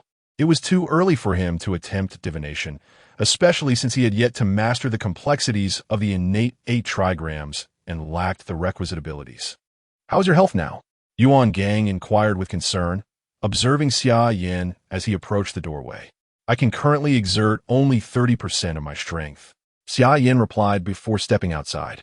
At this moment, he was unable to summon the flames or wield the Xinyuan sword, both of which were suppressed by the sinister fire from the 9 underworlds. He had lost 2/3 of his capabilities, and now he needed to continuously consume life force to aid in refining that flame. Xia Yan, what did the chief instructor convey to you? Lin Xie and the others awaited him downstairs. He merely inquired about my condition, which you're already aware of. It is as it is, Xia Yan shrugged and sighed. Chapter 52. Rescue the sky was shrouded in dark clouds, obscuring any trace of sunlight. It had been a week since Xia Yan had reduced the girls' dormitory to ashes. Wah! In just a few days we will part ways. You all must come visit me in Guangzhou and Shenzhen, especially you, Xia Yan, for you still carry my treasure. Bai Li, feeling a twinge of sadness, recalled that they had just finished the ranking at the training ground and had been assigned to their respective teams. First place, Lin Xie, 95 points, Songnan City Team. Second place, Shun Qingzhu, 93 points, Shangjing City Team. Third place, Bai Li Tuming, 91 points, Guangzhou and Shenzhen City Team. Xia Yan and Chao Yuan tied for fourth with 90 points. Chao Yuan was assigned to the Huaihai City Team, while Xia Yan, like Lin Xie, was allocated to Songnan City. Xia Yan was not surprised by the assignment. Rather, he was astonished that despite causing chaos during the last assessment, he still managed to secure fourth place. As expected, Shen Qingzhu immediately voiced his objections upon hearing the assignments. Why is Lin Xie, who ranked first, assigned at Songnan City while I, second from Shangjing City, am not? He was swiftly silenced by the instructor's stern reminder that this was an arrangement from higher authorities. If you disagree, take it up with them. The instructor's words left Shun Qingzhu speechless. As they prepared to disperse, he remained sulking, with a few of his followers attempting to console him. Qingzhu, don't be upset. We should cherish our time together. Who knows when we'll meet again? Xia Yan said as he threw an arm around Shun Qingzhu's shoulders, drawing closer to the group. I was just pondering whether this is somewhat unfair. Shun Qingzhu replied, his tone tinged with dissatisfaction. Don't overthink it. What matters most now is to head back to the dormitory and have a good chat, Xia Yan encouraged, pulling Shun Qingzhu along. His 3 companions enthusiastically chimed in their agreement. A jovial crowd made their way toward the dormitory, laughter and chatter filling the air, until a single raindrop fell, shattering the moment's tranquility. Xia Yan, why have you stopped? Shun Qingzhu, who had been half-heartedly following, felt a sudden awkwardness at the unexpected halt. Then, the assembly signal rang out abruptly, and a torrential downpour began, compelling everyone to turn back and gather at the training ground. Yuan Gang squinted his eyes, gazing up at the oppressive clouds, reminiscent of a deluge poured from a bucket. He had just received a call from higher-ups regarding a rescue operation in Jinan Mountain Village. Xia Yan, you were right. How many more secrets do you conceal? Yuan Gang clenched his fists, lamenting towards the heavens. At the training ground, large raindrops pelted their faces, soaking their clothes, yet each person remained steadfast, looking toward the commanding presence of Instructor Hong Hao. Just moments ago, a massive mudslide had occurred in Jinan Mountain, devastating all surrounding villages. Instructor Hong's voice rang out, filled with urgency and concern. Your current mission is to conduct disaster relief and rescue operations. Do your utmost to save the villagers in peril. This is the final task I assign you in this training camp. But it is also a constant duty you must uphold as guardians of the night. You are not merely guardians. You are soldiers of the great Xia. Hong Hao took a deep breath and inquired loudly, "Do you all understand?" Understood. Amidst the resolute voices of all present, the roar seemed capable of dispersing both the torrential rain and the encroaching dark clouds. Excellent. I shall now assign the tasks. With a commanding tone, Hong Hao designated the first group, led by Xia Yan, to include Lin Xie, Bai Li Tuming, Shun Qingzhu, Mo Li, Li Jia, Li Liang, and Deng Wei, directing them to Village 1. As he concluded the task assignments, the assembled members promptly boarded the armed transport vehicle, equipped with weapons and supplies for healing. Our destination, Village 1, is the most distant and arduous. Be prepared for the unexpected. Hong Hao withheld one crucial detail, relayed to him by Yuan Gang. Warning of a potential ambush by the ancient divine church, urging him to remain on high alert. Grasping the night watchman's medal in his hand, Hong Hao fell into a contemplative stupor. The ancient divine church? Anyone seeking to harm them must first contend with the blade I wield. Xia Yan, your demeanor has been grim since earlier. Is there an issue? Lin Xie inquired, observing Xia Yan's silence and the tension in his clenched fists. Are you worried about the villagers? We shall do everything in our power to rescue them. Lin Xie understood Xia Yan's deep regard for the lives of others. Yet he was unaware of Xia Yan's own brush with death through time. Xia Yan, having experienced the finality of life, harbored a profound aversion to that process, particularly the thought of innocent lives being trampled upon. This was why he detested witnessing death. After discussions with Yuan Gang, Xia Yan contemplated the potential implications of the situation. Coldly, he responded, "Then I shall plunge into the fray and strike with unparalleled fury.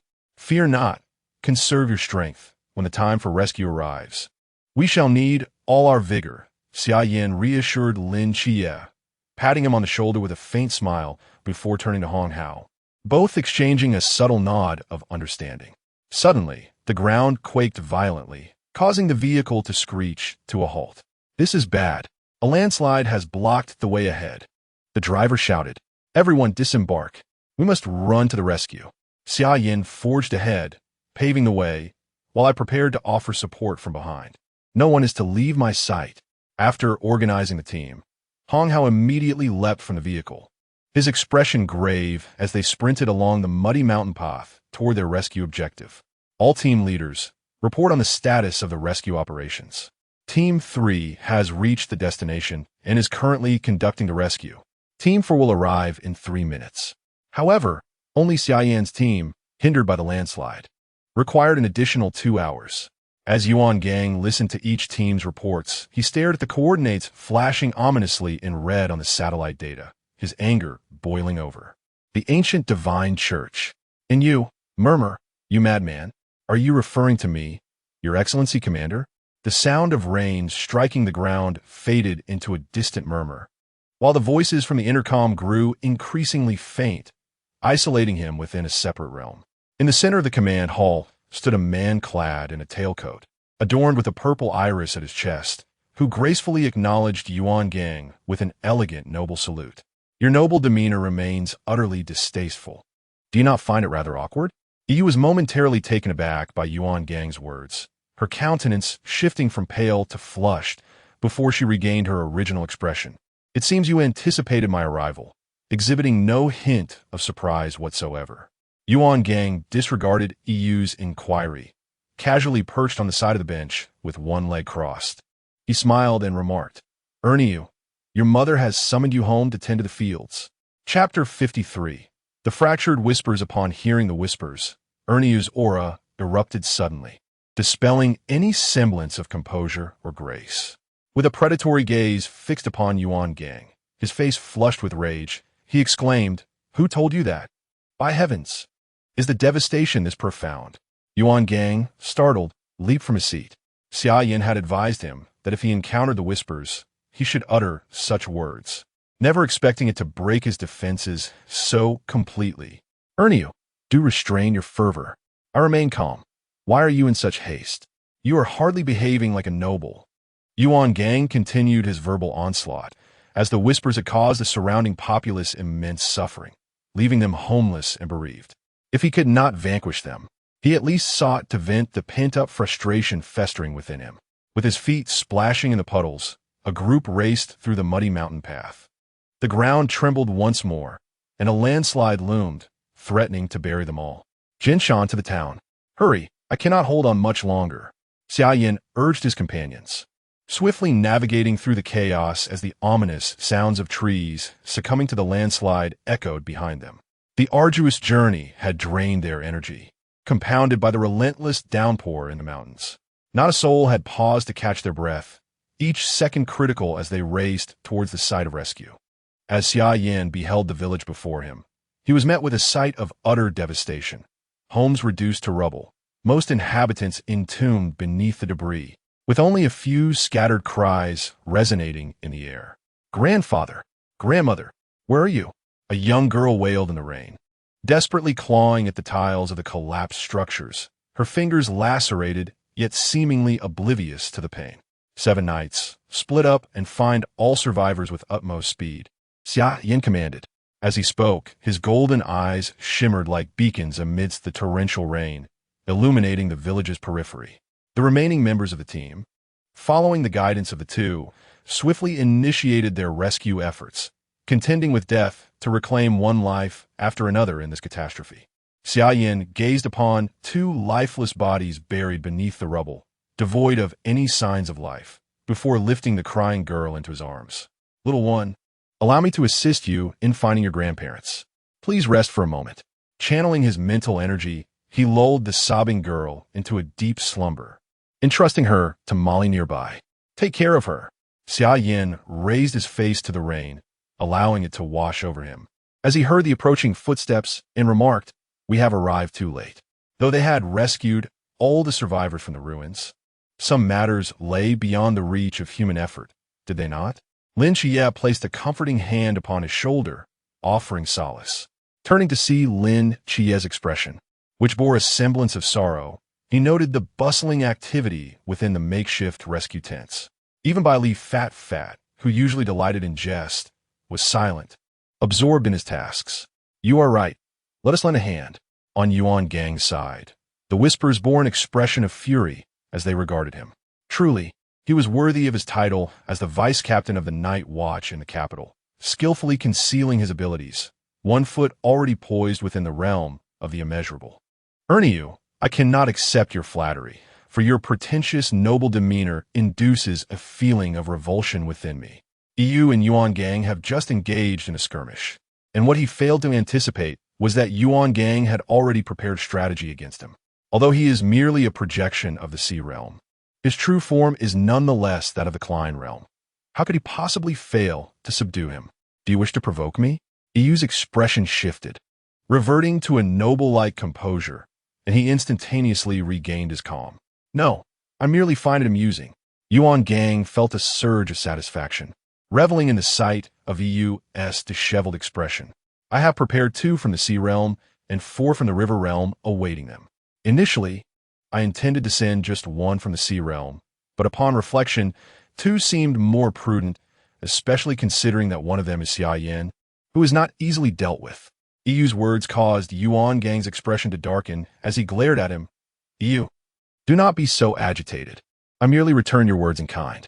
Yuan Gang's eyes blazed with fury. He had not anticipated that Yu would deploy beings from the Sea realm against a multitude from the Pool realm, and not just 1, but 2. One might be manageable, but with Xia Yan involved, even if he cannot win, he can at least flee. What exactly is your aim in orchestrating such grand machinations? Are you not concerned about incurring losses? Ha, my esteemed commander. Have you grown so old that you've succumbed to senility?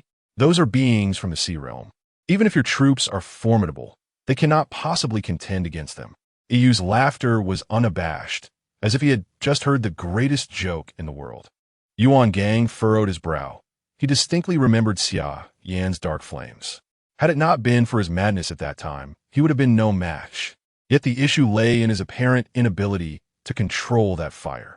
"Do you intend to delay me?" EU observed Yuan Gang's combat stance. "If there is still time, then I shall indulge you further." With that, the two figures clashed once more.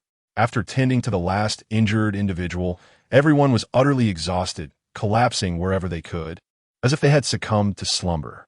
"I bear unfortunate news. It appears the commander has gone missing. Hong Hao has communicated with numerous individuals and has been unable to reach Yuan Gang."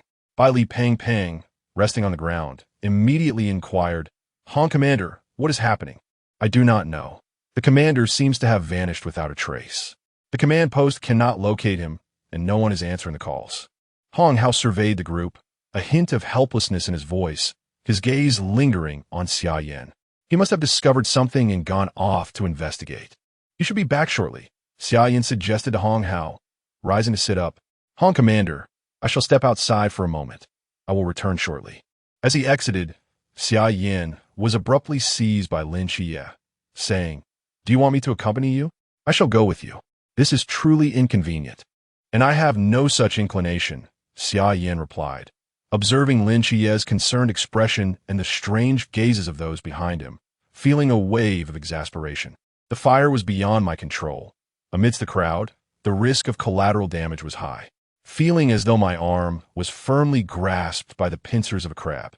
Xia Yan could only discreetly whisper to Lin Xie, "Be careful. Return as soon as possible." Reluctantly, Lin Xie released his grip and calmly turned to walk back to his previous resting place. Bai Li, plump and observant, watched the two exchanging hushed words and remarked, "Xie, are you two harboring some untold secrets from me?"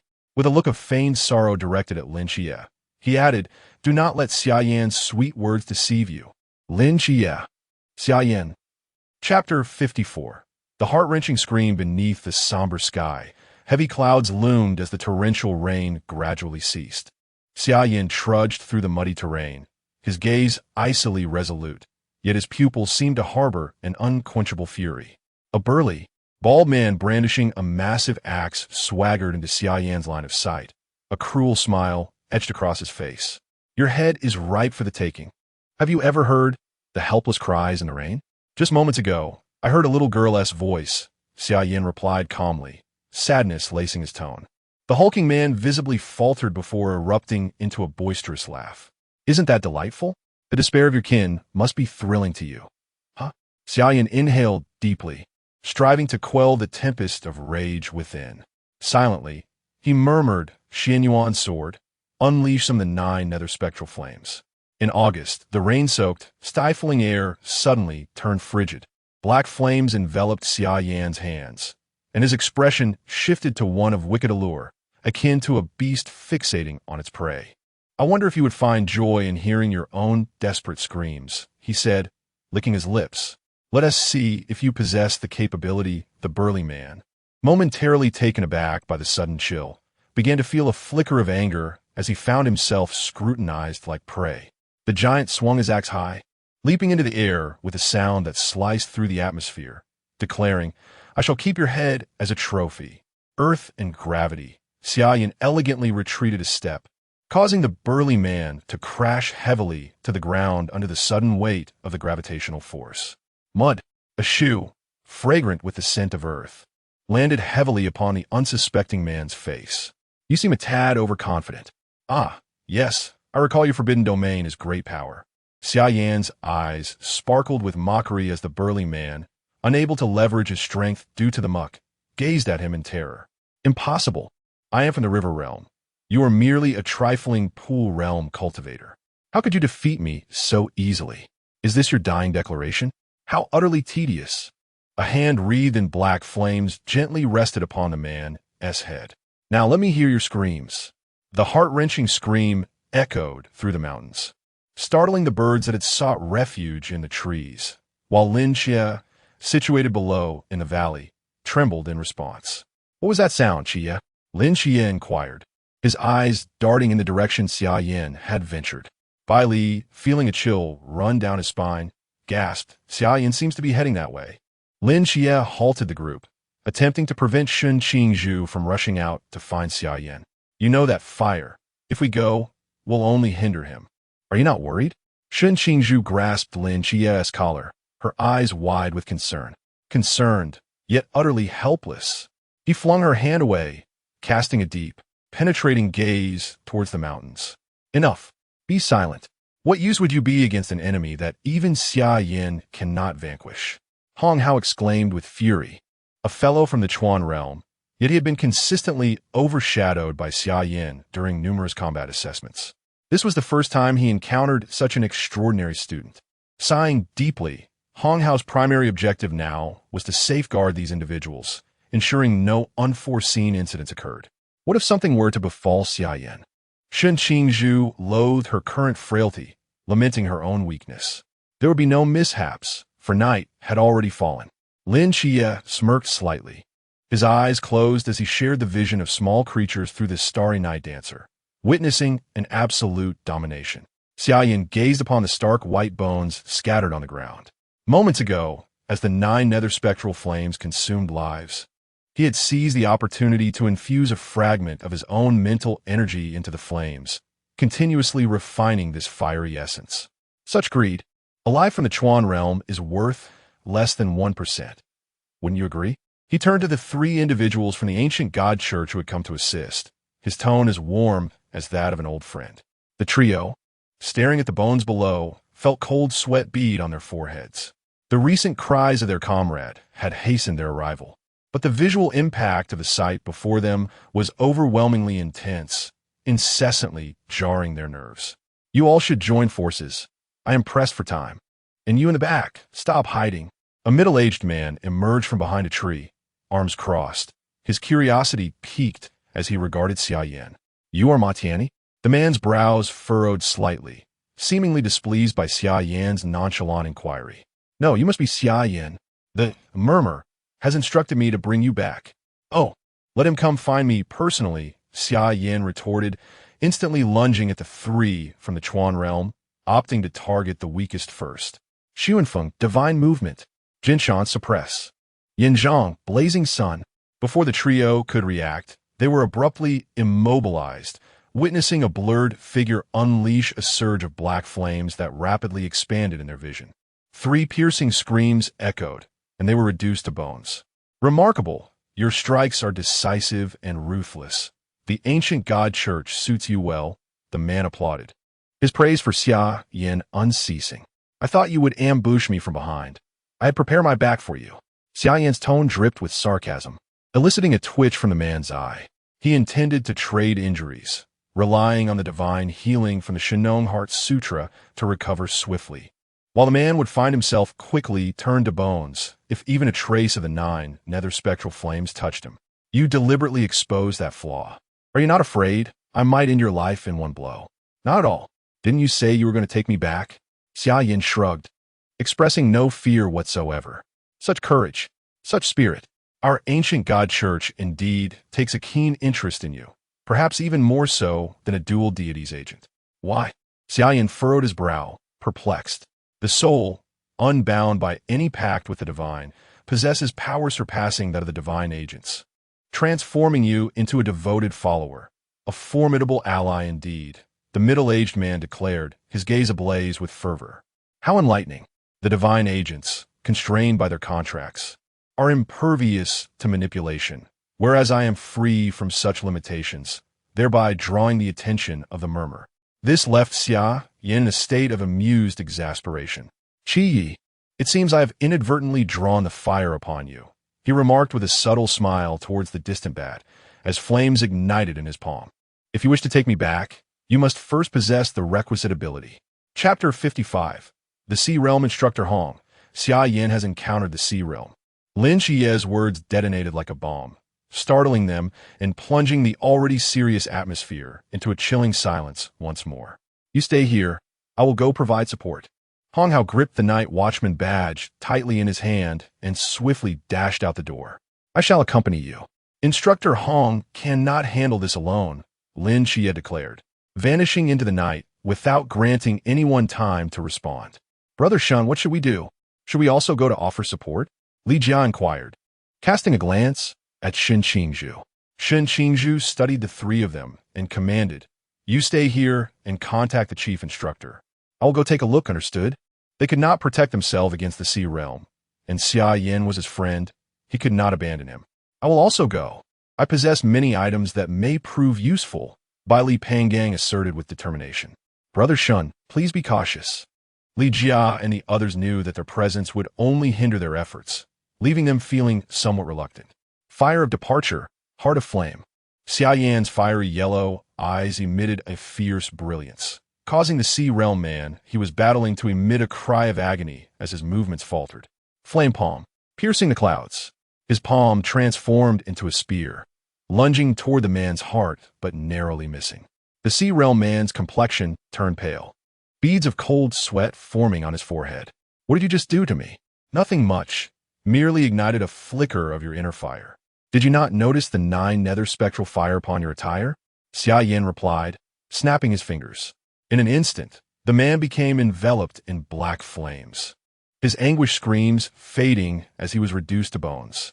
The 9 nether spectral fire is notoriously voracious, devouring its prey indiscriminately, which is precisely why I have the opportunity to refine it now. Gazing at the bones on the ground, Xia Yan exhaled a sigh of relief. It was fortunate that he had managed to seize the moment to strike, as the flames alone would not have sufficed to kill him. It was the man's hesitation that had spared his life. Master Fuxi was indeed correct. Everything in this world has its weaknesses, and the insatiable greed of this fire was its Achilles heel.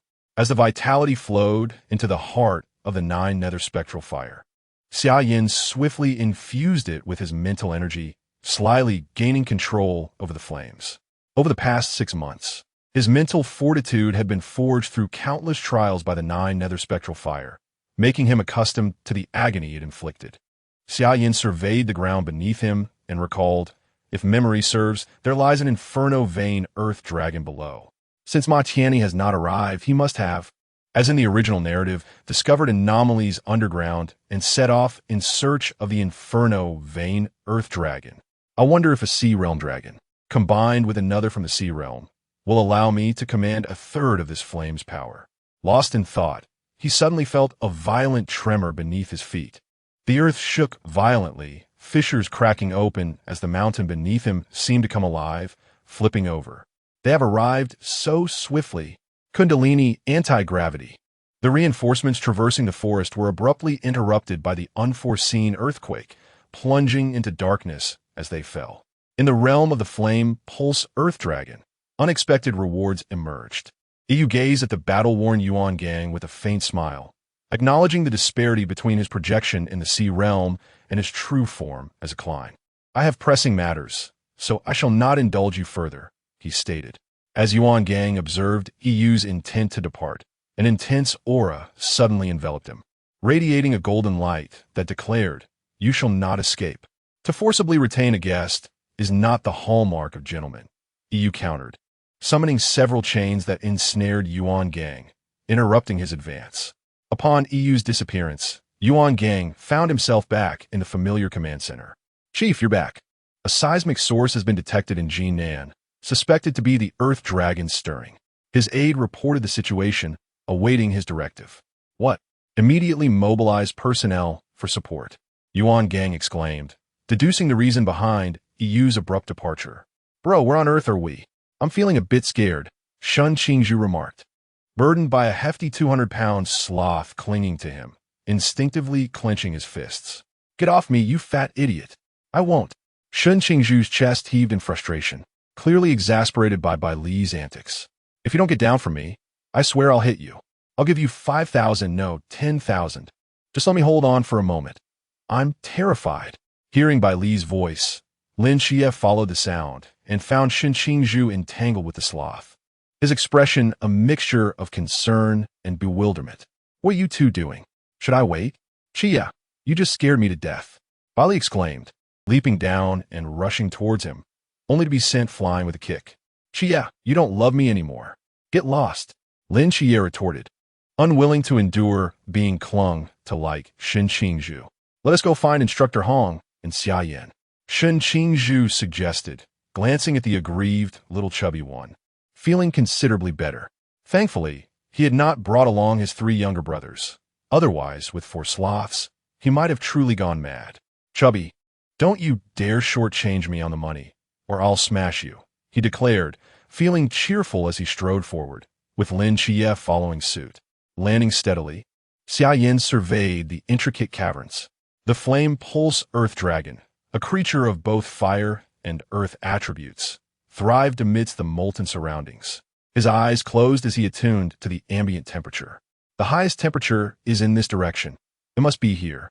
Sun Feng, divine movement. Xia Yan's figure transformed into a fleeting shadow, vanishing from sight as he set out to swiftly eliminate Ma Tianyi. According to the original narrative, Ma Tianyi had informed EU of the subterranean discovery, and it would not be long before he arrived. At that moment, with EU controlling the flame pulse earth dragon, it would be 3 against 1, leaving Xia Yan with no path to victory. In a space the size of several football fields, Xia Yan caught sight of the disheveled Ma Tianyi, one of his arms charred and clearly carbonized. Is the earth dragon truly this formidable? A confrontation between realms, indeed worthy of the name dragon. I shall add some excitement to the fray, claiming ahead. The wind shifts, ever-changing. Summer flame transforms into a gentle breeze, silently approaching the battleground, deftly maneuvering behind a few available cover points. The Master of Whispers is nearly upon us. I must endure just a moment longer. Ma Tianyi narrowly evades the flames spewed forth from the infernal dragon's maw, preparing to leap aside to avoid the sweeping tail. Jinshan, restrain. The immobilization of a sea realm summer flame cannot last long, at most half a second, but that is sufficient. Ma Tianyi is momentarily stunned by the sudden paralysis and is immediately swept away by the dragon's tail, as thick as an ancient tree, spewing blood from his mouth. Flame palm, piercing the clouds. A hand enveloped in black flames pierces through Ma Tianyi's back, and before he comprehends the situation, he is consumed by the flames, reduced to a mere white skeleton. At this moment, the dragon's eye meets the human gaze. Cold sweat dampens Summer Flame's back as he swallows hard under immense pressure. I have taken care of those who disturbed your slumber, so no need for gratitude. Do continue your rest. Chapter 56. Perhaps this dragon has taken stimulants. Xia Yan gazed at the enormous eyes, larger than his own head, feeling a twinge of weakness in his knees. The Xianyuan sword and the remaining 2 flames were currently unusable, as he struggled to suppress the enigmatic 9 nether flames. At present, he could only wield a fraction of the 9 nether flames, and invoking them would necessitate taking a life. Otherwise, the vitality he extracted would become his own undoing. He had initially intended to kill and flee, anticipating that during the moment when EU exerted control over the flame pulse earth dragon, both would be engaged in a mental contest, leaving them vulnerable. He would then unleash the 9 nether flames, hoping for a scenario where both parties would vie for dominance, allowing him to reap the benefits. However, he had not anticipated the earth dragon's swift reaction. It should have paused to contemplate the situation, granting him the opportunity to escape. Roar! The flame pulse earth dragon bellowed, lowering itself to the ground, its gaze fixed intently upon him, seemingly attempting to ingratiate itself. What is happening? Wasn't it said that dragons were proud creatures? The flame pulse earth dragon had sensed the aura of a true dragon upon Xia Yan's entrance, particularly that of a 5-clawed golden dragon, a lineage of the dragon race that was exceedingly selective. Its current posture indicated submission. Did this individual not realize? The earth dragon pondered as it rolled over, exposing its belly. The ground trembled once more, and Lin Xie and the others, who had been meeting with Hong Hao, suddenly found themselves outside, gazing up at the sky. Have we emerged? Yes, just look at the sky. Hong Hao nodded, questioning who had brought them here. Before he could finish, the ground shook again, and they felt themselves plummet. Xia Yan watched the earth dragon rolling on the ground, feeling the powerful tremors that left him dizzy. Unbeknownst to him, Lin Xie and his companions lay on the ground, their limbs weakened, heads spinning. Xie, I see countless little stars flying in the sky, Bali Pongguan murmured weakly, feeling the turmoil in his stomach. Instructor Hong, Didn't the theoretical class mention that an earth dragon only flips once every few decades? What on earth is happening? Shinxingzhu gazed vacantly at the sky. I have no idea. Perhaps this earth dragon accidentally ingested some stimulants. Hong Hao, equally dazed, uttered words he himself found hard to believe. Boom! The mountain trembled again, and the group exclaimed in unison, "It's coming again! Stop! You stop right now!" Xia Yan braced himself against the ground, forcing back his discomfort as he looked at the flame pulse earth dragon before him. Roar! Do you wish to follow me? Just then, a dragon's roar emanated from the Xianyuan sword, and Xia Yan seemed to comprehend why the earth dragon was behaving this way. The earth dragon immediately nodded and approached, nudging him with its head. You are too large. My dream space cannot accommodate you. It is impossible. Xia Yan trembled as he stood, his head buzzing as he beheld the colossal creature, which began to blur before his eyes. As soon as he finished speaking, the flame pulse earth dragon's body gradually shrank, its scales fading away, transforming into a striking woman with flowing red hair and fair skin, entirely unclothed. Goodness, is this truly happening? As the summer heat made him dizzy, Xia Yan momentarily forgot that the flame pulse earth dragon was capable of transformation. He hurriedly wiped away the blood that had carelessly dripped from his nose. Lost in thought at this scene, Xia Yan was suddenly tackled to the ground by the transformed flame pulse earth dragon, its head bumping against his own once more. A pair of fair arms wrapped around his neck, and despite exerting all his strength, Xia Yan could not break free. Damn it! The tranquil heart incantation, he exclaimed, starting to recite the incantation taught by Shennong. However, halfway through, he faltered, struggling to remember the next lines, feeling as if the spell was ineffective. Let me go, he cried out in frustration, overwhelmed by the fiery enthusiasm of the flame pulse earth dragon. Chi, I can hear Xia Yan's voice. Bali Pang Pang's voice resonated clearly in Xia Yan's ears, not too far away. Damn it! If Lin Qi sees this, how will I explain to Hong Ying? This is not something that can simply be brushed off as a chat about life ideals, Xia Yan thought, startled, and immediately connected to the dream space. Within the dream space, Zhu Tong was happily sweeping the clean floor with a broom, feeling content. Big brother is the best. This place is safe, and as long as I tidy up a bit every day, I can sleep peacefully. This is truly the life I've always dreamed of. Meanwhile, Emperor Xingyuan, along with two others, sipped tea, paying no mind to Zhu Tong's words, treating him merely as a lazy little sweeper, not bothering to engage further. Suddenly, Emperor Xingyuan turned to see a red-haired woman at the entrance, and he choked on his tea, coughing violently. What happened to you? Shennong and Fuxi, engrossed in a game of Go, had not noticed the commotion at the door. It was puzzling to them that someone of their caliber could be caught off guard by something as trivial as water. Look towards the door. Emperor Xingyuan exclaimed angrily at the two. As their gazes shifted, they spotted the red-haired woman, causing the piece in Shennong's hand to drop onto the board with a thud. Hong Hao, accompanied by Lin Qi and another, hastily approached, concerned as they helped Xia Yan up from the ground. Are you all right? Are you hurt? Xia Yan immediately shook his head, insisting he was fine, though his heart raced with anxiety. Had he been even a second slower, he would have struggled to explain the situation. You didn't hear anything unusual, did you? Xia Yan chuckled nervously, glancing at the others. I just heard you say something about letting go. Did something happen? Bali Pang Pang scratched his head, puzzled by the question. There should still be an earth dragon here, right? Xia Yan, didn't you encounter it? Hong Hao observed their surroundings, quickly deducing that they were in the habitat of the earth dragon, sensing a faint dragon aura. About that, Xia Yan pondered how to explain, but the booming voice of Emperor Xingyuan echoed in his mind, sending a shiver down his spine. Xia Yan, you reckless youth. How dare you behave so shamelessly and show such disrespect for your elders? Damn it, I forgot. Hong Hao stared at Xia Yan's peculiar actions, bewildered. What did you forget? I meant to say I just felt dizzy from the recent upheaval and completely forgot that there existed a sea realm here. They were all ambushed and eliminated by me. Haha. The earth dragon was incinerated by my flames.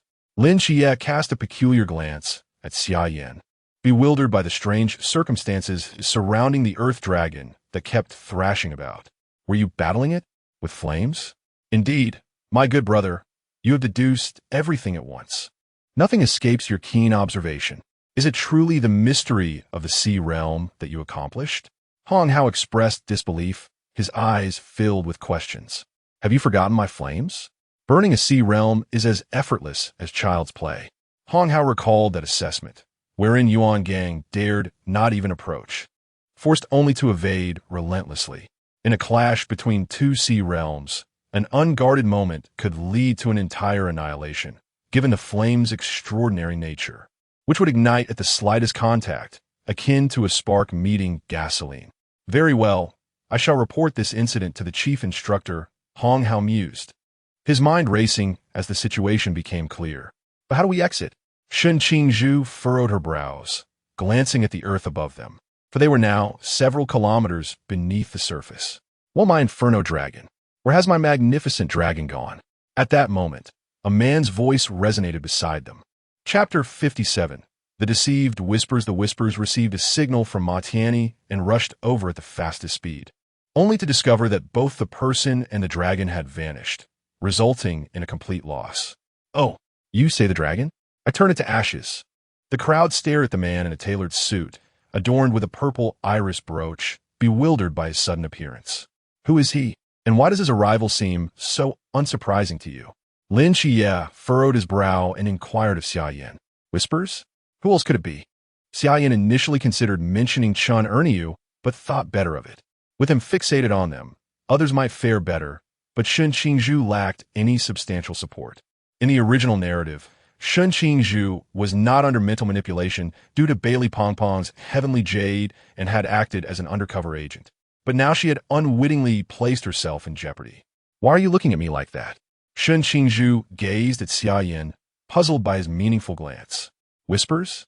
Isn't he one of the three from the ancient god church? How could he possibly be here? Bailey Pang watched the man before him with mounting anxiety. Stop being so nervous. He is merely a projection. Xia Yan interjected, exasperated.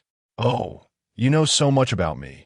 I believe this is our first meeting, Whispers expressed, growing increasingly curious about Xia Yan, his gaze intense. Indeed, after all, I promised Han Xiaoyan that I would bring your head to honor him. Xia Yan's demeanor shifted, his tone chilling. Ha ha ha, you are truly amusing. You have caused me substantial losses. How do you propose to compensate me? Let me think. If I turn you and the young master of the Bailey family into my disciples, that should suffice to cover my losses, wouldn't it?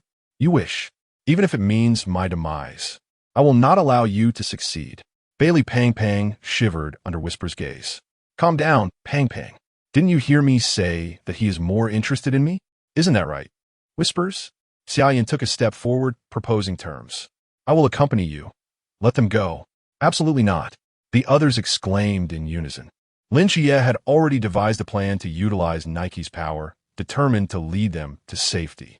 Xia Yan made an okay gesture behind him to reassure everyone, especially Lin Xie, who was worried about what would happen if they invoked divine battle, calling Aunt Xia Simming. That madman could very well be my aunt, definitely not an option. You possess courage. I am increasingly impressed, Whispers remarked, his gaze teasing as he clapped his hands. But do you truly have the standing to negotiate with me? What about Xia then? He seems incapable of becoming a disciple. Xia Yan looked at Lin Xie with concern, patting his shoulder. Perhaps we could sever his limbs. That might allow him to survive. After all, we are good brothers. Lin Xie exclaimed, What the hell? Record this. If it were not for the inopportune circumstances. Lin Xie truly wished to grasp Xia Yan by the collar and inquire, Brother, while our hearts are intertwined, why do you toy with our bond? Perhaps it is better not to be brothers at all. Xia Yan, even at this critical moment, still jested, which initially stirred some emotion in Bailey Pang, only to render him numb with a series of flamboyant antics. I am not jesting. I speak with utmost sincerity. A family must stand united. Enough. Do you believe I am oblivious to your little maneuvers? You think to buy time, but your ambitions are misplaced. You had lost interest in Xia Yan's ramblings. Should he continue, it would likely consume the next half hour. How infuriating. You notice that? Xia Yan stepped back in shock, his tone laced with desperation, and discreetly tugged at Lin Xie's sleeve. Can your black flames contend with him? Hong Hao had seen Xia Yan's gesture and was preparing to act. But Yu's words made him tense up. No, strictly speaking, he does not qualify as a life form. The damage my flames can inflict upon him is limited. Xia Yan replied, shaking his head. He then seized the Night Watcher's medal from Hong Hao's grasp while he was distracted. What are you doing? Hong Hao exclaimed, bewildered. If anyone is to wield it, it shall be me. I will not permit my soldiers to perish before my eyes. And you possess greater value than I in the future. As he spoke, he lunged to reclaim it. Stop him quickly. There are malevolent spirits within. Using it would mean certain doom. Hong Hao's warning jolted the three into action, rushing to contest Xia Yan for the medal. As Lin Chia lunged forward, Xia Yan winked again. Initially, Lin Chia did not comprehend Xia Yan's intent. Now he understood, signaling him not to worry, for he had a plan. This was all an act. Yu was taken aback, his aura suddenly surging, pinning them firmly to the ground. He had yet to uncover the secrets of Xia Yan. Perhaps there lay a path to divinity, and transforming him into a follower would provide the most formidable support, an opportunity not to be squandered. Do you wish to die? Did you consult me first? Yu charged forward, seizing Xia Yan by the throat, a cruel smile gracing his lips. Here, I am the one in command. Let me unveil your secrets. From whence does such formidable power originate? Those crushed beneath the weight of his presence displayed faces of sorrow and indignation. Yet only Lin Chia feigned despair. Yu's gaze swept over their expressions, filling him with satisfaction. I relish your expressions, despairing, powerless yet yearning to struggle. Before your very eyes, I shall transform him into my follower. You must find this delightful. Yes? Dark, ethereal chains of mental energy materialized around Yu, his eyes gleaming with an uncanny light. The temptation of divinity ignited a fervent yearning within, and impatience brewed. Xia Yan, Hong Hao, and the others cried out desperately, feeling powerless to intervene. Only Lin Chia noted the slight curl of Xia Yan's lips, his expression one of despair. Yet internally he reveled in delight. That very expression, whenever this fellow seeks to deceive someone, it always manifests. He offered a moment of silent homage to Yu. A flash of green light swept through the scene, leaving everyone present in a state of bewilderment, particularly Xia Yan, who pondered in confusion. What on earth is happening? The effect of the returning heaven jade. It allows me to disregard my realm and withstand a mental attack once. Bai Li Pang explained, clarifying the situation for all. Oh dear, the three teachers are in a foul mood, and I dare not approach them. I initially intended to seek out Yu to endure a beating and cool their tempers, but unexpectedly, this incident occurred. Xia Yan felt as though he could cry, but had no tears. Yu, is this all you are capable of? It seems you are not up to the task. Perhaps you should practice at home. The merciless taunt ignited Yu's fury. While one could withstand an attack once, the second time was out of the question. Today, I shall unearth your secret, and even Jesus cannot stop me. You shall not succeed. Xia Yan feigned the exertion of all his strength, attempting to break free from Yu's control. Yu, dismissing further conversation, once again employed his mental prowess to probe into Xia Yan's mind, completely ignoring his struggles. At this moment, Xia Yan was elated. With Yu as a convenient outlet for his frustrations, he should be able to escape a few blows tonight. The plan is in motion. Chapter 58. The ball of whispers in a dimly lit expanse. Whispers beheld two glimmers of light, one distant and the other not far ahead. Within an ancient courtyard, the three figures of the Yellow Emperor, Yan Yuan, were visibly agitated, glaring at the humanoid flame pulse earth dragon, who, donned in an oversized garment, squatted beside them with an air of resignation. Today, I shall teach that rascal Xia Yan a lesson, instilling in him the importance of respecting his teachers. Count me in. It will be a fine opportunity to stretch my limbs. I shall also contribute, for his innate Baiwa progress is far too sluggish. I shall hasten his pace. The door to the courtyard creaked open, and Whispers, eyeing the trio, impatiently exclaimed, "What manner of place is this? Why is there only this dilapidated courtyard? Hey, you three, are you running a farm stay or something? And especially you, old man, what s with that gaze of yours?" Xia Yan, following closely behind, was startled by Whisper's voice. Damn, I know you're fierce, but I didn't expect you to be this fierce. Can you believe this house? It's a wreck. The Yellow Emperor smiled benignly at Whispers, while only Xia Yan recognized the signs of impending fury. A mountain need not be high. If it has a deity, it is renowned. A river need not be deep. If it harbors a dragon, it is spirited. This humble abode is adorned solely by my virtue. Xia Yan approached, effusively praising his three mentors. You three are far too modest. It's my lack of insight that warrants a beating, haha. What do you mean, old man? Shennong retorted, his tone unfriendly. What is wrong with calling you old man? Are you not an old man? Whispers remarked, sizing up the seemingly unimposing trio. He had encountered divine beings before. How formidable could these individuals truly be? Teachers, spare a breath. Do not dispatch him in one fell swoop. Xia Yan implored, fearing the trio might unleash their might and reduce Whispers to ashes with a single slap.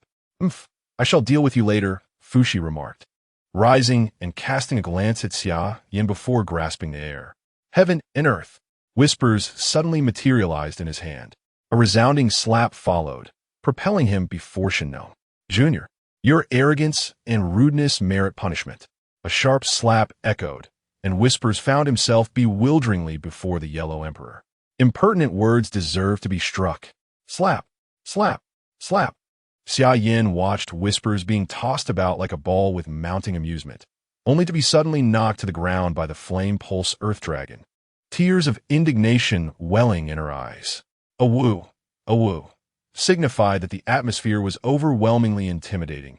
She had witnessed the sheer disparity of power, akin to a mere speck in the vast ocean, a mayfly attempting to shake a tree. Stop it, I'm enjoying the show, Xia Yan remarked, observing the flame pulse earth dragon clinging to him desperately. I cannot conjure a more fitting name, so out of respect for the original text, I shall call you Red Beauty. Now please rise. Your naming is commendable. Let us discuss your recent conduct. The Yellow Emperor approached, smiling as he addressed Xia Yan. Calling into the house, Zhu, please tidy up the floor. Upon hearing this, Xia Yan glanced at the disheveled and battered Yu on the ground, trembling with fright. Teacher, please allow me to explain. There were circumstances. He hesitated momentarily, feeling an uncontrollable itch in his hands. Xia Yan covered his posterior, sorrowfully crouching beside Hong Yan while also lamenting about Zhu's complaints. Brother, truly, you bring home all sorts of rubbish. This only adds to my workload. Zhu seized Yu and unceremoniously tossed him out of the courtyard, exclaiming, Wait, we can't let him off so easily. Reluctantly, he dragged Yu back inside. Teacher, is there any way to punish him? Letting him off so lightly seems too lenient. Xia Yan gazed at the half-conscious Yu, feeling that this was indeed too merciful. He dared to call me an old man.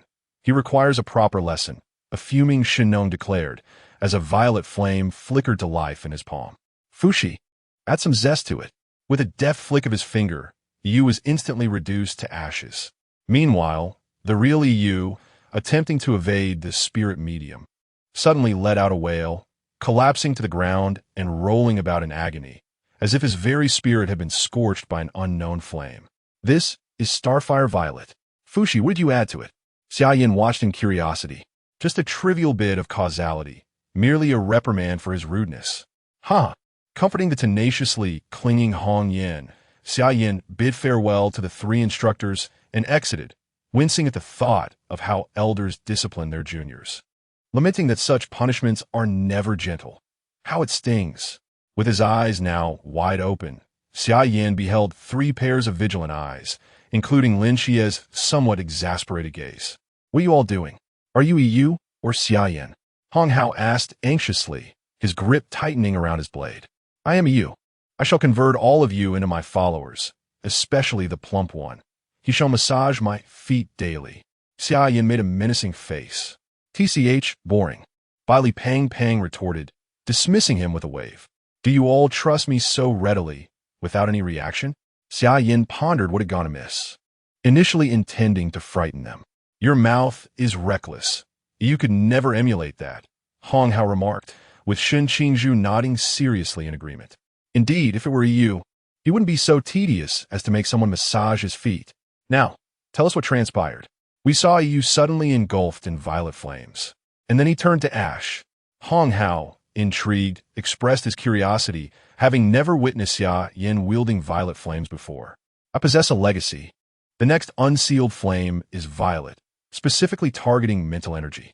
EU was merely unfortunate to cross paths with it. Is that all? Hong Hao responded with a hint of disbelief. Yes, unless you wish for me to elaborate further. Xia Yan scratched his head, his expression conveying innocence. Fine, if you don't wish to speak, then I shan't press further. Hong Hao conceded, refraining from further inquiries. After all, everyone harbors their own secrets, and as long as Xia Yan stood on the side of the Night Watchers, these matters were of little consequence. With a sigh of relief, the group looked up at the thick earthen wall above them. Bai Li Pang Pang spoke, Instructor Hong. How we get out of here? Don't you have any treasures for digging? Lin Qi inquired of Bai Li Pang Pang. None. Who would have thought we would find ourselves trapped underground one day? Bai Li Pang Pang lamented, his head drooping in despair. Xia Yan, don't you wield shield techniques? Can you help us escape? Lin Qi suggested. He had the power of Nikes at his disposal, which could indeed facilitate their exit, but he was reluctant to employ it in such a situation, deeming it too extravagant. That's not feasible. The distance to the surface is too great. I might very well get stuck in the earth myself, and that would mean suffocation. The group, feeling somewhat lost, was reassured by Xia Yan. Rest assured, the chief instructor will surely come to our rescue. Does a night watchman's badge not carry weight? Let us wait a little longer. As he spoke, he returned the badge to Hong Hao. Instructor Hong, don't give up on life so easily. If we reach a dead end, I'll definitely make my escape first. Xia Yan teased as he glanced at Hong Hao. You rascal, I truly appreciate your help this time. Hong Hao replied, patting Xia Yan's shoulder, acknowledging the formidable potential of youth. At that moment, dirt began to fall from above.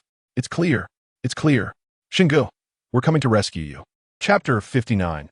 Miracle, do you truly have nothing to disclose? Yuan Gang's gaze was calm as he scrutinized Xia Yan. He had perused the report submitted by Hong Hao and felt it was an affront to his intelligence. Nothing at all, Xia Yan shrugged nonchalantly. In Yuan Gang's office, the two men locked eyes, the atmosphere thick with silence. If you do not wish to speak, then so be it. Yuan Gang sighed. During the rescue operation, he had descended to investigate the scene and discovered the skeletal remains of man, yet the dragon was conspicuously absent, which was decidedly abnormal.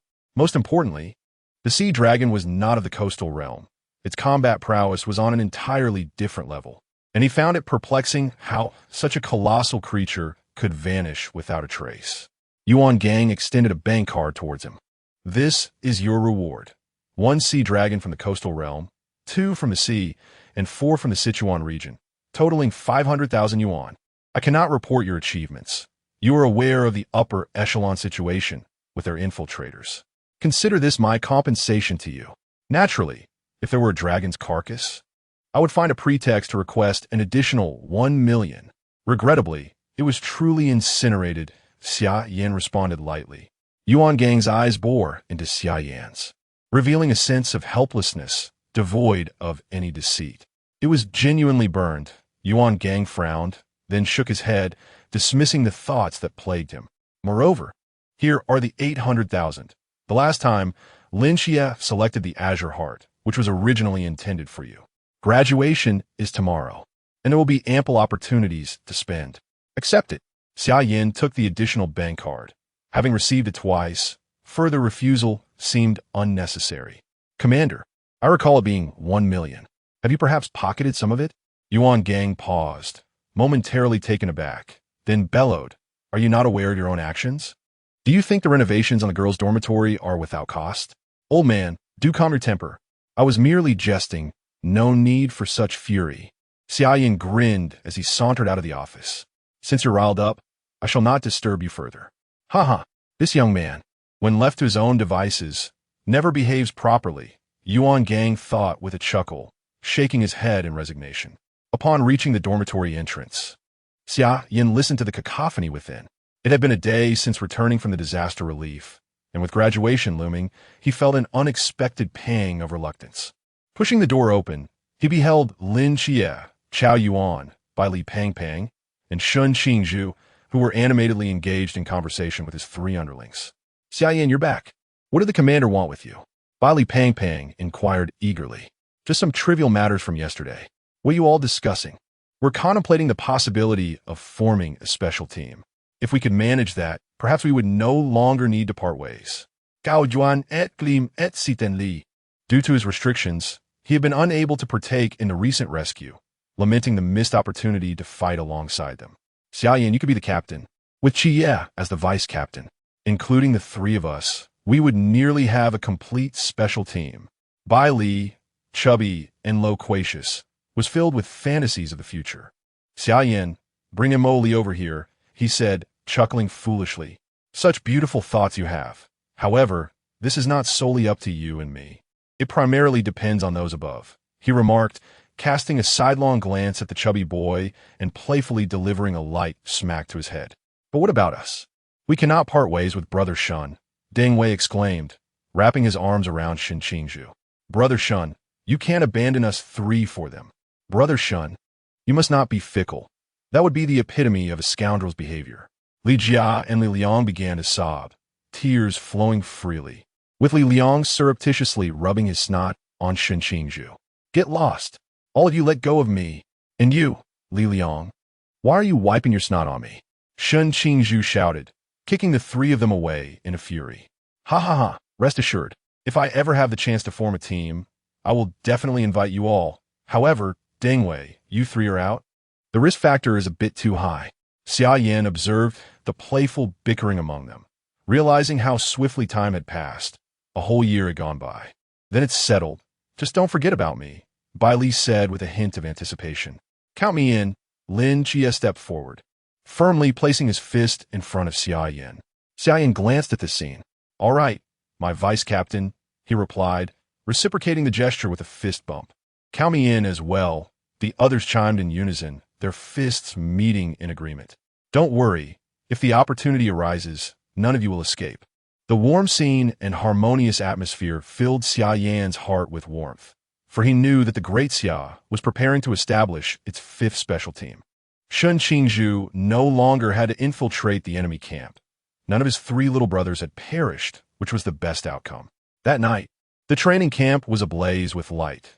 Joyous shouts echoed from various corners, mingled with the sounds of reluctant sobs. The instructors did not intervene, nor would they. For some, this might be their last meeting.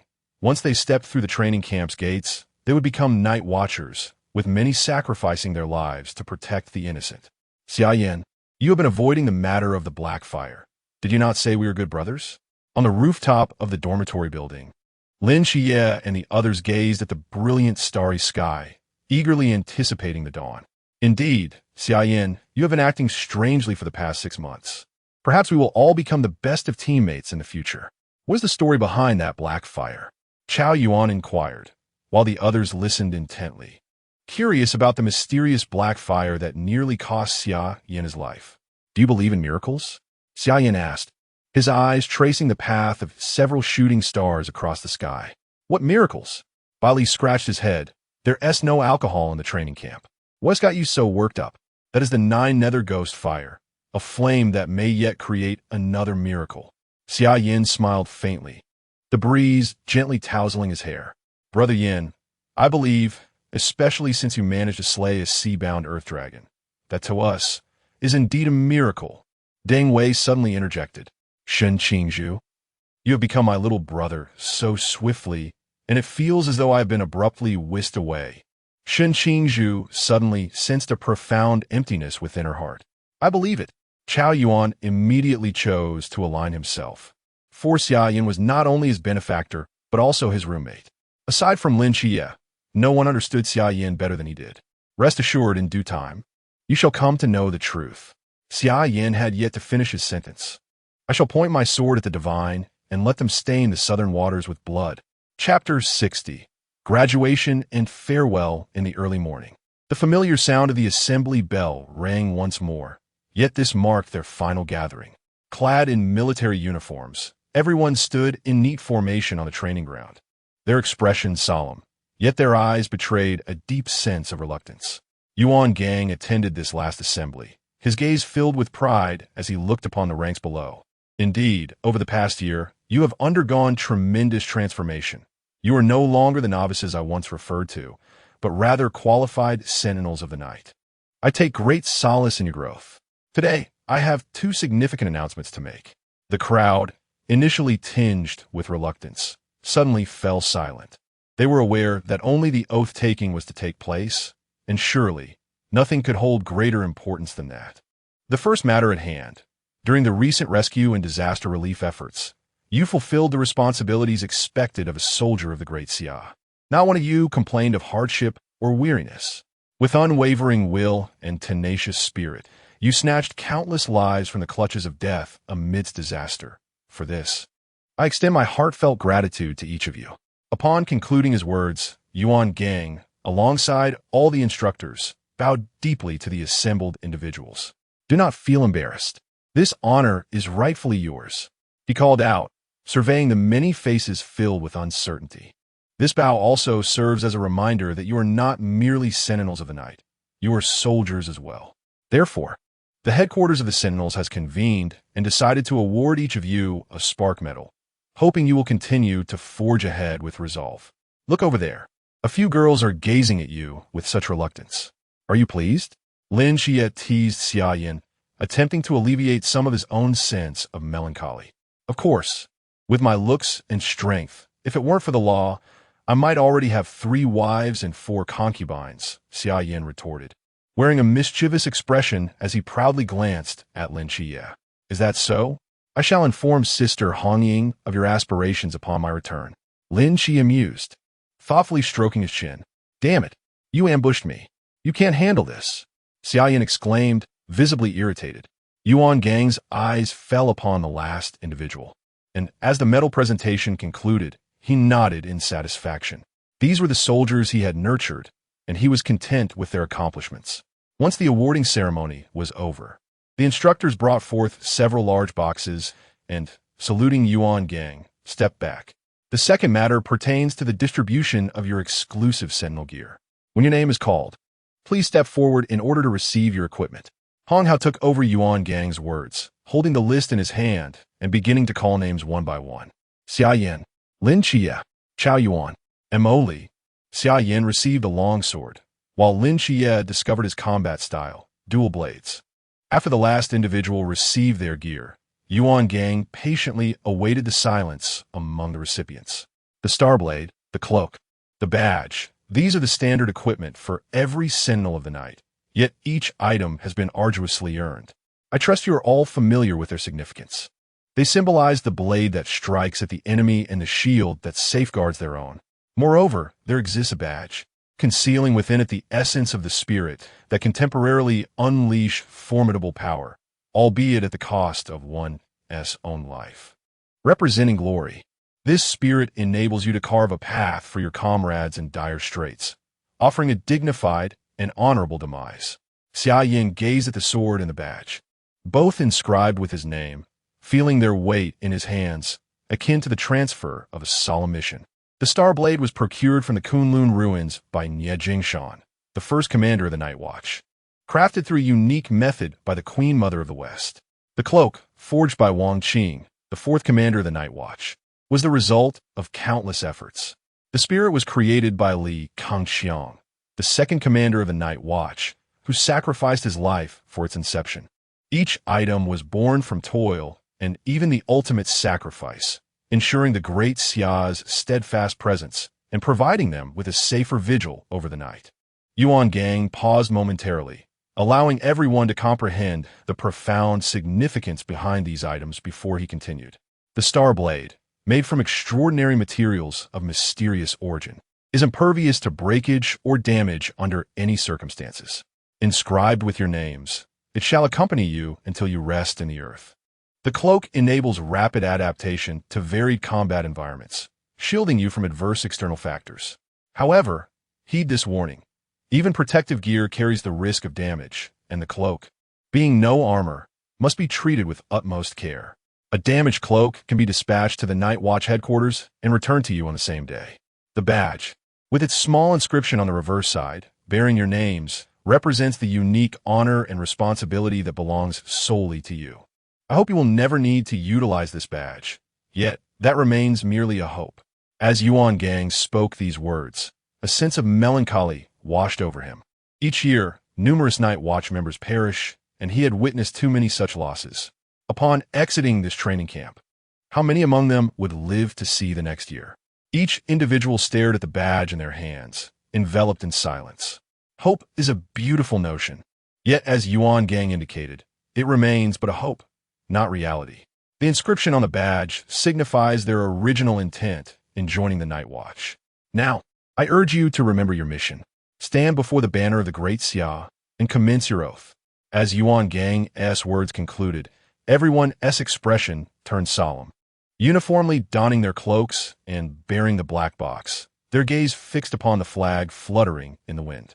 Under the azure sky and scorching sun, each member of the squad stood resolute, like unsheathed swords, radiating an aura of grandeur and solemnity, their clenched right fists symbolizing their unwavering conviction. I Xia Yan, I Lin Xia, I Bai Li Tuming, I Chao Yuan, I Shen Qingzhu, I Deng Wei. We pledge under the banner of the Great Xia. Should the dark night descend, I shall stand before the multitude, with sword drawn toward the abyss. Blood shall stain the heavens. The voice resonated with brilliance and fervor, scattering the clouds that lingered in the sky, echoing across the heavens, symbolizing their indomitable will and unstoppable determination.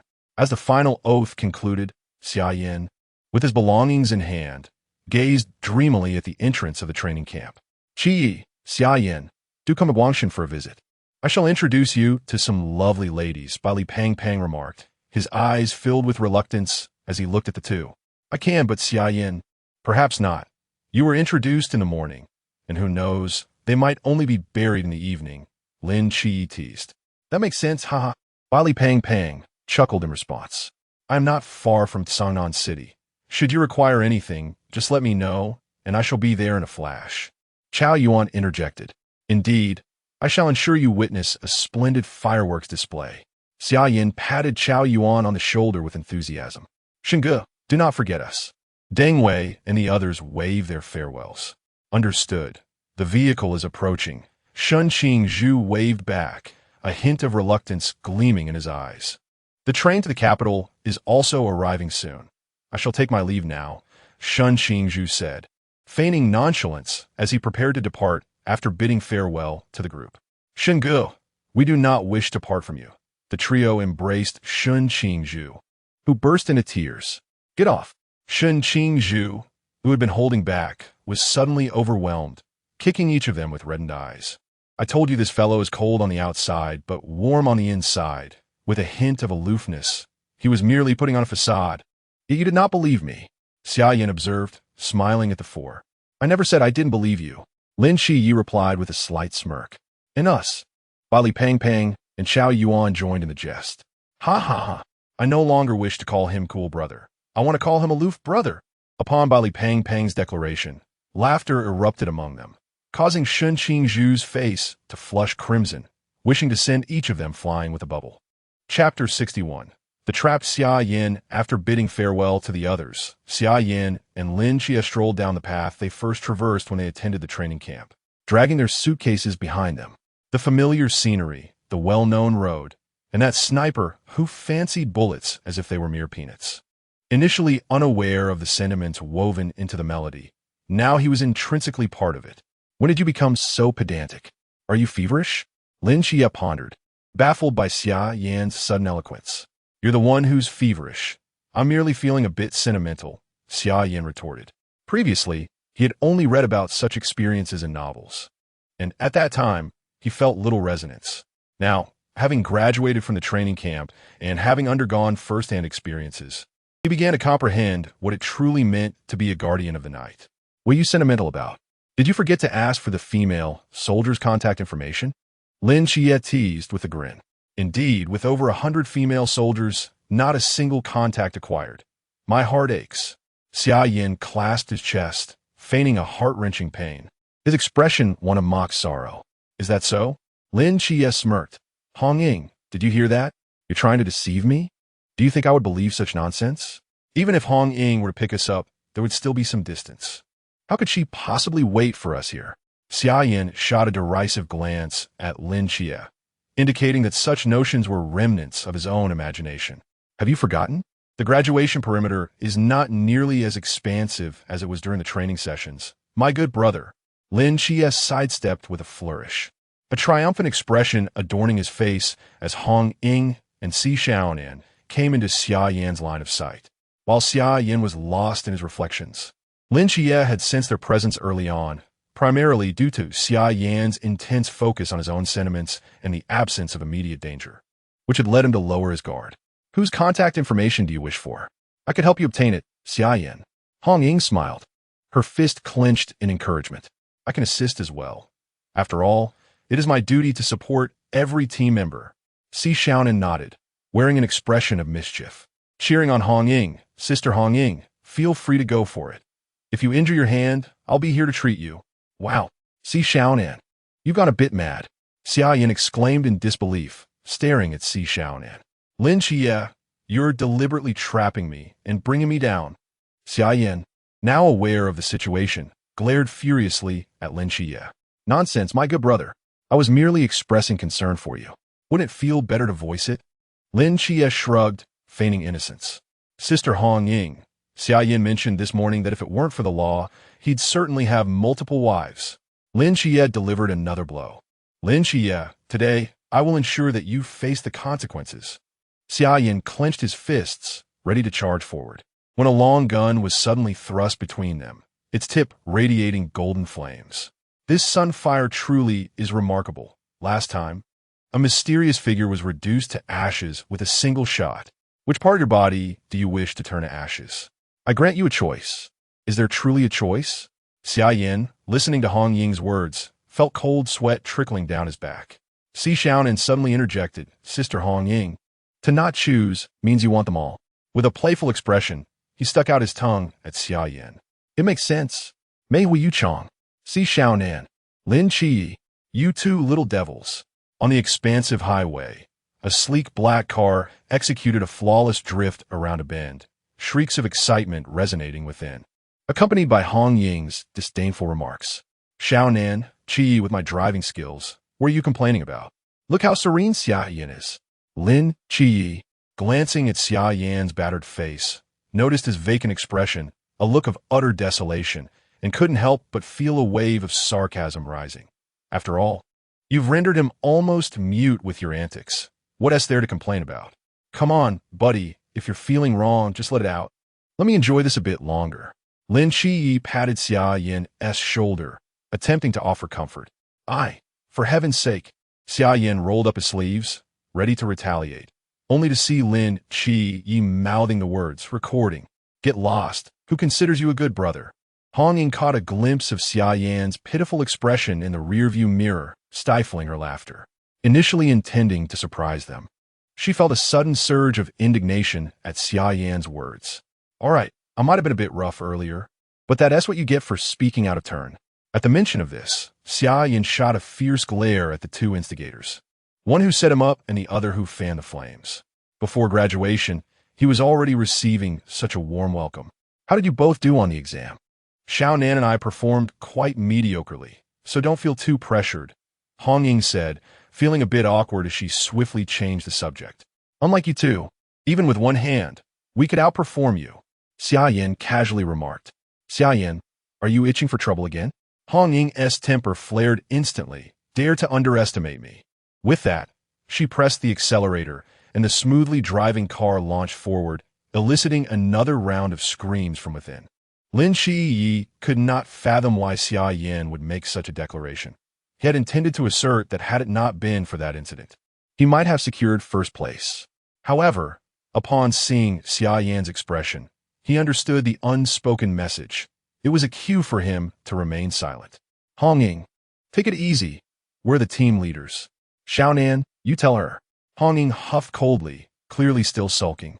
The captain and Xiang Nan went to meet an important guest. There has been a mysterious incident in Dongcheng, and the rest have gone to investigate. I lack combat prowess, so I came with Hong Ying to fetch you. It was said that it involved a human prodigy, Quite astonishing, indeed. Lin Qi nodded, genuinely surprised by the news. Encountering 5 such exceptional individuals was no small feat, Xiao Nan. Which prodigy are we talking about? Lin Qi inquired with curiosity. Confucius. Xia Yan replied nonchalantly. How do you know that? Xia Yan blinked. Her curiosity piqued. This a lucky guess? Xia Yan huffed, turning away to ignore the one who had instigated his earlier misfortune. Xia Yan. Xia Yan reflected on the unfolding narrative. The primary purpose of the sage's arrival is the forbidden artifact known as Shiva's grievance. Due to the circumstances surrounding mortal realm's divine domain, it will not be long before the situation becomes untenable. It appears there are merely 2 weeks remaining. Once Chunmai vanishes, the aura of that forbidden object will inevitably be released. Additionally, there is Lin Qi, who, during the confrontation with the flame pulse earth dragon, invoked the divine power of Nyx, which further piqued his curiosity. Since Lin Qi was unable to manifest this power himself, it stands to reason that the principal objective this time must pertain to the former. Sister Hongying, look at how Xia Yan is bullying me. Xia Yan implored with her big, innocent eyes directed at Hongying. Xia Yan. Chapter 62. Chunmai's sister-in-law at the entrance of the peace office. Xia Yan looked at the pale-faced Lin Qi and Xia Yan, mocking them with disdain. 2 novices, feeling car sick already? If you dare to plot against me again, I'll strap you to the car and drift around a few times. Standing at the doorway to greet Xia Yan and his group, Wu Xiangnan glanced at the 2 beside him who were retching incessantly. Hongying, what have you done? Old dog Xiangnan, didn't you say to return late to avoid that teacher? I just took them for a joyride. Hong Ying retorted, her expression far from pleasant. You didn't take them to your villa, did you? Wu Xiangnan said, exasperated, rubbing his forehead. Upon hearing this, Hong Ying's face flushed. It's all Xia Yan's fault. He made me so angry I lost my mind. How can you blame me for this? I heard everything from the kitchen. Come on in. I prepared a welcome feast for you. Chunmai's gentle voice floated from within. Captain, let me help you. Xia Yan dashed into the kitchen, promptly closing the door behind him. Why are you closing the door? Chunmai looked at Xia Yan, confusion etched on his face. Our conversation can be overheard outside, Captain. Xia Yan replied with a beaming smile. Surely they can't hear us. The range hood is so noisy. That's good. Hee hee. Chunmai. Hong Ying and the others paid no mind to Xia Yan's antics, accustomed as they were to assisting. They soon began discussing the mysterious events that had transpired. Deputy Captain, what is going on with the mysterious occurrences in the city? Lin Qi inquired, looking at the few who had yet to return. You would believe it. It's quite eerie. Despite all this time, we haven't even caught a glimpse of a ghost, Zhao Kongsheng grumbled. Ask them. They've just returned. Old Zhao, why don't you share the investigation results? Wu Xiangnan nudged his glasses, directing his gaze at Zhao Kongsheng and the others. Ah, you're back. Where's that Xia Yan kid? Zhao Kongsheng's worries dissipated upon seeing Lin Qi. His spirits lifted by their return. He is helping in the kitchen. But seriously, what's the situation? Please elaborate. Wu Xiangnan, who had also participated in the investigation, expressed his curiosity, noting the lack of any findings. Today marks the 5th body found, all with severed fingers. Except for the 4th one from the hotel, which was captured on video, there are no traces whatsoever. The most bizarre part is that in the footage, the waiter suddenly seemed to be seized by something, and within moments, all 10 fingers vanished. We've turned up no clues despite our investigations. Wu Xiangnan nodded, not surprised by the lack of leads. They had previously mobilized their entire team without uncovering anything. Have you discovered any signs of the thief? He usually doesn't remain idle in places where mysterious occurrences arise. Zhao Kongsheng shook his head in resignation. No, that's the perplexing part. It seems he hasn't made any discoveries either, which is why he hasn't taken any action until now. What is this thief you speak of? Lin Qi felt lost, having not been around for half a year and struggling to comprehend their conversation. Let me speak. When Shima's face was marked by bitterness. At the outset, when we, the Night Watchers, eliminated the mysterious entity, he stealthily absconded with half of the bodies without our knowledge. Subsequently, he rendered the logistics recovery team unconscious and again took only half. Recently, we discovered a night demon that had already been slain, and once more, he took away half. We are utterly unable to trace his whereabouts, yet he toys with us relentlessly. When Shima sighed, lamenting how a squad of night watchers has been made to look foolish by a single individual. Meanwhile, in the kitchen, Chun Mai's pupils constricted, nearly losing his grip on the plate in his hand. Xia Yan, what did you say? I didn't catch that. Please repeat. Captain, there is a mysterious entity from the sea realm. She could transform into a human and has been following us into the city. Surely you understand. Chun Mai nodded. Then why didn't you mention it sooner? Hurry and call for reinforcements. Xia Yan grasped Chun Mai's arm, calmly responding, No need to worry. She is quite docile. This isn't something you need to assist with. Chun Mai nearly kicked Xia Yan in exasperation. Are you awake? Or am I the one dreaming with my eyes wide open? To summarize, there is a fire vein earth dragon that can assume human form and has recognized you as its master, following you all the way. Now you expect me to tell everyone that she is my distant cousin and find her a place to settle down? Is that what you mean? Exactly. As expected of the captain, your summary is spot on. Xia Yan flattered, looking at Chun Mai with admiration. My Starblade, I'll chop you up to see if you are the mysterious one in disguise. Chun Mai surveyed the kitchen, finally seizing a kitchen knife, aiming it at Xia Yan.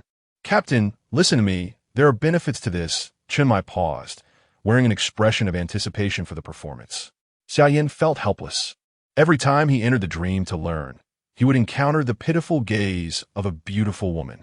Whether she was depressed these days was uncertain, but he was nearing his own breaking point. Every departure was filled with reluctance, and Emperor Xingyuan had instructed him to find a way to take her out, leaving them unable to enjoy their tea in peace. Xia Yan was also at his wit's end every time the three of them met. Their combined aura frightened a earth dragon into behaving like a mere earthworm. You understand my situation. I'm all alone. Who would believe my claims of relatives? I comprehend. Continue your performance. Consider this. She is a sea realm entity, a fire vein earth dragon. The enhancement she brings to the squad would be immense. Moreover, if we neglect her and that fool outside provokes her, would Sangnan City not be doomed? Thus, shouldn't we report to headquarters and have someone come and deal with her? Chun Mai maintained an expression of indifference. Please, Captain, zero risk, high reward. Are you truly not considering it? And she appears human. If I don't mention it and you don't either, who would know? Xia Yan said, winking at Chun Mai with an expression that suggested understanding. Are you certain she is controllable? Absolutely no risk involved? Chun Mai squinted as he scrutinized Xia Yan. Trust me, there's no issue, Xia Yan affirmed, confidently patting his chest. Chun Mai was aware that Xia Yan, much like himself, held his comrades in high regard and would never gamble with their lives. Furthermore, the situation in Sangnan City was unsustainable. If it were truly as he claimed, then his own disappearance could indeed allow Haijing to safeguard the remaining team members. Observing the cheerful banter of a few individuals outside the kitchen, he hesitated momentarily before nodding. You may bring her in, concoct your own reasons. However, I will need to assess whether she truly possesses the qualities you assert. Understood, Xia Yan replied, dashing out in haste. Chun Mai arranged a series of dishes upon the table, stating, Wait, I have a distant relative arriving. I sent Xia Yan to fetch her. Amid the perplexed gazes of the group, Xia Yan returned with a woman of striking beauty. Captain, I brought your sister-in-law back. Chapter 63. I never expected you to be such a captain after rushing out of the Peace Affairs office. Xia Yan sought a secluded spot and promptly established communication with the dream space, bringing Hong Yan forth. Upon her emergence, Hong Yan embraced Xia Yan tightly, her face marred with tears of grievance. Stop, let me speak first. You must not harm them for any reason, Xia Yan interjected, his head throbbing as he began to explain. Wait, follow my lead. Can you comprehend that? Hong Yan nodded, seemingly indicating her understanding. All right, let me ponder what identity you should assume, Xia Yan mused as he paced back and forth, suddenly struck by inspiration. Yes. The captain had no choice but to divorce his wife due to circumstances in Sangnan City, and he rarely mentions it. Their knowledge on this matter is scant. No one in the team would inquire deeply about this issue. Having said that, he took Hong Yan by the hand and led her inside. Entering the room, where everyone was preparing to eat, Xia Yan called out loudly to Chun Mai. Captain, I brought your sister-in-law back. The joyous atmosphere around the dining table abruptly fell into silence, with Chun Mai's forehead bulging with veins as he nearly crushed the plate in his hand. Captain, when did you acquire a sister-in-law? Zhao Kongcheng scratched his head, trying to recall, and realized he had never heard him mention it before. Indeed, why does she not appear to be clad in contemporary attire? Her clothes seem somewhat loose, resembling the ancient male costumes from dramas. Hong Ying remarked, her curiosity piqued. Wu Xiangnan, with a perplexed expression, glanced at Chun Mai and then at Xia Yan, unable to fathom the nature of their banter. He was the one who understood Chun Mai the best and had never heard of any sister-in-law. With a face as pale as death, Chun Mai smiled at everyone. She is a distant cousin. It is not surprising you have not heard of her. She contacted me some time ago for assistance in looking after her for a while. What is her name? She seems quite beautiful, Si Xiaonan noted, observing the striking red-haired woman with intrigue. Her name is Hong Yan. She suffered a mysterious attack in her childhood that left her mentally affected, making it difficult for her to speak. Xia Yan interjected, attempting to defuse the situation. How do you know so much? The captain hasn't said anything. Hong Ying shot a suspicious glance at Xia Yan. The captain informed me. He shared all the details when he asked me to bring her here, right, Captain? Yes. I relayed everything to him, so he would be prepared, Chun Mai replied, suppressing his anger while maintaining a cheerful demeanor. All right, let us eat. Hong Yan will stay with you for now. You are aware of my circumstances, making it inconvenient for her to reside with me. Chun Mai felt regret for allowing Xia Yan to fabricate a reason. He found himself in a predicament he could not articulate. Since she is the captain's sister-in-law, why are you still holding on to her? Hong Ying questioned, puzzled by their behavior.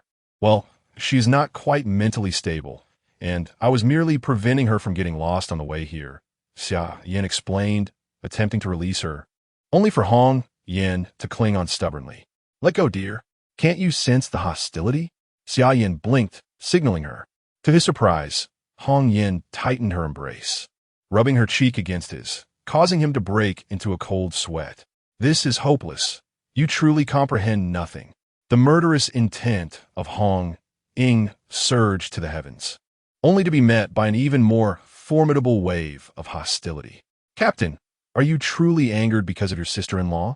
I simply had not heard of her. Wu Xiangnan adjusted his glasses, pondering to himself. Chun Mai was already fuming, and upon witnessing Hong Yan's actions, he finally found an excuse to unleash his wrath. He called out, "Heavenly Black." As his words fell, a dark shadow materialized behind him. Xia Yan, you have quite the audacity. I instructed you to fetch someone, and yet here you are, what are you doing? Chun Mai's tone was as frigid as ice, yet the smile at the corner of his mouth was impossible to suppress. What the hell? Captain, are you serious? Xia Yan was taken aback by Chun Mai's sudden outburst. Sun Feng, shifting steps. With Xia Yan's disappearance, Chun Mai pursued him closely, leaving Hong Yan bewildered, wide-eyed, and dumbfounded. Captain, isn't this enough theatrics? You wouldn't truly strike me, would you? Xia Yan remarked, observing the fierce aura emanating from Chun Mai. His performance far too convincing. It would be a shame not to pursue an acting career. I've come out alongside you. You cannot simply return as though nothing happened. It would be quite embarrassing for me. Moreover, if we are to act, we must commit fully. Otherwise, how do I explain to the team? Chun Mai spoke earnestly. You make a valid point, but I can't shake the feeling that something is amiss. Xia Yan scratched his head, deep in thought. If something feels off, it indeed is. Why on earth would you claim it's my sister-in-law? Chun Mai did not allow Xia Yan time to react, rolling up his sleeves and delivering a series of blows. Under the pitch-black night sky, Xia Yan's cries echoed, causing sorrow to those who heard and tears to those who listened. After enduring a beating from Hong Ying during the day, Xia Yan had finally managed to recover through the Shennong Heart Sutra, only to find himself transformed once again into a sorry state. Weren't you the one who said to find a casual excuse? I believe this one fits perfectly. No one would think twice about it. Dare you say that? Do you believe I went too easy on you? Chun Mai shot him a glare, prompting Xia Yan to immediately fall silent. Within the peacekeeping office, chaos ensued. Captain's sister-in-law. No, Hong Yan, you cannot eat that dish, ah. Zhao Kongcheng swiftly snatched the dish from Hong Yan's mouth, only to receive a painful bite to his hand, emitting a wail akin to a slaughtered pig. You cannot gnaw on the table. Why must you eat everything in sight? Hong Ying and Xia Yan struggled to pull the table-biting Hong Yan away, drenched in sweat. Where did she gain such strength? Lin Xie had been frowning in contemplation since Hong Yan's entrance, a familiar aura lingering in the air, as if he had encountered it before. Wu Xiangnan continued to ponder, questioning where the captain's sister-in-law had come from, scouring his mind for clues, but finding none. When Qima and Leng Xian had grown numb, astonished by the ferocity of the captain's sister-in-law, who had devoured nearly half of the table. Her teeth were remarkably strong. Observing Zhao Kongqing's hands swollen like a pig's trotter, they exchanged glances and shook their heads in resignation. Better to avoid involvement for the sake of their hands. As Chen Mai returned with Xia Yan in tow, both widened their eyes, mouths agape in astonishment. "Captain, have we arrived at the wrong place? Where are we?" Xia Yan gazed incredulously at the disarray within the office. The ground lay in disarray, and Zhao Kongqing, with tears welling in his eyes, appeared utterly distraught. Hong Ying and Xia Yan were being dragged away by Hong Yan, who seemed to harbor an insatiable curiosity about everything in her surroundings, eager to bite into anything that caught her fancy. Chen Mai, having just vented his frustrations, felt a surge of elation, but upon witnessing the spectacle, he nearly lost his balance, his chest heaving in evident agitation. "Is this what you call zero risk and control?" Chen Mai's hand instinctively grasped the starry blade at his waist, his gaze fixed on Xia Yan with a seething desire to tear him to shreds. His greatest regret of the day was succumbing to a moment of folly by acquiescing to Xia Yan's request, a decision he now lamented. Observing the predatory glint in Chen Mai's eyes, Xia Yan trembled and quickly spoke up. "I can compensate." "Compensation? Do you have any idea how much this all costs?" Chen Mai's heart felt as if it were bleeding. "Will 100,000 suffice?" "No, make it 200,000. Upon hearing the mention of money, Chen Mai's rage dissipated by half, and he curiously inquired, "Where did you acquire such funds?" "I excelled in my studies, and the chief instructor rewarded me." Chen Mai nodded. Well aware of the caliber of Xia Yan, he knew he would not deceive him in matters of this nature. He then called out to Hong Ying, "Let go of Hong Yan. The kitchen seems a tad cramped. Take her inside. The conference hall also appears somewhat outdated. Allow her to freshen up there." Xia Yan gazed at Chen Mai, whose eyes sparkled with excitement, and he couldn't help but twitch his lips in surprise at the revelation of such a side to his captain.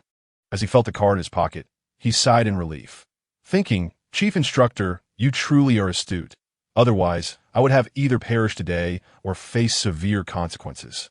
Internally, he silently gave Yuan Gang a thumbs up. "Achoo, who's thinking of me?" Yuan Gang rubbed his nose, frowning as he looked up at the night sky. Chapter 64. The plan in the future. If Hong Yan sleeps with me, dare to lay a finger on her, and you shall know the consequences. Hong Ying glared fiercely at Xia Yan, clenching her fist with an unfriendly tone. "I certainly have no intention of pursuing her." Xia Yan immediately shook his head, adopting a posture of surrender. Watching Hong Yan being pulled into the room by Hong Ying, Xia Yan breathed a sigh of relief. While tidying up the aftermath at the office, he took the opportunity to remind Hong Yan several times, even threatening her that if she misbehaved again, she would find herself sent to the dreamscape once more. "I feel as though I've sensed Hong Yan's presence before." Lin Xie furrowed his brow, murmuring to himself, "A commendable approach to initiating conversation. Do give it a try tomorrow. It might just work, my good brother." Xia Yan jested with Lin Xie. "I truly have sensed her before. Trust me." Lin Xie, who was closely following Xia Yan, was met with the sound of a door closing, leaving him outside. "TSK, how can I not believe you? You even fancied yourself a dragon knight, seemingly unable to forget about the frost giant dragon. I wonder if telling him that it was the flame pulse earth dragon would change his mind. Ice and fire, a dichotomy of extremes. If the opportunity arises, perhaps I should catch another frost giant dragon, ensuring it is female, and introduce it to him as Lan Yan." Xia Yan's expression gradually morphed into something wicked. "For the sake of my good brother's lifelong happiness, I truly worry incessantly. Ice and fire. It must be quite exhilarating. Ha. You ask me what about Jiaolan? That is not my concern. Lin Xie can explain that himself." Seeking happiness for his good brother is certainly not wrong. With everything considered, Xia Yan reclined on the soft bed, closing his eyes to rest, considering it a threefold benefit. The divine battle is imminent, and having an additional ally to guard Hong in closely would undoubtedly enhance safety, while also protecting the other team members. Most importantly, it would spare him from having to witness Hong Yan's pitiful little eyes every day, which interfered with his cultivation. TSK. How can the gap between mysteries be so vast? Aju seems to be delighting in herself every day. In the deep of night, Xia Yan heard the steady breaths of everyone, stealthily slipping out of the villa to execute the first step of his plan. Before him stood a bespectacled man, excitedly dissecting a mysterious half-body on the operating table, his expression tinged with madness. You are not at all surprised by my arrival, old friend. And Xingyu halted his actions, pushing up his glasses with a resigned air. My fish species informed me long ago, no matter where I hide, as long as I continue to employ mice for intelligence gathering, you will always discover me, won't you? Furthermore, have you truly considered contributing an eye? It could potentially benefit all of humanity, and Xingyu remarked, his gaze once more ablaze with fervor. Go to hell. When did you become so noble? Fulfilling your twisted desire for dissection is more like it. Xia Yan shot a glare at Xingyu, suppressing the urge to punch him. How many has it been?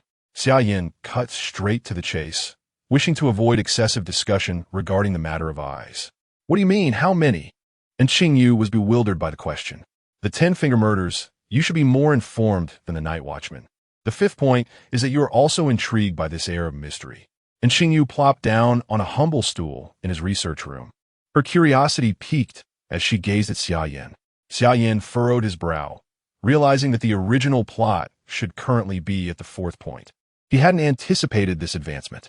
Could it be the influence of his own butterfly effect? Initially, he intended to remain passive according to the original storyline.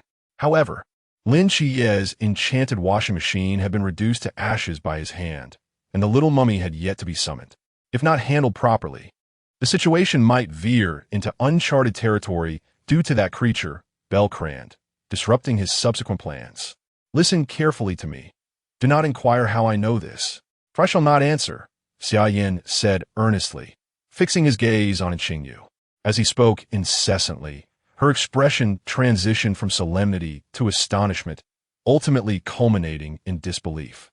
Are you suggesting that the entire Changnan city is Lin Chie's mundane divine realm, and that a deity will soon arrive here? Xia Yan nodded. It won't be long now, and I assumed you would dismiss me as a madman. While I might consider others insane, not you. A person who dares to confront divine retribution for the sake of ordinary students would never trivialize the lives of an entire city's inhabitants. And Xingyu recalled witnessing Xia Yan's actions on the playground, feeling a sense of shock even in retrospect. According to your account, the incident originated with the hotel owner, culminating in the airplane's descent towards the city. Chen Mai was compelled to employ a forbidden object, thereby attracting the deity. Moreover, to save all of Changnan City, one must sacrifice the deity's life. And Xingyu felt a wave of dizziness wash over her. The legendary deity was to be treated as prey, and now she was expected to collaborate with him in this scheme, her expression bordering on madness. Once accomplished, I shall use the deity's remains as my research material. That is impossible. It is a deity replete with unfathomable means. No one can guarantee that unforeseen circumstances won't arise. Xia Yan firmly rejected Xingyu's request. And do you genuinely believe I will succeed? Failure could cost us our lives. Ha ha ha. A madman believing in another madman is not such a bad notion. And Xingyu exclaimed, her tone somewhat deranged. And you shall succeed. It is my intuition. Fortunately, you did not refer to it as your sixth sense. Otherwise, I might begin to doubt this world. And your gender? Xia Yan mused silently, observing in Xingyu's somewhat hysterical demeanor. The only flaw lies with that creature, Belcrand. If things go awry, we may lose everything. And Xingyu said, her brow furrowed as she regained her composure. Indeed, mental control, if mishandled, could lead to catastrophic chaos, and we must not raise any alarms. That element is also a crucial part of the plan. Xia Yan lamented. He harbored a desire to eliminate that creature. But it seemed the pilot of the airplane was under its control, along with explosives. After all, the original plot involved 600 kilograms stuffed in the cargo hold. I have delved into the enigmatic, acquiring the abilities of accelerated regeneration and mental control. However, as you suggest, my mental prowess may not rival that of the insect. Furthermore, in the ensuing plans, it is imperative to replace the explosives, as there exists a possibility of discovery, which would render our efforts futile. And Kinjiu is also feeling quite troubled. You pose an intriguing question. If the final step of a person's advancement is thwarted, would they seek vengeance? Xia Yan stroked his chin and remarked that it would be akin to a cooked duck taking flight. Are you implying that, even if the substitution of explosives is revealed, that insect might, in its fury, proceed with the original plan of crashing an aircraft into a residential area as a form of retribution? The dilemma lies in the likelihood that the insect may flee prematurely unless the void domain is activated. And Kinjiu began to articulate his thoughts. This is untenable. The airport is saturated with crowds, and a cornered beast may act irrationally.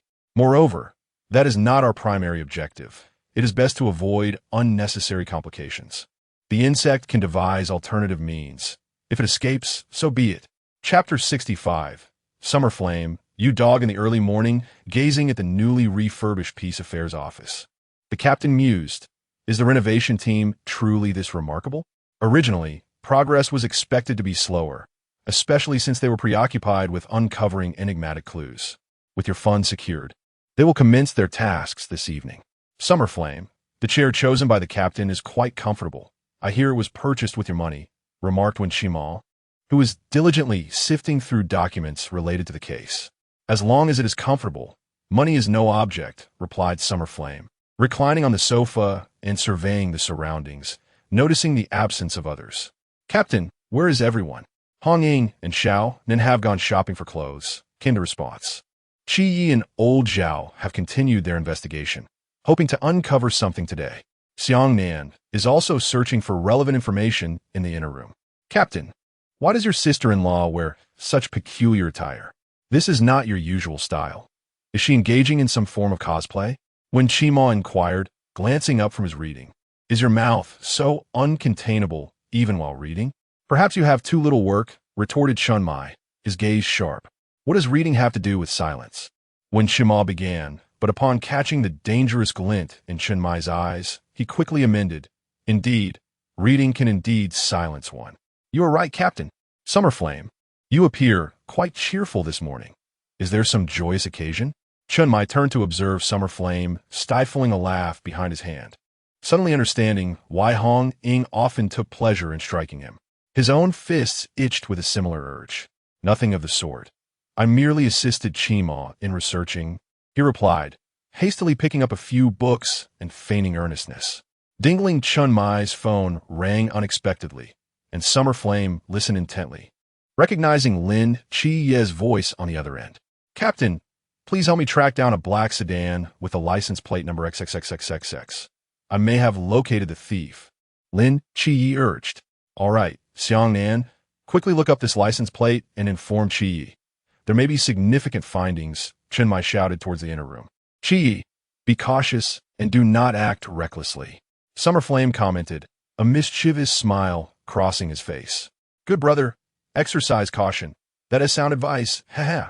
With the information provided by Wu Xiangnan, Lin Chi-Yi pursued the trail into the sewers, squinting to assess his dim surroundings. The rapidly shifting lights making it challenging to acclimate. As he adjusted to the environment, he observed what appeared to be the thief, leaving behind drag marks from the recent corpse theft, and he hastened to follow. I shall see who you truly are and what your motive for stealing the corpse is. Meanwhile, in the laboratory, Xinyu wore a slight smirk, for Summerflame had already divulged the entire process of the 10-fingered killing. His curiosity piqued. He agreed to assist Summerflame, merely to pass the time. As Lin Chi-Yi delved deeper into the trail, he encountered a swarm of rats encircling him, their eyes gleaming with bloodlust. A rat tide, summoning a magical circle, Lin Chi-Yi extended his hands, employing summoning magic to conjure 2 starlit blades, and struck at the encroaching rodents. The plan has commenced, 7 nights. Do not hold it against me. Should any issues arise, seek out Xia Yan. And Xingyu adjusted her glasses, smiling as she retrieved a mobile phone from her pocket. While 7 nights was busy dispatching mice, an unsettling feeling crept into his mind. Some of the rodents carried neatly packaged bundles of white powder, seemingly offering themselves to him with purpose. What on earth was happening? His confusion deepened, and his movements slowed until a few flame-encircled mice charged toward him. Suddenly, the sewer erupted in a blinding white light, rendering his vision a haze of brightness, while the ground beneath him rapidly froze. He felt a slip beneath his feet, his balance faltering, and he toppled to the ground. Cursed be his carelessness. Before he could ponder further, his body felt ensnared, contorting into bizarre positions. Click, click, click, and Xingyu swiftly snapped photos with her phone, exclaiming, "This pose isn't quite dramatic enough. Let's try another." The voice was all too familiar. As the sounds reached his ears, 7 Nights' vision gradually cleared, revealing the incessant flash of the phone's camera. 7 Nights, it's been a while. How do you like my homemade flash bomb made from magnesium powder? She said, the camera shutter continuing its rhythmic clicks. And Xingyu? What on earth are you doing? 7 Nights asked, observing the tendrils binding him in peculiar postures, utterly bewildered. Oh, it's nothing, just taking pictures. Xia Yan mentioned you rely too heavily on your dynamic vision, so I thought it prudent to give you a lesson. Moreover, he instructed me to tell you, your elder brother remains your elder brother. Consider this a balancing act. What do you mean by balancing act? Let me down. 7 Nights commanded, utilizing the power of the abyss to swiftly free himself from the entangling vines. I anticipated you would ask that. Just tell me the words video recording, and that is all I know. And Xingyu shrugged, equally perplexed. By the way, I've already sent these photos to his phone. Would you like to take a look? I think they turn out rather well. 7 Nights glared at the images on the phone, fury radiating from him as he bellowed. I will end you, and Xingyu. Oh, Xia Yan anticipated this too. He instructed me to inform you that the cycle of karma is relentless. No one escapes the heaven's retribution. Now you've experienced my plight. Haven to you? Ha! And Xingyu dodged his attempts to retaliate while relaying Xia Yan's message. Furthermore, should I sustain any injuries, I will post these photos online, a lesson Xia Yan imparted to me. With his hand poised menacingly, 7 Nights halted, staring incredulously at Xingyu, panting heavily, his chest rising and falling erratically. Xia Yan, you dog! Regaining his composure, 7 Nights sat within Xingyu's laboratory, listening as she elaborated on her collection. When did you become acquainted with Xia Yan? He never mentioned you, he remarked, his irritation evident as he felt as ensnared as Xia Yan often did. If time permits, I shall divulge everything to you. And Xingyu adjusted her glasses, recounting the events of the past 6 months. The only true answer?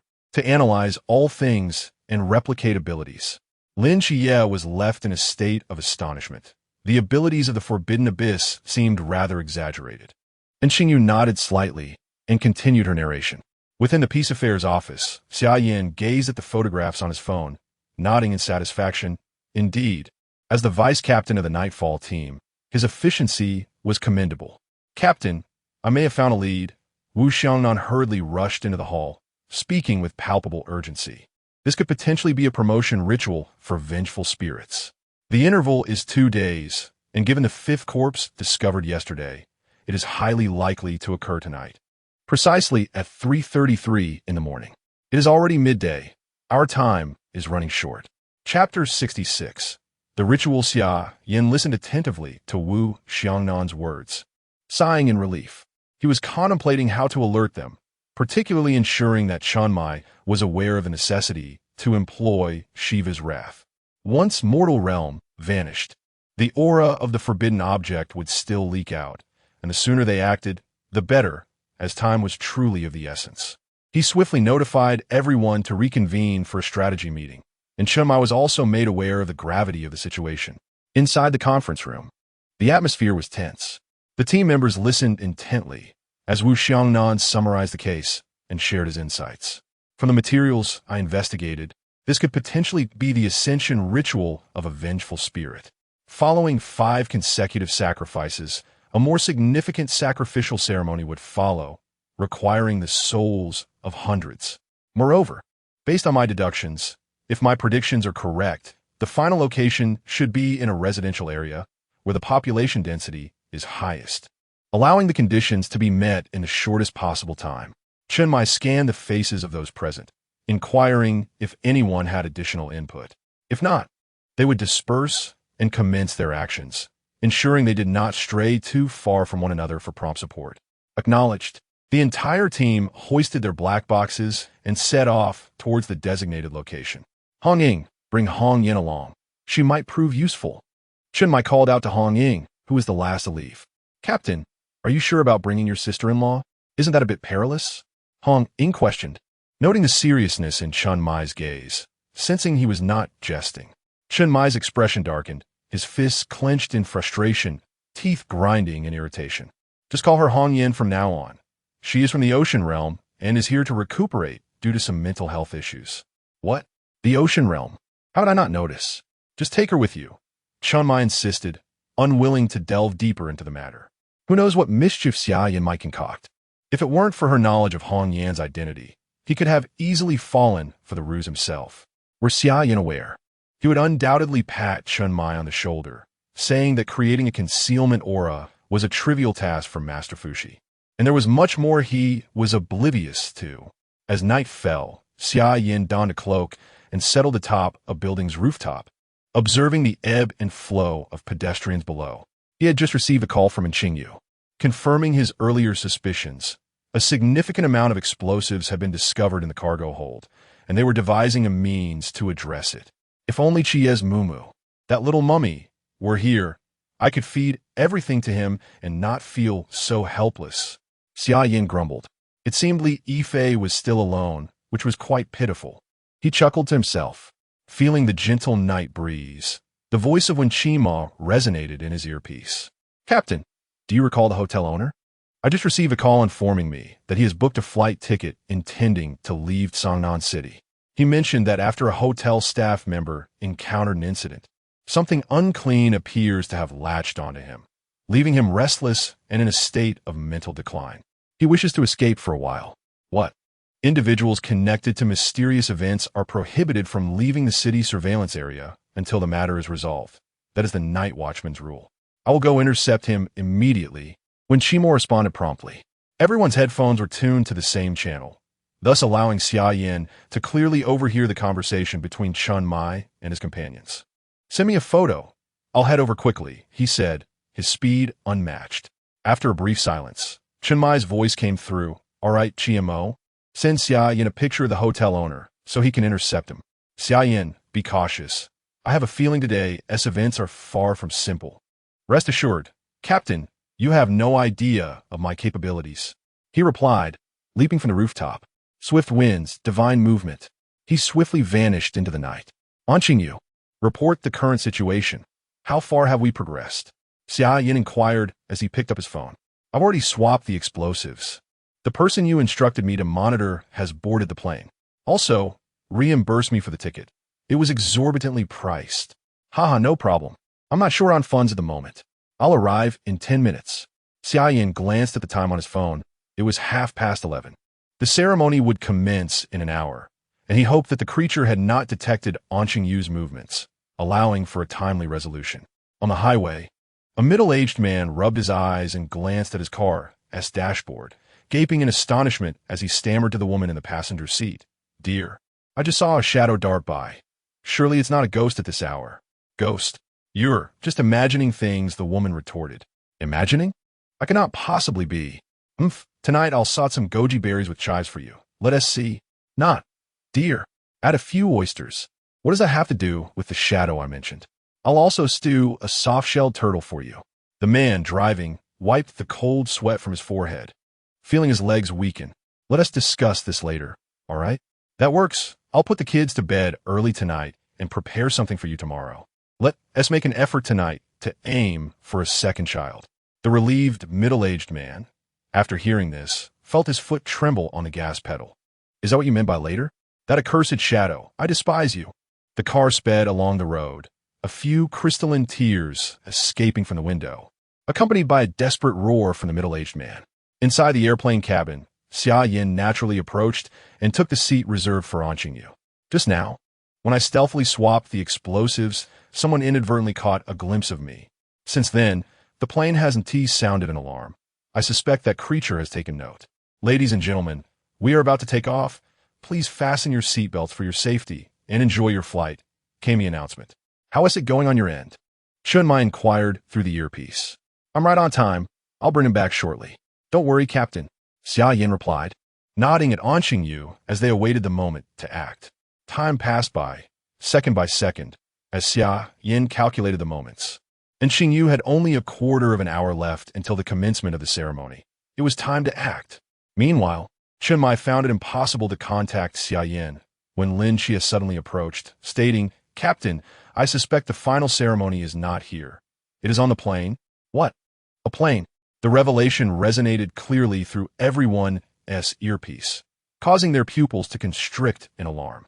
The mastermind behind this scheme must be the hotel owner. Lin Xia had just received a message from Xingyu, and upon reading it, he comprehended the entire situation, immediately seeking out Shunmai to report. The plan was to crash the plane into a residential area, resulting in significant casualties to fulfill the final sacrifice. Xia Yan and Xingyu incapacitated all the passengers, including several who were under the control of the insects, in order to prevent unnecessary chaos arising from panic. Have you made all the arrangements? They must have received the message by now, Xia Yan remarked, shaking his sore arms. Rendering people unconscious was indeed a physically demanding task. I scheduled the message to be sent at a specific time. It should have been taken back to the experiment by the fish species by now. And Xingyu replied with a slight smile, feeling that besides the research, the entire scheme was rather intriguing. That's settled then. Let the main act begin. That 10 cuts ghost child is your reward. As he spoke, he forcefully kicked open the locked cockpit door. The corpulent hotel owner trembled in fear. Who are you? Ignoring his question, Xia Yan delivered a powerful punch to his abdomen. What a talent you have. Choosing to be a pawn for insects instead of being a decent human being. The hotel owner, doubled over and spitting bile, gazed back with fervent devotion, his expression spiraling into madness. You may have discovered us, but it's too late. For the great Lord Bayer clan, you should feel honored. That esteemed being is on the verge of resurrection, and you shall pay for your actions. Chapter 67. The cost of your worries, what cost? Your esteemed insect has abandoned you and fled. Xia Yan observed the causal thread above the hotel owner's head extending beneath the aircraft, leaving no room for doubt. Indeed, it was a creature of mystery that emerged from the fog, cautious yet formidable. Impossible, declared Lord Belcrand, his tone resolute. From his pocket, he retrieved a crystal orb, which appeared empty yet seemed to pulse with significance. You are the reason I was forsaken by Lord Belcrand. I shall end your lives. The hotel owner produced several threads, succumbing to madness. Behind him, the 10 severed ghost children let out a piercing scream, splitting into 10 entities, brandishing knives as they charged at Xia Yan. And Xingyu, will you not make a move? Xia Yan tilted his head slightly, evading the attack of the threads. Speaking with nonchalance, if I intervene, they will be reduced to ashes. I recall this thread is a forbidden item. It must be worth a considerable sum. Upon graduation, I finally grasped the significance of wealth. His tone remained calm. A mere person from the Chuanjing region, untrained, resembled a child playing make-believe before him. Jinshan restrained him. In a swift motion, he seized a forbidden item from the hotel owner's grasp. Flame palm, piercing the clouds. His hand, like a blade, pierced through the hotel owner's heart. I shall take you down with me. There are explosives in the cargo hold. The hotel owner's grip tightened around Xia Yan's arm, blood spilling from his lips. My power is rapid regeneration. You have underestimated me. Do you not see? The one in the center is the true body. Be swift in resolving this. Xia Yan impatiently directed Xingyu towards one of the 10 severed ghost children. And Xingyu conjured ice blades in his hands. The blue glimmer slicing through the ghost child's head, causing the remaining 9 clones to vanish in an instant. I expected a fierce battle, yet you are remarkably strong. Reminiscent of a game where one levels up by defeating monsters. and Xingyu adjusted his glasses. In the blink of an eye, Xia Yan had delivered a fatal blow to the hotel owner, who still lingered on the brink of death. Does that position not discomfort you? He observed as Xia Yan's hand passed through the hotel owner's body, fingertips still dripping with blood. You too recognize discomfort, do you not? Get to it. Move the pilot and your spoils out of here. The space is too confined, and I can scarcely control my flames. Xia Yan rolled his eyes at Xingyu, who was hastily clearing the cockpit, then turned to the hotel owner with a wicked grin. The explosives? We swapped them out long ago. Did that insect not inform you? How pitiful. As he spoke, black flames erupted, and with a scream, the hotel owner was reduced to mere bones. You commit murder with malicious intent. And Xingyu leaned against the cockpit door, observing the gruesome scene. Might I study your flames? Madness should have its limits. Be obedient and remain foolish. In the study of the enigmatic 9 nether spectral fire, he had relied solely upon the force of 2 flames and a sword to exert control, even after having familiarized himself with the flames for half a year.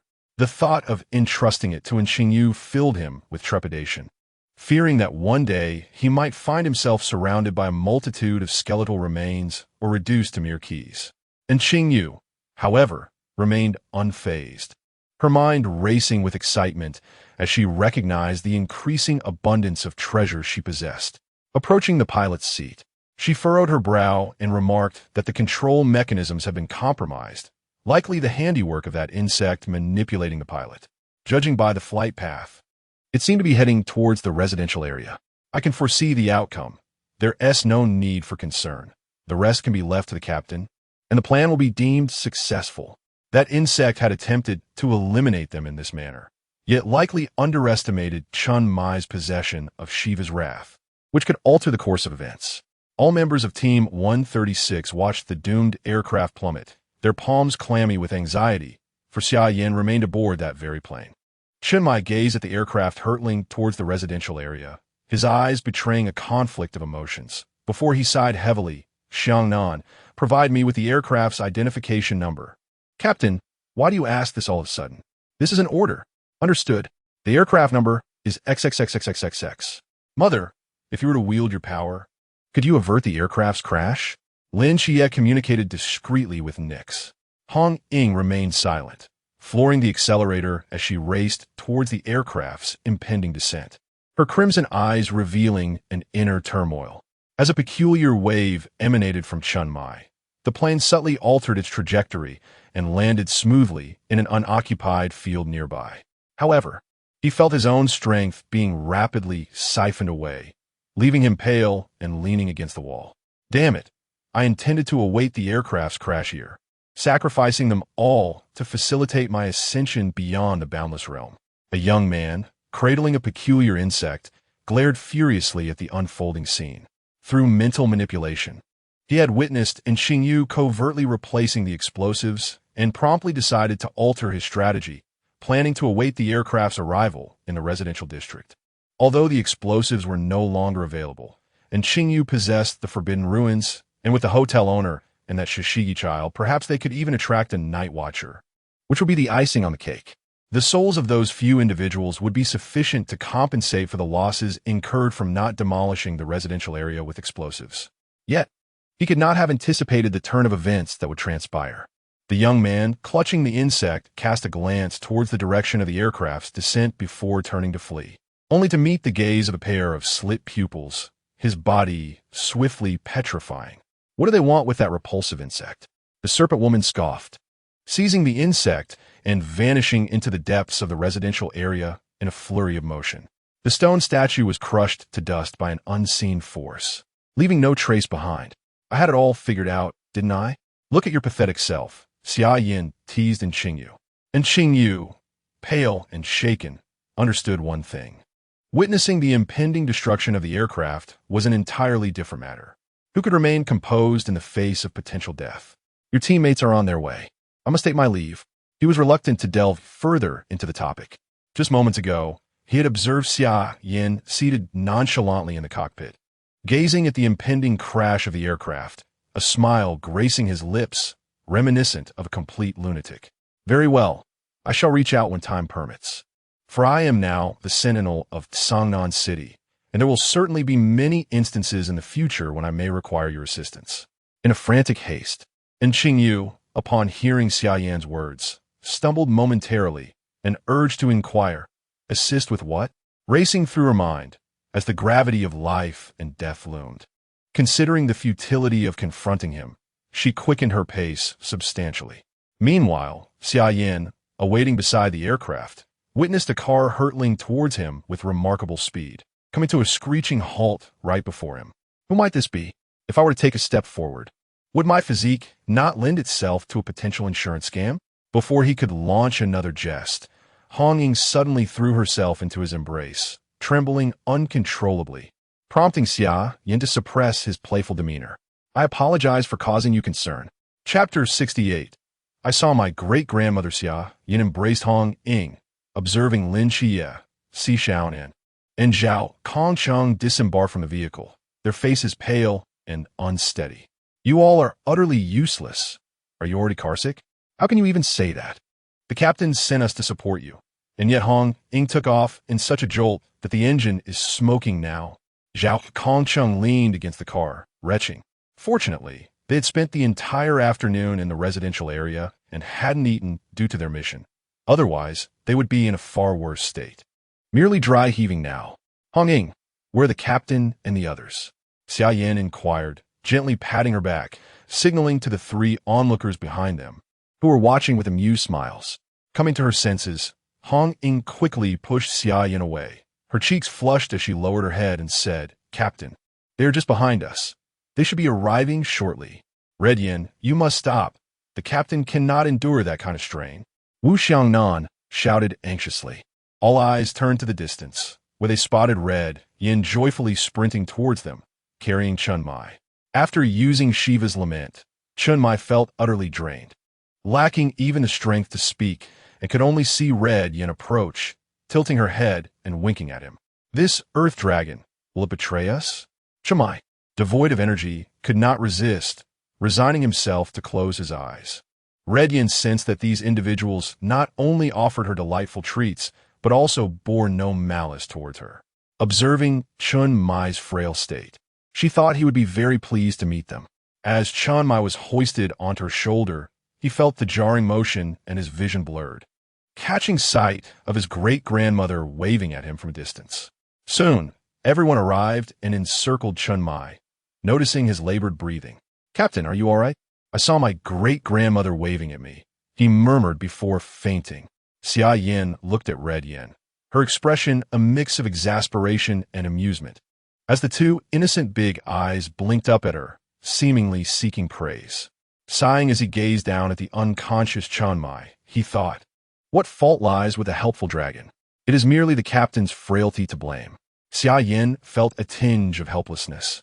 At least this was a sign of Red Yan's progress. Within the Peace Affairs office, Chun Mai lay in the lounge, awakening to the familiar sight of the ceiling. "Captain, you are awake. Is there any discomfort?" Wu Xiangnan asked with concern. "I'm fine," he replied, recalling the events of the previous night. "Did anyone from above call?" "Yes. They said to contact them as soon as you regain consciousness." Chun Mai dismissed Wu Xiangnan and picked up his phone to make the call. "Commander, I indeed utilized that item." Without waiting for questions, he spoke directly. "I understand. I will arrange it promptly." The resigned voice on the other end reassured him. In the early morning, everyone was worried about Chun Mai, having stayed overnight at the office. Upon hearing Wu Xiangnan confirm that the captain was all right, they all breathed a collective sigh of relief. Hong Ying and Si Xiaonan accompanied Hong Yin, feeding her food. "Sister Hong Ying, does Hong Yin have such a good appetite so early in the morning?" Si Xiaonan observed Hong Yin, who had devoured several baskets of dumplings and still appeared unsatisfied, her mouth agape in astonishment as she continued to stuff herself. Wu Xiangnan, contentedly watching the news, relished the moment without the interference of Hong Ying over the remote control. Here, he was in charge. Today, a severe typhoon has been reported along the coast of Donghai, with waves measuring between 30 to 40 meters. Citizens are advised to prepare for disaster. "Poseidon?" Xia Yan cast a glance at the news before turning his attention to a raven in a cage, intrigued as he approached. That raven, known as the harbinger of calamity, signifies that a significant disaster is imminent in Songnan City whenever it calls. When Xia noticed Xia Yan's apparent interest in the harbinger of calamity and approached to explain, "It must indeed be a disaster. Perhaps it could be a good omen. I recall ancient texts recording that, in times past, crows were considered auspicious." Xia Yan gazed at the raven in the cage and remarked, "Auspicious? Indeed, prior to the Tang dynasty, crows were revered as symbols of good fortune, viewed as embodiments of the sun. It was only later, influenced by Western beliefs, that perceptions changed. Come, let's call a few times and listen," Xia Yan said, playfully enticing the harbinger of calamity with his outstretched hand. Lung Xian, who was cleaning his firearm, found the situation absurd. Lin Qi, equally baffled, couldn't fathom why Xia Yan insisted on provoking the harbinger of calamity to caw. The harbinger of calamity retorted, "Do I dare to call? Would they dare to listen? I fear they might soil themselves, humph." After finishing a phone call, Chun Mu Yi entered the hall and was met with the baffled expressions of those present. "What is going on? Is there a problem?" "Oh," Xia Yan wanted the harbinger of calamity to caw a few times, but remained unresponsive. And now he essayed a standoff with that raven. Zhao Kong Chung, reclining on the sofa, pointed in their direction, where Xia Yan and the harbinger of calamity seemed to be locked in a fierce gaze, neither willing to concede. Chun Mu Yi, still recovering, suddenly felt his fists clench again. To call the harbinger of calamity is not something one can simply command. "Xia Yan, are you itching for trouble? Do you wish to drive me mad? You're the captain now." The angry voice startled Xia Yan, causing him to quiver as he chuckled nervously at Chun Mu Yi. "Captain, how are you feeling better so quickly? Perhaps you should lie down a bit longer. I'm just trying to bond with the harbinger of calamity." Chun Mu Yi shot Xia Yan a glare, surveying the others. "Since everyone is here, let us organize a team-building activity this afternoon. It's been ages since we last did so." "Great! You're the best, Captain!" Hong Ying exclaimed, bouncing with excitement. Xia Yan, observing Hong Ying's exuberance, fell into a contemplative silence. "What are you thinking, Xia Yan? Aren't you excited about the team building?" Hong Ying inquired, noticing that amidst the cheers and enthusiasm, Xia Yan appeared lost in thought. "Nothing much, just pondering whether you'll have enough to eat when you have children in the future." Hong Ying. The previously cheerful atmosphere abruptly fell into silence as everyone stared at Xia Yan in bewilderment. Hong Ying's face flushed with embarrassment, her fists clenched. "Damn!" she exclaimed, unable to contain herself. "Xia Yan, you scoundrel!" Lin Xie gazed at the fleeing Xia Yan, exasperation evident as he rubbed his forehead. "This is not a training camp. You truly possess remarkable courage. Have you even thought of a name for yourself?" Chen Mai remarked, finding solace in the scene before him. "Not yet, Captain. I'm still contemplating." "You dared say that." The onlookers chuckled at the playful antics of the two as they dashed out, filling the Peace Affairs office with joyful laughter. "Captain, with these two treasures among us, our night watch team is bound to have some fun in the future." "Indeed," Chun Mai responded, a smile gracing his lips, though a hint of sorrow lingered in his eyes. If only this were not a mere miracle. Chapter 69. Team Building. Elopement beneath the bright sun. A gentle breeze swept across the grassy expanse, creating ripples that danced in the air. Xia Yan reclined on the verdant ground, gazing at the azure sky, while the sounds of laughter and playful banter echoed around him. What could possibly be missing? What is missing? Lin Xie casually lay beside Xia Yan, both of them lost in contemplation of the heavens. Nothing, based on the behavior of criminals. They typically return to the scene to reassess. Last night, Xia Yan stealthily ventured into the residential area, yet he found not a single trace of that elusive insect. Furthermore, he pondered the situation. If a plane were to crash, and considering they possessed the souls of several useful forbidden dwellers, logically, some evidence should have remained. Was it possible that the mysterious entity operated on a different wavelength of thought, perhaps akin to a beast? Yet that was not the case. The insect clearly exhibited a high level of intelligence. "What are you mumbling about?" Hong Ying inquired, offering Xia Yan a skewer of grilled meat while reclining on his other side. "The sun feels delightful." Chen Mai tended to the barbecue, while Zhao Kongsheng and Wu Xiangnan busily grilled more meat, as Hong Yin indulged heartily on the side. You three, if you don't get up soon.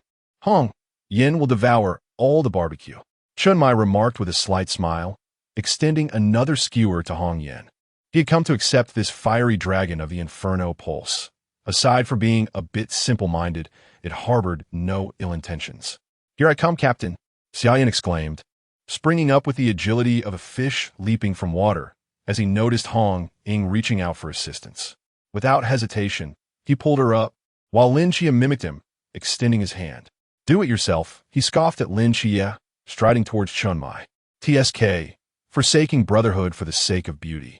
You are not worth a dime," Lin Chia grumbled, brushing the dirt off his backside as he stood.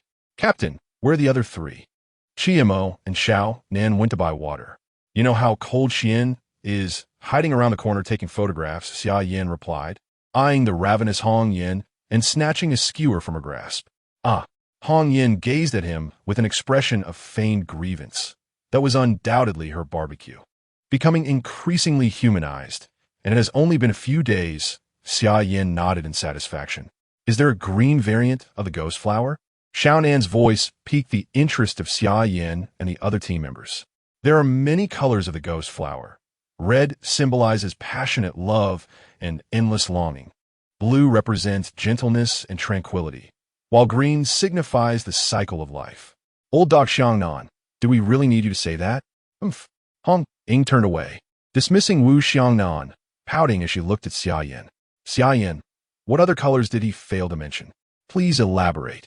"Gold, representing joy and hope, typically expresses a beautiful anticipation for the future." Xia Yan helplessly regarded the two, pondering their incessant need to interject. At that moment, Chun Mai spoke up. "Since Xiao Nan has returned with the water, let's all gather for a meal." As the conversation dwindled, the elusive Lung Xian reappeared, and the 8 of them chattered animatedly, encircled in eager anticipation of Chun Mai's offerings. Fortunately, I had prepared an ample supply of provisions. Otherwise, it would have been insufficient. Chun Mai rolled up his sleeves, wiping the sweat from his brow, as the presence of the insatiable Hong Yin multiplied the workload exponentially. Once everyone had indulged and rubbed their round bellies, Chun Mai shook his sore arms, observing the lingering gaze of Hong Yin, which suggested she was not yet satiated. It seemed that nurturing a dragon was no simple task. After laboring for most of the day, he had only managed to secure a single skewer for himself. Left by Xia Yan. Sigh. As the sun began its descent towards the west, their team-building activities neared completion. Chun Mai surveyed the group, who had played enough. "All right, it's getting late. I have an announcement to make." The group halted their actions, turning their attention to Chun Mai. "I received notification that our Team 136 is required to travel to the capital for a week of observational training, an opportunity too precious to miss.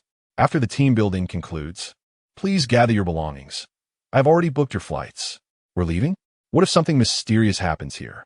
Wu Xiangnan inquired, skepticism lacing his voice. "In that case, I, alongside Chia and Xia Yan, will remain here. They just reported, and their names are not on the list for this trip. Moreover, I have acquaintances in the capital who will come to receive you." "What about Hong Yan? Shall I take her along to the capital?" Hong Ying suggested. "Absolutely not." Both Chun Mai and Xia Yan asserted with unyielding firmness. "Why not? Isn't she the captain's sister-in-law?" Hong Ying questioned, her gaze fixed on Xia Yan, awaiting an explanation. "The quota I reported allows only the night watch team to attend. Hong Yin has some psychological issues. Have you forgotten? The captain is correct. This is not Sangnan, not our territory. If Hong Yin were to go missing, it would deeply sadden the captain. Wouldn't it, Captain?" Xia Yan exchanged a knowing glance with Chun Mai. "Indeed, as Xia Yan stated, I will not permit Hong Yin to leave Sangnan City." "Very well, then, Captain. Please keep a close eye on Xia Yan during this time." Hong Ying shot a warning glare at Xia Yan, implying that if she heard any unfavorable news, he would be in serious trouble. Both men exhaled a sigh of relief upon receiving the outcome. After all, it was the capital. Should they discover that Hong Yin had transformed into something mysterious, the entire team could be subjected to a rigorous examination. Chun Mai would never consent to that. Xia Yan's thoughts echoed this sentiment. The capital's level of vigilance was far beyond that of Sangnan. Who knew what kinds of surveillance measures were in place? If Hong Yan's identity were to be exposed, she could be in grave danger. The following morning, the sun's rays cascaded down as Chun Mai and his companions bid farewell to the other team members departing for the capital. Captain, you must keep a close watch on Xia Yan. After all, she is your sister-in-law. As Chun Mai listened to Hong Ying's incessant chatter during the journey, his ears nearly felt raw from her persistent nagging, and he nodded vacantly. Am I truly so untrustworthy that you must fret like a mother hen? What do you think? As I have yet to depart, you dare to address me as a servant? You seem to have a penchant for provocation. Chun Mai, having lost interest in their antics, felt an urge to declare, you cannot seem to reconcile with the term sister-in-law, can you? She possesses a name, Hong Yan. After the farewell concluded within the Peace Affairs office, Chun Mai discreetly dismissed Lin Xia, presenting a suitcase to Xia Yan. You should leave soon, taking Hong Yan with you. Lin Xia, for various reasons, cannot vacate Songnan City, but you have the opportunity. Xia Yan's identity was orchestrated by Chun Mai. The circumstances of his appearance in Songnan City remained a mystery. Yet he was certain that Xia Yan did not belong to this locale. Captain, just as Hong Ying has departed, you wish for me to elope with your sister-in-law? That seems rather inappropriate. Originally poised to persuade Xia Yan to leave, Chun Mai's expression shifted dramatically, rendering his parting words utterly lost. Others may be oblivious, but you, of all people, should be aware. Do you dare to utter sister-in-law again? Black Wuchang. Chapter 70. The storm approaches, you halt, and let us converse earnestly. Chun Mai, panting heavily, glared at the relaxed Xia Yan ahead of him, feeling irked. Captain, the last time you deceived me, I received a beating. Don't even think about it this time. Xia Yan had already reached the pinnacle of the pool realm, and with the enhancement of the sun wind, Chun Mai, merely at the river realm, could not even touch the hem of his garment. What are you all doing? Lin Xia's voice resonated from the office entrance. He had been sent out by Chun Mai to run an errand and had just returned. This is a perfect opportunity, Chun Mai thought as he clenched his fist and swung it towards Xia Yan. Sun wind, divine movement. Chun Mai's fist passed through the illusion of Xia Yan and struck Lin Xia squarely in the face, instantly giving him a panda eye. Captain, why did you hit me for no reason? Lin Xia, clutching his eye, looked at Chun Mai with a resentful expression. I struck the wrong person. This is all Xia Yan's fault. You must help me block him. Let us both give him a beating. Chun Mai scratched his head awkwardly, glaring at the snickering Xia Yan. Good brother, do not heed the captain's words. If you dare assist him, he will hit me, and I shall retaliate against you. Lin Xia, initially eager to join in, was extinguished by Xia Yan's words. Without the leverage of the video, it seemed that Xia Yan was indeed capable of delivering a blow. Captain, I am unable to assist. Lin Xia resignedly sank into the sofa, quietly observing their antics. He watched as the two exchanged glances, both at a stalemate, and posed his question. Captain, your assertion about observing in Beijing is false, is it not? How'd you come to know? Have you forgotten my ability to perceive within a certain range? I noticed your forged documents the moment you created them. Alas, a calamity unprecedented is soon to befall Songnan City. Chun Mai, sitting opposite Lin Xia, suddenly appeared much older. Had it not been for the circumstances, I would not have compelled you to remain. Why? Lin Xia's eyes widened, struggling to comprehend why he could not leave, nor grasp the nature of the impending disaster. This is one of the Night Watcher's most guarded secrets. I cannot disclose it now. Just know that you must not leave Songnan City. Chun Mai no longer afforded Lin Xia the opportunity for questions, retreating into his office and locking the door behind him. A hand rested on Lin Xia's shoulder, interrupting his pursuit of further inquiries, while simultaneously signaling for silence. Xia Yan and Lin Xia sat quietly in the hall, their ears attuned to the sound of Chun Mai's telephone conversation. How have you been lately? How is life treating you? After all these years, you finally deigned to call me. On the other end, a woman's voice was choked with tears. Do you know? Xiao Yang is about to enter the first grade. We have both been waiting for your return. When will you come back? I have already stated that the day of the divorce, I cannot return. Why Xia Yan? Having listened, pulled Lin Xia onto the street, aimlessly wandering with intermittent stops. Feel free to ask whatever you wish. I shall share all that I can. Except for the matter of not being able to leave Songnan City. What is the matter with the captain? What did you mean by letting me hear his phone call just now? Captain Jinsu 037 Black Wuchang originally hails from Shangjing City and is renowned alongside Jinsu 038 White Wuchang as the twin prodigies of Shangjing. Due to unavoidable circumstances, he is currently in Songnan City, suppressing a forbidden object, Shiva's grudge, and is unable to leave. For the sake of his family, he reluctantly chose divorce and has served as a night watchman for a decade, and that term is nearing its end. With the term coming to a close, does it mean the captain can soon reunite with his family? Yet, why does his voice on the phone sound so sorrowful? Xia Yan gazed at the suddenly overcast sky and smiled faintly. Perhaps he is reluctant to part with us. Once the term concludes, he will surely return home, just as you have served as a night watchman for 10 years. Are you hiding something from me? And how do you know so much? Lin Xia looked at Xia Yan with a questioning gaze. All this information was relayed to me by Yuan Gang. Do you remember that day when I vanquished the flame pulse earth dragon? He summoned me, and I inquired. You did not tell me the truth. The beauty is indeed the flame pulse earth dragon. ISNT it? I recalled that familiar aura just yesterday. Does it truly matter whether it is real or not? At the very least, I will not deceive you. Xia Yan patted Lin Xia's shoulder, gazing at him with sincerity.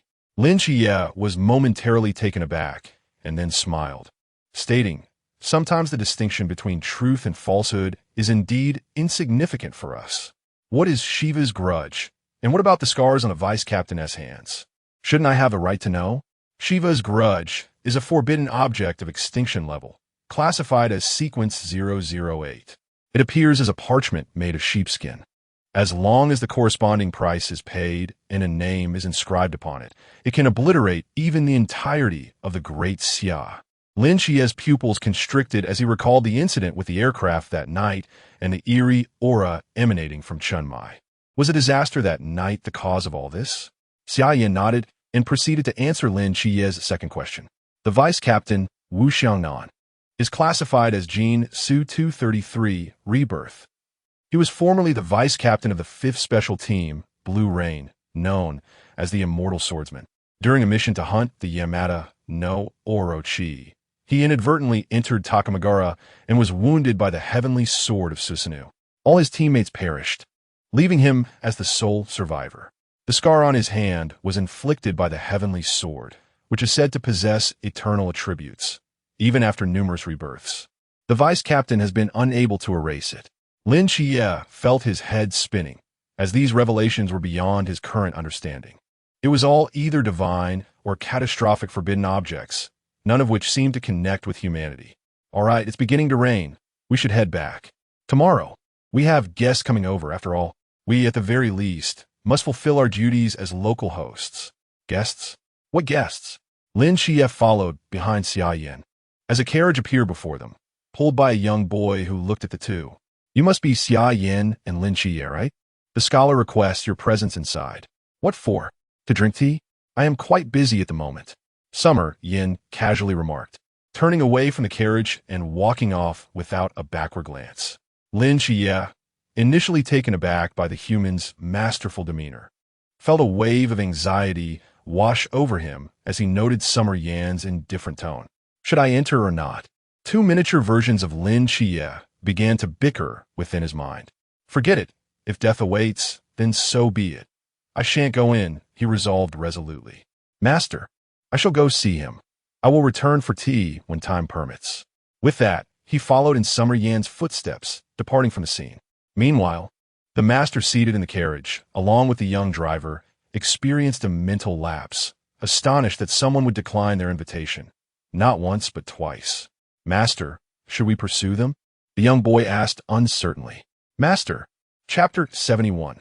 The Imperial Sword, why are you following me? Aren't you going up for tea? Xia Yan looked at Lin Xia, perplexed by his presence. Did he truly have matters to attend to? I, on the other hand, had never savored tea. To me, all tasted the same, indistinguishable in quality, rendering it rather uninteresting. If I did not wish to go, then I would not. This time, Xia Yan did not return to the villa.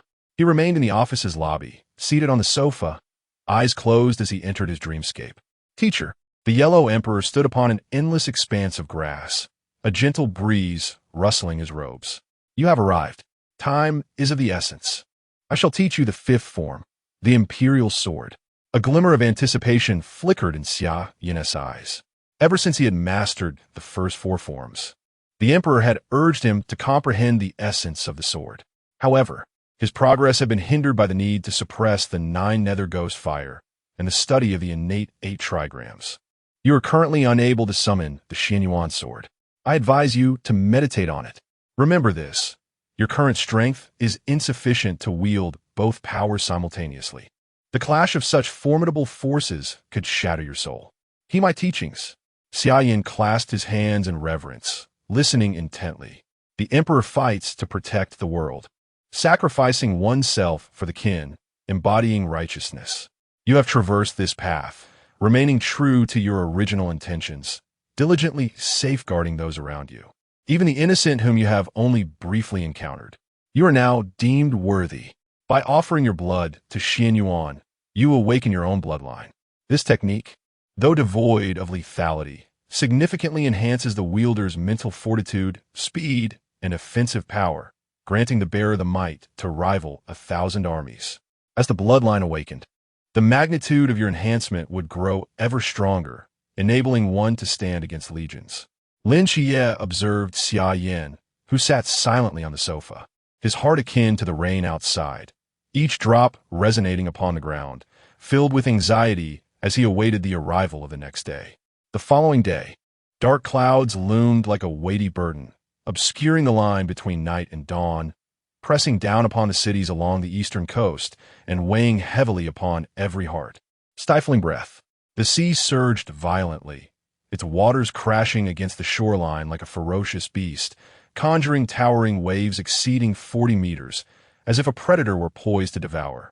Opening its gaping maw towards the distant city, the waters began to boil, yet no heat was present. The sound of bursting bubbles resonated like muffled drums, striking at the hearts of all. The scene resembled that of an apocalyptic world, perhaps even surpassing it, instilling terror in all aboard the helicopter. Was the sound of the sword echoed as a colossal wave was cleaved in two, akin to a beast deprived of life, crashing down upon the ocean's surface with a thunderous roar. Fortunately, an evacuation notice had been issued in advance, allowing everyone to flee from the coastal cities. A soldier aboard the helicopter, still shaken, remarked, "What level of mastery could cause such a commotion? Unfathomable, or perhaps Klein, or even stronger." Another soldier chimed in. "Identify the target. All personnel remain vigilant. Do not attempt to approach or engage the target. Maintain constant communication and await orders." Those aboard the helicopter listened intently to the words emanating from the communicator, their eyes wide with disbelief as they beheld an unforgettable spectacle, a being of myth materializing before them. The torrential rain fell as if someone had turned on a faucet, and a young man draped in a cloak, bearing a dark box, gazed at the magnificent figure emerging through the crashing waves. "Mortals, do you recognize me?" Zhou Ping spoke with an expression of calmness, his tone steady. "I am the deity designated as 009, Poseidon. You have come for that forbidden artifact, have you not?" The surging waves roared again, accompanied by Poseidon's furious bellow. "Impudent! A deity is not merely a number for you mortals to assign." Zhou Ping opened the dark box, revealing a sharp blade of light that restored tranquility to the sea. With a cold demeanor and unwavering gaze, he met Poseidon's eyes and continued, "The numbering of deities is merely our observation of their order." Poseidon glared at the diminutive human before him, repeatedly severing his waves. "You insignificant mortal, do you dare to obstruct my path? Your great Xia lacks divine protection. You cannot safeguard that treasure. It would be wise to surrender it to avert calamity. Let's see if you can indeed be halted." Zhou Ping assumed a ready stance with his sword, prepared for confrontation. Within the realm of Great Xia, deities are forbidden. Within the peace office, Lin Xie and Xia Yan sat with closed eyes, resembling those in meditation, as they entered their respective mental realms. "Mother, I may need to draw upon your strength soon. May I borrow your power?" Nyx, seated in her wheelchair, gently placed her hand on Lin Qia's arm and spoke softly. Danaeus, my child, should you require it. My strength is yours to command at any time. Thank you, mother. Lin Xia observed Li Yifei chasing after a transformed Merlin, running about, and exchanged a glance with Nyx, bolstered by her gentle gaze as he prepared for the impending disaster. Xia, when did you bring in a few more people? Li Yifei cried out in distress. I'll try my best. It won't be long, Lin Xia replied bashfully. In the past 6 months, he had indeed encountered several mysteries, yet he had not come into contact with a single one. When the training camp members awoke, the mysteries were incinerated by Xia Yan. In Jinan Mountain, he merely sensed some aura and sent support, yet nothing substantial manifested. It is not that I do not wish to. Rather, I have simply lacked the opportunity. Lin Xia sighed in frustration. On the other side, Xia Yan was also contemplating the words of Emperor Yuan, striving to comprehend the 5th technique. Have you grasped it? Emperor Yuan inquired, observing Xia Yan. I understand a bit, though I am uncertain if I will be able to utilize it when the time comes, Xia Yan replied, shaking his head in embarrassment. Do not rush. I did not simply instruct you on the 3rd technique. The common people had yet to be guided, and you discovered it on your own, did you not? Time has come. It is time for you to return. With that, Shennong vanished from the spot, leaving Fuxi and Shennong to emerge, standing in silence for a moment. Fuxi, it seems, as you have foreseen, the cost appears rather steep, sighed the Yellow Emperor, a tinge of remorse in his voice. Have you not always been the serious one? You now seem more troubled than the 2 of us. Moreover, which of us has not endured countless life and death crises to reach this juncture? Even though he is our disciple, he is no exception, and furthermore, he is.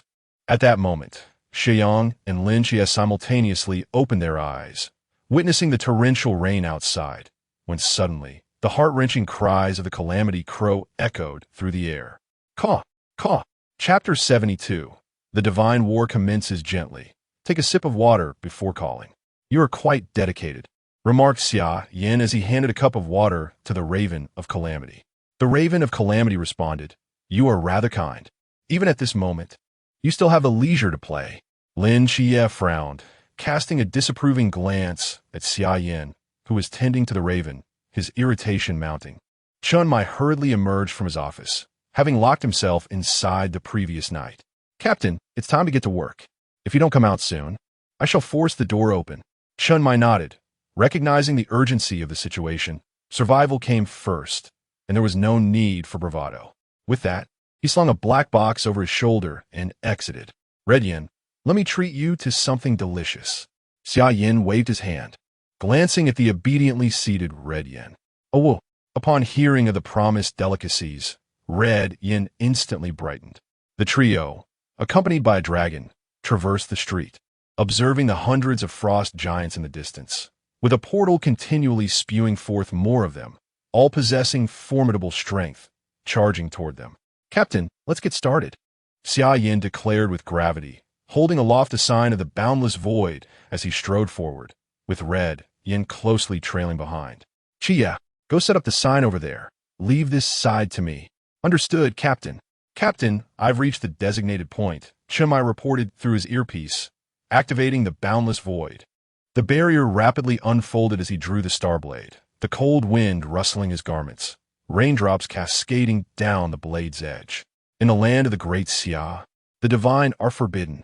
At that moment, the shadow of Black Wuchang appeared, revealing a palace shrouded in crimson, the plaque inscribed with 3 ancient characters. Yanluo Hall. You too. Exercise caution. With that, he brandished his blade and charged at the nearest frost giant. Xia Yan, observing the increasing number of giants, licked his lips, realizing this was the final step of his plan, to refine the 9 nether ghost fire, after which his true power would be unleashed. Red Yin, keep an eye on the captain. Ensure nothing befalls him, and I shall bring you back some treats. Xia Yan affectionately patted Red Yin's head, confident in Lin Xia's safety with the presence of Nikes and Merlin, who would prevent any mishap. Oh, Red Yin nodded eagerly, watching Chun Mai not far off. 9 nether ghost fire, it's time to feast. Dark flames erupted from Xia Yan's form, his gaze transforming into one of sinister greed as he lunged toward the frost giants. Indeed, these giants possess vitality far surpassing that of the ancient cultists.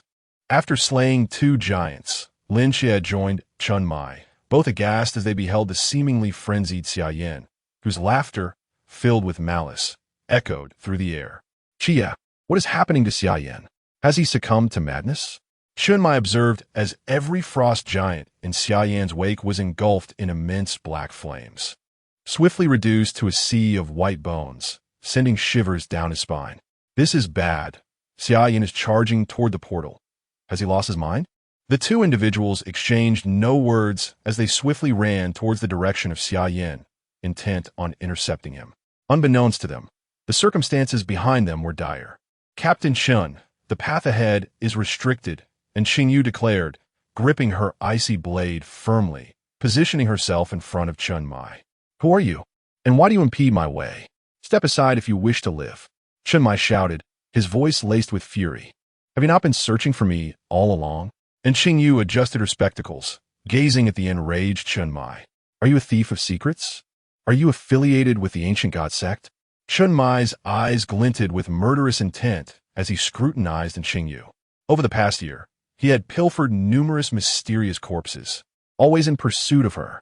Yet now, she obstructed his path to rescue Xia Yan, leading him to associate her with the ancient god sect. And Xingyu felt overwhelmed, watching Chun Mai's menacing approach. I believe you are mistaken. I am not a member of the ancient god sect. Xia Yan sought my assistance and instructed us to stop you. Do not deceive me. Look over there. Following in Xingyu's gesture, Chun Mai's gaze fell upon Hong Yan, who was blocking Lin Xie. Suddenly, realization dawned upon him. Damn it. Was this all part of his scheme? Roughly speaking, and Xingyu nodded, for the reward offered by Xia Yan was too enticing to resist. Not enough. Not nearly enough. Huh. Xia Yan, clinging to the last vestige of rationality, fought against his insatiable greed, plunging into the portal. Oh, I should mention, your team is on their way. My plan is coming to fruition. Captain, when you sent us to Jing City for observation, I sensed something amiss. You truly deceived me. Did we not agree to operate as a single unit? To advance and retreat together? Chun Mai gazed dazedly at Wu Xiangnan and the others. How did you return? Wasn't all transportation to Sangnan City suspended? Oomph.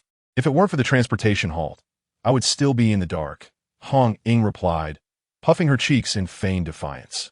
I doubt there will be any repercussions for damaging a helicopter, especially since we acted to protect Sangnan City. It should be fine, Chun Mai murmured, rubbing his forehead as his lips twitched. And the enemy? We have already breached the borders of Chuan. Hong Ying surveyed their surroundings, only to find the ground littered with bones, devoid of any frost giants. Outside Sangnan City, a delivery man clad in a rice dumpling uniform, Lu Wuwei, mockingly addressed the god of deception. Loki, it seems your frost giants are rather scarce. They've vanished in the blink of an eye. Do not celebrate prematurely. My cards have yet to be fully played, Loki retorted darkly. Moreover, that fool is blissfully unaware. Countless giants await him beyond that door. On board an armed helicopter, a woman of formidable stature laughed heartily. Xia Yan, Lin Xie, splendid. I shall ensure you both join my ranks. Await my arrival, huh? Xia Xinmeng, you madwoman. You commandeered an armed helicopter. Are you out of your mind? We could face a military tribunal for this. I have experienced such things before, Kong Momo. Why do you concern yourself with this? Do you consider this to be glory, you lunatic? Kong, filled with frustration and disappointment, glared at Xia Xinmeng, wishing he could kick her off the helicopter. As the two continued their heated argument, 2 portals suddenly materialized, releasing torrents of ferocious energy that surged forth. From one portal emerged an enormous hound, its blood-red fur gleaming, its gargantuan form resembling a mountain, saliva dripping from its jaws, eyes gleaming with brutality. From the other portal, a massive squid, towering 100 stories high, burst forth with writhing tentacles, accompanied by a deafening roar, capable of effortlessly obliterating a cruise ship. At that moment, the sky erupted with flashes of lightning and thunder, as a voice bellowed, "Hand over the wrath of Shiva." Chapter 73. Deception and trickery. Is it the Indian deity Indra? Children, let us pay him a visit. A voice echoed from within the carriage. Understood, master. The infernal hound, Garmer, and the sea monster, Kraken. This presence. It is Klein, and he is on the verge of ascension. Xia Ximing's expression darkened as she gazed at the two monstrous beings. A golden phoenix apparition materialized beside her. Phoenix Squad, follow me to intercept them. With a mischievous grin, Loki turned to Lu Wuwei. I told you, my cards are far from played out. What? Xia Yan has rushed into the portal. Hong Ying exclaimed anxiously, sprinting towards the gateway, only to be halted by Chun Mai. That flame of his can only be refined by devouring life. It is best we do not disturb him, Lin Xie calmly analyzed to Hong Ying. Yes, let's heed Xie's counsel. We face a far greater crisis ahead, Chun Mai replied, casting a glance towards the colossal squid. He sensed that it was targeting him. You all must leave this place swiftly. I will divert the Kraken. Absolutely not. We are a team. A family must remain united, Hong Ying retorted against Chun Mai's insistence. To march together into death as a united family? Lin Xie interjected, meeting the hostile gazes of the group. Curse it! The contagion of foolishness is indeed infectious, he muttered, promptly covering his mouth and connecting with the deranged Nyx. Mother, can you wield your power to slay that squid? Donatus, should you harness my strength? You would only reach the immeasurable realm, merely stalling him. The Kraken is nearly a deity. I understand. Lin Xie's short hair began to lengthen, his skin becoming exquisitely pale, his Adam's apple gradually vanishing, a divine aura emanating from him. Captain, allow me to hold him off, he declared. Xia, what are you? Everyone gazed in astonishment at Lin Xie's transformation. His voice had taken on a neutral tone, rendering his gender indistinguishable. Leave this place at once. I shall handle the rest. With that, he vanished, reappearing before the Kraken. The darkest of powers coalesced into chains, halting the Kraken's advance. The Phoenix Squad, engaged in battle with the infernal hound, glanced towards the Kraken, sensing a divine presence. Is another deity descending upon us? Grandma Kong, which deity? That is Lin Xie. Your eyesight seems to be failing you. You knew that. How else could I be your captain? Xia Ximing shot a glance at Kong Shang, refocusing on the battle. Not far from the portal of the Frost Giant, Team 136 looked up, enveloped in an atmosphere of silence. Who would have thought they had become so powerful? One blocks the Frost Giant's portal, while the other restrains the behemoth of the North Sea, Zhao, Kongsheng lamented. Do not dwell on it. We can still observe the situation on Xie's side. Here at the portal, we cannot glean any useful information unless... Wu Xiangnan added, laden with guilt. He does not allow us to approach. He must have his own intentions. Our presence might inadvertently hinder him. Chun Mai's gaze was fixed on the portal, his tone somewhat feeble. Loki and Lu Wuwei faced each other from a distance, both intrigued by Lin Xie. It seems you have exhausted all your trump cards, rendering them futile. Do not be hasty. My curiosity lies more with that individual named Lin Xie. He must be the one foretold by Zeus, the desecrator, said Loki with a slight smile. Let us engage in a game to see if you can indeed stop me, for I am the god of trickery. A clone of Loki stealthily infiltrated Songnan City, heading towards Lin Xie, whispering, "See Xiaonan, it is time for you to awaken and return to my embrace, my agent." Lu Wuwei was once again outmaneuvered by Loki. How can you still have a clone? I thought I had eliminated them all. He dared not leave this place to pursue that clone. Otherwise, Loki's passage to Songnan City would be unimpeded. What that fellow named Xia Yan. I had deliberately held back. Initially, I intended for him to use it. But now, I think it would not be amiss to give it to Lin Xie. I am indeed the god of trickery. What delusion makes you believe that I have exhausted my trump cards? The crowd awaiting Xia Yan's return oscillated their gazes between Lin Xie and the portal when suddenly, Xi Xiaonan crouched down, cradling her head in her hands. Xiaonan, what is wrong? Hong Ying immediately embraced Xi Xiaonan, asking with concern if she felt unwell. As soon as the words left her mouth, an overwhelming aura emanated from Xi Xiaonan, causing everyone to stagger backward, with Hong Ying being propelled away. This aura, it is Klein. Xiaonan, you. Chun Mai's words made everyone's pupils constrict. They could not fathom how she, clearly of the Chuan realm, had suddenly ascended to Klein. Xi Xiaonan rose, her gaze tranquil, her hands clenched tightly, her nails nearly embedding into her flesh. There has never been a Xia Yan. I am the agent of Loki, the god of trickery. Xia Yan, what nonsense are you speaking? Aren't we the best of friends? Hong Ying, rising from the ground, gazed incredulously at Xia Yan, who seemed transformed. Enough. I have stated that I am the agent of the god of trickery. Deception is my forte. It was all a performance for your sake. Do you not understand? As she spoke, the aura of Klein erupted from Xia Yan, overwhelming everyone to the ground.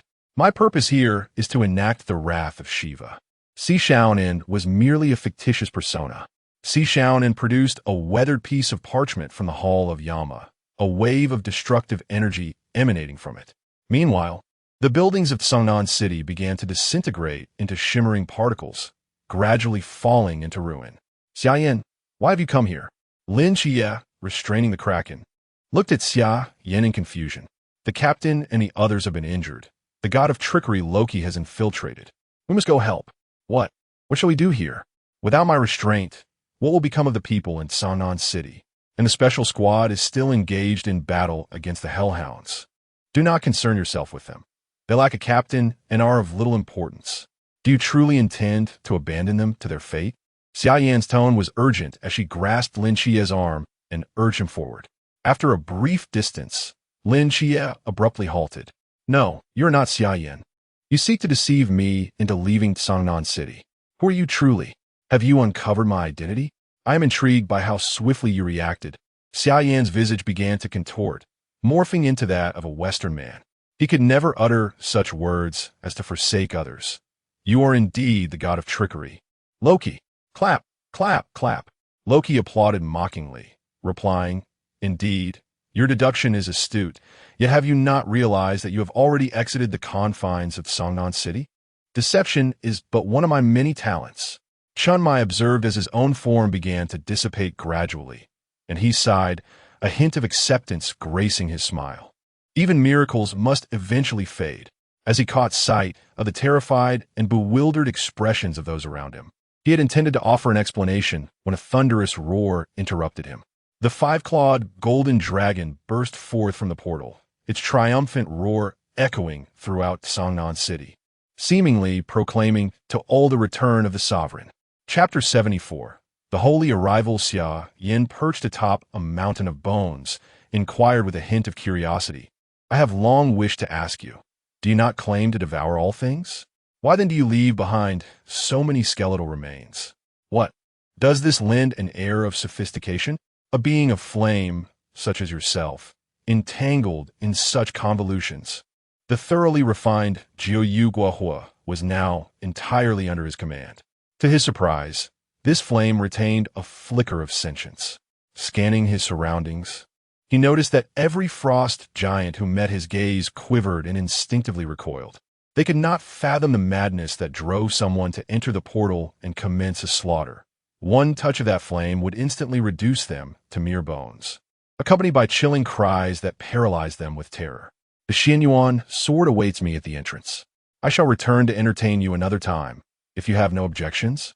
The frost giants immediately shook their heads in agreement, harboring no dissent, merely wishing to see the harbinger of death depart as far as possible. Once he exited through that portal, they would promptly shatter it, wishing to never lay eyes upon him again. The portal rippled, and three hues of flame danced around him, reflecting in his golden eyes, revealing Xia and wielding the Shiva's grudge, her expression tinged with sorrow. Am I too late? Perhaps there is still a chance. After all, the mortal realm carries a semblance of miracles. Xia Yan slowly approached Xia, speaking gently. Shall we postpone our decisions for a moment? Xia Yan is. She is the agent of the trickster god Loki, and the captain. Hong Ying's voice faltered, her face etched with exhaustion and grief. It was difficult to accept that her most trusted friend was an illusion, and Chenmu Yi was destined to vanish in a short span of time. I am well aware. Rest assured, I have prepared for this day over the past 6 months. I shall not allow a single soul to disappear. Hong Ying. His tone was resolute, unwavering, as his gaze shifted toward the two beings on the verge of ascension to divinity. By what right do you claim that? Merely because you have just broken through to the Chuan realm? You fail to comprehend that beneath the divine, all are but ants. should you place your faith in me. I believe that regardless of who you are, you will always be our Xia Yan, eternally our Xia Yan. That will never change. Xia Yan interrupted Xia Yan, aware that she was on the brink of unveiling a grand plan that could succeed, yet Lung Xian had already departed. The word Xiaonan, take me home, became an indelible ache in the hearts of all present. Xiaonan, no matter your reasons, you cannot deceive my eyes. Lung Xian produced an iron box from his pocket, within which lay stolen photographs capturing every cherished moment shared amongst them. You have inadvertently maintained a distance from us all, enveloped within a thick cocoon. If your intent was indeed deception, there was no need for such pretense. Lung Xian's words shattered Xia Yan's facade of indifference. Tears streaming down her cheeks as she crouched down, hands clasped over her ears. Do not say any more. I approached you all solely to fulfill my mission. I'm not the one you believe me to be, the so-called Xia Yan. Stepping out of Tsangnan City, Lin Xia locked eyes with Loki's avatar. Due to the wrath of Shiva, Tsangnan City was obliterated a decade ago, and this is the reason they prevent you from leaving. Everyone you cherish and hold dear is but an illusion. Loki's words dripped with seduction as he scrutinized Lin Xia's expression, seeking to shatter his spirit with mere language. It is impossible. That is not true. Aunt, Ajin, Xia Yan, the captain, and all the members of the team. Lin Xia gazed into Loki's eyes, which threatened to engulf him like an abyss, shaking his head and retreating incessantly. Have you not recalled everything? Why do you hesitate to admit it? Stop deceiving yourself. Lin Xia, Tsangnan City has long ceased to exist. Loki reveled in his own cunning, for the God-Slayer was indeed not so easily vanquished. The wrath of Shiva could not erase him, but if he could shatter Lin Xia's beliefs and render him a madman, the threat would diminish significantly. Meanwhile, on the side of the Phoenix Squad, Xia Siming observed Kraken, freed from Lin Xia's control, charging toward Tsangnan City. The Hellhound, Garm, had already put them in dire straits. Madam Kong, take a few people to halt Kraken. This beast is mine and the rest of the team's responsibility. That is impossible, Captain. Even if we were to exert every ounce of our strength, we could not impede the advance of that octopus. With half our numbers diminished, we are even less capable of containing this hellhound. Kong Shang's words made Xia Siming bite her lip in frustration. She was acutely aware of their current predicament. As members of the Night Watch's elite squad, they ought to stand at the forefront, protecting the ordinary lives behind them. Loki. Xia Siming's eyes blazed with fury. Her fists clenched, wishing she could rush over and tear Loki into shreds, then grind him into dust beneath her heel. All members of the Phoenix Squad, assemble. Do you dare to fight with all your might until the very last moment? The members of the Phoenix Squad stood shoulder to shoulder, clutching their Night Watch insignias, their gazes resolute. No regrets. If the dark night descends, I shall stand before multitudes. Shout Yang go. I shall follow shortly. Yang Jin caressed his small black dog, his gaze filled with murderous intent as he looked towards the colossal octopus, Kraken, advancing toward the city. He then turned, sorrow evident in his eyes as he walked toward his small home behind him, where his fading family resided. Fear not, master. The small black mutt, or rather, the Shoutian dog, spoke with human words, its form gradually enlarging, its aura rapidly intensifying as it roared at a distance. Woof! Surrender the wrath of Shiva. It rightfully belongs to us. Indra enveloped himself in swirling lightning, relentlessly assaulting an ancient carriage with bolts. This is the great Xia. It is not your domain. The carriage deftly evaded the electric strikes raining down from the sky, some being deflected by a protective barrier atop the carriage. You, great Xia, are devoid of deities. You cannot possibly defend it. Who dares to claim that my great Xia is devoid of divine beings? Even in the absence of gods, I can stand alone against you. This is great Xia, and foreign tribes shall not act with impunity. Otherwise, there shall be no mercy for the slain. Xia Yan's voice reverberated thunderously, echoing throughout the city of Tsangnan. The determined Phoenix Squad, the enlarged Howling Dog, and Lin Xia, who had been swayed by Loki, were all momentarily taken aback at that moment. Xiao Nan, just as I believe in you, will you grant me this one act of faith? Xia Yan cast a glance at Xiao Nan, sweeping his gaze across the crowd, his eyes lingering slightly on Hong Ying, bestowing upon her a self-assured smile he deemed charming, before finally locking eyes with Chen Mai. "Captain, do you believe in miracles? Is this not a miracle?" Observing his now translucent feet, yet acknowledging that everything must ultimately fade away, shall we not then create yet another miracle? As he spoke, Xia Yan stepped forward, the blue innate 8 trigrams materializing beneath his feet, the golden red light in his eyes intensifying, an ancient aura of dominance emanating forth. The throne of the gods remains nameless, yet the name of Yan and Huang shall endure through the ages. 3 flames soared into the heavens, incinerating the dark clouds above Shennong city, transforming the night sky into a dreamlike tapestry of intertwining colors. The 5-clawed golden dragon let out a resounding roar, swiftly diving down, morphing into the Xia sword, which hovered before him. "In the name of Yan and Huang, I pledge my life. Let the heavens guide us, and may the sacred descend." Chapter 75. The god of war Xia Yan was enveloped in radiant light, a beam descending from the heavens, its ancient aura rippling through the air like waves upon water, stirring a fierce wind that repelled the 2 colossal beasts in the distance, while simultaneously intimidating the 2 deities of Shennong city. As the light began to fade, a man emerged behind Xia Yan, wielding a shield and an axe, his chest as eyes and his navel as a mouth, yet devoid of a head. He exuded boundless martial spirit and an ancient presence. "Junior, do you recognize me? I am the foremost general under the Flame Emperor, the god of war, Xing Tian." His voice resonated throughout the city like a resounding bell, leaving everyone's heads buzzing. "Remember, my power is immense, and my spirit may influence your mind. I can only lend you a fraction of it. Guard your own consciousness well. Moreover, we are watching you from above. Do as you wish. We are here to support you." With that, Xing Tian struck his axe against the shield, his form gradually becoming transparent, transforming into specks of light that entered Xia Yan's body. Instantly, Xia Yan's aura surged, resting between that of a deity and a demigod. "Is this what it means to be a demigod?" Xia Yan pondered, clutching his head as unfamiliar memories began to surface. Sun Feng, Shen Xing. In an instant, Xia Yan vanished, reappearing beside Lin Xie.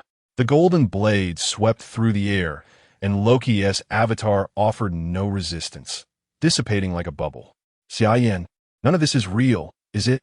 Lin Xie, his eyes reddened, implored Xia Yan, seeking a negative affirmation. "You still possess the divine power of Michael. The realm of mortals has not yet fully faded. He represents miracles. Anything is possible. Return now. There is still time."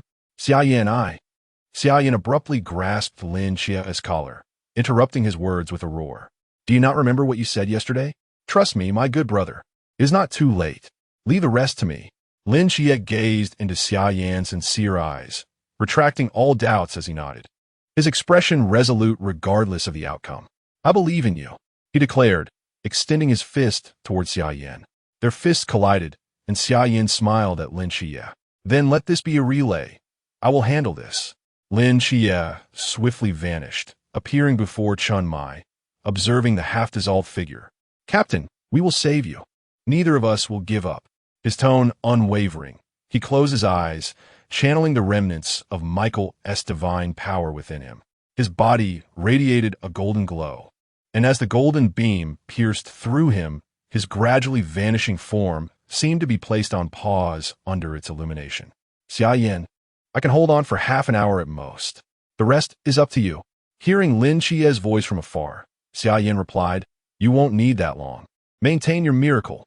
His gaze swept around, swiftly positioning himself before the massive squid. The immediate priority was to eliminate the 2 colossal beasts to clear the way for dealing with the remaining 2 deities. Gundi, anti-gravity.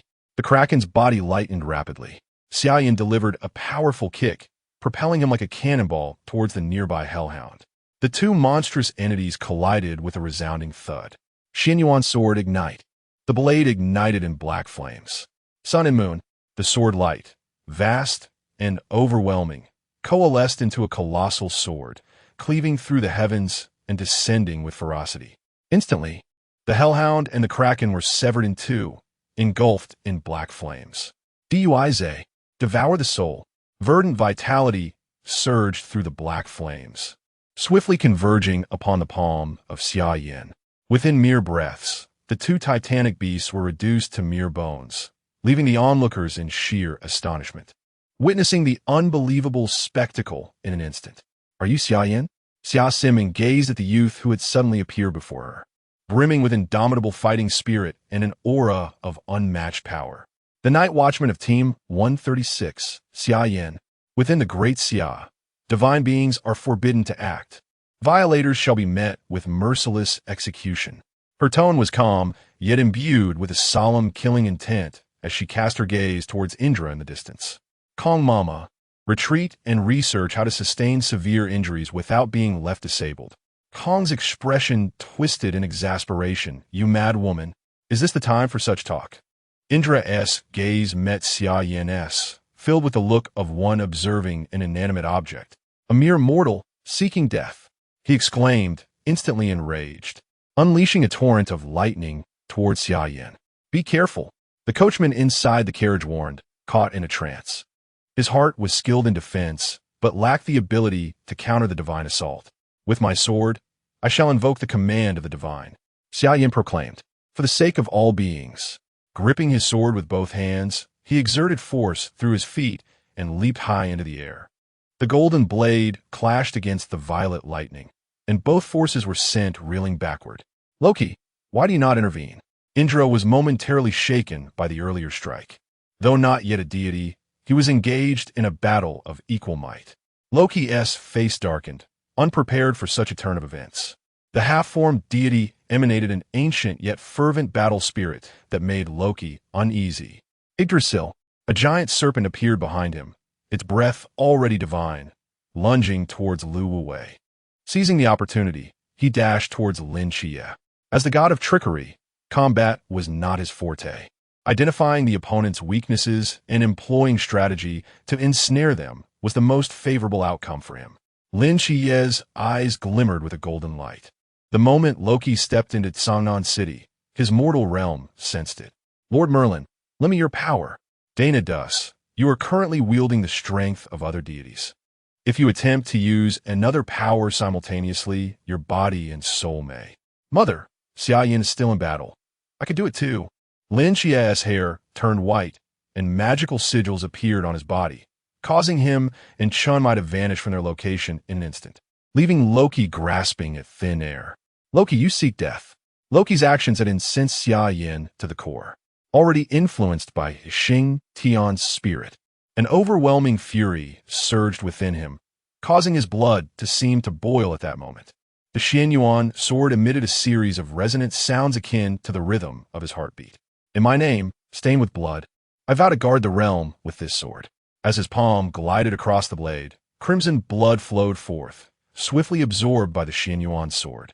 In this instant, the bond between man and sword resonated profoundly. Xia Yan could distinctly feel the sword's emotions, as if it were an integral part of his being. Imperial Sword, unleash. Empowered by dual forces, Xia Yan's aura became indistinguishable from that of a deity, his eyes burning red, resembling a frenzied beast as he gazed at Loki. "Junior, your soul has begun to fracture. Cease this at once." The anguish from deep within his soul was excruciating as he swung his sword towards Loki. Loki let out a heart-wrenching scream as one of his arms vanished. However, due to the torment of his soul's rending, Xia Yan's strike was slightly askew. Seizing the opportunity during Xia Yan's moment of vulnerability, Indra launched a surprise attack, landing a powerful blow that sent him hurtling backwards, crashing heavily to the ground and creating a deep crater. Xia Yan, the members of the Phoenix Squad, their expressions tense with worry, shouted in alarm. The current battle was beyond their capacity to intervene. Thud, thud, thud. Lying motionless on the ground, Xia Yan's heart beat like a war drum, an overwhelming battle intent surging forth as he trembled and stood. "Since you wish to fight, let us engage in a glorious battle." Xing Tian's tone was tinged with helplessness, recognizing that Xia Yan's soul had shattered, fully under his mental influence. In Xia Yan, he saw a reflection of his own past, a life born for battle, unyielding until death. The murderous intent of the sword coalesced around him, pointing towards Indra, his figure merging with Xing Tian's as he roared to the heavens. I return from the depths of hell. Here, I offer my tribute to the gods of the heavens. With the blood of the divine, I sacrifice for the banner of Yan and Huang. Chapter 76. The Godslayer Yu conspired with the Earth Mother, Gaia, and wielded the wrath of Shiva to obliterate Songnan. Today, you shall repay this debt of karma. Mountains and rivers. Xia Yan, engulfed in the fervor of battle, brandished the Xia sword, imbued with a murderous intent. As he struck towards Indra, "Dare you?" Indra's hands crossed, coalescing all lightning into a barrier that absorbed Xia Yan's forceful blow, causing a tingling sensation to course through him. With a mighty swing, Xia Yan unleashed a blow that sent Indra hurtling backward, as if shaking the very mountains. Flame palm, blazing sun. He followed with a palm strike, unleashing black flames that surged forth like a dragon, its gaping maw ready to devour. Indra, fixated on evading the bizarre flames, knew that even a mere touch could strip him of his flesh. Whirlwind, divine motion. Xia Yan vanished from sight, and Indra suddenly sensed an intense killing intent behind him. Before he could turn, the flame palm, piercing the clouds, struck, a hand engulfed in black fire emerging from his chest, clutching a pulsating heart. Xia Yan's voice whispered in Indra's ear, softly articulating a grim reality, akin to the whisper of death. "It is time for your curtain to fall. Duaish, soul devour." With that, he crushed the heart, and the eerie flames of the nine nether swiftly began their consumption. The remaining skeleton was stealthily collected by Xia Yan, as all that was visible was Indra enveloped in black flames, vanishing rapidly. Loki, witnessing this scene, felt his pupils dilate, for Xia Yan's frenzied gaze had now fixed upon him. "Run," escaped his lips, a singular thought consuming him. Remungander. Loki summoned the giant serpent once more. As the serpent entangled with Lu Wu-wei suddenly vanished, a ripple in space heralding its appearance before Loki. "Run, none of you shall escape." With sword raised as an axe. Dance of the battle axe. Xia Yan wielded his sword with both hands, spinning like a tornado, magnifying before the eyes of the serpent and Loki. Remungander was cleaved in two, perfectly symmetrical. Behind Loki, the meat shield offered a moment's respite, allowing him to evade the attack at the cost of his other arm. "Junior, you cannot continue fighting. Otherwise, your body shall be reduced to dust." Xing Tian watched in horror. His own reckless fighting was already madness. Yet here was another equally unrestrained. Sentient beings. After relentless combat, his vision blurred. The Xia sword swept across Loki, severing him, yet the life force extracted was minimal, inferior even to that of the lost arm. False body. When? Excruciating pain assaulted his mind, and he felt himself on the brink of unconsciousness. "No, I have unfinished business to attend to." He gritted his teeth, striving to remain alert. Whirlwind. Divine motion. Xia Yan reappeared before Team 136. "Xia, take my hand." Lin Xia, pale and teetering, instinctively grasped Xia Yan's hand while maintaining the mortal realm. Duaish. The potent vitality surged through Lin Xia's mortal realm. The verdant life force carrying golden glimmers of miraculous light, cascading like a gentle rain upon every corner of Songnan City. Those whose bodies had faded away were rapidly restored, as if time itself were rewinding. Xia Yan observed Chun Mai's rejuvenation and nodded in approval. He staggered over to grasp Wu Xiangnan's hand, utilizing the immense vitality he had just drawn forth to fuel the sacred fire of purification, gradually erasing the scars on Wu Xiangnan's hands. "Captain, you can finally return home. There is no need to linger in Songnan City any longer." "Xiaonan, I'm sorry I couldn't eliminate Loki." Before Xia Yan could say more, an overwhelming pain flooded his mind, his vision darkening as he collapsed to the ground. "My dear brother, you did it. Thank you for saving Aunt and everyone else." Lin Xia, witnessing Xia Yan fall, could no longer sustain himself and crumpled beside him. "Xia Yan, Xia." The group immediately rushed to lift the two, their voices filled with urgency. Xiaonan, observing the crowd, slowly retreated, her gaze lingering with reluctance. "Thank you. My plan is no longer perilous. I will surely rid myself of Loki. Take me with you. Long Xian emerged from behind Xia Yan. I might be able to assist. This journey is exceedingly dangerous. Do you trust me, Long Xian? I trust you. Long Xian nodded affirmatively, while the others anxiously watched over Xia Yan and Lin Qie. No one noticed Xia Yan and Long Xian's departure. Yang Jin, gazing at his gradually recovering mother, could no longer contain his tears and rushed to embrace her. Mom, we are still alive. We need not vanish. Every inhabitant of Sangnan City wept with joy as they embraced their children, relieved that they need not part and could watch their offspring flourish. Mother, what just happened? A middle-aged woman looked into her child's clear, innocent eyes and gently replied, We owe our reunion to two heroes who have ensured we remain together. An invisible spark of flame emerged from the foreheads of all in Sangnan City, surging towards Xia Yan. An elderly man clad in a Taoist robe observed this scene from the sky. Is this the fire of hope? The flame of renewal? Could the prophecy be true? The old man murmured, continuously calculating with his fingers, his brow furrowing deeper with each passing moment. Along the eastern coast, the sea was stained crimson, and a resounding voice echoed, Come to our great Xia, and wish to leave without leaving a trace? Poseidon clutched his severed shoulder, fleeing desperately, his previous arrogance now replaced by utter disarray. Hades, you may be disappointed this time, or would you prefer to remain? Yi Fan smirked. It seems the gods of our great Xia have returned, along with a mortal capable of slaying deities. Yi Fan emphasized the word mortal heavily. Having just learned the entirety of the events, his heart filled with astonishment. The fleeing Loki collapsed onto the desolate ground, his heart-wrenching cries echoing in the silence. His arms severed. The remnants of a fierce, sword intent lingered at the severed points, hindering the healing of his wounds. How infuriating! Why has this come to pass? Who is this intruder? Come forth. Loki's pallid face bore a cold, piercing gaze, fixating on the emerging figures of Xia Yan and Long Xian. Have you secured it? Xia Yan produced a sheepskin scroll, extending it with both hands. I have obtained it. Please examine it. Loki gritted his teeth, internally cursing. What good is your examination? Should I use my foot? He refrained from voicing his frustrations. Who is he? And why does he accompany me? Loki wished to divert the conversation, shifting his gaze to Long Xian. He is my disciple. He has contributed significantly to this plan. Xia Yan replied with a calm demeanor, his eyes devoid of any emotion. Do not recruit too many.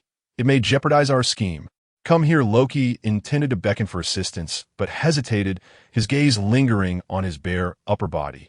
The words again lodged in his throat. Long Xian stifled a laugh at Loki's plight, silently giving a thumbs up to Xia Yan. If he were to crawl on the ground, he would resemble a serpent, quite fitting to his persona.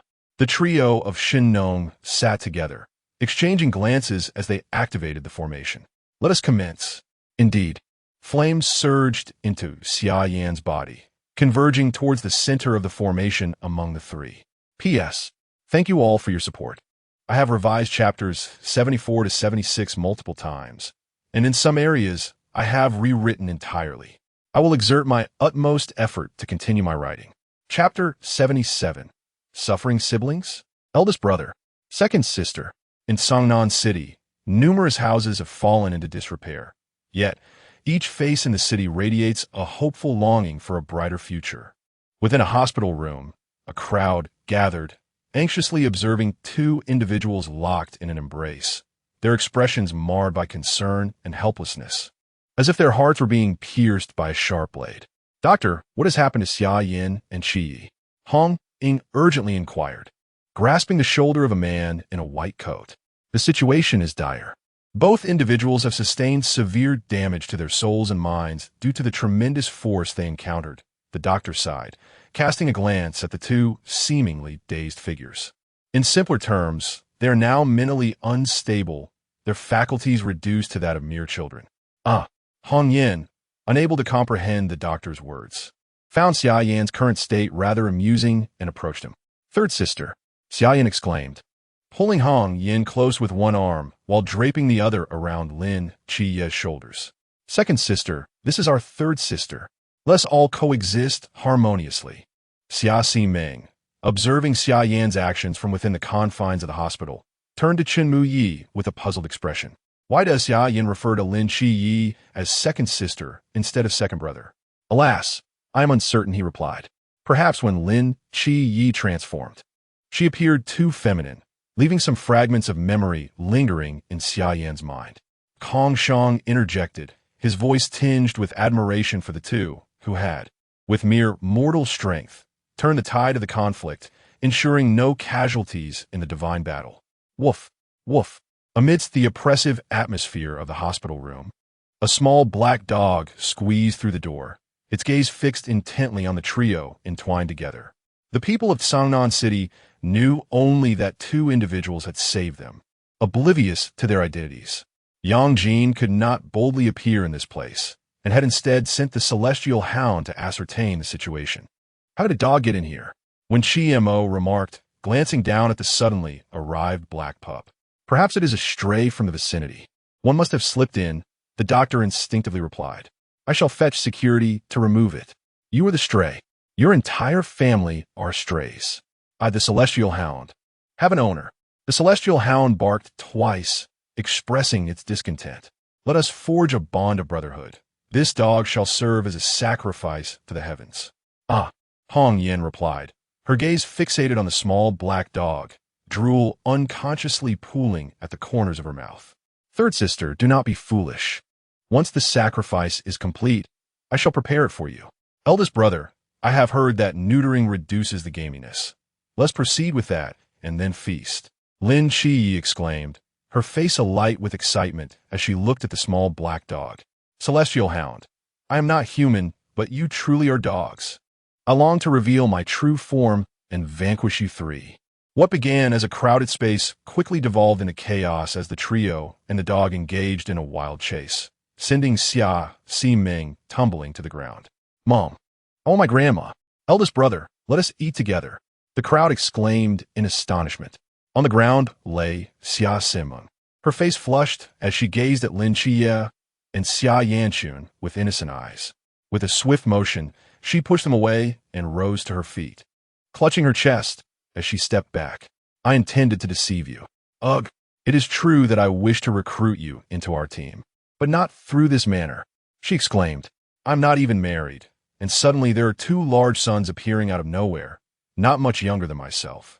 Who could possibly understand this feeling? Fuming, Xia Meng watched as the two attempted to advance, a glimmer of golden light flashing in her eyes, revealing a fleeting phoenix apparition. Had these two truly lost their senses? She strongly suspected they were taking advantage of her. Hong Ying dashed over, enveloping Xia Yan in her embrace, while Zhao Kongshun pulled Lin Qi closer. Chun Mai cast a disapproving glance at the crazed Hong Ying, letting out a deep sigh. Xia Yan, Xiao Anan has departed, and so has Lung Xian. Hong Ying wept, tears cascading down her cheeks as she looked sorrowfully at Xia Yan in her arms. You and Qi saved everyone, but when will you both recover? Chun Mai and the onlookers fell into a heavy silence, quietly retreating from the room to grant space to Hong Ying and Xia Yan. Captain Chun, our Phoenix, team has received Commander Ye's orders to escort them to the asylum for treatment, echoed Kong Shang's voice in the hushed corridor. The asylum? ISNT, that a prison? Chun Mai furrowed his brow, clearly displeased with Kong Shang's words. I object. They are the heroes who saved all of Sangnan City. How can they be sent there? Zhao Kongchang bellowed, his reddened eyes fixed on Xia Meng and the others, awaiting a reasonable explanation. The Phoenix team had only just learned the specifics of Sangnan City's circumstances, and soon after received Yi Fan's orders. I believe you have misunderstood. It is not merely a prison, but also a hospital, Kongshang clarified. Deep within lies a facility for treating those with mental issues, codenamed Sunshine. You are aware of their conditions. One is a dual deity agent, and the other is capable of. Kong Shang hesitated, vividly recalling the events of the battle, finding it almost surreal. They are capable of slaying gods. If they are inadvertently provoked by external stimuli, you will have no means to cope, potentially unleashing an unprecedented disaster. Chun Mai and the others remained silent. While they could assert that such a scenario was improbable, would the higher-ups among the Night Watch truly believe them? The presence of immense power with uncertainties was akin to having a ticking time bomb beside one's pillow. Hearing the commotion in the corridor, Hong Ying flung open the door, rushing out to plead her case, only to be halted by Wu Xiangnan. Some matters are beyond our control. Hong Ying, do you understand? Surprisingly, Hong Ying offered no rebuttal this time, casting a reluctant glance back at the two in the hospital room. I understand. Moreover, Deputy Captain Wu Xiangnan of the Cangnan Night Watch, here is your transfer order, instructing you to proceed to the capital city. The letter contains all the information you seek. Wu Xiangnan accepted the letter, staring at the now-vanished scar on his hand. I understand.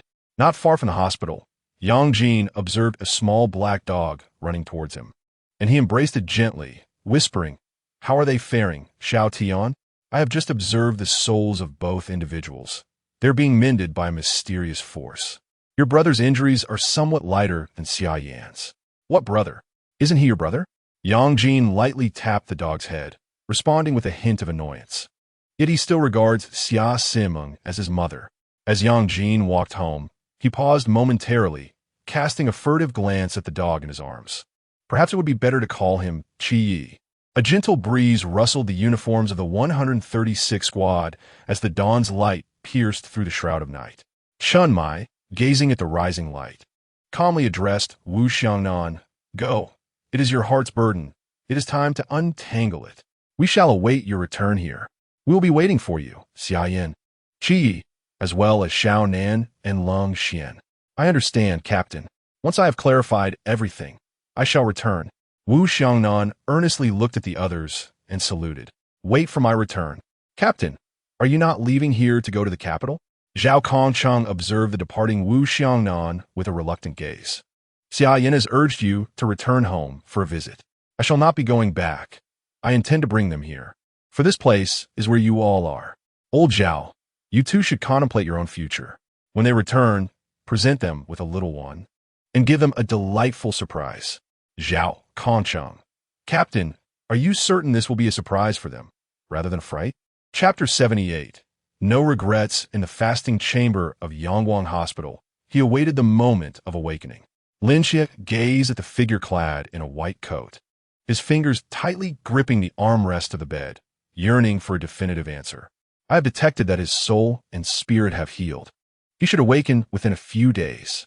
Dr. Li reassured Lin Xie, casting a comforting glance at the still sleeping Xia Yan, for they were old acquaintances. A year ago, when they were both brought here, they were lost and bewildered.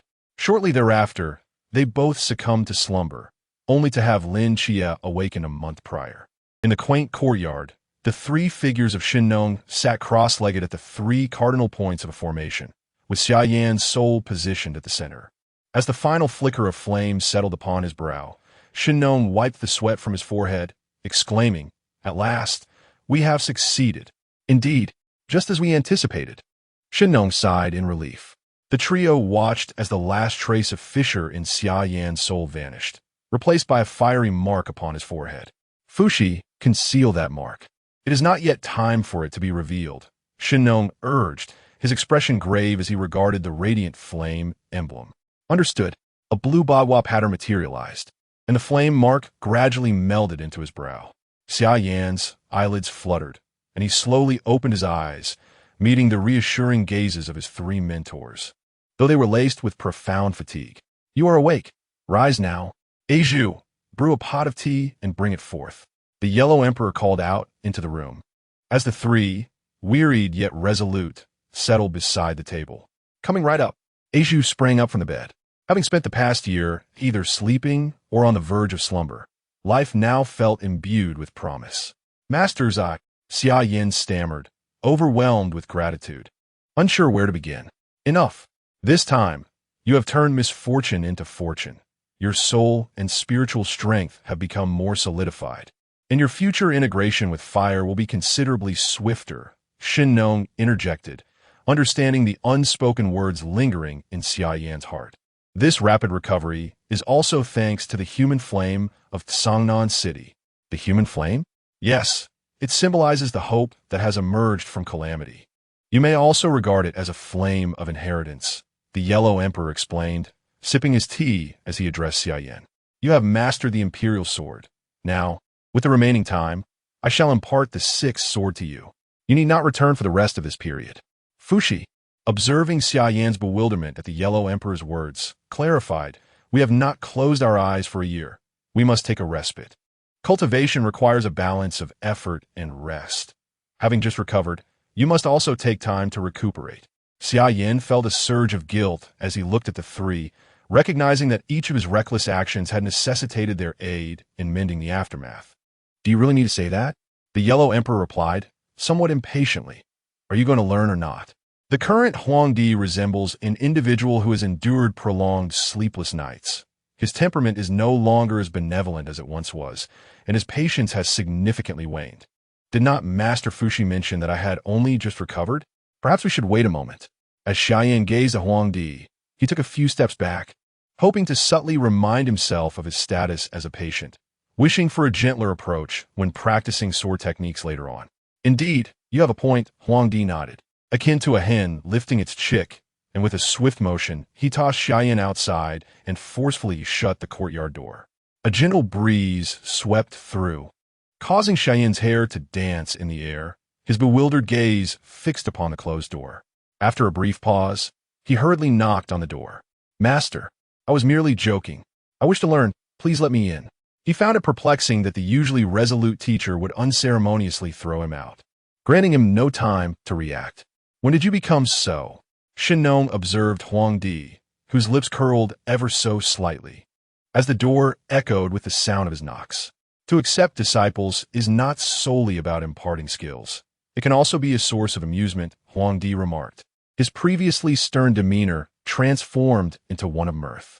Should Xia Yan overhear such a conversation, he would likely exclaim, Master, when did you become so playful? Does teasing bring you joy?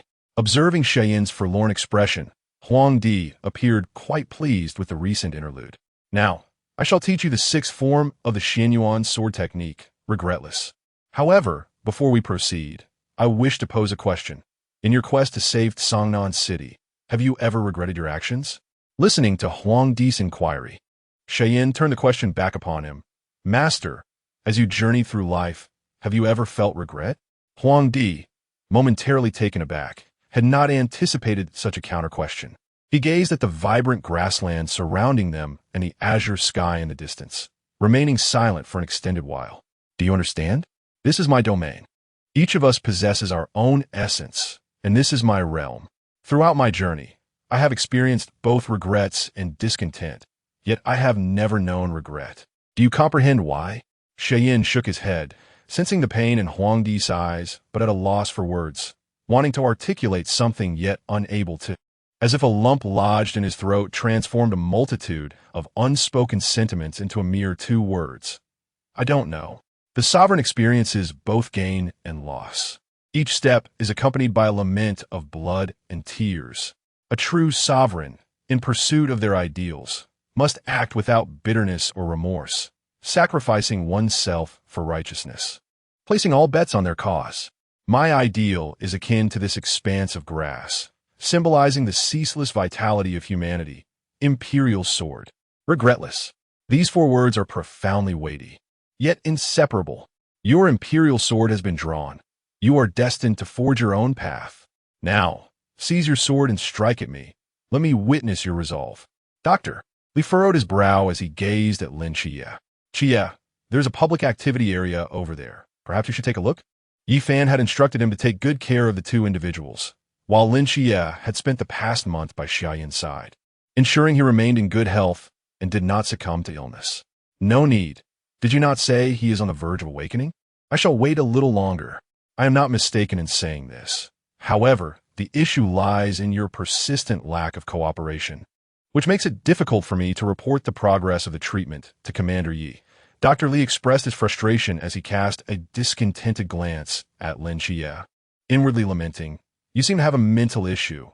Perhaps a stroll outside would do you good. I'm not ill, Lin Xia resolutely asserted. Consider the patients who deny their own ailments. You truly ought to take a walk. I will keep an eye on things here, Dr. Li implored with genuine concern. In the tense standoff between the two, an overwhelming aura suddenly emanated from the bedridden Xia Yan, compelling both individuals to retreat simultaneously. As Xia Yan opened his eyes and surveyed the unfamiliar surroundings, he wondered, "Where am I?" Chapter 79. External aid in the sewers of Sangnan City. A pale arm emerged from a coffin exuding an icy aura, grasping the sides of the casket as Xingyu slowly rose. It was finally accomplished. Lingering here served no purpose. It was time to collect debts. Indeed, we share that sentiment. A change of scenery is in order. Chun Mai's voice echoed through the underground, startling Xingyu. Following the sound, he beheld the figures of all members of Team 136 encircling him. "What are you doing here?" Xingyu asked incredulously. "This is my territory in Sangnan City. Is it so surprising that I took a year to familiarize myself with your domain?" Chun Mai, wielding the star blade, casually took a seat opposite Xingyu on a stool. "I wish to discuss a matter with you. Of course, you have every right to refuse, as we Night Watchers are known for our civility." Upon hearing this, the remaining members produced their weapons, their gazes fixed intently on Xingyu. Xingyu, feeling a surge of frustration, couldn't help but twitch his eye at the sight of the gleaming weapons. It was indeed a rather civil approach. With a resigned sigh, he inquired, "What is it? Have you heard about the situation involving Xia Yan and Qi Yi, who were sent to the fasting center a year ago?" Chun Mai cut straight to the chase. "Is that what this is about? Even if you hadn't come, I intended to seek him out." And Xingyu adjusted his glasses, his vengeful nature surfacing. He had been particularly vigilant regarding Xia Yan's condition since the latter fell into a coma. "Why?" Chun Mai expressed surprise at Xingyu's response. Having prepared a reward and planned on persuasion, even considering coercion if necessary. Recalling the matter, Xingyu clenched his fists, gritting his teeth in fury. "That bastard promised to give me a portion of the Klein Realm's divine beast carcass, but it was all reduced to ashes." Chun Mai and the others exchanged glances. "Are you referring to the corpses of the two monsters from the divine battle a year ago?" "Yes. He promised me portions as a reward for stopping you. Yet I ended up losing my life for it, gaining nothing in return. I must confront him to reclaim what is owed." A chuckle escaped Hong Ying's lips. "That certainly sounds like something he would do." Chun Mai collected his thoughts and produced a forbidden item, the eerie silk. "This was initially intended for me to sell, but consider it your reward. I need you to enter and assist those two with your meticulous mind. They should fare better inside. I will handle the rest and find a way to extract you." And Xingyu nodded, extending his hand obediently. "Even if you hadn't mentioned it, I would still go. However, I shall accept the reward. After all, one should not refuse a windfall. Malicious superhuman. And Xingyu, you have been captured," Hong Yin stammered, raising her hand to her chest, looking at the others as if seeking praise. Hong Ying approached and gently ruffled Hong Yin's hair. "Well done. We haven't taught you in vain. Captain, do we truly need to proceed this way?" Zhao Kanchang caught up with Chun Mai, concern etched on his face. "I have received news that Xia Yan and his companions have just awakened, but I am unaware of their condition. And Xingyu is well acquainted with them and possesses a sharp intellect. Perhaps he can safeguard both of them effectively. Moreover, strictly speaking, and Xingyu's actions can only be considered minor theft. I have dedicated 10 years to protecting the city of Sangnan, apprehending an individual with no significant transgressions. My accomplishments are sufficient. In due course, I shall recommend him to become a night watchman, which is far preferable to him remaining in the sewers." In Guangshan City, within a lavish chamber, a plump young man clad in a bathrobe danced gracefully, accompanied by the soothing melodies of a gentle tune. "Young master, your phone is ringing," a striking maid announced, extending the device toward him. "Chao Yuan, can't you and Zhuangge take a breather? You incessantly bombard me with calls. Are you trying to drive me mad?"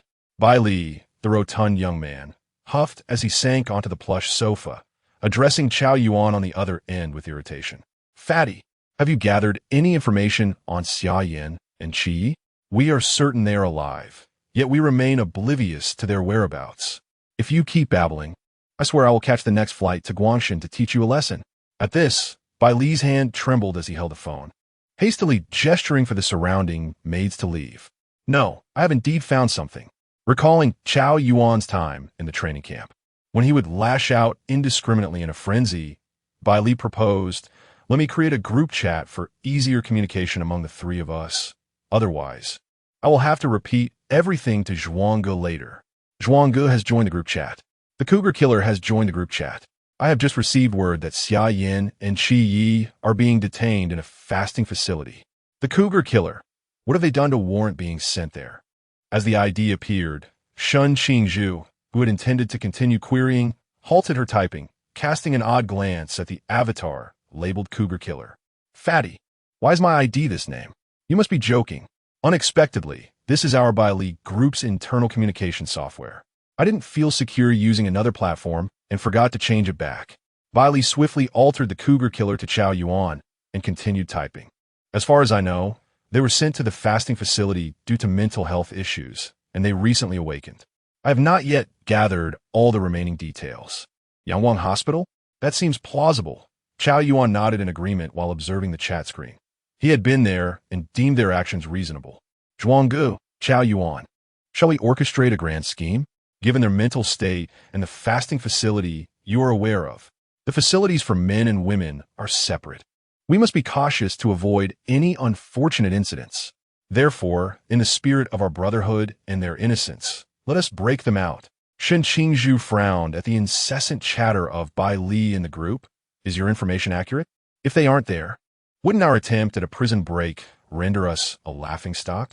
The Bai Li group possesses a plethora of information channels, of that I can assure you with utmost certainty. The accuracy of the news is guaranteed. As you are aware, I have visited the fasting institution, where there indeed exists a specialized hospital dedicated to treating the mental health issues of those burdened by their past. According to what the stout gentleman has relayed, the information should be reliable. Chao Yuan inquired, "Where shall we convene?"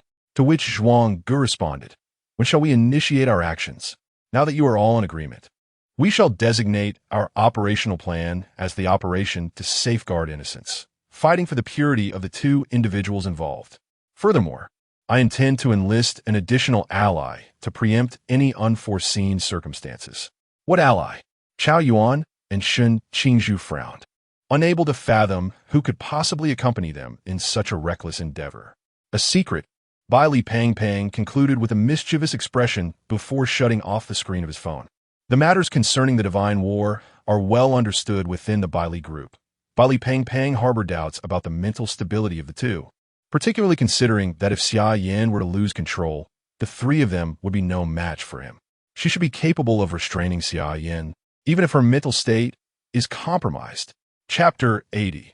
Encounter with Wang Lei in the capital city of Beijing at the headquarters of the Night Watchman. Yi Fan rubbed his aching head, feeling utterly drained from the recent meeting, which had left him mentally exhausted. Zhuqing, why can't they see the potential? Those two would make excellent candidates. Zhuqing, holding a thick stack of documents, responded with a hint of exasperation, acknowledging their youth. It's quite absurd to appoint them as captain and vice captain. Moreover, excluding their time in a coma, they have been part of the Night Watchman for less than a year, yet their potential is immense. You recall the events in Sangnan City a year ago. Their capabilities might surpass all of ours. With proper training before Yi Fan could finish, Zhuqing handed him the documents and sighed. The mysterious occurrences are becoming increasingly frequent. Commander Yi, I understand your concerns. Team Phoenix has repeatedly complained about being overwhelmed, accusing us of being heartless taskmasters. Chuckling, Yi Fan noted the irony in Xia Simeng's words. He glanced at the contents of the documents, furrowing his brow. I will speak with them shortly. The establishment of the 5th Special Team is imminent. Within the infirmary, a nurse guided Xia Yan and another individual down a corridor, stopping before a thick transparent door.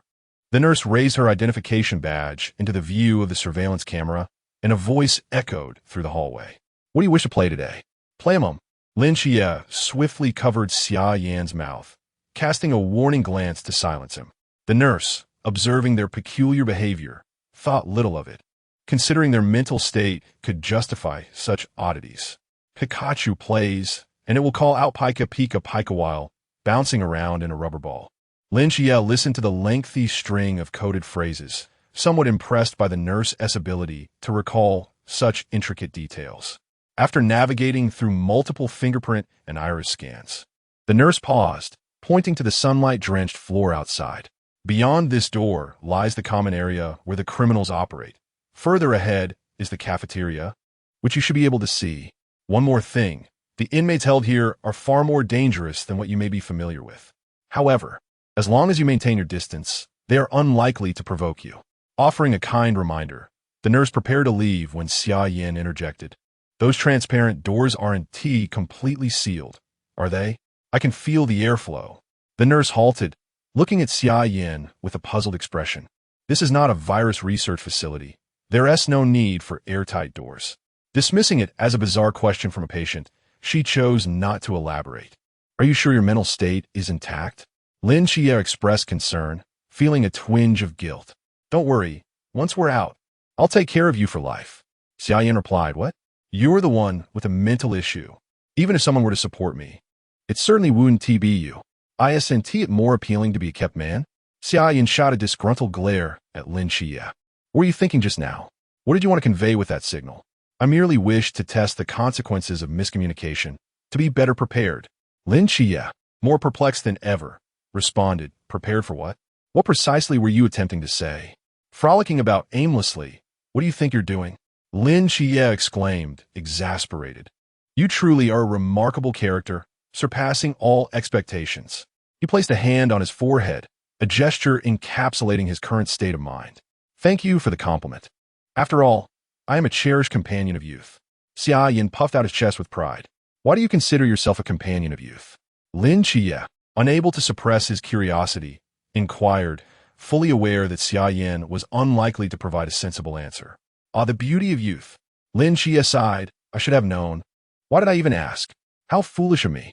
Xia Yan, eyes closed, lounged in the sun on a bench in the activity area, while Lin Xia suddenly emanated a chilling aura of menace, startling Xia Yan into an upright position. What is wrong?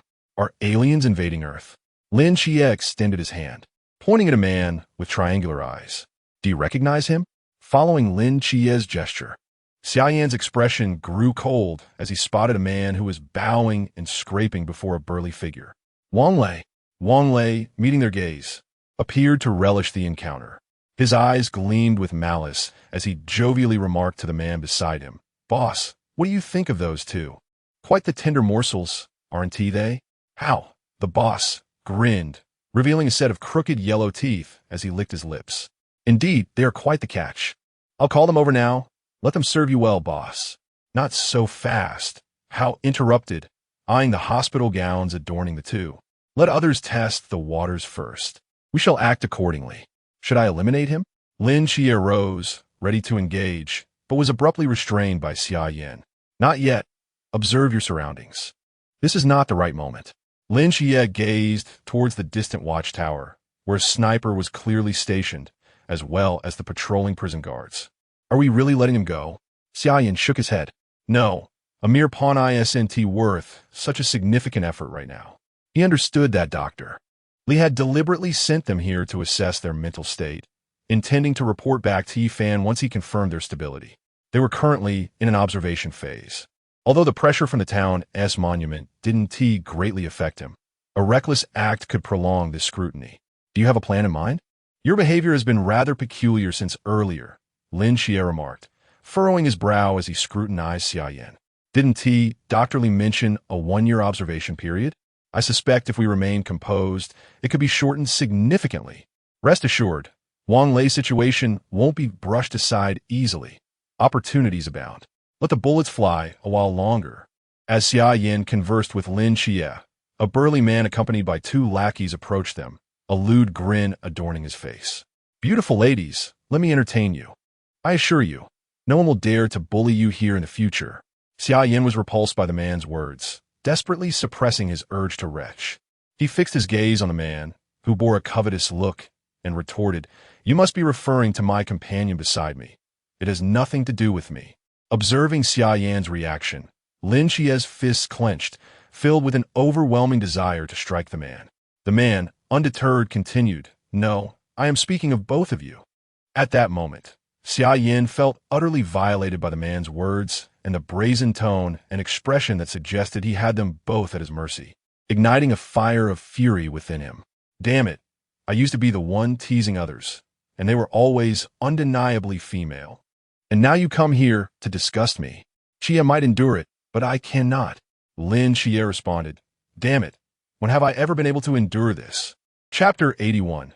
The Great Deceiver, Xia Yan, Brother Meng, and the leader of the Black Dragon Gang. As long as you serve him well, you can walk sideways without a care. The man named Meng nodded proudly, satisfied with his subordinate's words. Indeed, as long as you. I'll have you carried out sideways today. Xia Yan's fist tightened, and without hesitation, he hurled a punch directly into Meng's face, sending him sprawling. Leave the rest to me. You deal with those two little lackeys. With that, Xia Yan stomped down hard on Meng's chest, the sound of cracking bones echoing ominously. Damn it. Even if you were a woman. Pausing for a moment while gazing at the burly Meng, he concluded, I still wouldn't hold back today. You want to walk sideways? I'll make sure you're carried out that way. A tempest of fists rained down upon Meng's face. It was indeed disconcerting for a heterosexual man to be suddenly called beauty by a brutish figure. He would certainly have nightmares that night. Today, I'll break your limbs, no, all 5 of them, so you can disgust me every time you appear. With a single blow, Xia Yan shattered one of Meng's arms. Xia was not idle either, delivering a flurry of punches that resonated with the anguished cries of Meng and his 2 lackeys throughout the area. Bang! A gunshot interrupted the spectacle, and several prison guards swiftly separated Xia Yan from the mangled Meng on the ground. Calm down, patient. If you don't cease immediately, we will have to take action. Patient exhibiting signs of mental distress. Medical staff, please respond immediately. The guards shouted into their walkie-talkies, halting Xia Yan's assault. What the hell? How is this mental distress? This is a perfectly normal reaction.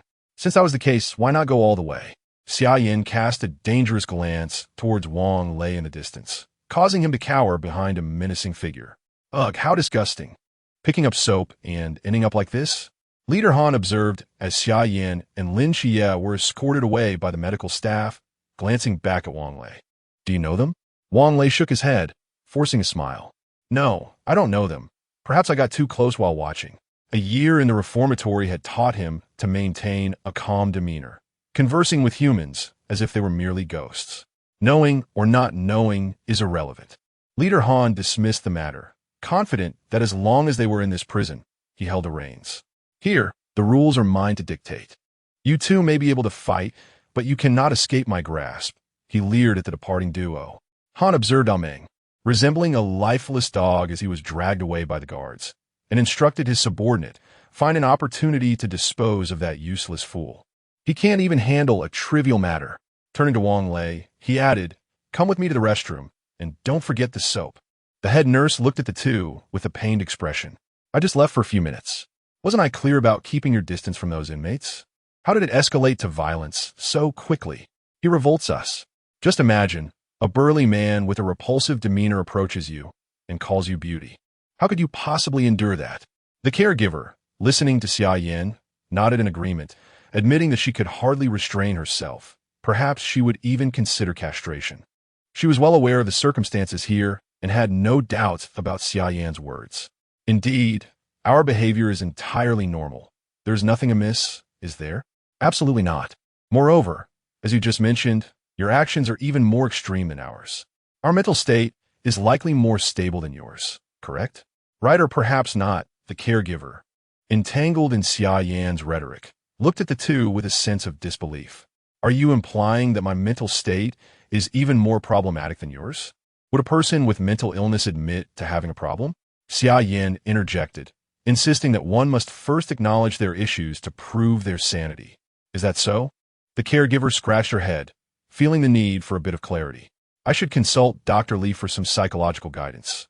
Surely, the oppressive environment here is to blame. Xia gazed in exasperation at Xia Yan, who was spouting nonsense with utmost seriousness, and then at the caregiver, who seemed somewhat misled. It suddenly struck him that if Xia Yan were to appear in a psychiatric ward, it would indeed be difficult to discern who truly required treatment. Xia Yan shot Xia a knowing glance, following the caregiver at a leisurely pace, which prompted an eye roll from Xia. A mysterious soul might find itself imprisoned in a hospital, but not a person, Lin Xia pondered as he assessed Xia Yan. He contemplated ways to bring him inside, perhaps to provide some treatment for those patients. Maybe then he could finally relax. Suddenly, Xia Yan felt a chill run down his spine as he caught Lin Xia's unsettling gaze. What kind of look is that? It sends shivers down my spine. You must be mistaken. The lighting here is poor. Perhaps it's just a reflection. Xia Yan observed the surroundings with an expression that seemed to say, "Do you take me for a fool?" If he had known Lin Xia's thoughts, he would have undoubtedly retorted, "If you dare to let me in, I'll claim you as my progeny, and Nick shall be mine." The three of them exited through several transparent doors and walked along the path homeward. As they passed by, a middle-aged man with disheveled hair resembling a bird's nest, hunched over and dressed in the same patient uniform as theirs, sat on the ground, calling out to the distance for Xiaohua. "What is this?" Lin Xia inquired curiously, surprised to discover that there were other patients besides them. "That Wu Laogo. He lives next door to you. I've heard he was once the deputy leader of the spirit medium team. I advise you to keep your distance. He is genuinely unwell, unlike you, appearing almost indistinguishable from a normal person." As Lin Xia listened, his pupils constricted. The spirit medium team, designated as number 002, comprised individuals of exceptional ability. None who entered such a special team were ordinary characters. "How did he end up here?" "I don't know. He was already here when I started as a caregiver. The specifics are unclear to me." Xia Yan interrupted Lin Xia's inquiries with a hint of irritation. "Is that the crux of the matter? The real issue is that you claim we appear nearly indistinguishable from normal individuals. We are, in fact, perfectly sane." Observing Wu Laogo, or rather Wu Tongxian, murmuring to the air, Xia Yan approached and took a seat beside him. "Lonely are we?" Wu Tongxuan's gaze momentarily sparkled with clarity before he resumed his whimsical demeanor, pointing at the distance with his finger. "Look at the little flower. She is sleeping." Xia Yan smiled faintly. "Indeed, I see it," he replied, manifesting a blossom of sword intent at his fingertips. "Look, is it not in my hand?" "Huh." Initially intrigued, Wu Tongxian intended to retort that he saw nothing of the sort, but he found himself at a loss for words, compelled to join in the playful madness. "Flower. Little flower." Lin Xia observed the somewhat deranged Xia Yan and glanced at the equally dazed caretaker. "Is this affliction contagious? Does your friend perform magic?" Both spoke in unison, their words a jumbled tapestry of disarray. Chapter 82. The absence of music dulls the thrill of fisticuffs. What occupies your thoughts? You have been unusually silent since this morning. Could it be that you genuinely wish to pick up a bar of soap? It has been a day since the incident involving Ameng, and Xia Yan has been observing Lin Xia, who has been lost in contemplation with a furrowed brow since morning. As noon approaches, Lin Xia remains entranced in the activity area. Lin Xia instinctively dismissed the last remark. He had grown immune to Xia Yan's sharp tongue. One must ponder, how could a man, who appears perfectly normal by day, suddenly apply lipstick and gaze into a mirror at night, resembling a woman? The third door. Brocky and Eden. Xia Yan mused inwardly, and after a moment of reflection, he subtly nudged the conversation, asking, "Have you ever read a novel or watched a television series featuring that concept?" "What do you mean?" Lin Xia was puzzled by Xia Yan's sudden shift in topic. "Isn't there a trope involving a shared soul, where two spirits inhabit one body, with one lying dormant while the other seizes control?" Xia Yan's words struck Lin Xia like a flash of enlightenment, and he eagerly turned to Xia Yan. "How did you come up with that?" "What do you mean, how did I come up with it?" "You must have recently been engrossed in some novel or series, for this is a well-worn trope. Perhaps you should refrain from late-night reading. Your dark circles betray you." Xia Yan feigned ignorance while addressing Lin Xia, asserting that this narrative device has been around for ages, and it is merely that your exposure has been limited. As Lin Xia absorbed Xia Yan's words, a flicker of fervor ignited in his eyes. "Perhaps we should return and scrutinize the hospital regulations for any oversights. Who knows? There might be a way to incorporate a person's soul. That fool Li Yifei has a limited intellect. If Xia Yan were to step in, I would have no worries on my shoulders." A chill crept up his spine as he gazed at the glaring sun. Xia Yan scratched his head, pondering why it felt somewhat cold on this sweltering day. Could those fellows be scheming something? Observing the malevolent gazes from the crowd in the activity area, Xia Yan never imagined it would stem from his good friend. In the cafeteria, Xia Yan and Lin Xie were savoring their meals, their eyes scanning the surroundings. This cafeteria is quite expansive, far larger than the one at our training camp, though the food pales in comparison to what Old Man Sun would prepare. Two men nearby, intrigued by Xia Yan's comment, approached with their trays and inquired, "Training camp? Are you night watchers?" Xia Yan regarded the two with a growing sense of suspicion. "And you are?" "Wang Lu, night watcher from Guiyang Squad." "Fan Yanghui, night watcher from Chuanxiang City." Upon hearing their introductions, Lin Xie halted, his chopsticks poised midair as he turned to the two men. "Xia Yan, night watcher from Songnan City Squad."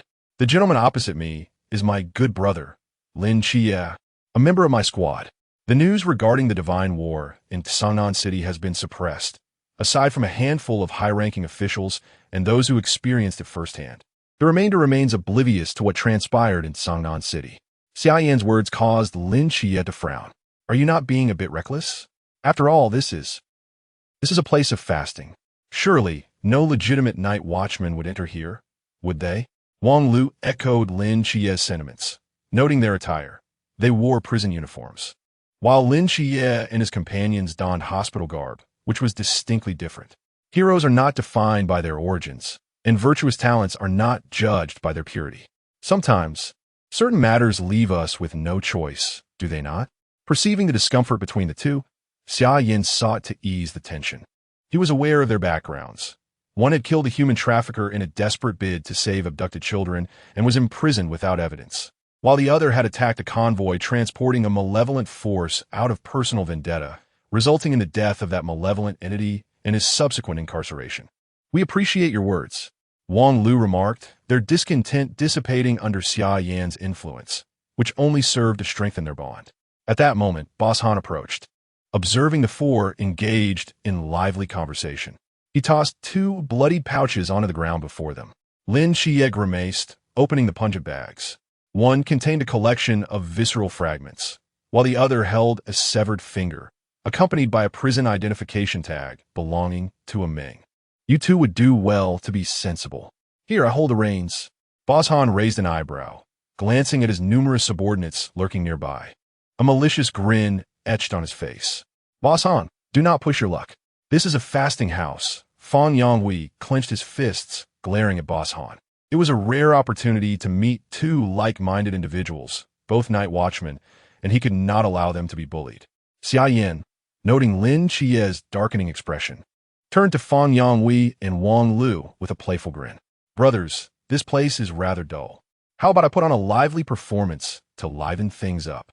Both Fan Yanghui and Wang Lu were momentarily taken aback. "Xia Yan, what are you suddenly up to? It sounds a bit akin to that. What was it called? The Romance of the Three Kingdoms." Wang Lu interjected, casting an exasperated glance at the stammering Fan Yanghui before turning to Xia Yan. "You aren't actually planning to start a fight here, are you? They outnumber us, and there are hardly any patrolling guards. Who cares? Let's take them all down together. We are night watchmen. What does their number matter?" Fan Yanghui retorted, rising to his feet only to be restrained by Xia Yan. "Go ahead and try. I have over 40 men at my command," Boss Han scoffed, his expression mocking, clearly doubting their courage. With a resounding clap, a food tray was flung, sending remnants of the meal flying and causing Boss Han to stagger back. "Brothers, enjoy your meal. It would be more exhilarating with some rhythmic music to accompany the fight." Both men stared in disbelief at Xia Yan, who had gone from words to action, bewildered by the mention of music. "I'll provide the accompaniment. You go ahead and fight," Lin Xie declared, picking up his chopsticks and tapping them rhythmically against the tray. "What? You won't fight alongside me?" Xia Yan turned back to Lin Xie, who appeared to be playing a drum solo in his own world. "I fear you may not be vigorous enough, and striking can be quite exhausting. Besides, I did not rest well last night, so merely watching a play will suffice." Xia Yan sighed, twisting his neck, and charged into the crowd. Instantly, dozens were sent sprawling, their anguished cries echoing throughout the cafeteria. "Brothers, do hasten your meal.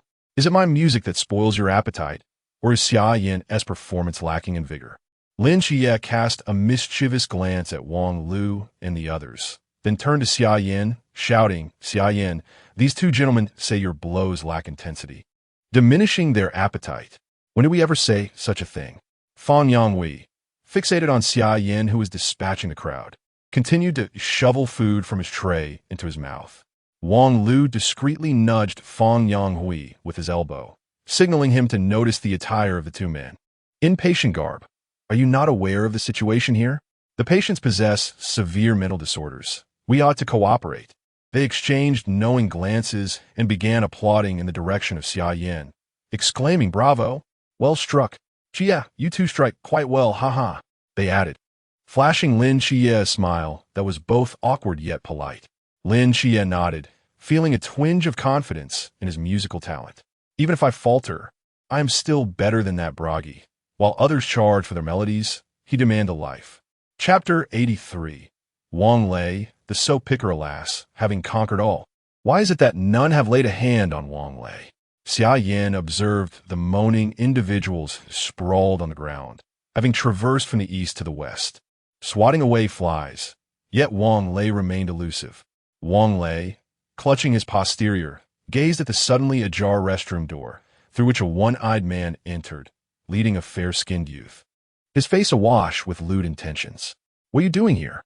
The one-eyed man frowned, displeased at the sight of Wang Lei still clutching a bar of soap. "Why shouldn't I be here?" Wang Lei retorted, surveying the youth before him with disdain, and, trembling, he exited the room. The one-eyed man dismissed the earlier incident, licking his lips, his excitement directed towards Xingyu. "If you serve me well, I assure you a life of luxury here." And Xingyu, with a face full of resignation, had merely come to collect a debt, yet found himself entangled in such affairs. "Aren't you afraid of being discovered? There's only one camera here, and it's currently obscured." The one-eyed man confidently pointed towards the camera, casting a self-assured glance at Xingyu. "You'd best cooperate, or I'll ensure you never see the light of tomorrow." "Are you threatening to kill me?" "But a corpse left too long will undoubtedly emit a foul odor. No matter where it's hidden, it will eventually be found. Want it?" And Xingyu adjusted his glasses, cleverly steering the conversation with the one-eyed man. "Do you see that sewage pipe?" Following the direction indicated by the one-eyed man, and Xingyu observed a volleyball-sized opening, listening intently as the one-eyed man elaborated on methods of committing murder without detection. Nodding in understanding, and Xingyu felt the skin at his fingertip rupture, and with a swift motion, sinister threads pierced through the one-eyed man's throat, silencing him before he could utter a sound, as he vanished without a trace within the confines of the sanctuary. "Captain Shun, you provided me with this item knowing I possess accelerated regeneration, ensuring it would remain undetected within my body, correct?" And Xingyu regarded his healing fingertip, recognizing that the suppression of forbidden items by the town monument was limited, making it quite advantageous for self-defense in this locale. Meanwhile, Yi Fan was overwhelmed, diligently managing an array of documents, when suddenly, his phone rang beside him. "Dr. Li, what has happened? Why are you calling me out of the blue?" "Commander Yi, first, take a look at the video I sent you. Then we shall discuss." Dr. Li's words filled Yi Fan with an unsettling premonition.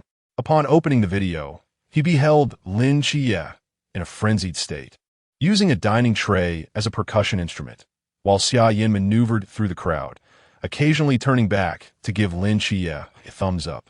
"Commander Yi, do you not think the observation period is a tad brief? Perhaps we should extend it by 2 years. What do you think about 3 years?"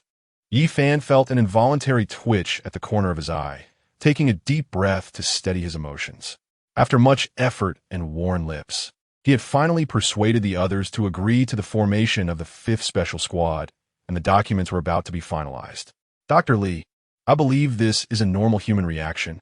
After all, according to our plan, we are only in the 2nd phase, and the results of the 3rd phase remain unknown. We cannot draw conclusions prematurely. Commander Yi, this." Before Dr. Li could finish speaking, Yi Fan abruptly ended the call, repeatedly murmuring words to numb himself. "There is no reason to be angry. These are merely the interests and hobbies of a normal person. What is wrong with a love for music?" "Yes, precisely." On the other hand, Xia Yan watched in silence as the two troublemakers stood before him. "Had I not warned you again yesterday? It hasn't been long, and yet you are already at odds with them once more. I did not lay a hand on anyone. It was all Xia Yan's doing. If you don't believe me, check the surveillance footage. Lin Xia gazed innocently at the pallid-faced caregiver. Xia, you little rascal, Xia Yan began, only to close his mouth awkwardly. Lin Xia was indeed correct. The imprints of slaps on the faces of that group of offenders were undeniably his doing. The caregiver led the two to their room, stating, "Due to your actions, congratulations. Your outdoor time of day has been prematurely concluded." Lin Xia obediently entered his room, with Xia Yan swiftly following. Upon noticing the puzzled expressions on their faces, he remarked, "Is it not permissible for me to chat with my good brother? I assure you, I will not wander around. That is acceptable. Just return to your own room at the designated time." The caregiver paid Xia Yan no further mind and turned to depart. As long as they remained compliant, it mattered little to him where they were. "Why are you following me? Shouldn't you return to your own room?" Lin Xia questioned, eyeing Xia Yan with curiosity. "What mischief are you planning now? Do you wish to escape?" Lin Xia shook his head, "Not particularly. It's merely a year. My family is here, and I harbor no significant resentment." "Huh? Have you lost your mind? You actually do not wish to escape." Lin Xia observed Xia Yan's bewildered expression, as if his previous statement had taken him by surprise. "Do you want to get out?" I suppose not," Xia Yan replied, perplexed. As he exited to return to his own room, "Lin Xia does not wish to escape." Xia Yan grasped his hair, muttering to himself, "What on earth is wrong? If that is the case, does it imply that Xingyu will not come here, and that the little chubby ones will not attempt a prison break?" Stroking his chin, he considered that the current team in Beijing, with Brother Zhuai not undercover at Murmur, likely possesses a sharper mind than the other two and should be able to persuade them.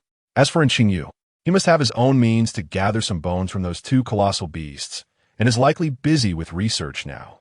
In the restroom, Xingyu finished tidying up the scene, wiping away the bloodstains and rinsing the blood off his hands under the tap. Suddenly, he sneezed. "Is it too cold in here? Have I caught a chill? With my physique, even under the weight of the town ruined steel, I should not so easily succumb to the cold. How strange." "Boss." When I came out of the restroom, I saw the one-eyed man with a tender young lad entering the restroom. He was secretly indulging without informing you. Wang Lei observed the bruised and battered Han, whose face bore several clear slap marks, fully leveraging his sycophantic advantages as he cheerfully led the way ahead. Enough with the idle chatter, lead the way. Han, filled with fury, kicked Wang Lei and impatiently strode ahead. "Boss, we have a situation." A man with a scarred face hurriedly approached Han. "What's the matter?" Han glared, his facial muscles contorting with a painful expression. "I just want to find one-eyed, but he is not there. I searched everywhere and couldn't find anyone." "Is that all? It's only been a short while." Han snapped, his irritation mounting. "You mentioned this, and it infuriates me. What were you all doing just now?" He kicked at the scarred man in frustration. The scarred man had initially intended to wait for one-eyed before heading to the canteen together, but after waiting for a long time, without any sign of him, he decided to look for him. "Stop stammering. Go find one-eyed. No one here dares to touch him." The scarred man realized the truth. It was unlikely that a mere kid could have taken him down. Perhaps that scrawny fellow had taken one-eyed off somewhere. Han glanced at Wang Lei, who was somewhat of a standout among the others, more pleasing to the eye than the typical burly types. "Bring me the soap. I've had a day filled with pent-up frustration." Chapter 84. A shocking encounter at the forefront of the era Where Am I? Xia Yan pondered as he surveyed the familiar surroundings of the Peace Affairs office, bewildered, for he had believed himself to be in the fasting chamber. Is this truly the most significant place in your heart? Turning towards the voice, he noticed Wu Tongxian, who no longer exhibited the erratic behavior seen outside. "What did you mean by what you said yesterday?" "What do you mean?" Xia Yan replied, somewhat perplexed. "Are you lonely? This must be a dream, right?" Without elaborating, Xia Yan settled onto a nearby sofa. "Is this my dream or yours?" Wu Tongxian's forbidden realm is Wuxiang, more precisely, Wangshu, capable of replicating the abilities of others for his own use. This is his copy, my dream, which can draw individuals into a dream or allow him to enter another's dream. "You seem unfazed by my presence," Wu Tongxian remarked, frowning. Xia Yan, aside from his initial astonishment, displayed no further emotional fluctuations. With a look of pity, Xia Yan regarded Wu Tongxian. If his esteemed mentors were to witness this, they would surely be terrified. What is there to be surprised about? My heart is vast. What did you mean by that statement yesterday? The spirit medium team concealed a secret within his heart, prompting him to feign madness and enact a scenario of being pursued by the spirit medium team. First, tell me whether this is my dream or yours. Wu Tongxian, scrutinizing the self-assured Xia Yan, furrowed his brow, seeking to gauge his limits. After all, the words from yesterday had deprived him of sleep throughout the night. Yours. I merely infiltrated your dream. Then that simplifies matters. Have you ever heard of dream control? What does that mean? Xia Yan did not respond, but instead focused his consciousness to manifest characters, bringing forth Hong Ying, Chun Mai, Zhao Kongsheng, and others before him. I had merely seen it online. I never expected it to be real. Xia Yan exclaimed with excitement, turning to Wu Tongxian with a mischievous grin. Observing Xia Yan's ill intentions, Wu Tongxian instinctively stepped back. What are you planning? Even if this is your dream, you cannot harm me. Why would I harm you? I merely wish to provide you with a glimpse of the forefront of the era. With a snap of his fingers, the scene transformed. The surroundings became vibrant and extravagant, and a captivating bunny girl materialized, casting a flirtatious glance at Wu Tongxian before sashing over to a nearby pole to dance. Wu Tongxian's face flushed as he dodged the bunny girl's playful kiss, stammering, This is just the beginning.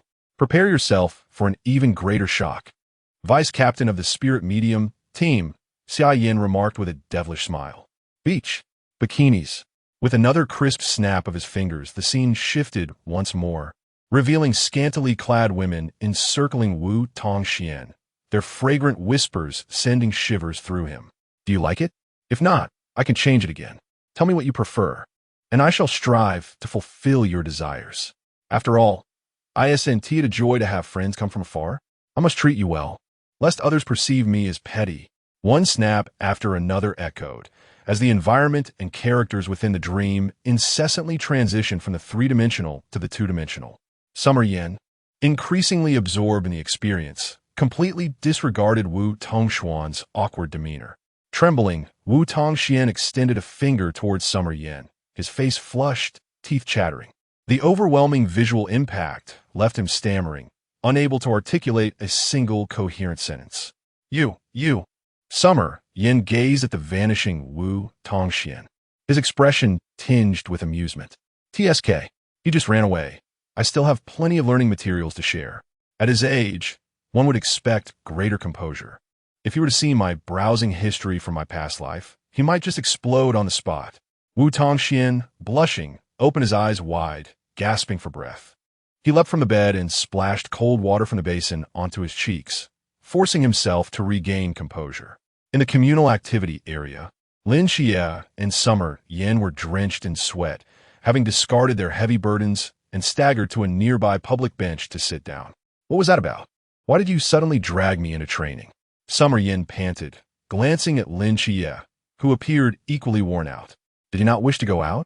Lin Xia tugged at his collar, attempting to cool himself, and continued breathlessly, we need to adjust our bodies and restore ourselves to peak condition. After all, we have been dormant for nearly a year. Summer Yan looked at Lin Xia in bewilderment. You want to accompany me outside? You've already ventured out. It would be rather meaningless for me to remain here alone. Lin Xia paused, recalling Summer Yan's peculiar behavior over the past few days. You've been planning an escape from the very beginning, haven't you? I have not. I do not wish to. Summer Yan stared blankly at Lin Xia. His intention was to prepare for the impending chaos. They were in the presence of followers of the ancient God Church. If they regained their limitless state, it would be truly troublesome. Gazing at the towering black pillar in the distance, it was undoubtedly the town ruin monument. His eyes could pierce through illusions. The heart's landscape of the sage would not affect his vision. Summer Yan, Xia, be cautious in the coming days. Han Laoda has been frantically searching for someone since this morning. Wang Lu and Fang Yanghui approached the two after their training, offering a friendly warning. Searching for someone? Summer Yan furrowed his brow. Could it be that Qingyu has truly arrived? Are the bones of two colossal beasts not sufficient for his research? Indeed, I am not privy to the rest. I shall inform you if I learn more. Wang Lu nodded, his gaze shifting towards the group gathered around Han Laoda. Under the persuasion of the two, Summer Yin and Lin Xia, albeit reluctantly, headed towards the corridor leading to the hospital. After all, their intentions were kind, and it felt impolite to refuse. With a troubled expression, Xingyu exited the cafeteria. Why is there fish? I detest eating fish. After speaking, he surveyed the surroundings, his gaze landing on two figures entering the corridor, his expression shifting to one of excitement. There they are. As Xia Yan emerged from the corridor, he beheld Wu Tongxian, who was crouched in the hallway, his gaze vacant and his head bowed, lost in a trance. What could possibly captivate his attention today? Even more enchanting than a beautiful maiden? Xia Yan placed his hand on Wu Tongxian's shoulder, speaking with an air of familiarity which startled him, causing him to flinch and his face to flush crimson. I was just looking at a little flower. A flower? What kind of flower? How lovely is it? The rapid-fire questions broke Wu Tongxian's composure, and in a desperate bid to maintain his facade, he exclaimed, "Little flower, don't run away. Wait for me," and dashed off in a frenzy. You seem quite intrigued by that old dog, Wu. Is there something amiss? Lin Xia remarked, casting a scrutinizing glance toward the retreating figure of Wu Tongxian, a frown etching his features. What could possibly be amiss? They are merely fellow patients, Xia Yan sighed, expressing his exasperation. Chapter 85. Only kill. No crossing. Did you not sleep well?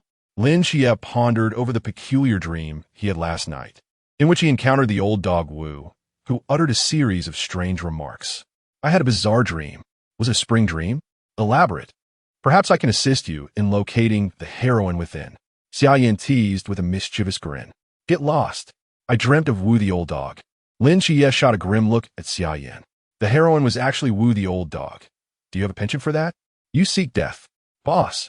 Scarface went missing yesterday as well. I suspect it might be related. Wang Lei reported tremulously about the current situation. What did you say? Boss Han tightened his grip on Wang Lei's neck, his eyes wide with fury. He had searched every corner of the prison the previous day without discovering the one-eyed man, ultimately suspecting that the three acolytes within the prison were responsible, and he had given them a severe lesson, only to later realize he had targeted the wrong individuals. The last time I saw Scarface, he mentioned he was going to inquire about that new kid.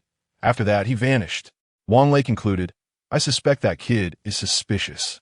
Listening to Wang Lei, Boss Han released his grip, summoning his men to confront that new kid. The disappearance of his two most trusted subordinates was evidently linked to Xingyu, suggesting a deeper issue at play. A swarm of individuals stormed into the cafeteria, skillfully blocking the surrounding surveillance cameras.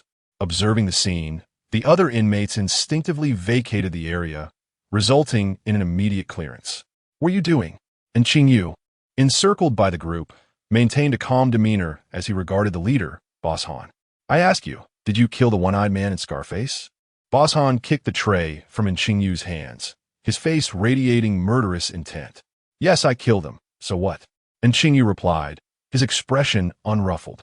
Boss Han, gazing at the composed Xingyu, spoke coldly, with malice gleaming in his eyes. So what? Then you shall join them in the underworld. Hiss. Chia, I was merely joking. You strike with such severity. A voice shattered the frigid atmosphere of the cafeteria. Xia Yan looked at Boss Han's group, recognizing the familiar face ensnared in the middle. Damn, Xingyu, how are you here? Have you already completed your research on those two behemoths? Xingyu's expression remained calm, but the flames of anger ignited within him upon hearing Xia Yan's words. How dare you speak?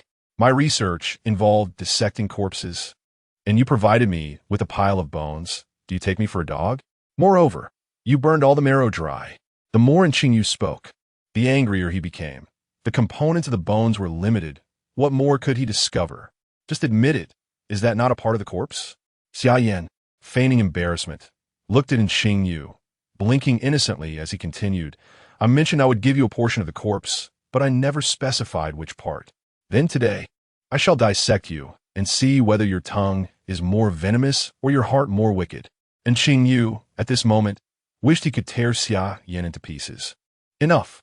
Do you not regard me at all? With a thunderous voice, the The formidable Han interrupted their conversation, surveying the doubled number of individuals surrounding him, and brazenly declared, "And you too, you shall not leave this place today."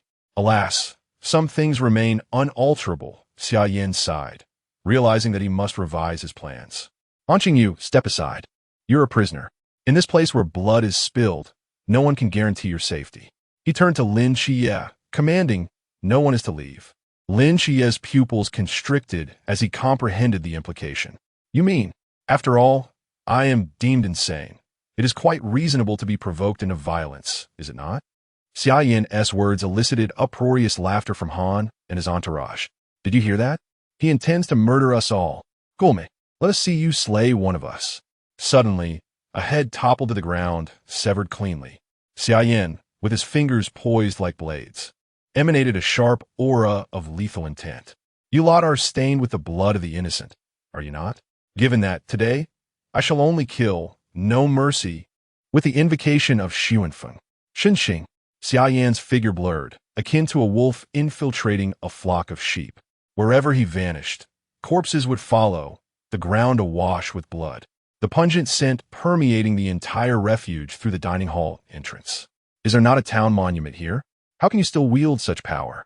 Han, gazing at Xia Yan like a harbinger of death, retreated in terror. "Do not approach. I was wrong. I shall never trouble you again. It is not acknowledgement of wrongdoing you possess, but rather the instinct of impending death." Xia Yan raised his finger. Han Xi's Wang lay as a shield, desperate to stave off the inevitable strike. "Boss, I am your man. Please, no. No." Wang lay, eyes wide with dread, struggled in vain against Han's iron grip. "Do not worry. I shall ensure your demise is orderly." The sword-like energy burst forth from Xia Yan's fingertips, cleaving both men in twain, rendering them irretrievably lifeless. The patrolling guards, alerted by the scent of blood, rushed over, their nerves frayed as they beheld the macabre scene, feeling as if they had plunged into an icy abyss. They drew their firearms, tremblingly aiming at the blood-soaked Xia Yan. "I surrender. Do not shoot." At the Night Watch headquarters, Yi Fan stared at the familiar phone number. A sudden pang of unease gripped him, foreboding ill tidings. "Dr. Li, what is the matter?" "Commander Yi, it would be best if you observe the video first. Then we can discuss," Dr. Li suggested. Yi Fan opened the video sent by Dr. Li, his eyes widening in shock. The footage revealed Xia Yan, resembling a god of death, coldly weaving through the crowd, harvesting lives. "What on earth has transpired?" "I suspect that Xia Yan may have been affected by the divine war, resulting in severe psychological issues that fuel his insatiable desire for bloodshed." His fingers drummed incessantly on the table, betraying his inner turmoil as he continued to listen to Dr. Li's words. "I recommend extending Xia Yan's treatment duration. His current state is exceedingly unstable." "No," Yi Fan interrupted Dr. Li's voice over the phone. When the prison guard finally arrived, he offered no resistance, demonstrating his clear discernment between friend and foe. Moreover, with the increasing emergence of the mysterious, the great Xia indeed requires a figure of terror to instill fear in those with ulterior motives. However, there is no however. This is a command from Dr. Li. Erase all these recordings. I will find a way regarding the fasting center. Yi Fan declared resolutely into the phone. "No one except you and me is permitted to view this footage. Do you understand?" After a prolonged silence, Dr. Li's voice reverberated once more. "I understand. I will ensure it is completely deleted." "All right." Hanging up the phone, Yi Fan rose, clutching the documents in his hand, and gazed out the window, his eyes deeply fixed on the horizon. "Xia Yan, are you truly out of your mind?" Chapter 86. Encounter with the Master. A small window, framed with iron bars, was embedded in a heavy iron door. Xia Yan gazed outside with innocent eyes at Lin Xie, who wore an expression of helplessness. "Don't worry, my good brother. When I return from my break, I shall bring you something to eat. Make haste," Lin Xie urged. With a sigh, Xia Yan turned away, feeling disheartened as he approached the single bed before him and sat down heavily. Since being brought back to the psychiatric hospital by the nurse yesterday, he had been under surveillance. Staring at the stark white walls, his gaze grew increasingly vacant as he sank into contemplation. Initially, his anger had flared, but it soon morphed into a growing thrill that he found oddly pleasurable. Could it be that he truly was unwell? The memory of the prison guards arriving flooded him with a sense of dread. His reason reminded him they were not his enemies, compelling him to suppress the surging desire to kill. He immediately raised his hands and called for surrender. Had he led Lin Xia down a path from which there was no return? The thought of escape began to take root in his mind. How would Yi Fan respond to this situation? It seemed unlikely that they would involve him in the special team again. Even he could not justify releasing a bloodthirsty madman for a mission of such significance. It was akin to placing a bomb among allies, risking catastrophic friendly fire. Was it truly necessary to reach such a juncture? Xia Yan reclined on the bed, his eyes vacant as his thoughts drifted into the distance. Outside the fasting house, waves crashed against the rocks, producing a cacophony of sound. A carriage raced above the sea's horizon, gradually growing larger. The black walls, forged from steel, shimmered with arcs of electricity above, while the carriage glided like a specter through the enclosure, unnoticed by any onlookers. Before a clock tower, a young boy tugged at the reins, bringing the horse to a halt as a man bowed respectfully to greet an elderly gentleman descending from the carriage. "Master, you have finally returned." Xie Yu's voice was tinged with urgency, his gaze darting anxiously toward Master Chen. "Xiao Xia, judging by your expression, has something occurred?" Master Chen inquired calmly as he walked toward the entrance, cheerfully addressing those following him. "You, aside from me, you are in charge of matters here. Why are you still so flustered?" "Master, an exceedingly grave incident transpired at the fasting house yesterday. Over 40 lives were lost." "What?" Master Chen halted mid-step, his demeanor shifting from calm to alarmed. "Who is responsible?" "A patient named Xia Yan killed more than 40 individuals in the cafeteria yesterday. I am uncertain how to proceed and seek your guidance, Master." Master Chen scrutinized the downcast Xia Yu, whose furtive glances betrayed his anticipation of instructions. "I understand. You need not concern yourself with this matter. I shall handle it." "Yes." "Huh." Xia Yu awaited commands to apprehend the culprits. With Dr. Li's intervention yesterday, he had been unable to act.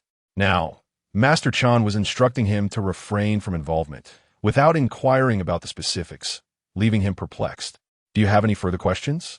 As he raised his gaze to meet a pair of scrutinizing eyes, Xie Yu immediately shook his head, stating, without the teacher, "I have matters to attend to." In the canteen, the lingering scent of yesterday's blood hung in the air. Lin Xie frowned at the towering pile of fish and meat on his plate. "Do you think I'm a cat?" Fish is replete with protein and other essential nutrients, and Xing Yu adjusted his glasses, elucidating the benefits of fish for the human body. Lin Xie glanced around in exasperation. The surrounding prisoners, meeting his gaze, trembled slightly and swiftly returned to their meals. Wang Lu and Fang Yangwei approached, taking seats beside the two vacant spots. "Xia, how is the young brother Xia Yan faring now?" Lin Xie sighed. "He has been imprisoned. What is going on with him? Why do they fear me?" "It's not you they fear. It's us." Wang Lu surveyed the area. The prisoners who met his gaze reacted in a manner identical to how they had just responded to Lin Xie. Since yesterday's events, they regard us as cats regard mice, especially those connected to brother Xia Yan, who keep their distance. Indeed, Fang Yangwei interjected, "Thanks to him, among the 4 of us in the fasting house, no one dares to provoke us. Their fear stems from the trouble caused this morning, which they buried by noon." "Ha ha!" Wang Lu burst into laughter, but soon his mirth faded, and he sighed, "Alas, we have all benefited from his influence, yet we do not know when he will be released." After the meal, Lin Xie exited the canteen, carrying a box of food. At that moment, a young boy approached him, seemingly having been waiting for some time. "Lin Xie, the teacher requests your presence." "The teacher?" Lin Xie scrutinized the boy, recalling their encounter in Sangnan City. "Very well, please lead the way." Amidst the swaying green leaves, an aromatic scent wafted through the air, sweet and refreshing like grass after rain. "Is this Longjing tea?" "The finest kind." "Ha ha, quite impressive. I didn't expect you to have a taste for tea." Lin Xie halted, listening to the cheerful chatter from within the carriage, his mind drifting as he stared at his food. "What troubles you? Why have you stopped?" "This is for you. Do not waste it. Cherish your food." Lin Xie pressed the boxed meal into the boy's hands, observing his bewildered expression with satisfaction. As he entered the carriage, he turned back to add, "Do not waste it. If I find out you have discarded it, I shall inform the teacher." The boy merely stared in silence. Upon entering, Xia was greeted by several cups of tea on the table, the jovial Fuxi and a garrulous Xia Yan, animatedly discussing the next type of tea. Xia was taken aback. When had this fellow become so close to the teacher? "Come, join us in tasting the teacher's tea. It is not easily found outside." Xia Yan beckoned to Xia. Fuxi, unfazed by Xia Yan's boldness, warmly looked at Xia, saying, "Come sit with us. We did not have the opportunity to drink tea together in Sangnan City, and this time you cannot decline. My apologies for the intrusion, esteemed master." Xia respectfully performed a bow and, somewhat nervously, sat beside Xia Yan, gazing at the venerable elder exuding an aura of celestial grace. "I have long wished to meet both of you. It is fortuitous that today I find myself with some leisure. Let us engage in conversation. Master Chun, I must express my regrets for the rudeness displayed during our last encounter. I was indeed preoccupied with pressing matters and could not join you for tea." The elder, observing Xia Yan's sudden seriousness, smiled lightly. "No harm done. Everyone has their own pressing concerns, just as I do. Tomorrow I shall be departing. Let's not dwell on that. Do savor this tea and let me know your thoughts.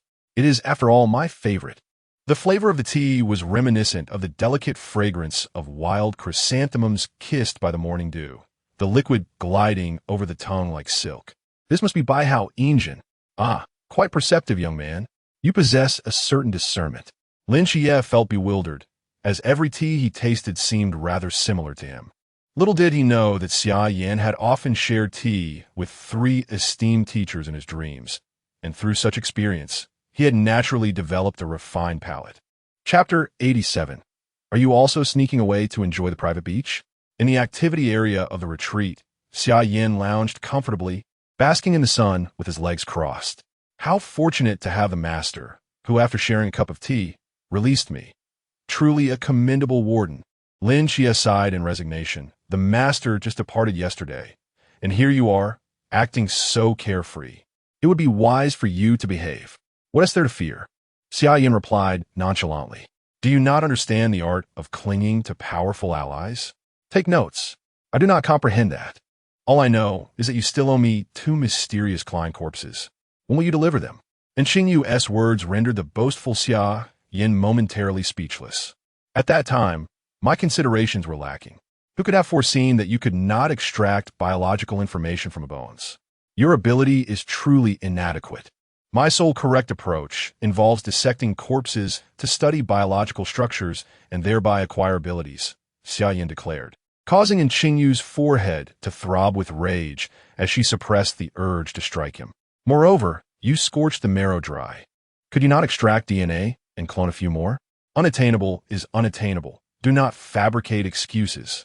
You, Xia, feeling a headache coming on, attempted to console the visibly frustrated Xingyu. "Why engage in a battle of wits with a fool? It merely diminishes your intellect." "Huh?" Xia Yan turned to Xia, who was comforting Xingyu. "I see you are itching for a challenge. Today, I shall enlighten you on the hierarchy of kings." Observing the playful banter between the two, Xingyu couldn't help but smile slightly. Although one was quite brash, their companionship seemed rather pleasant. The waves crashed against the shore and near the retreat, for figures clad in diving suits emerged. "This is not what the intel suggested. Why is the distance so great? This is exhausting." Bai Li, with a vacant expression, gazed at the azure sky, removing his oxygen mask to gulp in air. "The view is too expansive here. We must find a place to hide." Hong Ying frowned, glancing towards the nearby woods. "Hurry up. If we are discovered, we're done for." Chao Yuan and Shun Qingzhu dragged the lethargic Bai Li along like a dead weight. "Sister Hong Ying, how will you explain your absence to Captain Chen?" Chao Yuan inquired, casting an incredulous glance at the portly figure behind them, never anticipating that their ally would be this individual. If Xia Yan were find out, how could he explain it? "I left a note, stating that I was stepping out for a few days to clear my mind. Is that all?" Shun Qingzhu, upon meeting Hong Ying, immediately understood who it was. Recalling how Xia had enthusiastically shared tales about Xia Yan, Indeed, Honging nodded. Xia Yan mentioned that the more one speaks, the more mistakes one makes. It is prudent to say less. I pondered that for quite some time. As Hong Ying had surmised, Chumai initially harbored some doubts. But when he discussed the matter with his wife, he realized that women understand women best. After all, they had not seen each other for a year. A brief escape for some fresh air was indeed a good thing. Indeed, the aftermath of the divine battle could ensure that Sangnan City remains free from the mysterious for several years. Chunmai informed his wife that he had ceased to be a narcotics officer and had instead established a peaceful affairs office, resolving trivial matters for the people. His wife often visited him, becoming familiar with a few individuals at the office, and he found great satisfaction in his current life. Bailey Pang Pang retrieved several desserts from his spatial pocket. Sister Honging, these are prepared for you. When we rescue Xia Yan, you must hold him back. I fear he might hit me. You should have considered our opinions, you glutton. Chao Yuan remarked with irritation, and Shen Qingzhu nodded in agreement. Do not worry. If he dares to strike you, I will retaliate, Honging declared, patting her chest while casting a gentle gaze towards the black iron wall. Once we have filled our stomachs, we can proceed with our subsequent plans. Bailey Pang Pang produced an abundance of food once more and distributed it. What is our next plan? How shall we proceed? Chao Yuan inquired, taking a bite of his sandwich. Bailey Pang Pang, caught off guard while swallowing his food, turned to Honging. Sister Honging, what is our plan? Plan? What plan? Did you not say, when you called me, that there was already a plan in place? An awkward silence enveloped the group, with only the sound of the waves reverberating around them. You glutton, this is your plan? Chao Yuan's chest heaved, and he exchanged a glance with Shen Qingzhu before lunging towards Bailey Pang Pang. Honging covered her eyes, peering through her fingers at Bailey Pang Pang. With a chicken leg stuffed in his mouth, could only emit muffled sounds as he was playfully pummeled by the two. Bailey Pang Pang's eyes widened in surprise, feeling the affection of the punches against him, and pointed towards two figures that had suddenly appeared on the beach. Honging followed his gesture. Stop. There is something amiss. The two paused, halting their actions as they regarded the approaching figures with heightened vigilance. The four observed the two individuals stealthily approaching them, whispering amongst themselves. What's wrong? You mentioned adults? The second seat spoke, noticing the serious expression of the fifth seat. Upon looking up, 4 pairs of eyes met 2 others, and the atmosphere grew peculiar. Ahem. You two have snuck onto someone else's private beach for leisure, haven't you? Bailey Pang Pang cautiously ventured, his gaze wavering as he spoke. Private beach? Isn't this a retreat? Have we wandered into the wrong place? The fifth seat stared blankly at the second seat, their eyes rapidly exchanging information, concluding their silent communication in an instant. You noticed us? Haha, we are also. Yes, just as he said. The second seat awkwardly scratched his head, laughing a bit too unnaturally. Welcome. We are all kindred spirits. No need for that. The scenery here is truly delightful. This beach, this sunbathing. Indeed, you're absolutely right. Amidst the incessant congratulations and flattery exchanged between the two factions, tongues grew parched. Well then, I shall take a stroll over there. It is quite a rare opportunity to be here. The second seat cast a knowing glance at the fifth seat before striding off in another direction. Enjoy yourselves. Certainly. As the two figures receded from view, Shen Qingzhu shot a seething glare at Bailey Pang Pang. You glutton, is this not a place of fasting? How has it transformed into a private beach? This is indeed a place of fasting. I have been here before. Experienced the forbidden market. Does it not resemble the restrictions we faced at the training facility? Chao Yuan interjected, squinting at the departing duo. Those two are suspicious. Let us follow them. Are you sure you are not mistaken? Where would a private beach come from? The fifth seat gazed at the second seat with confusion. They paused momentarily, their eyes widening in realization. Oh no, we have been deceived. Correct, but alas, there is no reward. The 4 members of Honging suddenly materialized, encircling them. Without granting the two a moment to react, Bailey Pang Pang brandished his grand sword, transforming into 3,000, and proclaimed Demasha. Chapter 88. I don't fancy this. Bailey Pang Pang clapped his hands, gazing with satisfaction at his handiwork, a testament to the binding techniques taught to him by our maid. What on earth did that glutton teach you? Why are they tied up so? The two acolytes of the ancient god sect glared at the little chubby boy before them, seething with frustration. The embarrassment of their predicament was unbearable. "What's this? You dare to challenge me with your stares?" Bailey Pang Pang approached them, delivering a resounding slap to each face. "What brings you here?" The sharp sound of slaps echoed through the forest as he waved his swollen hands. Surprisingly, these two displayed considerable grit, choosing silence over protest. "Is it possible that their mouths are stuffed with your foul socks, rendering them mute?" Xiao Yuan remarked, touching his nose while eyeing the pig-headed duo, hesitantly offering a suggestion. Ignoring the fruitless banter, Shun Qingzhu strode forward and swiftly knocked the two unconscious with a pair of punches. "Bong bong. Do you possess any forbidden items capable of traversing that iron wall?" "Indeed, I do, but due to the influence of the town monument, some are rendered unusable, while others are severely weakened, failing to aid our passage." Bailey Pang Pang plopped down in defeat, casting a disheartened glance at the ground. Moments later, an idea struck him, and he leaped to his feet in excitement. "Bro, what if we simply walk over and surrender? They might just imprison us, allowing us to blend in." Shen Qingzhu observed Bailey Pong Pong's exuberant expression, sighed deeply, and turned to Xiao Yuan. "Xiao Yuan, strike him, hit him till he smokes. Consider it done." A flurry of fists descended upon the still jubilant Bailey Pang Pang, who remained oblivious to the flaws in his plan.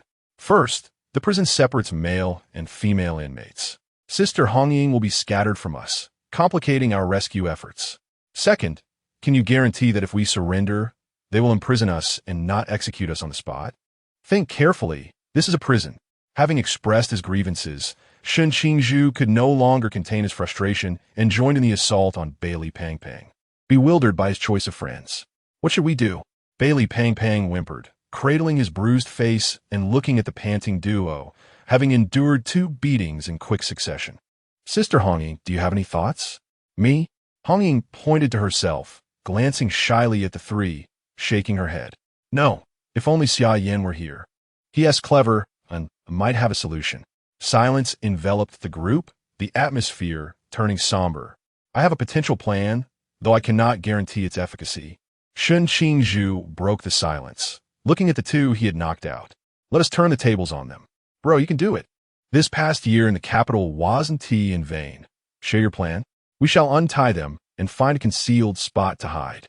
Follow them for the next course of action." "Huh? Is that it?" "This is even worse than my earlier suggestion to surrender." Bai Li, feeling the sting of his swollen face, lamented his futile efforts. "You know nothing." Shun Qingzhu, frustrated, kicked Bai Li and shot him a scornful glance before continuing. "Although we are unaware of which faction they belong to, their arrival undoubtedly entails meticulous planning, and they must possess a means of entry. We will quietly trail behind them and seize the opportunity when it arises. What if they, like us, arrived here without a plan?" Bai Li countered. Shun Qingzhu clenched her fists, casting a glance at Xiao Yuan, who immediately understood, and the two once again encircled the little chubby one. "Wait, what are you doing?" "No." "Ah, Yamiadi." Within the confines of the fasting institution, the three stood shoulder to shoulder against a grand tree, relishing the cool shade it provided. "Xia Yan, do you have a plan for the prison break?" "And Xingyu and I have thoroughly familiarized ourselves with the layout of the fasting institution." "A prison break?" Xia Yan turned to the serious-faced Lin Chia, then glanced at Xingyu, who nodded while adjusting his glasses. "You asked me last time whether I wanted to escape. Do you not wish to break free?" "I yearn to escape," Xia Yan replied, gazing up at the sky for a life devoid of breaking out of prison. "Ugh, the narrative feels incomplete." "What do you mean?" Hearing the simultaneous confusion from both companions, Xia Yan's lips curled into a faint smile, recalling that in the original plot, actions were set in motion after the teacher's departure, suggesting that the time was near. A shrill alarm abruptly shattered his thoughts, accompanied by the commotion of nearby inmates. "Look, a meteorite! One is hurtling toward us." Amidst the gasps, the patrolling guards swiftly took control of the situation, commanding everyone to return to their cells immediately. "And Xingyu, remain in your room. Await my arrival." Xia Yan stretched languidly and made his way toward the direction of the asylum. "Xia, return with me. It has been a year since I last fought, and I wonder if I can still wield a sword." Lin Xia cast a glance at Xingyu, following Xia Yan's lead. What do you mean? Just the day before yesterday, you had slain so many. The issue is I didn't have a sword then. That incident doesn't count. Lin Xie exclaimed, "You killer." The orderly, alerted by the alarm, arrived to find the well-behaved and compliant duo, and he breathed a sigh of relief. "Quickly, come with me. I will escort you back to your ward." In the warden's office, a guard rushed in, flustered. "Warden, a meteorite is approaching the fasting institution." "A meteorite?" Acting warden Xia Yu squinted, gazing out the window with a barely perceptible smile. "I understand. Let the military handle it. Also, assemble a team to prepare for any emergencies." "But what about the inmates inside?" The guard looked at Xia Yu in bewilderment, unable to comprehend why such orders were given. "The facility is equipped with a security system. A few individuals stationed at their posts will suffice." "Do you doubt our system? Or are you questioning my judgment as the warden?" With a stern rebuke, Xia Yu frightened the guard, who trembled in response. "Understood, warden. I will assemble the team immediately. Can I be placed in the same ward as my good brother? I was terrified by the meteor just now. I'm scared."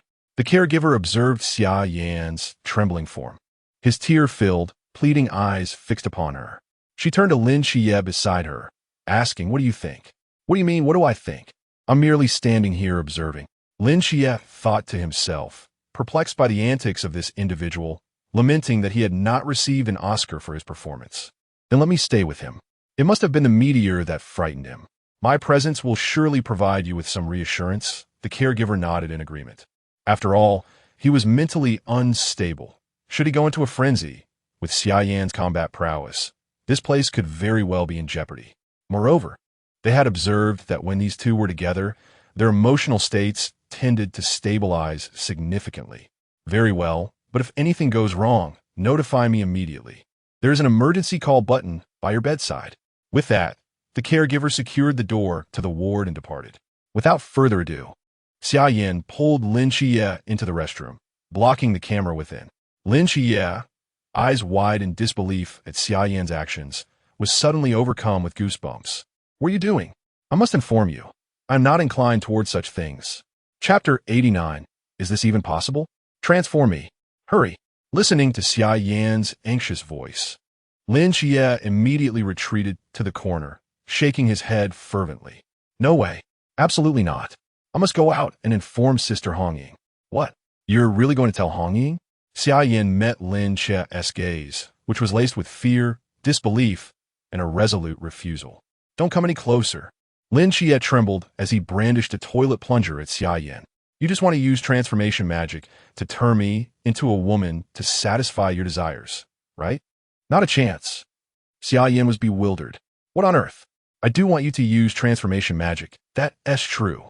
But not in that way." Dodging the hurled plunger, Lin Xie's words suddenly piqued Xia Yan's interest.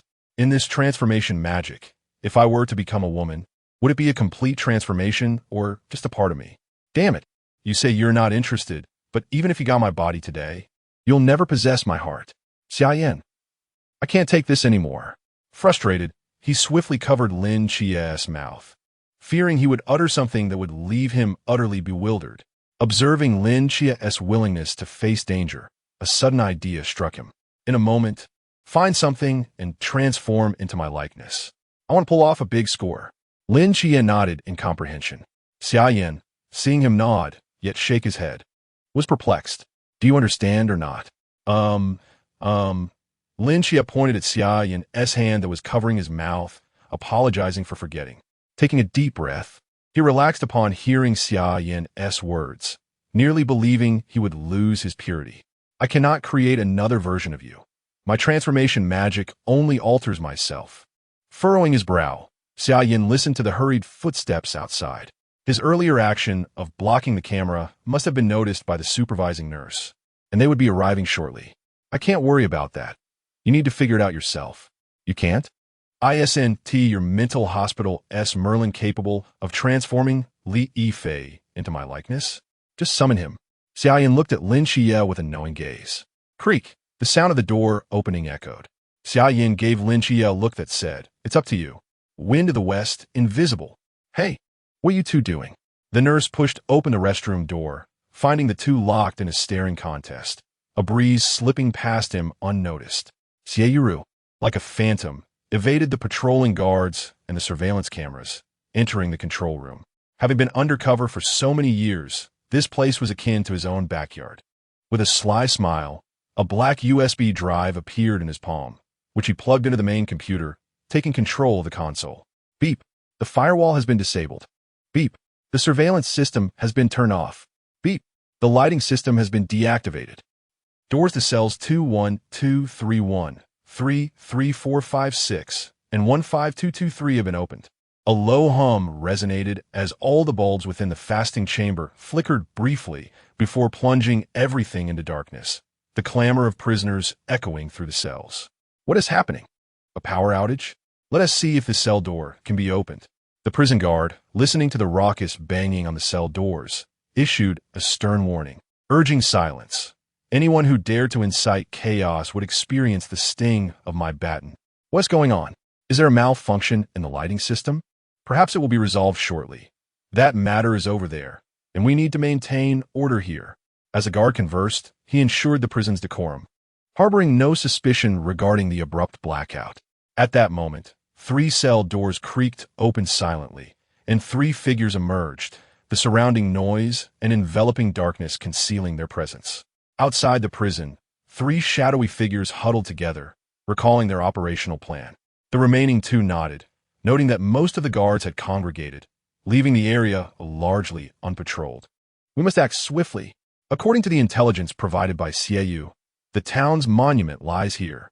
The 6th seat grasped the knife, turning to the 12th seat, inquiring if there were any final words. For the sake of Lord Murmur, I offer my life without regret. It is a pity that Han Jinlong met his end too soon, depriving me of the pleasure of tormenting him. The blade flashed, and the 4th seat immediately extracted a sphere from the 12th seat's body, transforming it into a dagger that sliced through the air towards an empty void. The blade of broken delusion is remarkably effective against sealed ruins and forbidden objects. With a blade passed, a black pillar obscured by the Master's heart vision was fully revealed before them. We must destroy this town monument. Lord Murmur will arrive shortly. Agreed. The 6th seat nodded, joining forces with the 4th seat to assault the town monument. They paused before a transparent door at the corridor leading to the fasting area. What is today's online name for Bing and the others? Do I still need to answer? Can you stop me?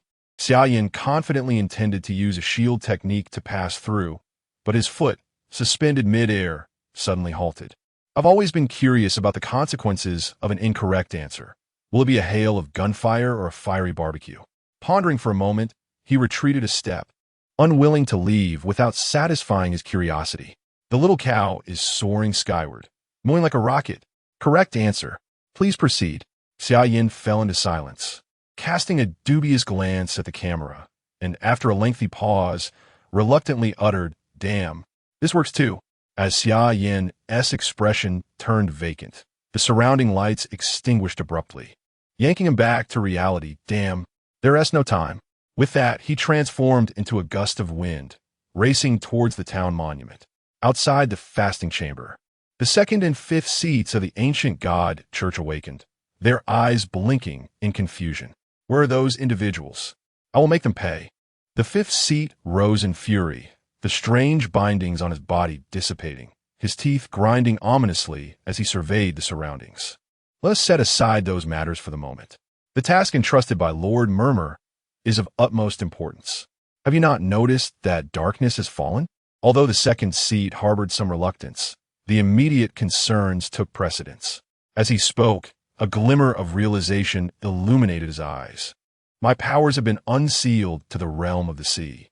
The 6th seat took a moment to sense it. Indeed, mine too. This confirms that the process has commenced. We must expedite our actions. Everything is for the sake of Lord Murmur. The 2nd seat grasped the 6th seat and tore open a rift in space, vanishing from the sight of a few hidden observers in the distance. Brother, is this what you meant by seizing the opportunity? With no one left, what opportunity do you seek? Vili Fatty retrieved a concealed object from his spatial realm. Despite the influence of the town ruins monument, as long as they maintained a distance, it would still be challenging for those two to detect them. Have you not noticed our powers have been unsealed, you fat fool? Chao Yuan's words caught by Li Fatty off guard, prompting him to swiftly produce his wall-piercing treasure, which should prove useful now. I just overheard the murmur, they're members of the ancient divine church, and Xia Yan and the others might be in peril. What are we waiting for? Let us hurry and provide support. Shen Qingzhu's reminder heightened Hong Ying's anxiety. Fatty, let us move quickly. Understood, Sister Hong Ying. Do you think Xia Yan will be surprised to see Sister Hong Ying suddenly appear? I find myself rather eager to see his reaction. Ha. Chapter 90. Is enjoyment also my pleasure? A gentle breeze descended, and Xia Yan appeared behind two ancient deities, observing them as they huffed and puffed while vandalizing the town monument. Approaching, he patted one of them on the shoulder. Hello, do you need assistance? You seem rather fatigued. You seem rather amiable. The fourth seat, holding the blade of broken illusions, momentarily halted, his words abruptly ceasing. Who are you? Turning around, the blade sliced through the air with an elegant arc against the night, which Xia Yan effortlessly evaded with a backward leap. Is this how you treat a well-meaning stranger? Truly uncouth. Xia Yan politely dusted off non-existent dirt from his attire, smiling at the two before him. Chuanjing? The sixth seat furrowed his brow. Leave this to me. Just a few more strikes, and we shall ascend to the boundless realm. The fourth seat glanced at Xia Yan, recognizing that this was no trivial matter. We must resolve this quickly, he confidently declared, turning back to resume his task. Currently, their power level was that of the sea realm, and they scarcely regarded the sudden emergence of a mere grasshopper. Seems I've been underestimated, Xia Yan sighed, shaking his hand helplessly. Jin Shanzhong. Flame palm, piercing clouds. The two were caught off guard by the sudden immobilization, followed by the sound of flesh being pierced as Xia Yan's palm transformed into a spear penetrating through. How could this be? You are clearly of the Chuanjing. Incredulity painted their faces, but in an instant, they were reduced to ashes by golden flames. I can slay those of the sea realm from my pool realm. Is it so surprising that a Chuanjing could dispatch two overconfident fools? Xia Yan murmured to the ashes on the ground, then suddenly frowned. Eek? What nonsense! Every time you incinerate someone, they scream. Are you afraid others won't realize I am here? What? Food must be savored slowly? And screams bring you joy? Spare me, what a perverse hobby! Xia Yan exchanged exasperated thoughts with the 9 nether spectral fire. Enjoyment is also my delight. Perhaps I should go to Japan and work like an ox. Never mind. I shall leave this task to the cowherd's new star, the friend of mature women, shaking his head to dispel the bizarre thoughts. He found himself oddly swayed by the 9 nether spectral fire. Such formidable and weighty matters should indeed be entrusted to his good brother. First, I must find Qingyu. The prison must be in chaos by now. Bang! Before he had taken more than a few steps, an explosion erupted from the direction of Sunshine Hospital, and the prisoners began to pour out of the prison, all displaying undisguised excitement. Haha, my strength has returned. Let us all charge together. If we break free from this cage, we shall be free. TSK, you bothersome rats. Xia Yan frowned, a flicker of menace flashing in his eyes. Though it was quickly subdued, calming himself, he noticed 3 figures running towards him. Wang Lu and the others, along with Qingyu, appeared before him.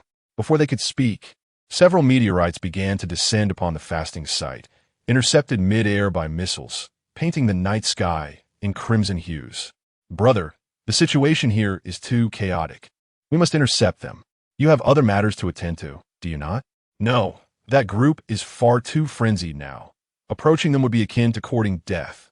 Xia Yan tightly grasped the arms of the two, rendered speechless by their words. Have you forgotten our oath as night watchmen? When darkness descends, I shall stand before the multitude, wielding my blade against the abyss, staining the heavens with blood. The main force is the military. We are merely assisting. Nothing will happen to us. Fang Yonghui patted Xia Yan on the shoulder, and the two resolutely charged toward the main entrance. Surrounding the fasting site, iron walls were adorned with electric wires. The only breach was the front gate, which was the target of the prisoners. What shall we do now? And Qingyu quietly awaited his decision. Xia Yan. Suddenly, A black box inscribed with the character Xia Yan flew from Hong Ying's hand, landing in Xia Yan's grasp. He looked at Hong Ying, astonished and incredulous. Hong Ying, how did you end up here? Of the trio, he could fathom the appearance of Bai Li and the others, but not that of Hong Ying. They mentioned an exhilarating affair and asked if I wished to join, so I came along. She stuck out her little tongue and blinked. I trust you've managed well in my absence? Aye. Xia Yan sighed, meeting the joyful gazes of those around him. In light of the raging inferno surrounding them, this was not the time for such sentiments. I have pressing matters to attend to. If you have anything to say, please do. We shall coordinate our actions with you. Hong Ying unsheathed her long spear and performed a flourish, and the remaining companions nodded in agreement. Chao Yuan, Shun Qingzhu, Bai Li, and the others. You will collaborate with the military to secure the gate. There are 2 comrades there, and you should understand upon your arrival. And Qingyu and Hong Ying, you 2 will seek out the deputy warden of this prison. He is affiliated with the ancient God Church. I will proceed to support Lin Xie. As he spoke, he took the black box containing Lin Xie from the chubby boy. If it concerns Xie, there's no need to pursue. Just now, that clumsy fellow bumped into a man confronting Dr. Li, and I heard Dr. Li call him Xie. Chao Yuan remarked while casting a glare at Bai Li. Your weapons were all located thanks to his guidance. Dr. Li? Xia Yan inquired, perplexed. You know him? I spent some time here in the past and encountered him a few times. Later, I heard he was reassigned, and I was released around the same time. Very well. You all head to the gate and await my rendezvous. Xia Yan nodded, contemplating that Dr. Li must have been attending to Lin Xie's affairs then. Be cautious. Hong Ying expressed concern, casting a worried glance at Xia Yan before promptly following the others toward the entrance. The target of the ancient God Church this time is Wu Tongxian, the captain of the medium squad. His placement here is to ensure his protection, along with Lin Xie. None of them can be harmed. The effects of the town monument are still active. If their maximum strength reaches the sea realm, won't I be indiscriminately slaughtering? To evade the murmurs of the medium team, I press my forehead, still stinging from the burn of flames endured during that fateful encounter.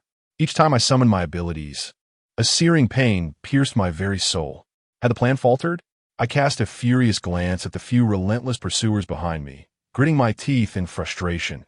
Useless, utterly useless. They couldn't even manage such a trivial task. Meanwhile, Dr. Li, with his hands casually tucked into his pockets, gazed down at the wide-eyed, unblinking figure of Xie, a ghost of a smile playing on his lips. What audacity you possess to stand in opposition to a doctor specializing in mental health. After all, I have provided you with numerous psychological consultations.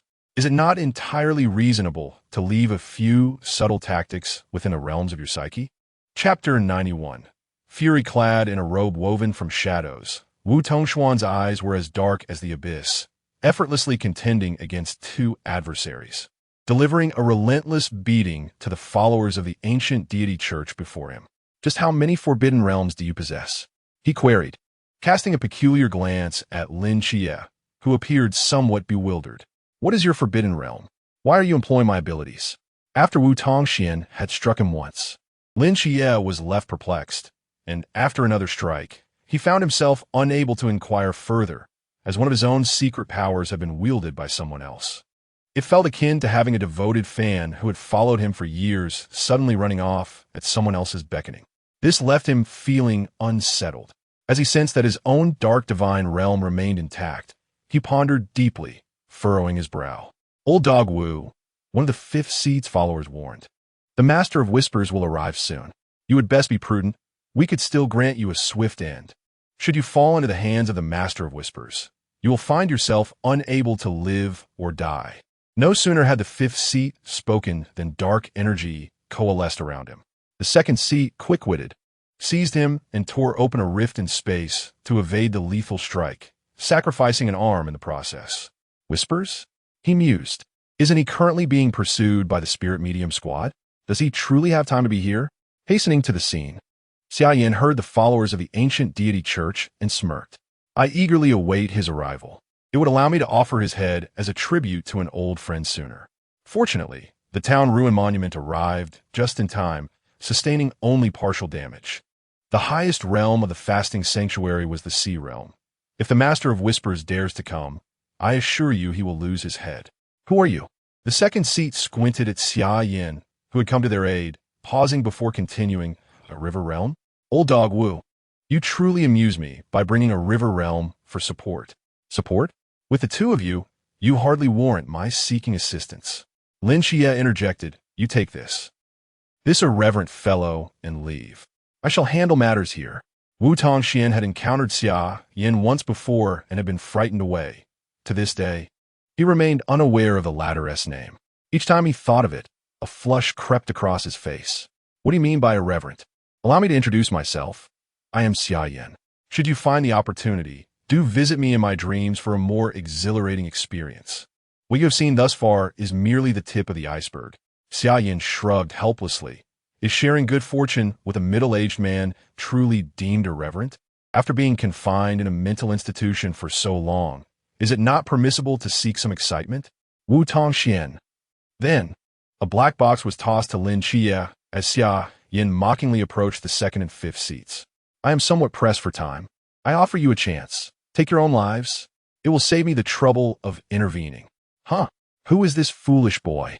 Thinking himself invincible merely because he possesses some ability? This truly is a mental institution. It is rife with lunatics. Lin Xia frowned, hearing Wu Tongxuan's remark. Is your friend not mentally sound? A river realm urging two sea realms to take their own lives. You are all so bothersome.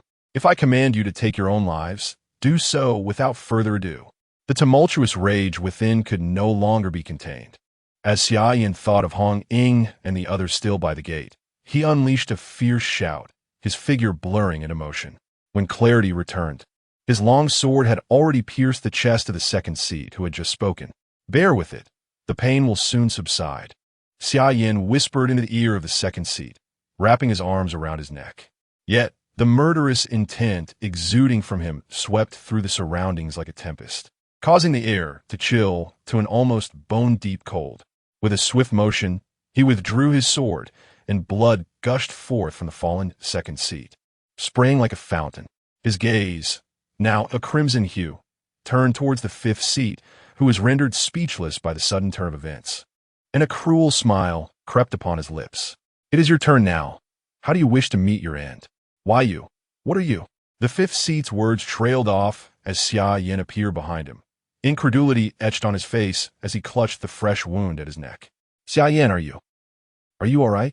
Lin Xia cautiously approached him, acutely aware that something was amiss. Shaking his head, he inhaled deeply. I am fine. Hong Ying and the others are coming. We must hasten to their aid. If we delay, they may be in peril. At the main entrance of the sanctuary, the air was thick with blood and the chaos of battle. Corpses of prisoners lay scattered alongside the bodies of soldiers attempting to quell the uprising. They were ordinary folk, woefully outmatched by the inmates possessing forbidden powers, yet each individual bore a resolute gaze, determined to fight to the death. Chao Yuan, engulfed in a murderous aura, wielded his blade with deadly precision, the gleaming edge stained with blood, saturating the ground like spilled ink. This lunatic Chao Yuan, stay back. You too. He cannot distinguish friend from foe at this moment. Bailey Pang Pang raised his great sword, transforming it into a rain of blades that fell upon the enemies surrounding them. He fought while retreating, cautioning Wang Lu and Fang Yongwei, fearful that they might inadvertently draw near Chao Yuan and become his next victims. We understand, the two replied, nodding as they kept a safe distance from the now blackened state of Chao Yuan while fending off the prisoners. A multitude of bubbles erupted around them, each bursting with explosive sounds. Shen Qingzhu wiped the beads of sweat from his brow, overwhelmed by the sheer number of foes. This was beyond the capability of their small group to turn the tide, especially with several leaders of the sea realm orchestrating the chaos. Once we pass through this gate, we shall be free. With our abilities, once outside, wealth and women shall be at our fingertips. Are you truly willing to forsake this hard-won opportunity? Do not forget, how many years have we waited for such a rare chance? To return to the dark confines of ourselves. The opportunity lies before us. Will you allow it to slip through your fingers? Unwilling. Returning now is tantamount to death. I would rather take my chances. The previously excited prisoners, stirred by the raucous sounds from within, felt their hearts ignite with fervor. This was a bold gambit, even if they returned obediently to their former lives. The outcome would still be death. They had indeed endured long enough in this place. Brothers, charge. In any case, we face death. As long as we pass through this door, we shall be free. Amidst the throng, a speaker with lecherous eyes fixated on the striking figure of Huang Ying, who wielded a long spear. The male and female prisoners were segregated, and he could scarcely recall how many years had elapsed since he had last beheld a woman, let alone one of such exquisite beauty. Notably, he was not alone in harboring designs on her. The spear tip, ablaze with golden flames, pierced the body of an advancing prisoner, instantly incinerating him into ashes beneath the sun's fierce embrace, while he glared with a pallid countenance at the surrounding malevolent gazes. If you seek death, come forth. My flames are not to be trifled with. He bellowed defiantly. You foolish girl, are you courting death? As he spoke, a throng surged forward to assault her once more, and Huang Ying struggled to fend them off, vastly outnumbered by those closing in on her. Sister Huang Ying, be careful, called in Qing Yu, who was preoccupied with the battlefield, urgently alerting her as he dispatched foes and dissected corpses. The prisoners regarded him as though he were a monster. Thus he felt a lesser burden and maintained vigilant watch over the fray. In the midst of the chaos, a Sea Realm combatant infiltrated the crowd and, seizing the opportunity, unleashed a hidden strength with a single punch that sent Huang Ying sprawling to the ground, greedily licking his lips as he advanced. Just then, Xia Yan arrived, his gaze landing on the injured Huang Ying, a crimson sword intent emanating from him, his eyes filled with a scarlet fury that startled Lin Qie and Wu Tongxian, leaving them wide-eyed and trembling in fear. Chapter 92. The fire departed. Heaven burned in a moment of panic. Lin Qie cast a worried glance at Wu Tongxian, urging him to keep his distance. He cursed the ancestral lineage of the recently apprehended prisoner, feeling an unsettling shift in Xia Yan's demeanor, a shift that had now been confirmed as a definitive issue rather than a mere suspicion. Why choose to strike at Huang Ying? Of all people, the stout and resilient figure of the chubby boy was an obvious target. Coughing up blood, Huang Ying furiously grasped her spear, preparing to rise, only to be met by a shadowy figure that appeared before her, suddenly instilling a sense of calm within her. The dragon's reverse scale, touch it, and death is inevitable. Xia Yan seized the neck of the marine realm prisoner, whose eyes reflected a vision of a mountain of corpses and a sea of